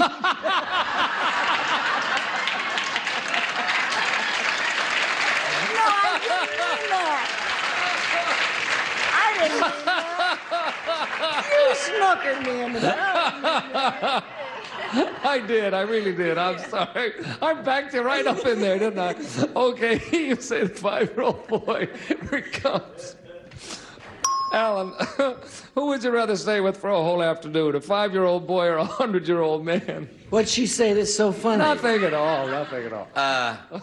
Well, a man who was 100 years old, was born in 1877, would have a lot more interesting conversation. I'd take the old man. No, Betty said you take the little boy. Oh, it's old ladies you don't like. I never said I don't like old ladies. Oh, Betty. I like all ladies. Yes. But Let's see you get out of this one. I'm not going to say a word, Al. No, I knew you were going to say that, but I would find a 5-year-old tedious for the whole afternoon if he weren't mine. Yeah, and true. The old man might have something to tell me. Of course, we might just sleep together. Take a nap would be nice. Sorry I about do a lot of that. Eddie will say what, Shirley? Well, he and Scott Baio used to play an awful lot on the stage. He could really get down to a kid's level. He can, eh? Oh, yes. Oh, all right. So maybe he'd like to chase the kid around. You'll say 5-year-old boy. So I'll say the 5-year-old Okay, boy. we're trying for our second 5-year-old boy. Will you bring... Can you imagine somebody turning in late? They're trying for their what? Here comes Eddie now. Eddie, you can spend a whole afternoon either with a 5-year-old boy or with a 100-year-old man. Which would you rather do? I would say old things are the best. I would say 100-year-old. No, that's not what the lady said. Did you believe it? She said the 5-year-old boy. They both missed it, and for different reasons. No, they both said the same thing, and you ladies both said the same thing. Well, what do you think, Jamie? Are you going to go the same way or no? I think that Jamie loves things like comic books and Batman and Robin and all that. And he can get down and play cars the best I have ever seen any man with a young boy. He plays cars well, does he? Oh, sure, very well. He's very, very good on those cars. But I would say that he would take the 100-year-old man because he could learn something from him. Yeah.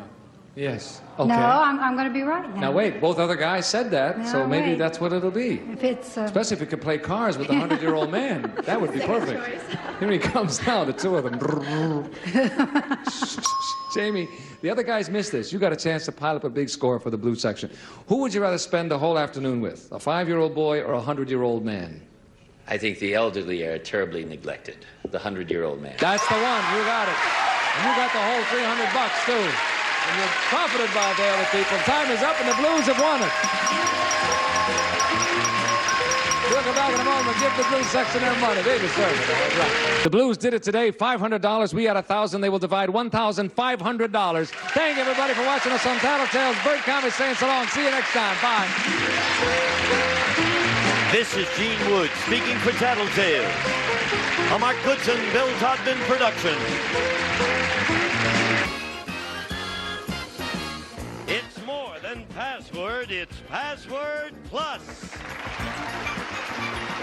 Our guest stars, Betty White and Robert Klein. And here's the star of Password Plus, Alan Ludden. How are you? Hello, darling. Hello, Robert. Hello there, Alan. Betty, I want to explain something very quickly and very simply. no. Yeah, just go. The reason Betty and Robert didn't make an entrance down the steps and all is yesterday, as if you were with us yesterday, you would have seen it. Betty had a little accident, turned her ankle a little bit, so we're going to keep her seated and quiet. It is really better if she doesn't run around too much anyway. One good-looking fellow on the show, and I go to pot. And I can keep my eye on the dancing lesson. Yeah. All right, let's play password, shall we? Let's meet our current players. Lynn and Steve, come on in. Oh, you're welcome home. We'll do well. It doesn't hurt a bit. I just can't step on it. So put it All right, in your line and bounce it. Over here we have our current winner, Lynn Paulson, playing with Betty again. Lynn has $10,700. Yesterday, Lynn, you told us that you have two children who fight a lot. Oh, geez. But they're not going to fight now with their mother winning $10,700. Well, all I'm going to do is build a padded room and lock them in, then I can't hear them. Okay, you got the money to do it now. Your new competitor over here is Steve Polinsky. How are you, Steve? Fine, thank you. Tell us about yourself. I'm married. I have a son who's 4.5. Yeah? And I'm a salesman. Yeah, and you've watched this lady play over here, so you know what you're up against. Ready to Very go? good. Let's go up against it and see what happens. Here we go. First password, first clue to our puzzle. Robert Pine has the option this time. Robert Pine of Chips, you know. Okay. I'll pass. Okay. Betty? Oh. Don't look at him, just play the game. You go to YouTube. Smoke. Chimney. Second clue, Robert. Round. Log. No. Third clue. Exhale. Smoke ring. Round. Fourth clue. Robert. A drag. Drag. Puff. Yes. Drag. I almost said dragon. We're dragging and Very good. All right, Steve. Green puff. First clue on the puzzle is puff. What do you think the answer is? The magic dragon. Is it the magic dragon? Puff the magic dragon. Wouldn't be if it were in the name. Okay, here we go. Betty has the option. You've got it at home. Robert Pine and Betty White. What are you going to do, Betty? I'm going to play. Go.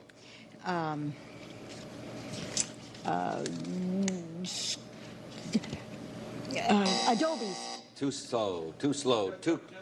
Just in time. All right, you're allowed, Betty. What was it? Adobes. Adobes. Huts. Second clue, Robert. Blocks. Bricks. Yes! All right, he thinks he's got it. Puff. Bricks. What's the answer to the puzzle? Chimney. You got it, Robert? You think? You got it, Betty? I think so. You got it, Lynn? I think so. Okay, you got it at home? Is it? What did you say? Chimneys. Is it chimneys? Not chimneys. Okay. All right. You got it at home? All right, here we go. Betty has the option. Pass or play, Betty? I'll play. Okay. Lobo. Wolf. Yes. All right, Lynn. I don't have it now. You got 3 clues. Puff, bricks, wolf. I can't think of anything else but the 3 little pigs. Is it the 3 little pigs? Yes.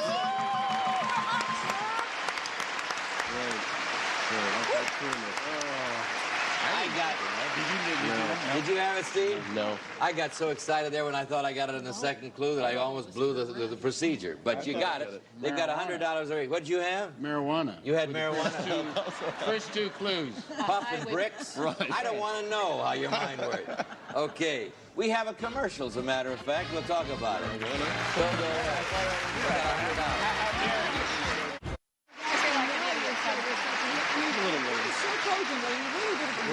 A lot of action. All right.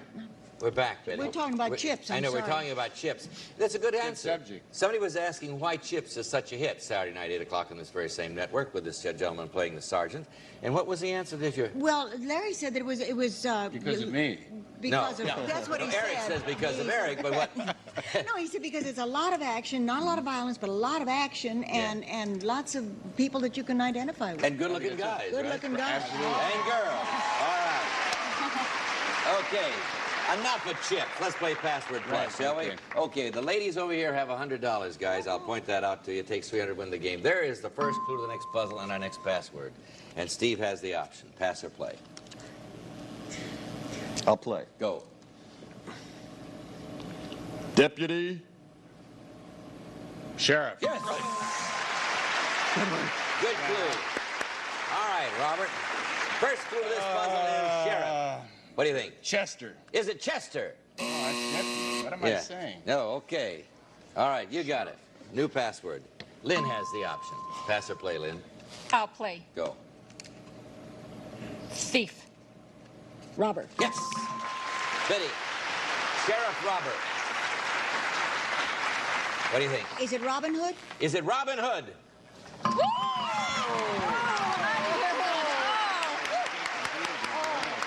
Very good. The other clues were Forest, Sherwood Forest, Friar Tuck, and of course they were all archers. All right. Terrific. So, you got $200 over here, but I have a $200 puzzle coming up right here, man. This can tie the score. Or I could win for the ladies. All right, you ready to go? We'll get it. You eager? Oh, boy. You're really anxious? Shopping at the bit. Okay, let's If go. Robert put his head here, would I have chips on my shoulder? Oh, I can't stand it. I don't even want to answer that. All right, here we go. Robert has the option. You got the word. What are you going to do, Robert? Pass or play? Circular. Round. Yes. Can't fight. All right, Steve. First clue. Round. What do you think it is? King Arthur. Is it King Arthur? Wouldn't that have been interesting? Yeah. All right. That's what I said. Okay, Betty has the option. You've got it. Betty, pass or play? I'll play. Go.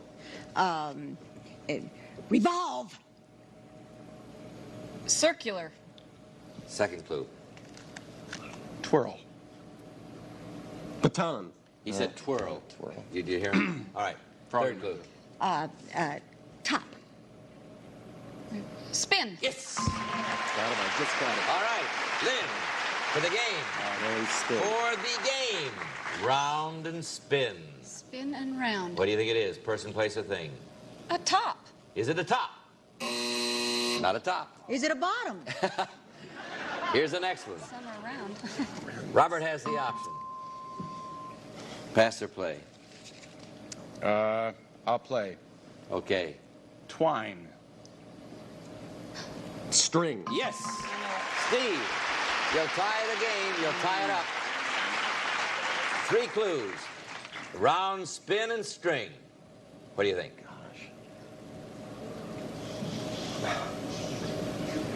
Yo-yo. Yo-yo. Is it a yo-yo?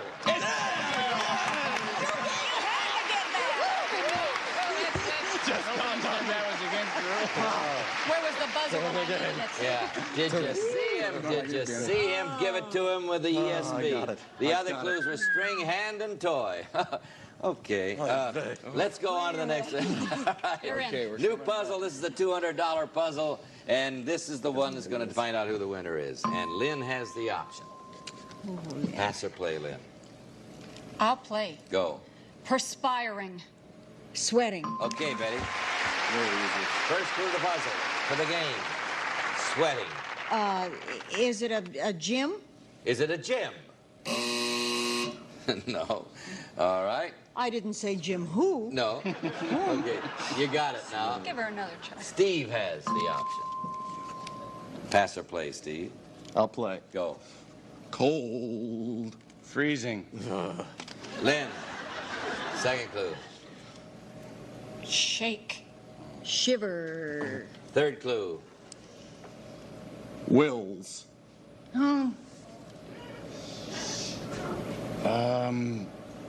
Deeds. Oh. Lynn, fourth clue. Cold. Chill. Chills. Chill Wills. Chills, Will. It was No, but they let him Remember get Chill it. Will? Oh, sure. All right.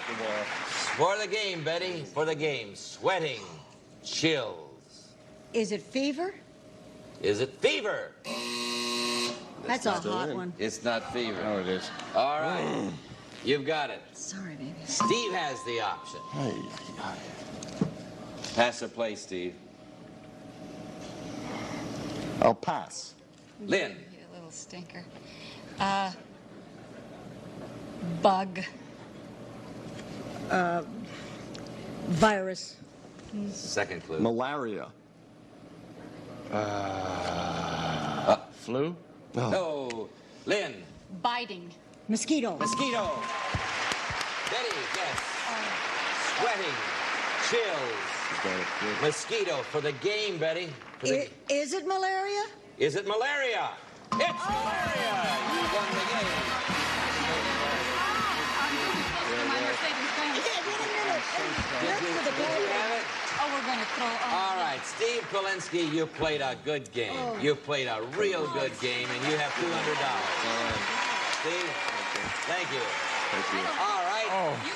Lynn and Betty are going to play the alphabetics right after this commercial, so don't go away. She may win another $5. You've done it. This is your third time. You could win another $5,000 this time. We got 10 passwords up there. This time they will begin with the letter D and go alphabetically all the way through the letter M. You get all 10 of them in 60 seconds, and you've got $5,000. Remember, the first word starts with D. Betty, there is the first word. You got it? Okay. Okay. You have 60 seconds. 60 seconds. Ready? Go. Toy. Doll. E.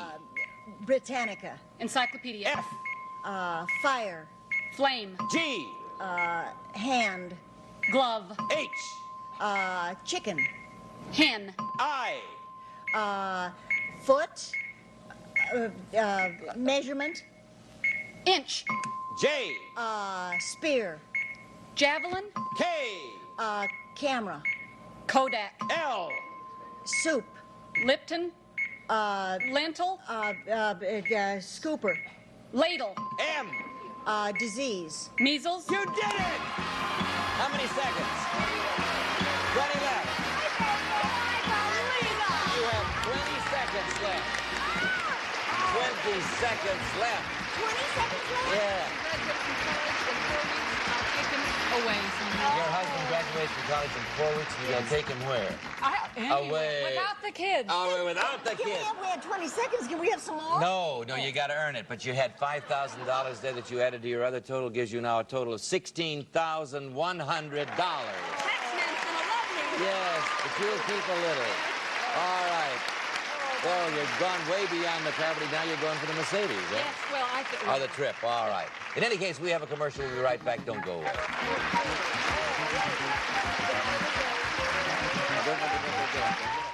Okay, we're back.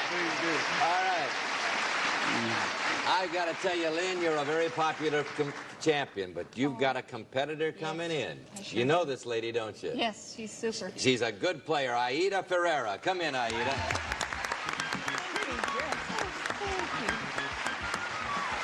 Now, Aida, I think we should explain to our friends at home. The contestants meet each other and know each other, but we don't. We don't get to talk to them even before the competition.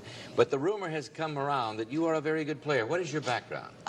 I just love words. You like words? Yes, very much. And where are you from? I sense an accent. I'm from Los Angeles, but from a Mexican family. I see, but a very precise English accent you have.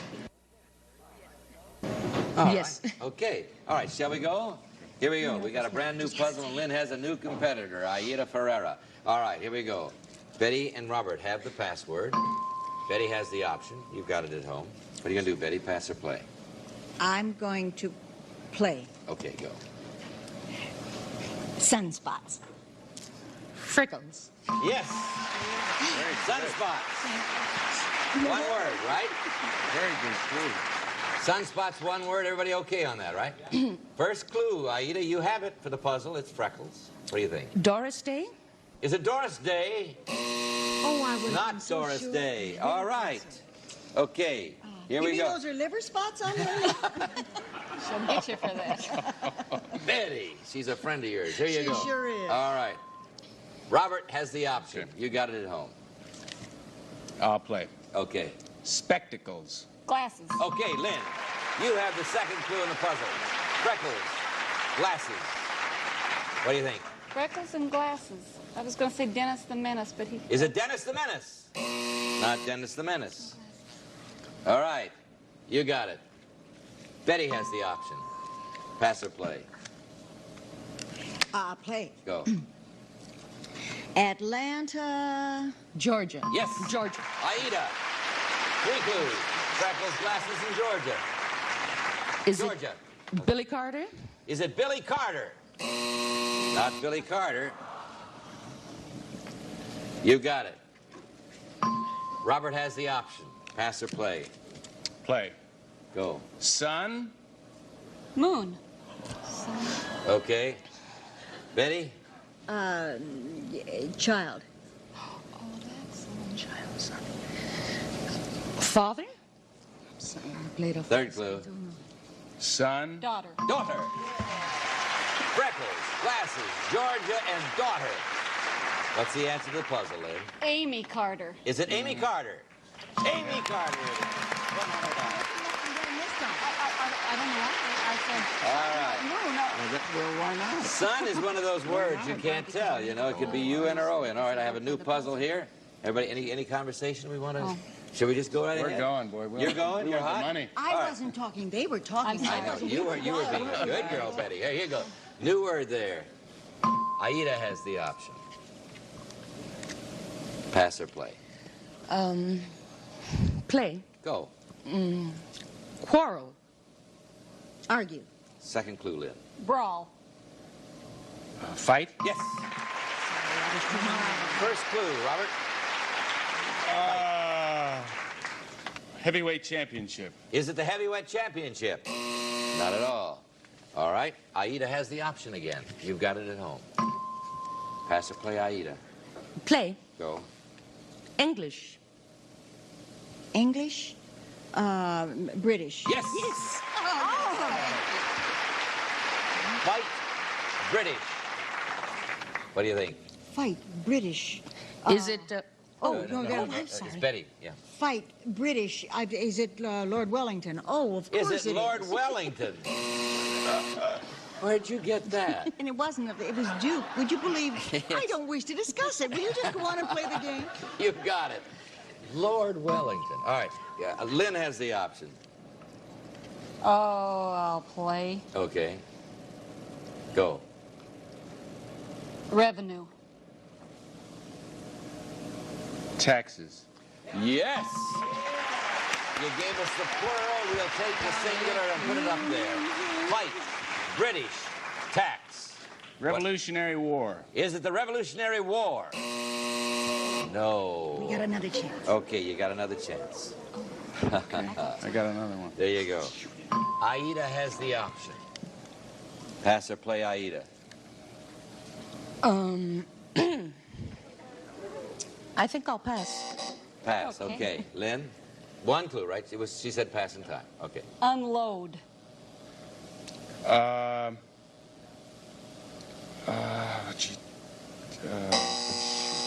Aida? Throw. Dump. Yes. She thinks she's got it. Fight. British. Tax. Dump. What is it, Betty? Is it? It's not where I live. Is it the Boston Tea Party? Is it the Boston Tea Party? It's the Boston Tea All right. Now you're even. Now we go. Whoever wins the next puzzle wins the game, goes on to the alphabetics. We have a commercial. Stick around, see what happens. Don't go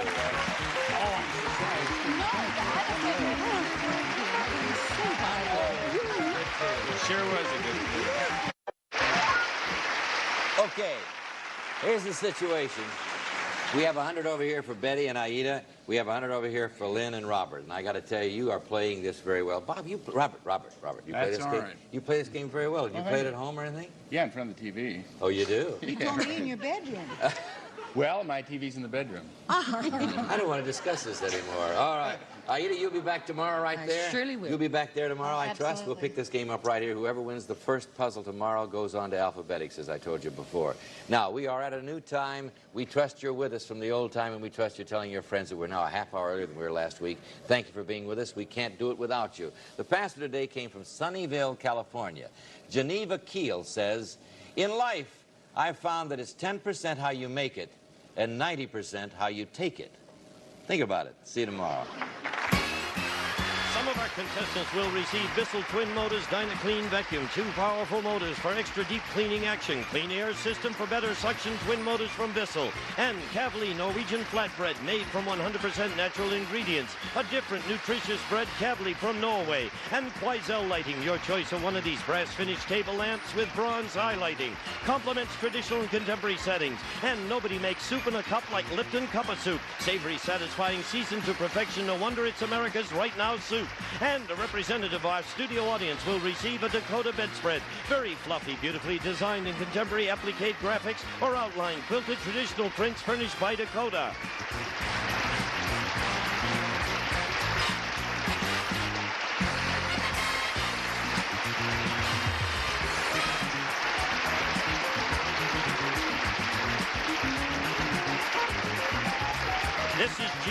speaking for Password Plus.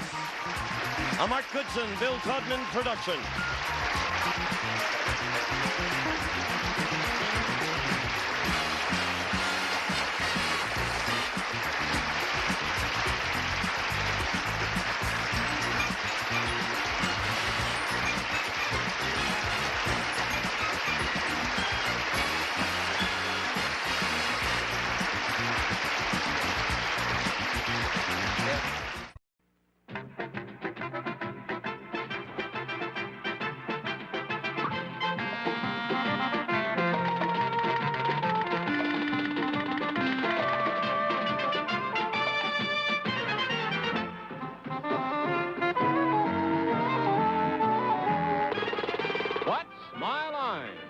Brought to you by new Corriga with NeoSeal, the denture adhesive that lets you eat hard-to-chew foods and enjoy every delicious bite. And now let's all play What's My Line?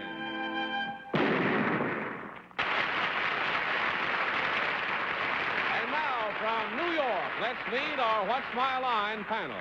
First, the popular columnist whose voice of Broadway appears in papers coast to coast, Miss Dorothy Kilgallen.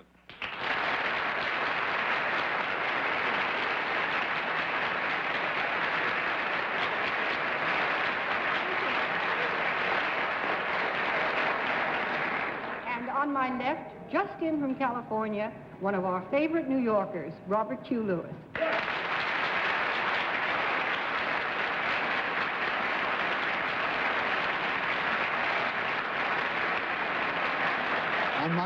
On my left tonight, on this Labor Day weekend, a young lady who has been laboring to the delight of summer stock audiences all season long in a brand new play called Mrs. Dolly, Arlene Francis.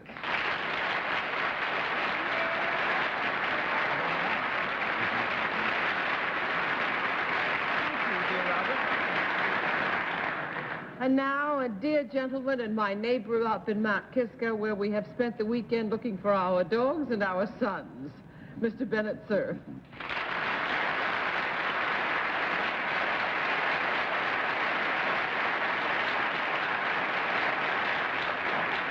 And here, just heaving into view over the horizon, is that Tilton train tormentor of terrified panelists on television, Mr. John Charles Patrick Clowen Daly.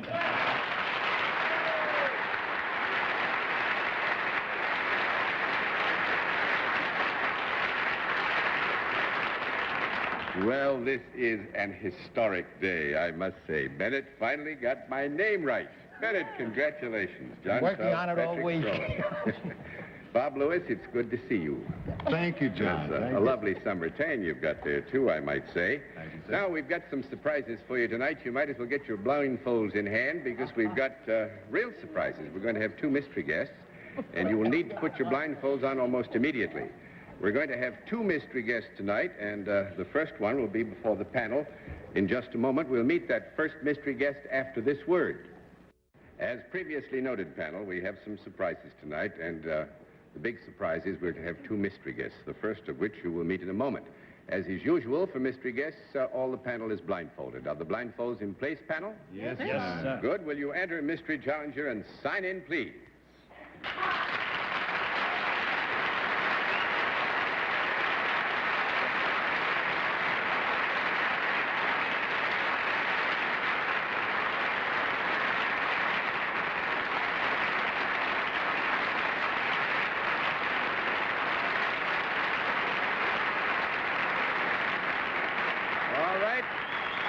To remind you, panel, as is usually the case, we use the other form of questioning, one question at a time, in turn, moving clockwise, and we will begin with the redoubtable Bennett Cerf. Well, I had an idea that this being Labor Day weekend, we might have Secretary of Labor words, but I don't think that applause would greet the Secretary of Labor. Have you got anything whatever to do with the Labor Department? No. That's 1 down and 9 to go. Nothing to do with the Labor Department. Miss Kilgallen. Are you a motion picture star? No. 2 down and 8 to go, Mr. Lewis. Is it safe then to assume that you are not in the entertainment industry? Well, Yes, that's a nice time of year, don't you think? You know, if there's one, we'll be looking at the fall colors very soon. Yes, that's a very interesting question you've just asked. We will agree that as our mystery guest tonight, there is some relationship between the entertainment industry and our guest. There is some. There is some, yes. Miss Francis? Have you appeared on television? Yes. Mr. Sir? Have you ever appeared in or near What's My Line? No. That's 3 down and 7 to go, Miss Kilgallen. Have you ever appeared in or near Atlantic City? Yes. Mr. Lewis? Oh, one of those pretty ones. That's what Are you then, taking Dorothy's lead, one of the contestants for the crown of Miss America? No. That's 4 down and 6 to go, Miss Francis. What was the answer? No. No? No. Oh. Are you, however, some sort of a contestant? No. 5 down and 5 to go, Mr. Cerf. Were you ever Miss something or other? You know, Miss State, Well, Miss, that would be a Miss Alabama, Miss Kentucky. You have ever anything to do with the pageant in Atlantic City? Yes.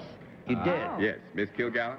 Are you the outgoing Miss America? Yes, ma'am.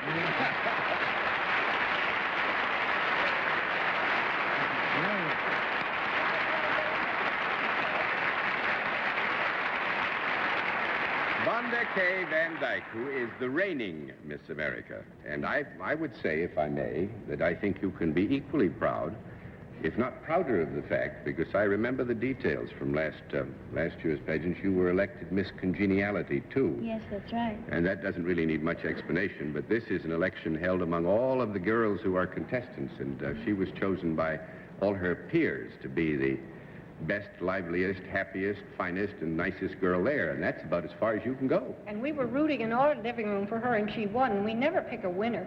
Ah. We picked her. I hope you pick a new winner this year. Yeah. Well, actually, it'll be on Saturday next CBS. Oh, the summer heat gets to everybody. It'll be on CBS next Saturday, and you'll find out who the new Miss America is going to be. Have you had fun being Miss America? Oh, I've had a wonderful time. I've traveled over 250,000 miles and been to a trip to Japan and been in almost every state. Oh, wonderful. I was in your hometown, Phoenix, Arizona, late spring, you'd say. And you're going back to Arizona State, aren't you, to finish up? Yes, I believe so. And take your degree? What are you going to take your degree in? Well, I'm a speech major. Oh, good for you. And I'm in the College of Education at the present time. Ah, you're going to teach? John, Looks like it. I followed you in Boise, Idaho this spring. Constantly. I believe it, Arlie. With my luck, I got there just about 4 days after you had left. No, that wasn't. That was Vonda K's luck that you got there 4 days after. Thank you very much for joining us tonight. And Miss America, we're proud of you and glad you had a happy day.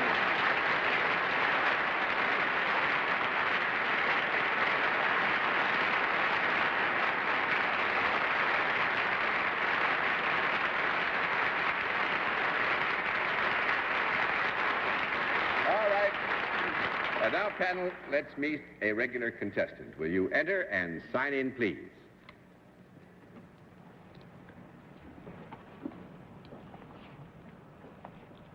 H. Keith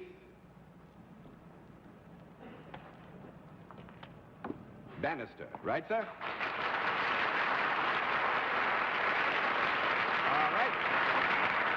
Mr. Bannister, where are you from? Ogdensburg, New York. Ogdensburg, that's up in the northern part of the... far north. Oh, back in when would it be? 1939, I think. They had some military maneuvers up there, and I was up in Ogdensburg with Third Army, I guess it would be, or First Army, rather. Sorry.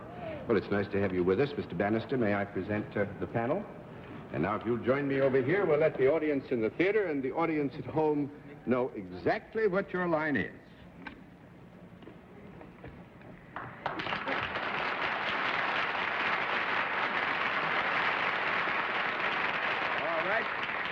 Panel, we can tell you that Mr. Bannister is salaried and he deals in a product. And we will begin the general questioning with Dorothy Kilgallen. Thank you, John. Mr. Bannister, could I use your product? You certainly could. Sounds like something in the line of self-improvement.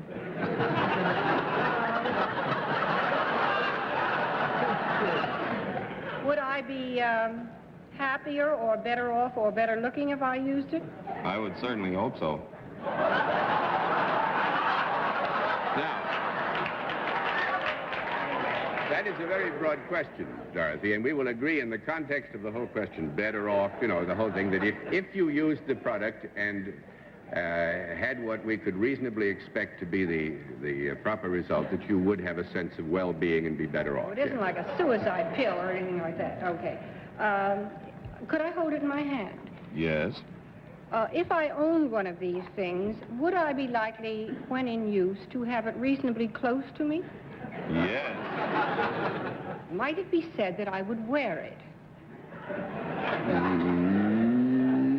No, I don't think we could say you would wear it. That's 1 down and 9 to go, Mr. Lewis. Well, now, Dorothy would use your product, Mr. Bannister. Would, let's see how to phrase this. Is it possible that this product would not be used by members of the male sex? Is it possible that this product would not be used by members of the male sex? No, it is not possible that it would not be used. That's 2 down and 8 to go, Miss Francis. Is it a product that you hold in your hand? Yes, you could. Mm-hmm. Do you, if you do not wear it, do you apply it in some way? No. This is pretty rough, you know, I suppose you could. It depends on which side of the coin you were looking at.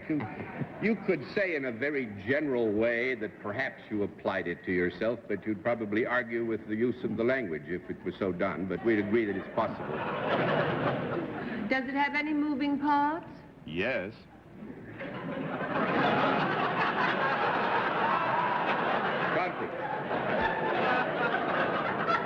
Well, I think here that Mr. Bannister is being very fair. I think here that your context of moving parts does not cover the one thing that Mr. Bannister had in mind, that is mobile or is moving. How do you know that I'm not thinking exactly like Mr. Bannister does? Well, I think I'd better leave that unanswered. That's 3 down and 7 to go, Mr. Sir. Mr. Bannister, does this product come in contact with the person that is using it? Yes. Does it come in contact above the waist? Yes. Does it come in contact above the neck? Yes. Does it come in contact with some part of the face? On occasion. Mm-hmm. Could. Would this product be found in a barber shop? Under certain circumstances. It's a very interesting idea, but I don't think we would find it in the barbershop. 4 down and nothing to go. 6 to go, Miss Kilgallen. Mr. Bannister, is this solid rather than liquid? Yes. Does it come in various colors? Yes. Is it foldable and sort of squishy rather than very hard type solid? Yes. Is it ever to be found above the hairline? Is it ever to be found above the hairline? Well, now, I don't think we would describe it as being found above the hairline. When you found it, it would not be above the hairline. I don't mean when you discovered it, John. I mean, when it was in use, would it ever be above the... I don't mean, is that where you'd find it? I guess you'd find it in a store. Something, but when it's in... Well, when a person is coming in contact with it, is it ever sort of up there? Well, we will agree that it's possible that it could come in contact above the hairline, right? Yes. Right. And above the neck. Oh, yes, if it's above the neck, it's above the hairline. Well, I'm very confused. May I rule out that it is found in the mouth? May you rule out if it's found where? May I rule out that it is found in the mouth?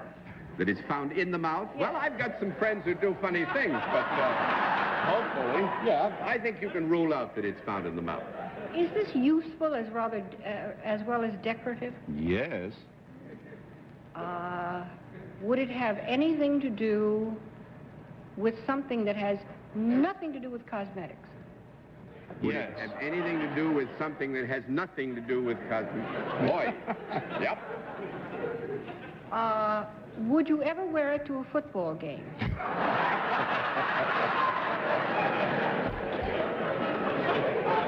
Well, now, strangely, I would have to say that it's possible that it might be worn to a football game. Where are you going? But Well, I just say it's possible, if right? you It's possible. if you wore it, You said it wasn't worn, John. Well, it isn't.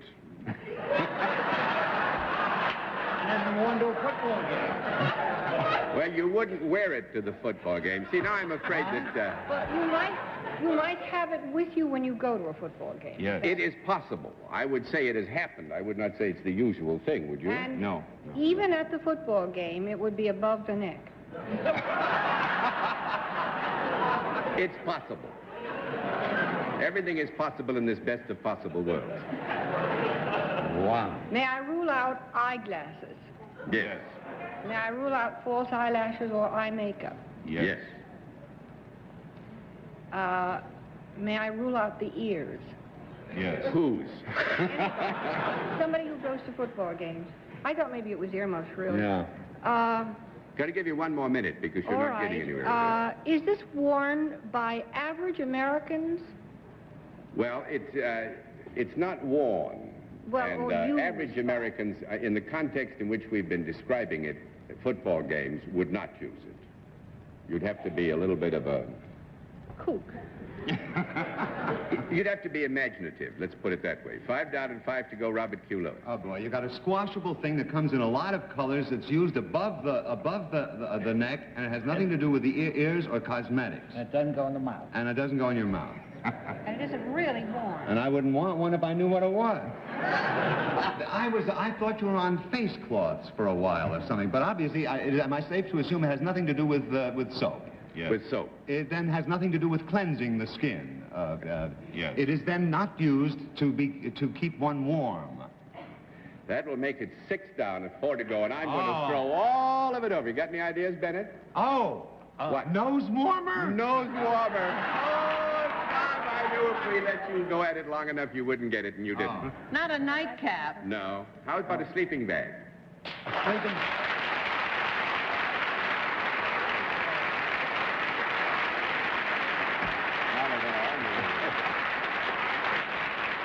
Mr. Bannister is company manager for the Woods Bag and Canvas Company, right? That's right. And there are people, you know, it doesn't happen often, who would take a sleeping bag to a football game on a very, very cold day and then sort of drop into it and pull it around and sit there. You can't see much, but... They may do that at Tilton. They may do that at Tilton, but they don't do it at Deerfield, John. They don't? They don't? Take sleeping bags with them to football games. Well, we'll always hope that the Deerfield boys could improve. Now, you've just introduced a whole new area to them. We use sleeping bags in Michigan, John. I just want you to know. The thing that interests me, Mr. Bannister's company, I guess you've outfitted some of the big expeditions, the Bird Expedition and Sir Hubert Wilkins. That's right. You know? But the span of it, you can get sleeping bags for $20 to $160. The $160 one, I guess, has a built-in alarm clock. A sleeping bag that costs $160? Yes, ma'am. Must have a beauty rest mattress inside. Thank you very much, Mr. Bannister. It was nice to have you with us.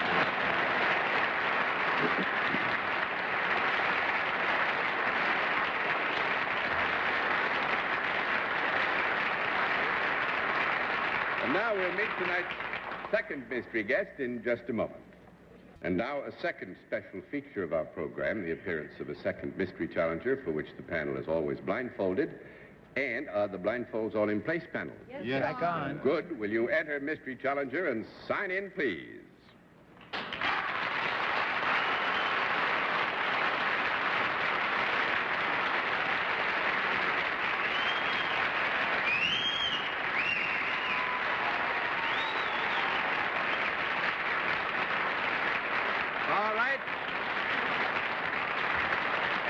Panel, we return again to one question at a time, in turn, moving clockwise, and we will begin with Robert Q. Lewis. Thank you. May I, are you in the entertainment world, sir or madam?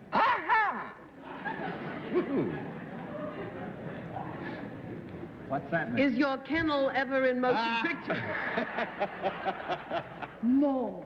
That's 1 down and 9 to go, Mr. Sir. It's the Erie Kennel. Is your forte television? Miss Kilgallen. I mean, yes. That's yes. Hmm? Are you a man? Uh-huh. No. It's a group movement. That gives it, I think, all the substance it needs. Robert Q. Are you married to each other? Most of the time. Arlene? No. Do you do what you do together? I mean...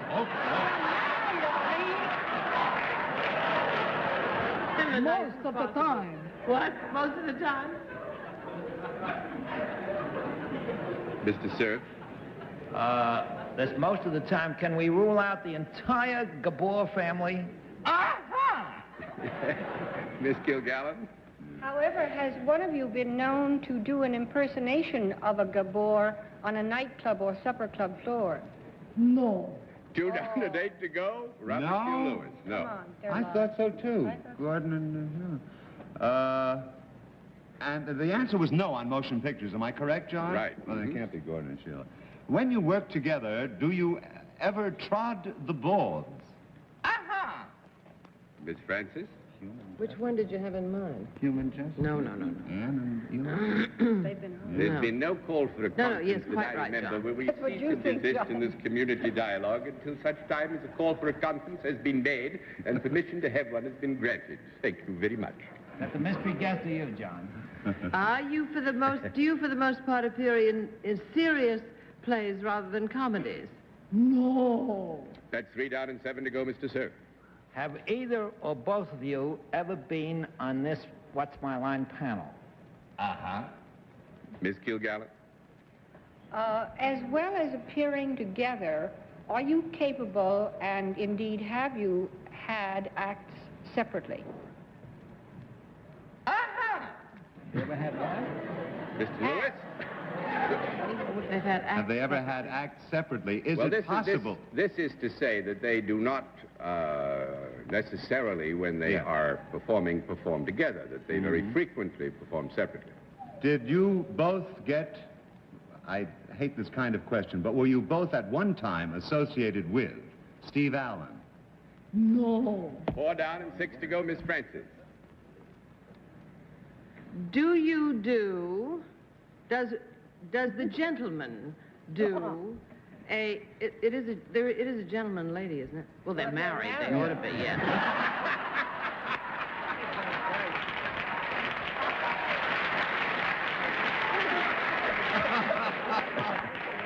I tell you, the world is changing so fast. I can't be sure about anything. Does the man... does the man do a regular quiz show? It's Alan Ludden. Yes. And Betty White. And Betty White.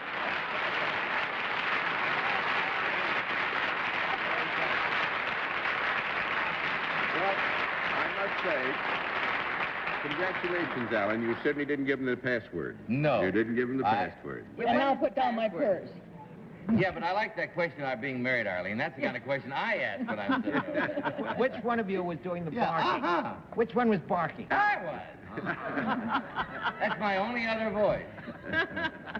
That was good fun because, well, you know, we think of you both so much because we are all aficionados of password, as we hope you are of What's My Line. And we thought that we'd never have a chance to really fool you, but we held you up for a long time. 2 years ago, we fooled you less than this, actually, I think. Yes, you're... Yeah. Well, that time you were meowing. Now you're barking. Yeah. Well, we were fresh married that night. You summer stock this summer, huh? Yeah. We summer stocked in Bill Book and Candle, and I did South Pacific. So. And you did all of the daytime password, the evening password? Yeah, password continues, thank heaven. Yeah, the man just loves his work, that's it. Thanks to you both for joining us on What's My Line.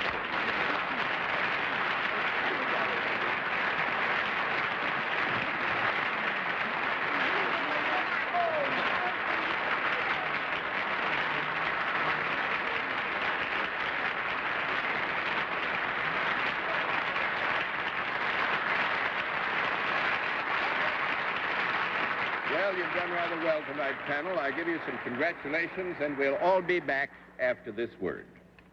Well, again, Robert Q., it is always nice to have you here. Thank you, John. You look like you've had a glorious summer. May you have a wonderful winter, too. And good night, Dorothy Kilgallen. Good night, John. Good night, Bob. Come again soon. Thank you, Dorothy. Good night, Arlene, you pretty thing.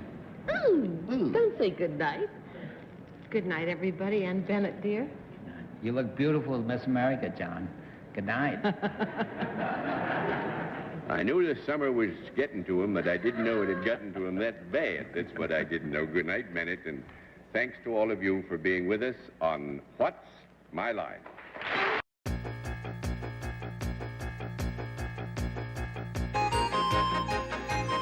It's Password. It's Super Password. Our special guest this week from Golden Girls, Betty White. And from Mr. Belvedere, Christopher Hewitt. And the star of Super Password, Bert Convey.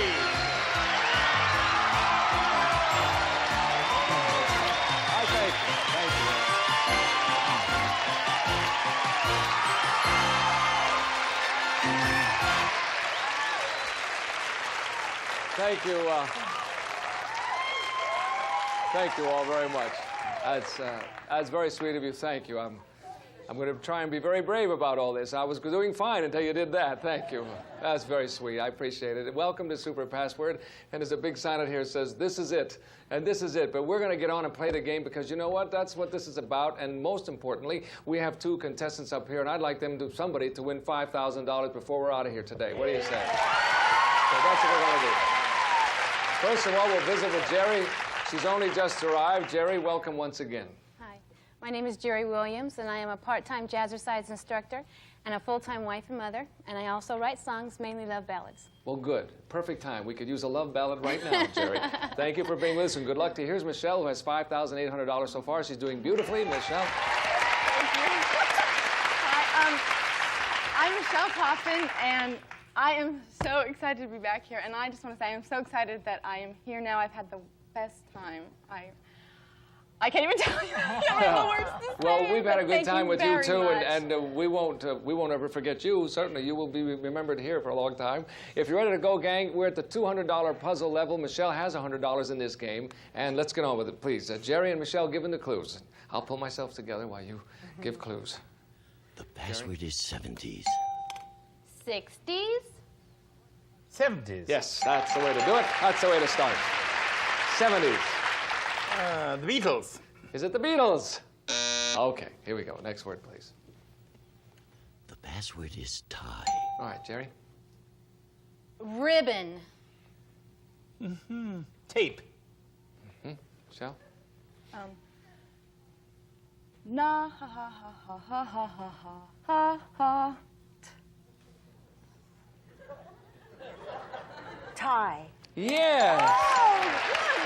What was the song? Tie a yellow ribbon on. Oh, thank you. I'm sorry. I went to lunch. I didn't hear that song. Yes, I remember that. Here we go. 70s and tie. Betty? 70s, tie. Gee, I don't know. Well, I just have a strange idea this might be it. Of course, it'd be my last idea.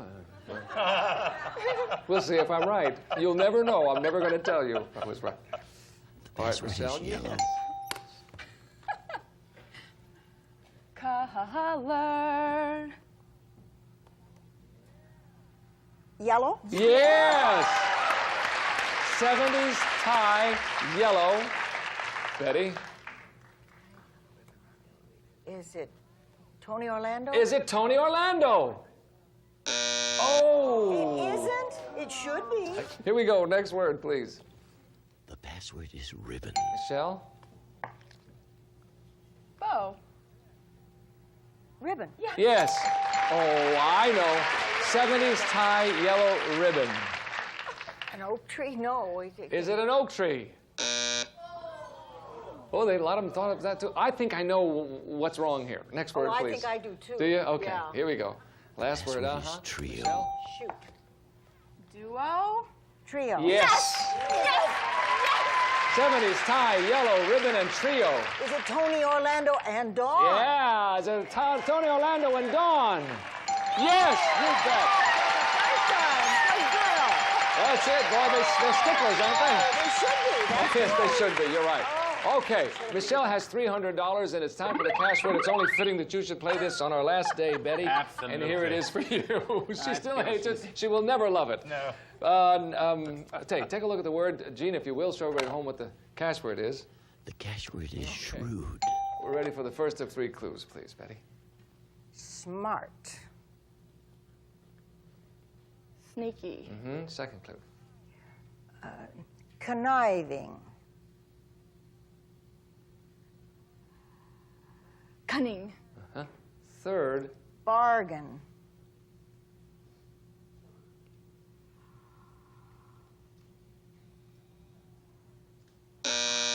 All I could think of was a rhyme that was lewd. Oh. It's tough to tear up a rubber one, you know that? Oh, let's just throw it. Hey, we'll just do this. We'll just do it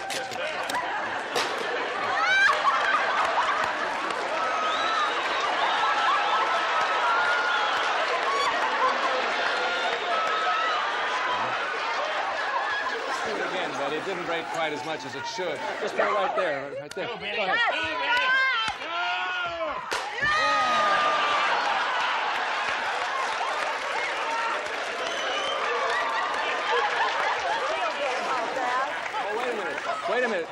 Wait a minute. We have to play that again? Everybody in the world that's come on this show has wanted to do that. I've done it once already. That's our second one, but I'm so glad you did that, Betty. What was the word? What was the word? Michelle says, what was the word? The word was shrewd. Shrewd was the word. Okay. We never have to worry about the magic toaster again. But that's terrible to destroy things like that. That's bad. Naughty Betty. Yeah, Terrible. bad Betty. Bad Betty. Yeah, you're right. What do we care? Okay. We have a score. What do we have the score? Michelle has $300, and Jerry, you've got to get busy and score. We're going to change partners, break away, and come back. So come back. Please come back. Don't leave us in. What was that? I don't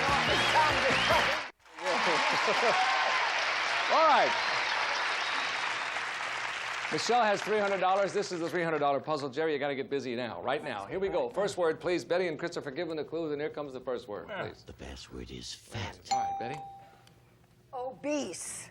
Fat. You bet. You betcha. Fat on the board. Jerry? Is it Albert? Is it Albert? Good guess. Next word, please. The password is sloppy. All right, there you go. Betty? Untidy. Messy. No. All right. Christopher? Messy. Sloppy. Yes. Very good. Fat and sloppy. Michelle, for the game. Hamburger. Is it a hamburger? No, it's not. All right, here we go. Next word, please. The password is barbecue. Okay, Christopher? Grilled. Broiled. Okay, Betty? Rotisseried. Barbecue? Yeah, oh, what a clue. What a clue. Fat, sloppy, and barbecue. Jerry? Chicken. Is it chicken? No. Here we go. The password is spare. Oh. Sparse. Little. I don't. Christopher? Ribs.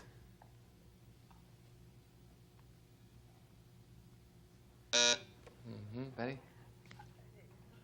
Ribs. Scant. Fourth and final clue. Pardon.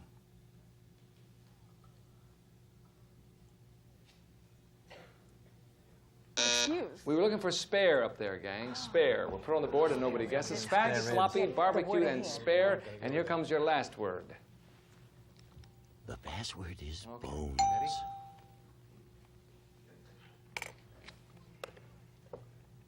Skeleton.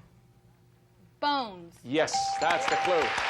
Perfect clue. Fat, sloppy, barbecued, spare, bones. Jerry? Is it ribs? Is it ribs? Yes, it is.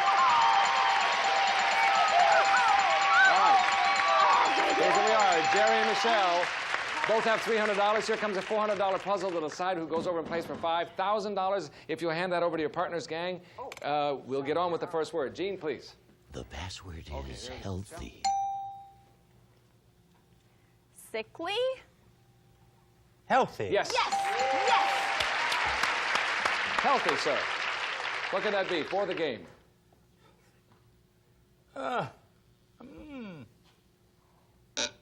Okay, here we go. Next word, please. A little tough to get on that first one there. Password is 1. Michelle? 0. 1. Yes. Healthy 1 for the game.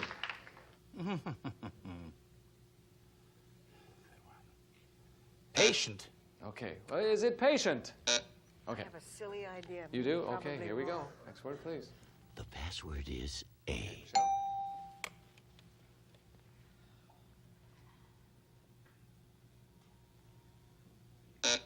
Okay, Jerry? Alphabet.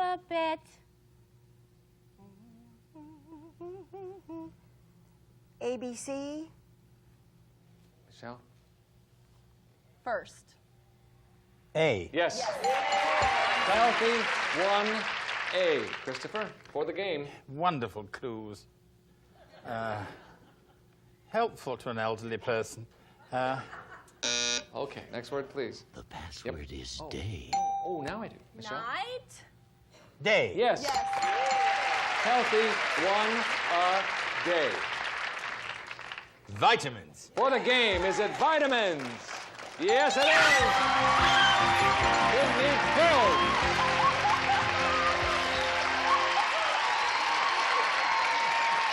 Congratulations to our winner, Michelle. Jerry, you won $300. Thank you for being with us. Nice to meet We're going to go over and cross and play for $5,000. Come on, let's go. Here we go.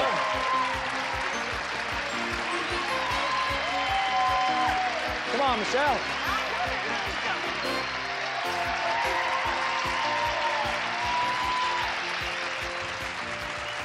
Oh, dear. Got some help. Now, let's have some easy ones this time. Yes, now, maybe we should call in. If you get in trouble, call in for a substitute, maybe. Certainly will. Sure. Betty, stand by. Betty, stand by, okay? 10 words beginning with A and going through J. A through J. Every one you get right, I'll give you $100. If you get all 10 right, I will give you $5,000, okay? All right, now, Christopher, you have 60 seconds, sir. Plenty of time not to worry. I have Not to terrible, worry. terrible gas already. You do? Gas right up there. Really? Let's go. Well, here, let me, here. I'll tell you how to get rid of that. It'll be there in just a moment. You'll be all right. All right, here we go. First word up, please. There it is. Good luck, Michelle. All right, here we go. Ready, and go. July. April. July. August. B. Game. Baseball. C.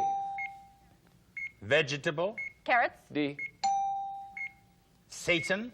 Devil. E. Crook. Evil. Arm. Funny. Bone. Elbow. F. 4. 5. G. Gander. Goose. H. Greeting. Hello. I. Less. Less. Inside. In. Less. Inadequate. Pass. J. Pot. Jam. Jelly. Pot.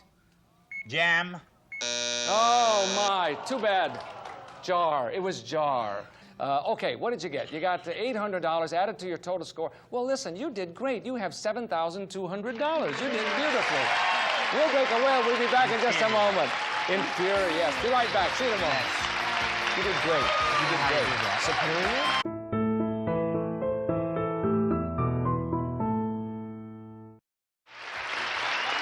Thank you. Thank you, Gene. By the way, that goes for Tommy, too. He's available if you call him. He was up until just that moment. I think we just lost him. We have a new player who's going to get in here quickly. Come on, Heather. Never mind. Hi, Heather. Nice to meet you. You met Betty. This is Christopher. Welcome to you. And we're going to play and get you some money if we can. My name's Heather Dilly. I'm born and raised in Westminster, California. I work at a department store, and I'm currently attending the University of California at Irvine. All right. Well, good luck to you, Heather, and welcome. And here we go. You're all set? All set? All set. First word. Betty and Christopher given a clues, $100 puzzle. I must tell you one thing. If we don't have time to play a full game, we will hear a whistle blow. Whichever contestant is in the lead will be the winner, and we'll go over and play for $10,000. So you know that going in, okay? So we get another chance. So here we go. Betty and Christopher, here's your word. There it is, Betty. The password is 2. 1, 2. Yes, Good. all right, put it on the board. 2, there it is, Heather.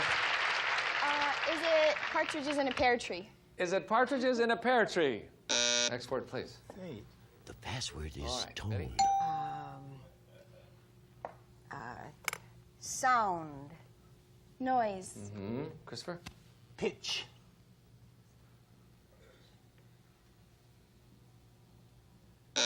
Okay, Betty.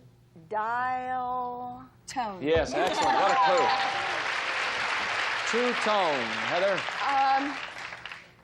Is it a car? Paint job. Is it a car? Next word, please. The password is giant. Gargantua. Large. Mm-hmm. Christopher? Bigger. Monster. Mm-hmm. Betty? Beanstalk. Giant. Yes, perfect clue. 2 tone, giant. Heather?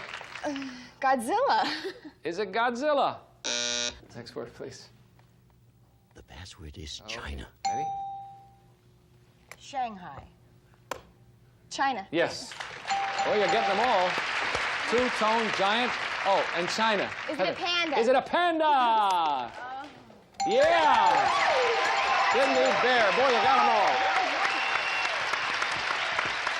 All right, Heather has $100, and that's it. We have no more time. That's it. Oh, Michelle, we have to. That's it. Heather becomes the winner of the game. Michelle, you leave us with a grand total of $7,200. Don't go away. Stay here, and we're going to go over and play for $10,000. Here we go. Okay, we're back. I'm here with Heather. That was quick, wasn't it?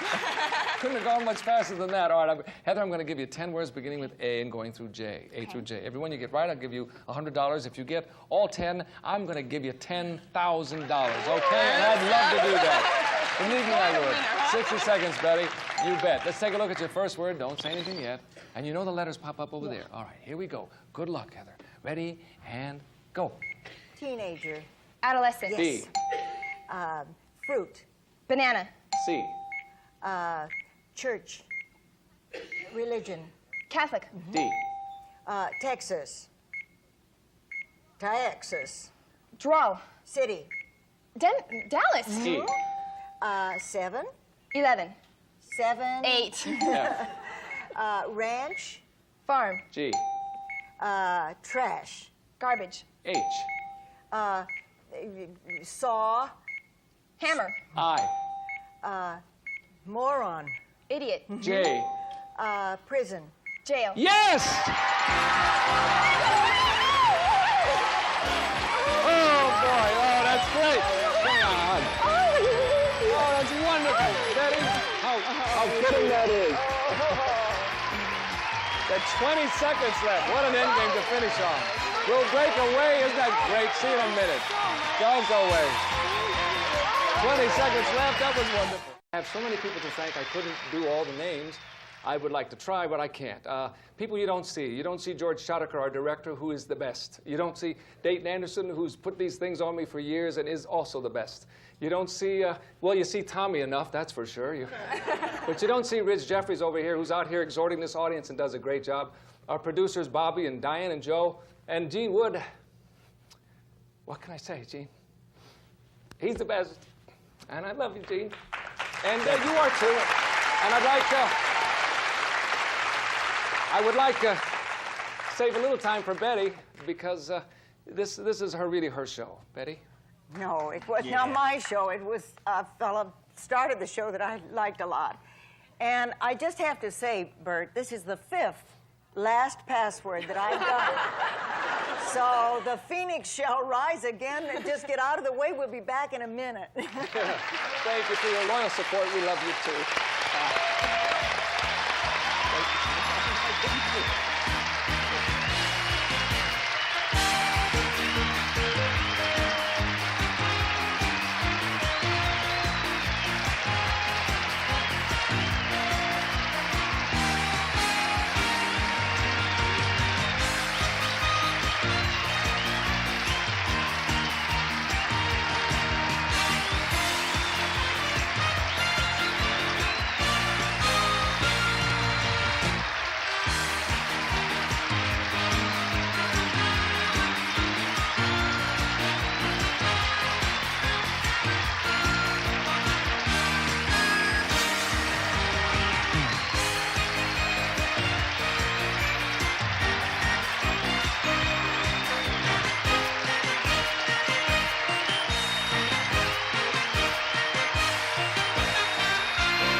This is Gene Wood speaking for Super Password, a Mark Goodson television production.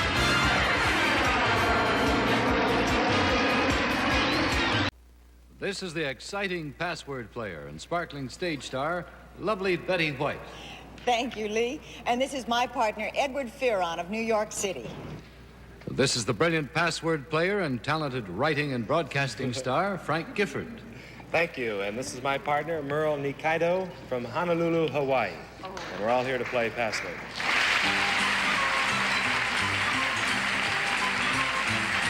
Now, here's your host on Password, Alan Ludden.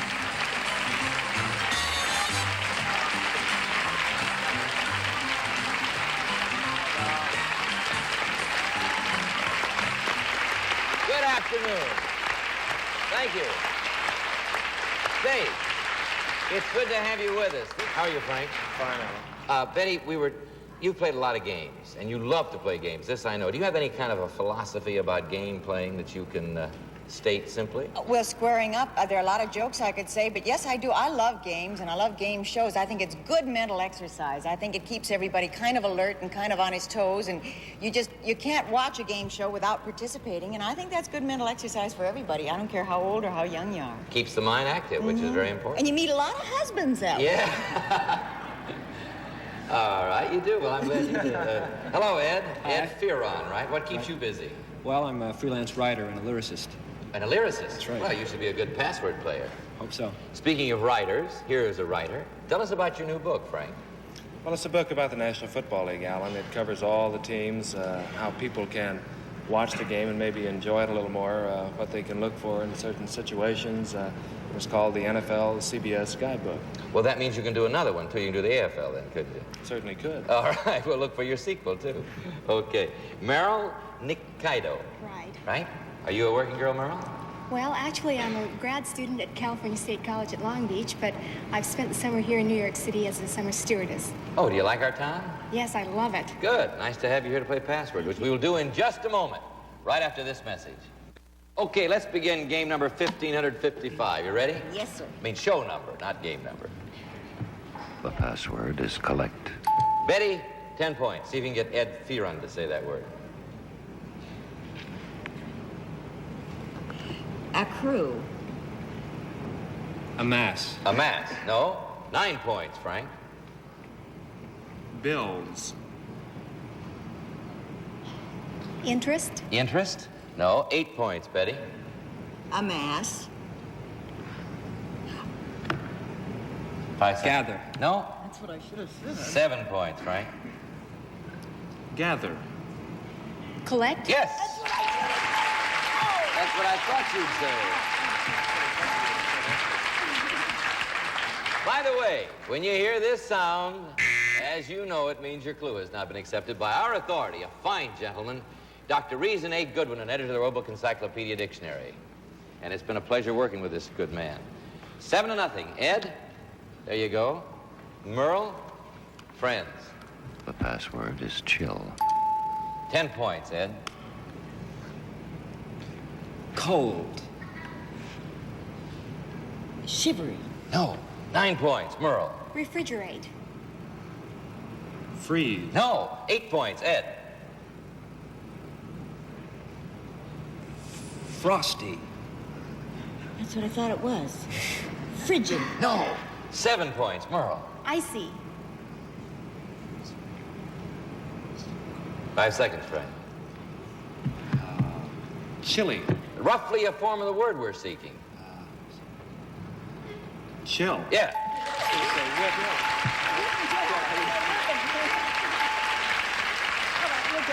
Now we're mad. All right, Betty, they have 14 points over here. There you go. Betty, Frank, have the word as they look at it. We'd like you to see it. The password is transparent. 10 points, Betty. See if you can get Ed Fearon to say that word. Thanks a whole bunch. Oh, yeah. Opaque? Say it again, please. Opaque? Opaque.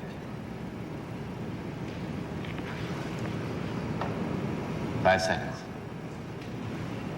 Transparent. Yes.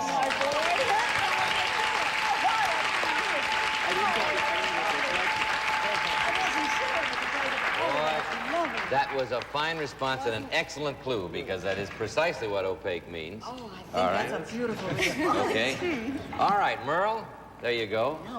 Ed, friends. The password is chic. Merle, 10 points give you 24. Araby. Pardon me? Araby. 5 seconds, Frank. Araby. Egyptian. She thinks she's got it, Ed. 9 points. Valentino. Chic. Chic.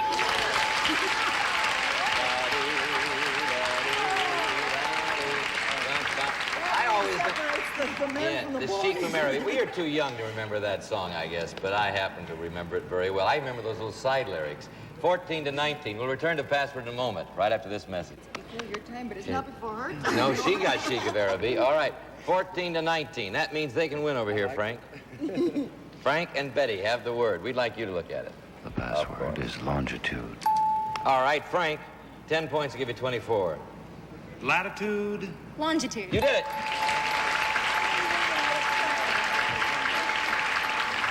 Well, if you hadn't given that clue, Frank, you'd have been in trouble. 24 to 19. That's the way it's been all week. Close. You can win on that, Ed. Merle, you can win on that. And as they look at it. The password is farewell. 10 points, Ed. Hail. Say it again, please, Ed. Hail. Hail. Farewell.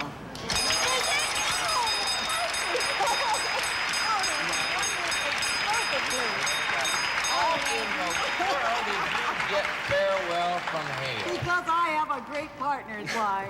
He says hail, and you said hail and farewell. You Yes, added sir. it up. Well, let's see how you do with the lightning round. You ready, Betty? Got Yes, your fingers sir. crossed? Uh-huh. Ready, Ed? Right. All right, the quickest to do it here, as you know, in 1 minute. Here's the first word. Go. Avenue. Street. Shop. Department. Watches. Jewelry. Balls. Pawn. Yes. Farewell. Hail. Yes. Door. Way. Bang. Slam. Yes. Hit. Punch. Face. Smack. Slap. Yes. 29 seconds.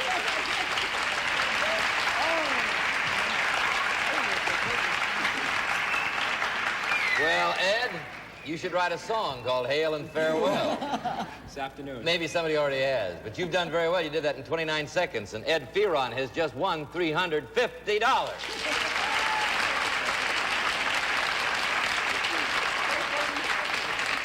Merle, you may still win some money to take back to Honolulu with you. You want to play a second game? Sure. Let's change partners.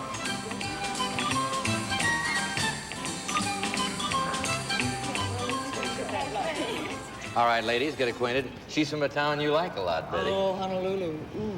Frank, you and Ed all ready over here? We're ready. Right. You start, so there's the word. Frank and Betty have it. The password is wrinkle. 10 points, Frank.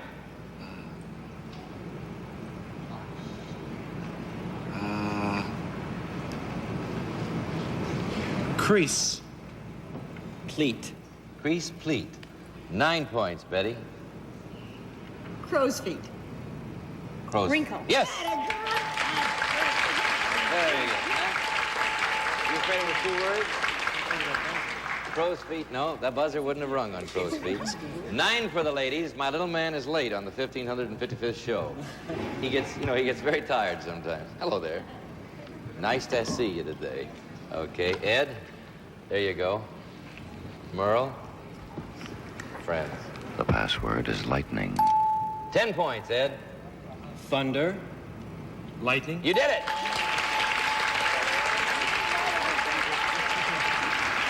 Go straight for one of those. What do we got here? 10 to 9. Close again. Betty and Frank. The password is study. 10 points, Betty. Give you 19.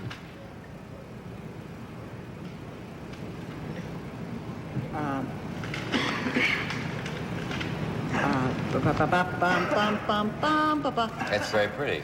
Do you like that at all? It has nothing to do with the word. 5 seconds. Research. Study? Yes!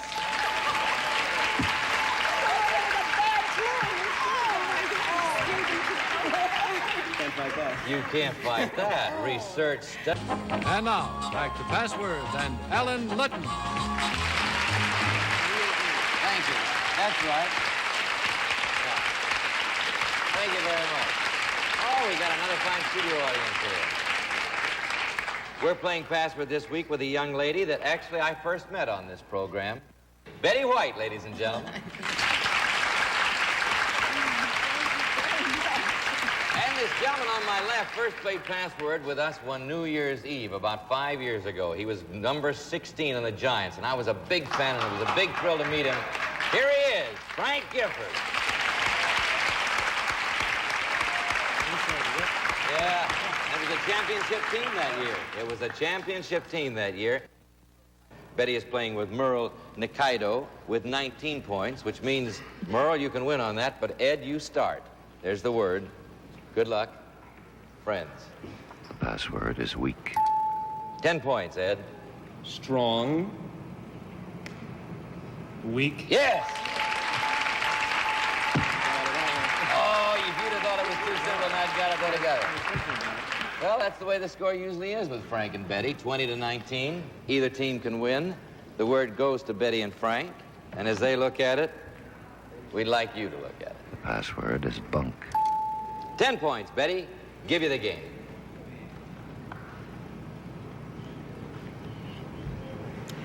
Balderdash.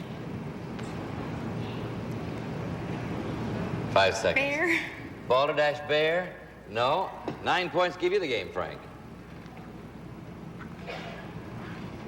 Beds. Beds.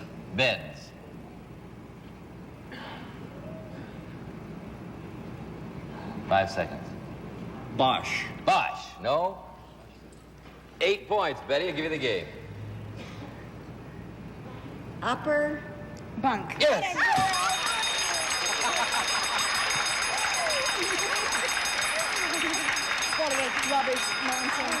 Upper bunk. Where did you learn bunk, Merle? Do you have bunks in Honolulu? Of course you do. Camping. Camping bunks, of course. You've got everything in Honolulu. We got to remember that. It's a big swinging town with everything. Good, nice town. All right, you ready to play the lightning round, Merle? Sure am. Betty? Yes, sir. The trick is to do it here, as you know, in 1 minute. Here's the first word. Go. Pond. Hot. Erie. Weird. Pool. Swamp. Bigger. Ocean. Mountain. Lake. Yes. Butler. Maid. Maid. Waitress. Attendant. Valet. Valet. Servant. That's it. House. Mansion. Rundown. Shack. Native. Hut. Yes. Digit. Number. Yes. Robin. Bird. Very good.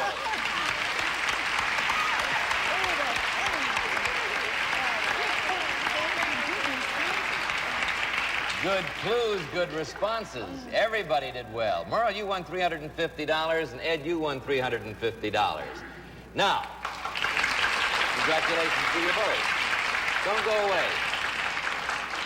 And now, it's a charity. Oh, I see. Okay. Say, listen, I had an idea. We haven't done this in a long time, and I'd like to do it today because we have seen you two compete against each other, Betty and Frank. It would be interesting, I think, for all of us, for my friends at home and for us here, to see how you play together. Would you like to play together? Would you like to play a third game, Merle? All right, Merle, you and Frank change places, will you, Frank? Now, we'll do here, if Frank and Betty win, they'll split the money and give it to their favorite charity. Ed, if you and Merle win, you'll split the money, period, and keep it, okay? All right, let's play password now. We're going to see how Frank and Betty give clues to each other. That's ridiculous. All right, Merle, if you win, you're going to be on this side of the lightning round, so that makes things quite a bit different. Betty, there's the word. You're going to start. Merle, there's the word. As they look at it, we'd like you to see it. The password is nibble.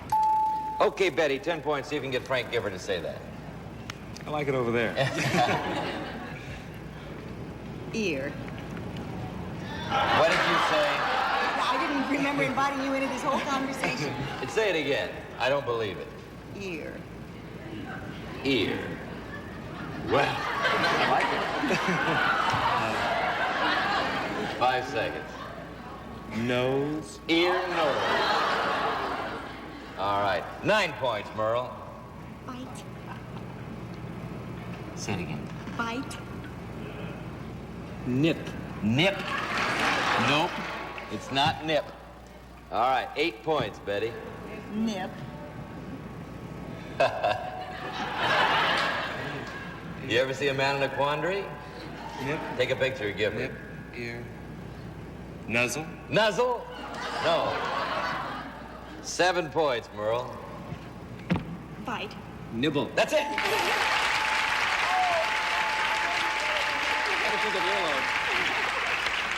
Oh, I'm glad I didn't get that. Yeah, I'm glad you didn't get that nibble on the ear, indeed. All right, Frank, Ed, friends. The password is donkey. Okay, Frank, start with you. See if you can get Betty to say that. Mule. Donkey. Yeah. All right, 10-7. Gifford and White over here, and Fearon and Nikaido over here. Gifford and White, yeah. The password is massage. Okay, start with you, Merle. We'll give you 17. Rub. Say it again, please. Rub. Rub. Scrub. Rub scrub? Nope. 9 points, Betty. Swedish. Massage. Yes.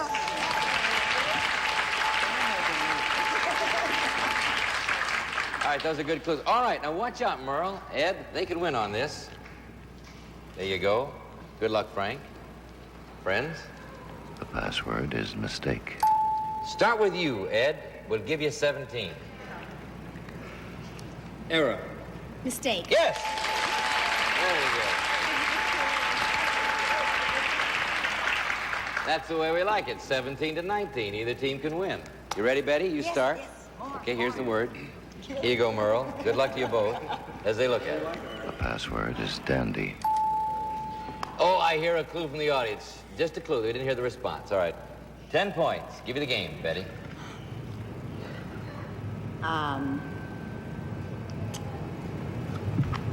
Dude. Dude. 5 seconds, Frank. All right. 9 points to give you the game, Merle. Goody.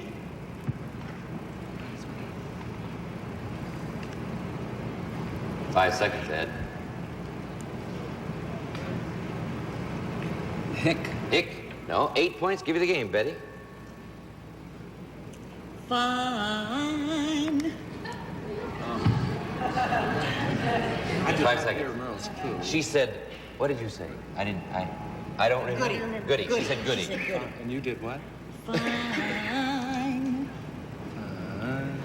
5 seconds, Frank. Fine dude. There goes your Cowboy. All right, no. 7 points to give you 24, Merle. Handy. Dandy. Dandy. Oh, you sing a song and Ed will get it. Fine and dandy. Sugar candy. Okay, 24-19. Either team can win. You start, Frank. Good luck, Ed. Both of you, that is. Friend. The password is diaper. All right, Frank. 10 points. Give you the game.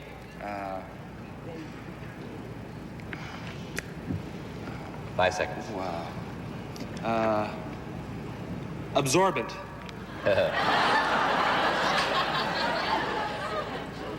Diapers. Yeah!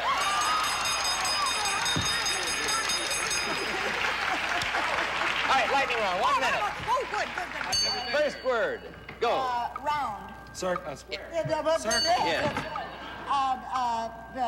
The seeds. Plants. Cantaloupe. Melons. I'll take it. All right. All right. Tree. Bush. Sap. Maple. Yes. Andy. Griffith. No, that's cloth. Wipe. Doll. Diaper. Ann. Torn. Ripped. Dust. Wipe. Discarded. Tatter. Frayed. Frayed. Better try the Frazzled. next word. Wash. Try the next word. Okay, the next one, dark. Light. Yes. All right. Ray, we'll return in a moment, but first is a message for you. The pass of the day is Friday. As I've said on so many Fridays, may I remind you that the weekend is always more worthwhile if you pause to worship with your family. So long. I'll see you soon, I hope.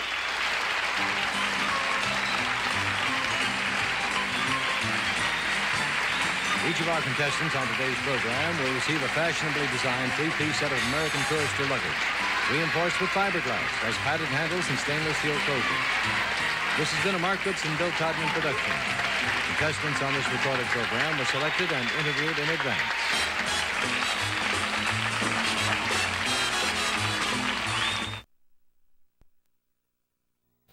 Hi, I'm Alan Ludden, and these are the contestants who are going to be playing today with Kate Jackson and Sam Melville. And for the last time on ABC, the name of your game is Password.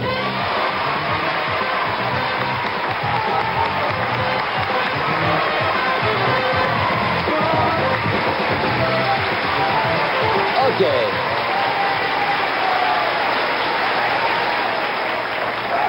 I gotta tell you, this is quite a day. This is a day I'll never forget, I can promise you, as I remember very well that first day 14 years ago. Now, we're winding up a delightful week with Kate Jackson and Sam Melville, who'll be seen with the Rookies at 8 o'clock on ABC the rest of the summer, and in the fall on Tuesday at 9 o'clock, right? Thank you guys for winding it up with the flush of youth and a burgeoning new career. Now, we left you yesterday with a lightning round that you had not been able to play. So we have Susan Johnston over here, who competed against Helen Smith, who's won $6,300 so far. But Susan Johnstone won a game with Sam and didn't get to play a lightning round, so let's go play that big money lightning round right now. Let's go.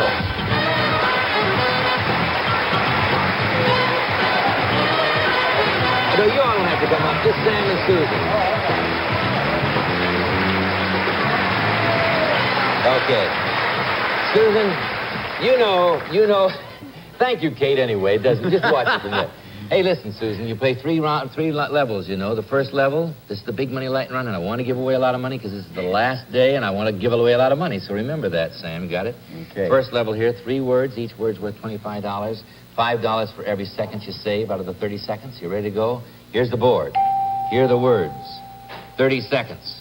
Go. Author. Poet. Action. Thriller. Typing. Manuscript. Action. Writing. That's form. Writer. That's a form. Right. That's it. East. West.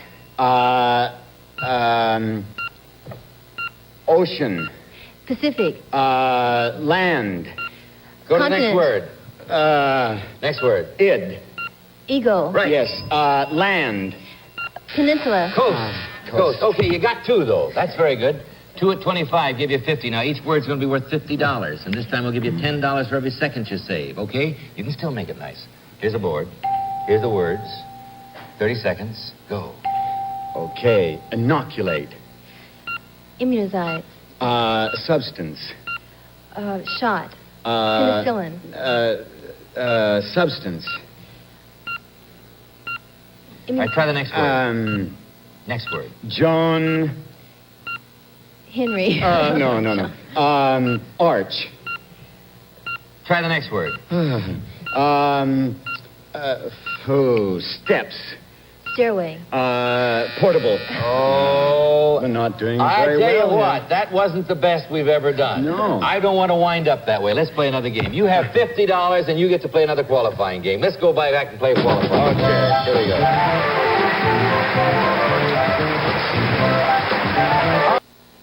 Okay, this is the last complete contestant game on passwords. So we're going to move along and meet our first new contestants right now, Barbara Sternlight and Terry Puga, right? Good to have you here. 3 passwords, and you qualify to play the last big game. You ready to go? Here's the word. Sam's turn.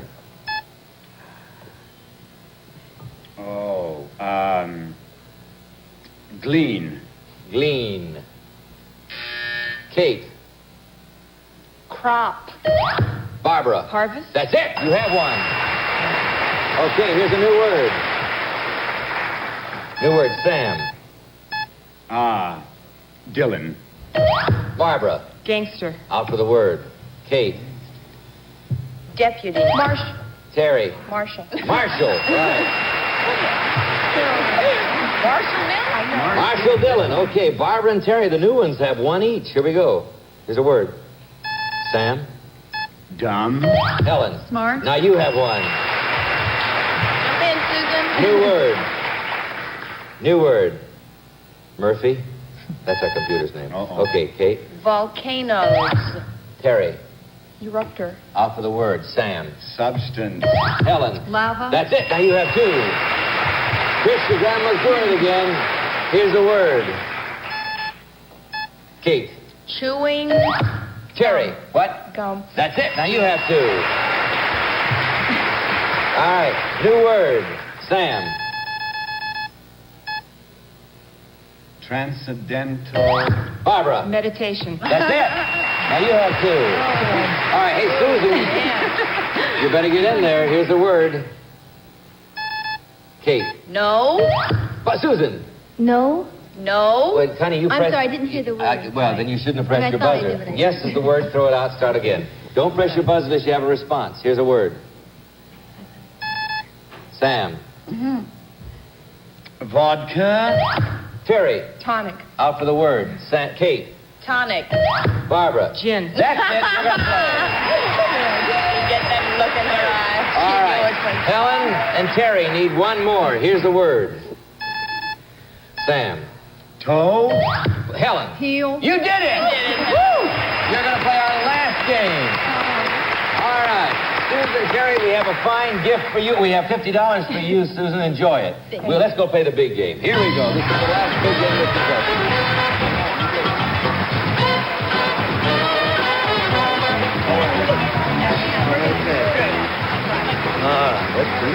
Okay, let me tell you our game plan. Our game plan is this. We are going to play this game and the big money lightning round, and then I'm going to say goodbye to you 4 people. And for the rest of the day, we're going to play the game with some people who've been working behind the scenes. That's great. Bring some of those people who really work behind the scenes and really make this show work, okay? Now, but we got money to give away. We got Barbara Sternlight here. We don't know anything about you, Barbara. Tell us about yourself. I'm an elementary school teacher on a break for a little bit. Yeah. And I'm into amateur cartooning. You're into amateur cartooning. I'm trying. How are you with password? We're going to find out right now. We got a lot of money to give away. Let's see what we can do. Sam and Kate, look at the word. Here it is. Sam, play, pass, or double? I'll pass. Okay, Kate, 10 points. Proper. Right. 9 points. Correct. Appropriate. 8 points. Manners. Behavior. 7 points. Correct. Etiquette. Etiquette. That's the word. Okay. Helen, Barbara, don't bother right now. I have a little piece of business. Then you look at her. Right after this commercial. We'll be right back.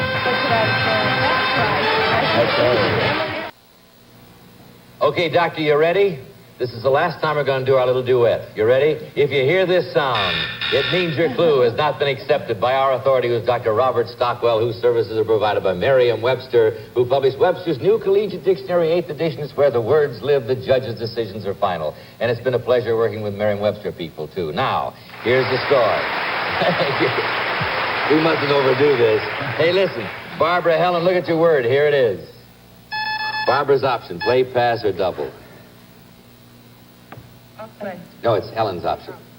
I'll just play. Just plain play, 10 points. Humid. Muggy. Right. Get a double. All right. All right. Southern girl. And Sam is 10-7. Look at the word, Sam's option. Here it is. Sam, play, pass, or double. Apartment. Pass. Yes! All right. I should have doubled it. All right. You know, show-offs, which comes in here next week, is they act things out on it. It's a lot of fun, I got to tell you. That starts next week in the same time period, so watch it. 17-10. Look at the word, Helen and Barbara. Here it is. Helen, play, pass, or double. I'll play. 10 points. Confederacy. Union. Yes! 20-17. Okay, Kate and Sam, look at it. Here it is. Sam's option. Play, pass, or double. Okay, I'll play. 10 points. Cliff. Precipice. Yes. Woo! That was great. That was really good. We're kind of leading into show-offs by acting out a little bit, I guess. Okay. We'll let that go, but that's more show-offs than passwords. Yeah, well, the man who's hiring is right down there. Yeah. All right. 27-20. Look at the word, Helen and Barbara. Here it is. Okay, Helen. You can act a little if you want to. I'm Play gonna pass. double. You're going to double? Woo! Okay, 20 points. Give you 40. Plank. Plank. Board. Right. Very good. Uh-oh. The double got him. All right, now they need 10 points to win. Sam and Kate, look at it. Sam and Kate, look at it. Cape. Kate. Sam's option, play, pass, or double. Yikes. I'll pass. Oh, I hear you at home. I hear you at home. What would you say? Craft. Cheese. See? 9 points. Dressing. Mayonnaise? Yes! 36-40. A close game, a very close game for our last one. Helen, Barbara, look at it. Here it is. Barbara, play, pass, or double. You need 14 points. She needs 10. I'll double. 20 points will give you the game. Jester. Joker. Right, you won the game. You did it. All right. All right. All right, Helen. Really good. You have played 7 games. You have $6,300 to remember us by. Helen Smith, you've been delightful, and I'm sure your grandchildren are proud of you. Thank you, dear. Thank you so much. Thank you. Stick around and watch what happens over here. All right, you're going to play the last big money lightning round. Now, Barbara, Sam, let me tell you, Goodson and Todman want you to win some money. They really do. Mark Goodson would be very happy if you... Maybe I just better leave it right there. Yes. All right. You ready? Win some money now. Let's Go give ahead. away This the first score. level, $25 a word, $5 for every second you save. You ready to go? Look at the board. Hear the words. 30 seconds. Go. Droop. Sag. Yes. Art. Anything. Show. Exhibit. That's Yes. right. Light. Dark. Tallow. Candle. Right. 13 seconds. All right. Getting a little into show-offs there. Now let me add it up. It looks pretty good from here. You have 3 words at 25, gave you 75. You saved 13 seconds at 5, gave you another 65. $140 a word now. $140 a word. And $10 for every second you save, okay? Here's the board. Okay, boy. Hear the word. 30 seconds. Go. Hula. Hoop. Right? Drawing. Painting. Act. Sketch. Profession. Art. Right. Energy. Anything. Energy. Crisis. Yes! Good. 9 seconds. Good. All right. All right. You got it. You could do it. This would be nice. This would make me very happy. The last money I give away in these nice round numbers. 3 words at 140 give you 420. 9 seconds at 10 give you another 90. $510 are yours. We'll take that 510 and we will multiply it by 10, giving you $5,100 if you are able to get all 3 words now in 30 seconds. 3 words, 30 seconds, you got $5,100. Ready? Here's the board. Here are the words. 30 seconds. Go. Beat. Hit. Soup. Borscht. Action. Stir. Yes. Wager. Bet. Right. Double. Single. Yes! No. Oh, wait, what? Hold it. Stop it. Stop the clock. Look at it again. Look at it again. Yeah. Oh, all right. 14 seconds. Go. Thatch. Roof. Yes, roof. Anything. Cedar. Bamboo. Peace. Oh! 5 more seconds. Yes. What? You did it. She did it. All right. I'm sorry. I was good with it. All right. You're welcome. Woo. All right. Okay, you did let it. He just read it wrong. But I read it a single. Yeah. Okay. Thank you, Barbie. All right. Okay. Barbara Sternlight. Sternlight. For $5,100, and thank you very much. Thank you. Sam Melville, thank you. You're welcome. Thank you. Thank you. Helen Almost Smith, thank good. you. When we come back, we're going to have our backstage people here to play our last game, and thank you all very much. All right. Thank you. Now, for these last few minutes of our last password on ABC, I want you to meet 4 very important people to this game. First of all, the lady over here on my right, Kathleen Hugert, is the associate producer, but she's really the lady in charge of everything and does everything backstage. Then over here, the good-looking guy on my left is Les Sinclair, who's associate producer and has been screening our contestants and booking our stars for the 4 years we've been on ABC. Very happy. And working now on show-offs. And now, the guy on my left is the guy you hear me talking about all the time, our producer.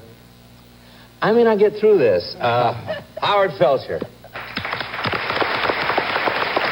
He's a good friend and a brilliant producer. And the guy on my right is the guy that started this whole thing with me. He was my producer. He led me through some very awkward hours about 14 years ago. Frank Wayne. Okay, listen, guys. I got to see how well you can do it. I want to see how well you really can do it. So, Howard, Frank, look at your word. Here it is. Frank, it's your option. You want to play, pass, or double? Double. 20 points. Abduct. Kidnap. Right, 20 points. Okay, Kathy, Les, look at your word. Les, play, pass, or double? Double. 20 points. Ipcress. File. 20 to 20. All right. Howard, Frank, look at the word. My producers are here. Look at the word. Frank's option, play, pass, or double?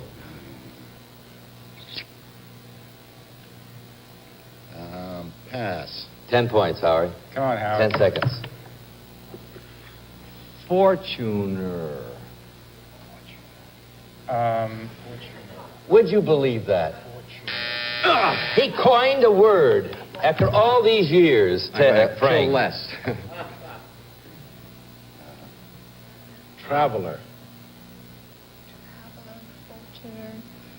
Vagabond. No, I got to tell you the word. The word is gypsy. You were okay, but not great. Now I want you to meet my real boss, the man that started it all, Mark Goodson.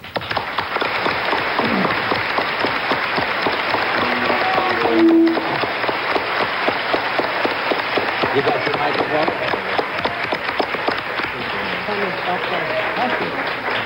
Thank you. That was excellent play, folks. Yeah, that was pretty good. You're through. Yeah. We are. No, they're working on show-off. Some warning. Yeah. Listen, I got to say this. That first of all, this is not the happiest occasion. Goodbyes are not great. It's much better to say hello than goodbye. Yeah. But as somebody once said, that great shows never die. They only fade away and come back with a different haircut, right? Or a new MC. Oh, no. God, heaven forbid. But I want to thank the people who've helped us out. First of all, the audience, because you've been marvelous. Yeah. Thank you. You've been very loyal. I wish there were a few more of you right now. I want to thank the people at ABC, our technical people who've been terrific. Stu Phelps, who's directed the show since it's been on ABC. All of the numerous stagehands and the camera people that you can't see but do a great job for us. Our fine linguists who have kept us on the right track all this time. To the people that you see here on stage, to Frank Wayne, who's one of the co-creators of Password from the very beginning, and to Betty White, who's helped keep Alan Ludden straight all this time. I don't know exactly what he means by that. And Alan, I'll tell you about Alan as far as you are concerned. You know, when you work for a railroad a certain number of years and they retire you, they give you a watch. So Password and Goodson Taubman have gotten together, and we've gotten you this little watch. Here, look at here. I hope that you like that. Oh, my God. I got a real tank watch. I got to tell you a secret. I've admired Marx ever since I've known him. I've always wanted it. That's a real one. That's a real tank watch, and I thank you so much. Thank you. I want to say one more thing. Do I have the time to talk for a second? Yeah. Half a minute. I just want to say also thank you very much, too, for the numerous hundreds and hundreds of schools throughout the United States who've used a Password as a technique of teaching children how to improve their vocabulary. It's played in schools all over the country. We're glad that you do that. It helps make our game show a little distinctive, and I appreciate that. And I think that will continue, don't you? That's got to. Yeah. And thank you, by the way, for your great and distinguished help to our show. You are Mr. Password. Well, no, you're Mr. Goodson. Thank you. Oh, you can keep your mic. We'll be right back after this commercial. See my watch? Beautiful. Thank you very much. Have it engraved? I know. I don't see why it says Mark Goodson on the back. Oh, no. Listen, we got 45 seconds or 30 now to say something very, very honest and very sincere and rather sentimental. I met this lady on this game 14 years ago. I've loved every minute of it. I've worked for the best. It'll be a tough game to replace. Someday, maybe somewhere, there's another game show worthy of this kind of interest and love, but this is the best game show you can be associated with, and I'm darn grateful I had 14 lovely years with it. And thank you for supporting me. Thank you. Let's go up here.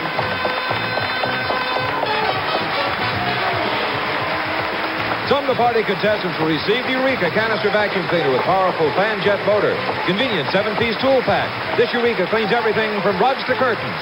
Or Richmar Cocoa Butter Cream Lotion and Soap with natural organic cocoa butter to aid in the relief of dry, cracked, and rough skin of the hands, face, and body.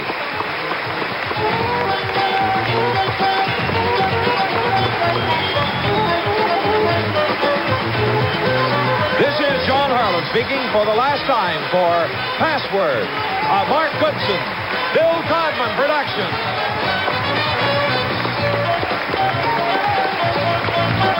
There's a brand new day on ABC, and two of the exciting new reasons are the new You Don't Say with host Tom Kennedy and Rhyme and Reason with Bob Eubanks. The new You Don't Say and Rhyme and Reason premiere Monday, July the 7th, right here on ABC.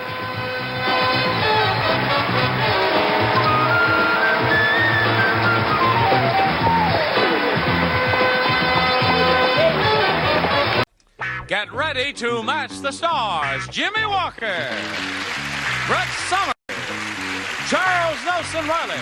From Palmerstown, USA, Janelle Allen. From Password Plus, Alan Ludden and Betty White. As we play the star-studded Big Money Match Game PM. And now, here's the star of Match Game PM, Gene Rader.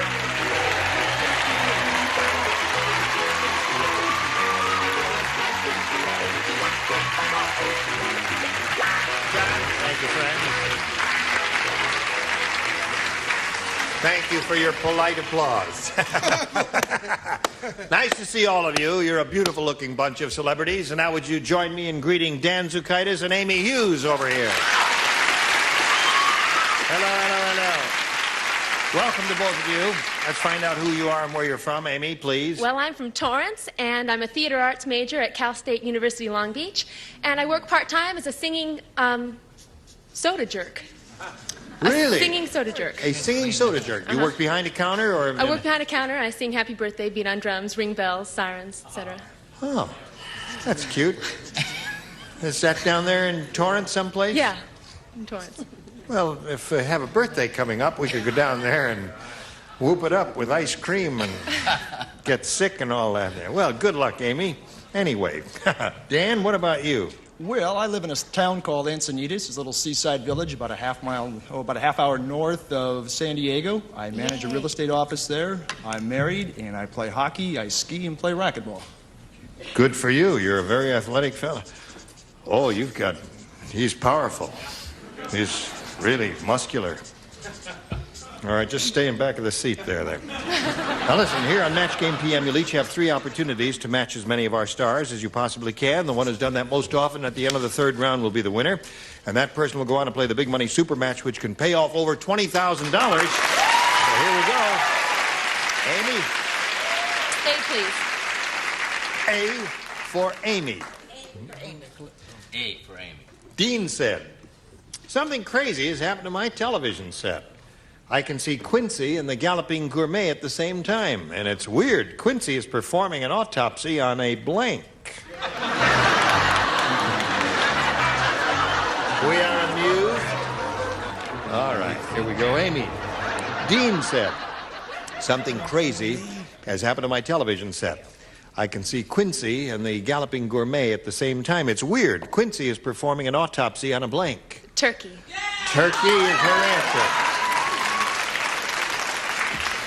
Now, Jimmy Boy, what do you say? I came up with one of the 3 or 4 best answers again on this particular question, and the best one in this case happens to be turkey. Aha!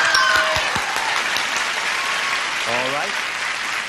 I didn't say turkey. I don't like animal things because, when Miss White's on the show, or Mrs. Ludden, as the case. I said a English trifle. English trifle. Remember her? Yes. I remember her well, Betty. Yes. You're affected. You know that? You're affected. Affected? Affected. Is that the word? Yeah, that means she's stuck up. Yes. Putting on airs. I said a Cornish game hen. Cornish game hen. That's not affected. No.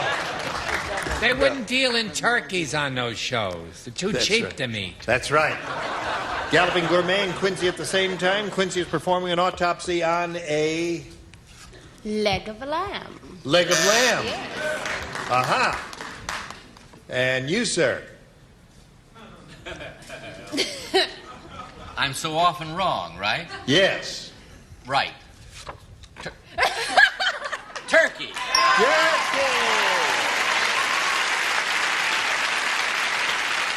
Well, I thought he'd be too self-conscious to say it, but he did. I was giving him a little lesson in basic comedy, and I said if it has a K in it, it's funny. That's right. And K is a funny sound. I forgot turkey has a K in it because I said duck. Aha. And you were wrong. I was wrong. But I didn't get much of a laugh. All right, here we go. K is in the middle. Sally has the most useless job in the world. Oh, no, she doesn't. Yes. Yes. She's a blank at an old folks' home. Are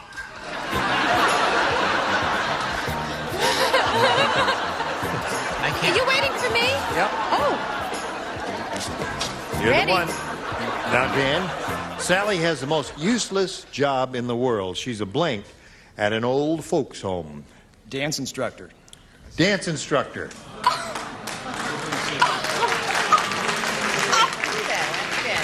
A dance instructor. D.I., huh? I had D.I. Nice try. No, I had one of the nice answers again. You must follow my lead, as he said dancingly. I said sex education teacher. There it is. Very good, Jimmy boy.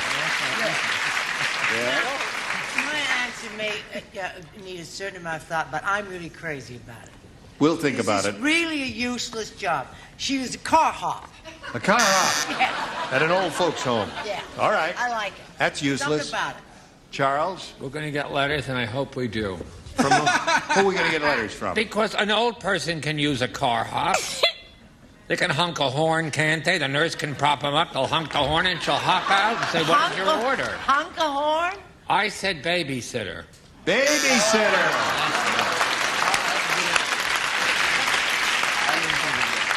Wonderful answer, Charles. Jonelle. I shouldn't have changed mine. I had phys ed teacher, but I had dance instructor before. You had dance Yes. instructor and threw it away. Yeah, because old people dance. Yeah. Sure they do. Sure they do. Yeah. You Well. should see Alan and Betty. They just snap themselves around That's that enough. bed. Now you get it. Alan, you do the two-step, do you? Any kind of step. Yes. Yeah. All right. I was trying to think of something useless, you know, because that's what it said. And Right, I thought of exactly. sex surrogate, then I thought, no. Oh, honey, good for you. You're at least he's still thinking about it. You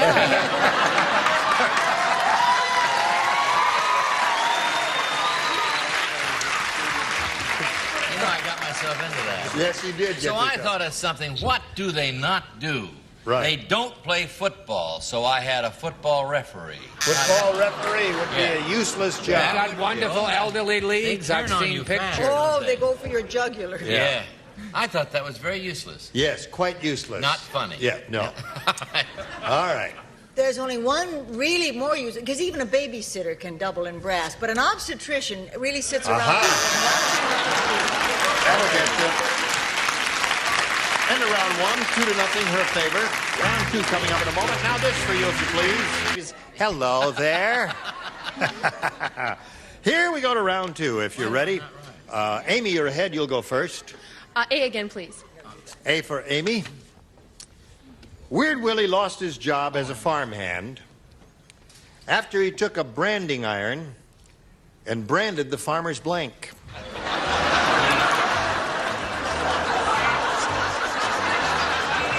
Hello, Amy. Weird Willie lost his job as a farmhand after he took a branding iron and branded the farmer's blank. The farmer's wife?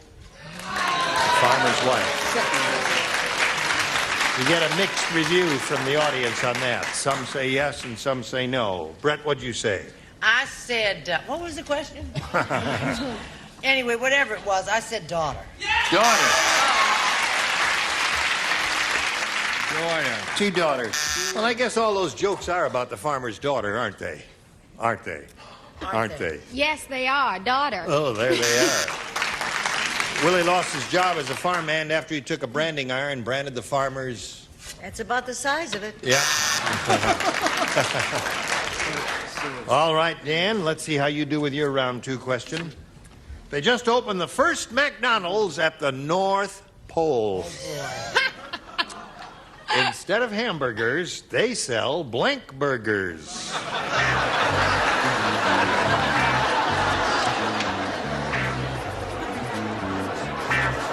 All right, Dan. They just opened the first McDonald's at the North Pole. Instead of hamburgers, they sell blank burgers. Walrus burgers. Walrus burgers. Don't like that, I take it.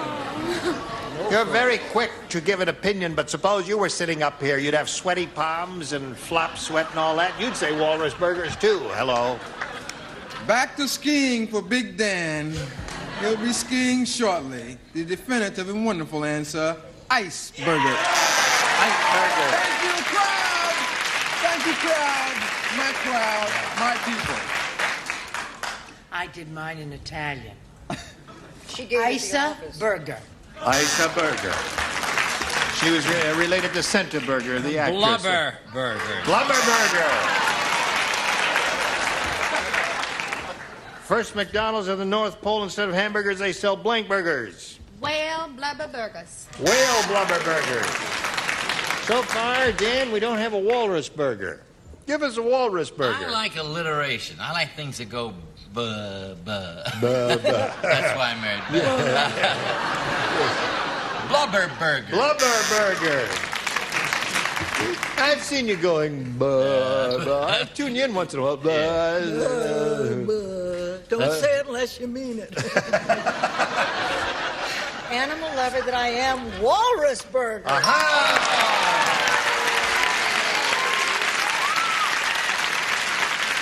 right.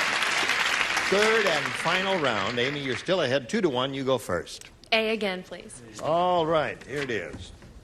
The judge told Dumb Donald he was going up the river. So Dumb Donald brought along a blank. All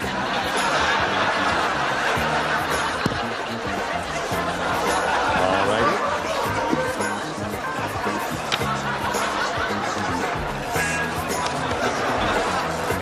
Hello, Amy. We're about ready for you. The judge told Dumb Donald he was going up the river. Do you know what that means? Yes, sir. That means, yes, all right. So Dumb Donald brought along a blank. An inflatable raft boat. No. Oh, come on. An inflatable raft boat. Well, Amy, it's been splendid meeting you. Yes. You're a very sweet kid. Try walrus say? But I don't think anybody over here is going to spell inflatable raft boat. Number one, they couldn't spell inflatable. Most people over can't here. spell it on this particular. What do you say? Don't say inflatable raft boat. No, I didn't say inflatable raft boat. He was going up the river, right? Up the river. So he took up the river and a rowboat and some nice oars. Some oars. A rowboat and some nice oars. Right. Up the river. Up the lazy river. Hi. Paddle. Paddle. You ever heard of the phrase up the river without a paddle? I know I thought of it, but it just didn't come out of my mouth. You I said guess. Dumb Donald, you see. So Dumb Donald doesn't know expressions like up the river Now, without wait a paddle. Hold on. Right. Now listen, Miss Big Mouth. Here's the way it is. Up the river is you will... Now, you're too young to remember this. Up the Whatever it is, river I'm too is young to a remember. euphemistic way of saying going to prison. I understand that, mister. But Dumb Donald didn't understand it. When the That's judge right. says you're going up the river, he says, oh, I'll bring along a paddle. And a couple of oars. And a I couple of still oars. like raft, inflatable raft, and rowboat myself. See, she's upset because Joan L. Allen is going to play a mother on her series. And if Joan L. Allen is not playing mothers, where does that leave Brett? She's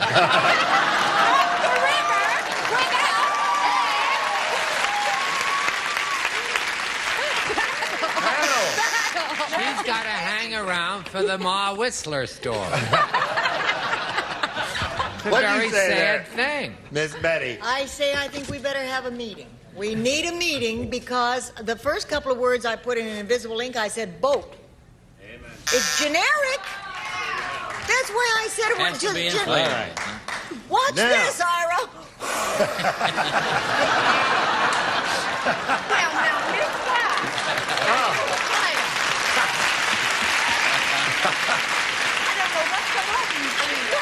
I'm just surrounded by good sportsmanship. We don't like to lose. The warden said to the firing squad, men, the condemned man has made an unusual last request, and we must honor it. For the execution, he wants you all to wear blanks. The warden is speaking to the firing squad. Men, the condemned man has made one last request, and we must honor it. For the execution, he has requested that you all wear Oh, I blanks. get it, sweetheart. It's okay. Here we go. That's yours. Warden said to the firing squad, men, the condemned man has made an unusual last request, and we must honor it. For the execution, he wants you all to wear blanks. Blindfolds. Blindfolds. He said blindfolds. You need 1 to tie and 2 to win. Jimmy? I said blindfold. There is a tie score. Say blindfolds, he wins the game. Well, I said bikinis. Bikinis. But then I thought, well, now that's a silly answer. Yes. So I said, now this got to be a match. I don't want any argument. Masks. It is. That wins the game. What the rest of you have? Blindfolds. All right. Come on down, Dan. Now, Amy, we're going to say goodbye to you. We're going to send some gifts to you from Match Game PM. Amy Hughes, ladies and gentlemen. Many thanks for being here. Bye. Now we're going to do this commercial for you. Hurry back. See how much he wins. Here we go. This fella's going to have a go at the really big money now. And good luck to you, sir. You can win over $20,000 here. We polled a studio audience not too long ago and said, write down your best answer to this. Can't stop the blank. $500 for you if you match your most popular answer. $250 for the second most popular. And $100 for the third. Dan, now whom do you want to call? Jimmy? Can't stop the music.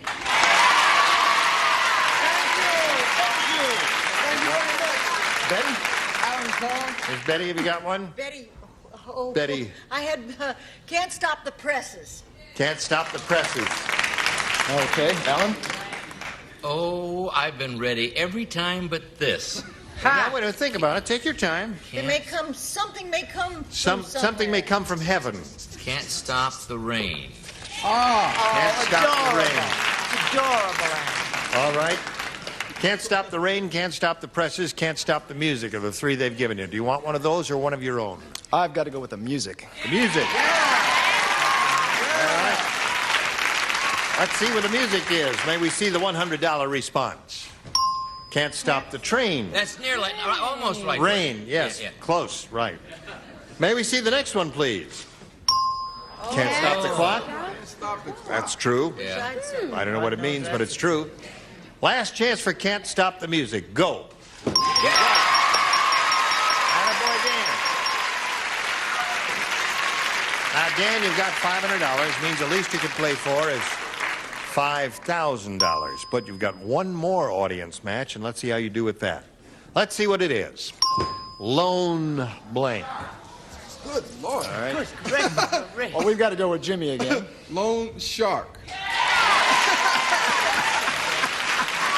Brett? Yes, dear. Now, just a minute. Did he call my name? Yes, he did slip your name out there. Now, just a moment. I'll think of something. Where do... No. Oh, loan... Well... loan office. All right. Boy, the next time I take your answer, Alan. The Lone Ranger. Lone Ranger. Rise again. Lone Ranger? All right. Like Peking Tom. Okay, so you got Lone Ranger, Lone Office, and Lone Shark. You want one of those or one of your own? I've got to go with Lone Shark. May we see the $100 response, please? Loan me a dollar. That's mighty angry. Love the grammar. It's a nice bunch of people you have. Right. May we see the next one? Lone Officer. Z. Last chance for Lone Shark coming up here, Dan. Let's see if you've got it. Go. Yeah. Attaboy. Another $500 means another $5,000. You got a pot of $10,000 to shoot for, but you can make it into $20,000 if you get a lucky spin of the wheel. Grab that peg and give it a go, and we'll all root for a double, and here we go.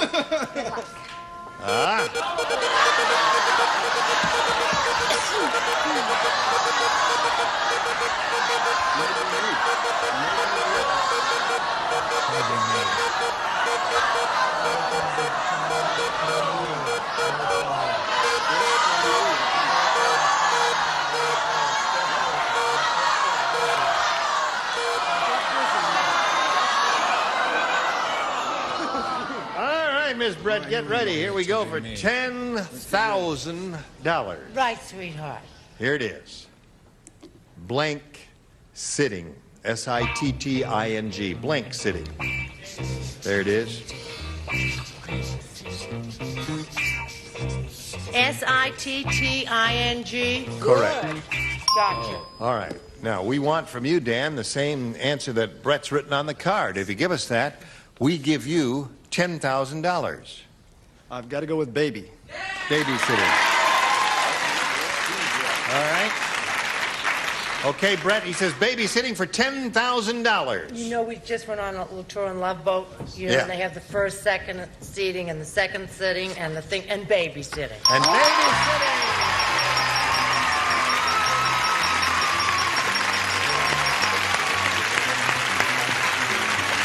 Congratulations. You got a total of $11,000 all together. Where's your family? Is anybody rooting for my sisters down there? The one who's waving? Yeah. In the white shirt there. Hello there.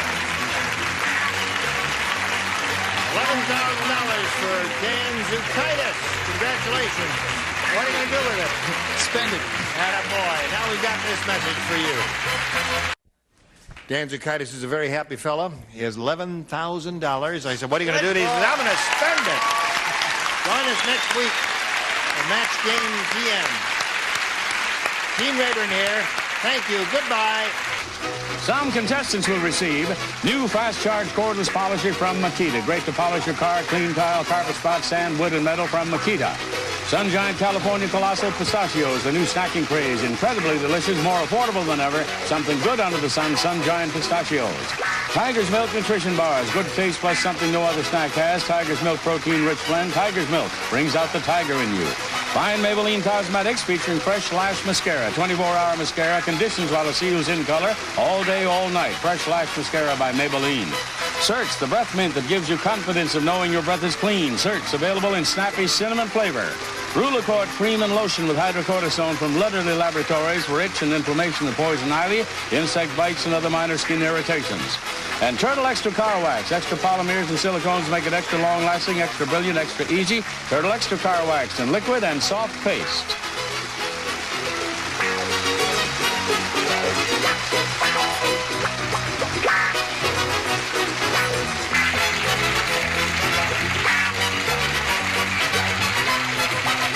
This is Johnny Olson speaking for Match Game PM, a Mark Goodson, Bill Todman production.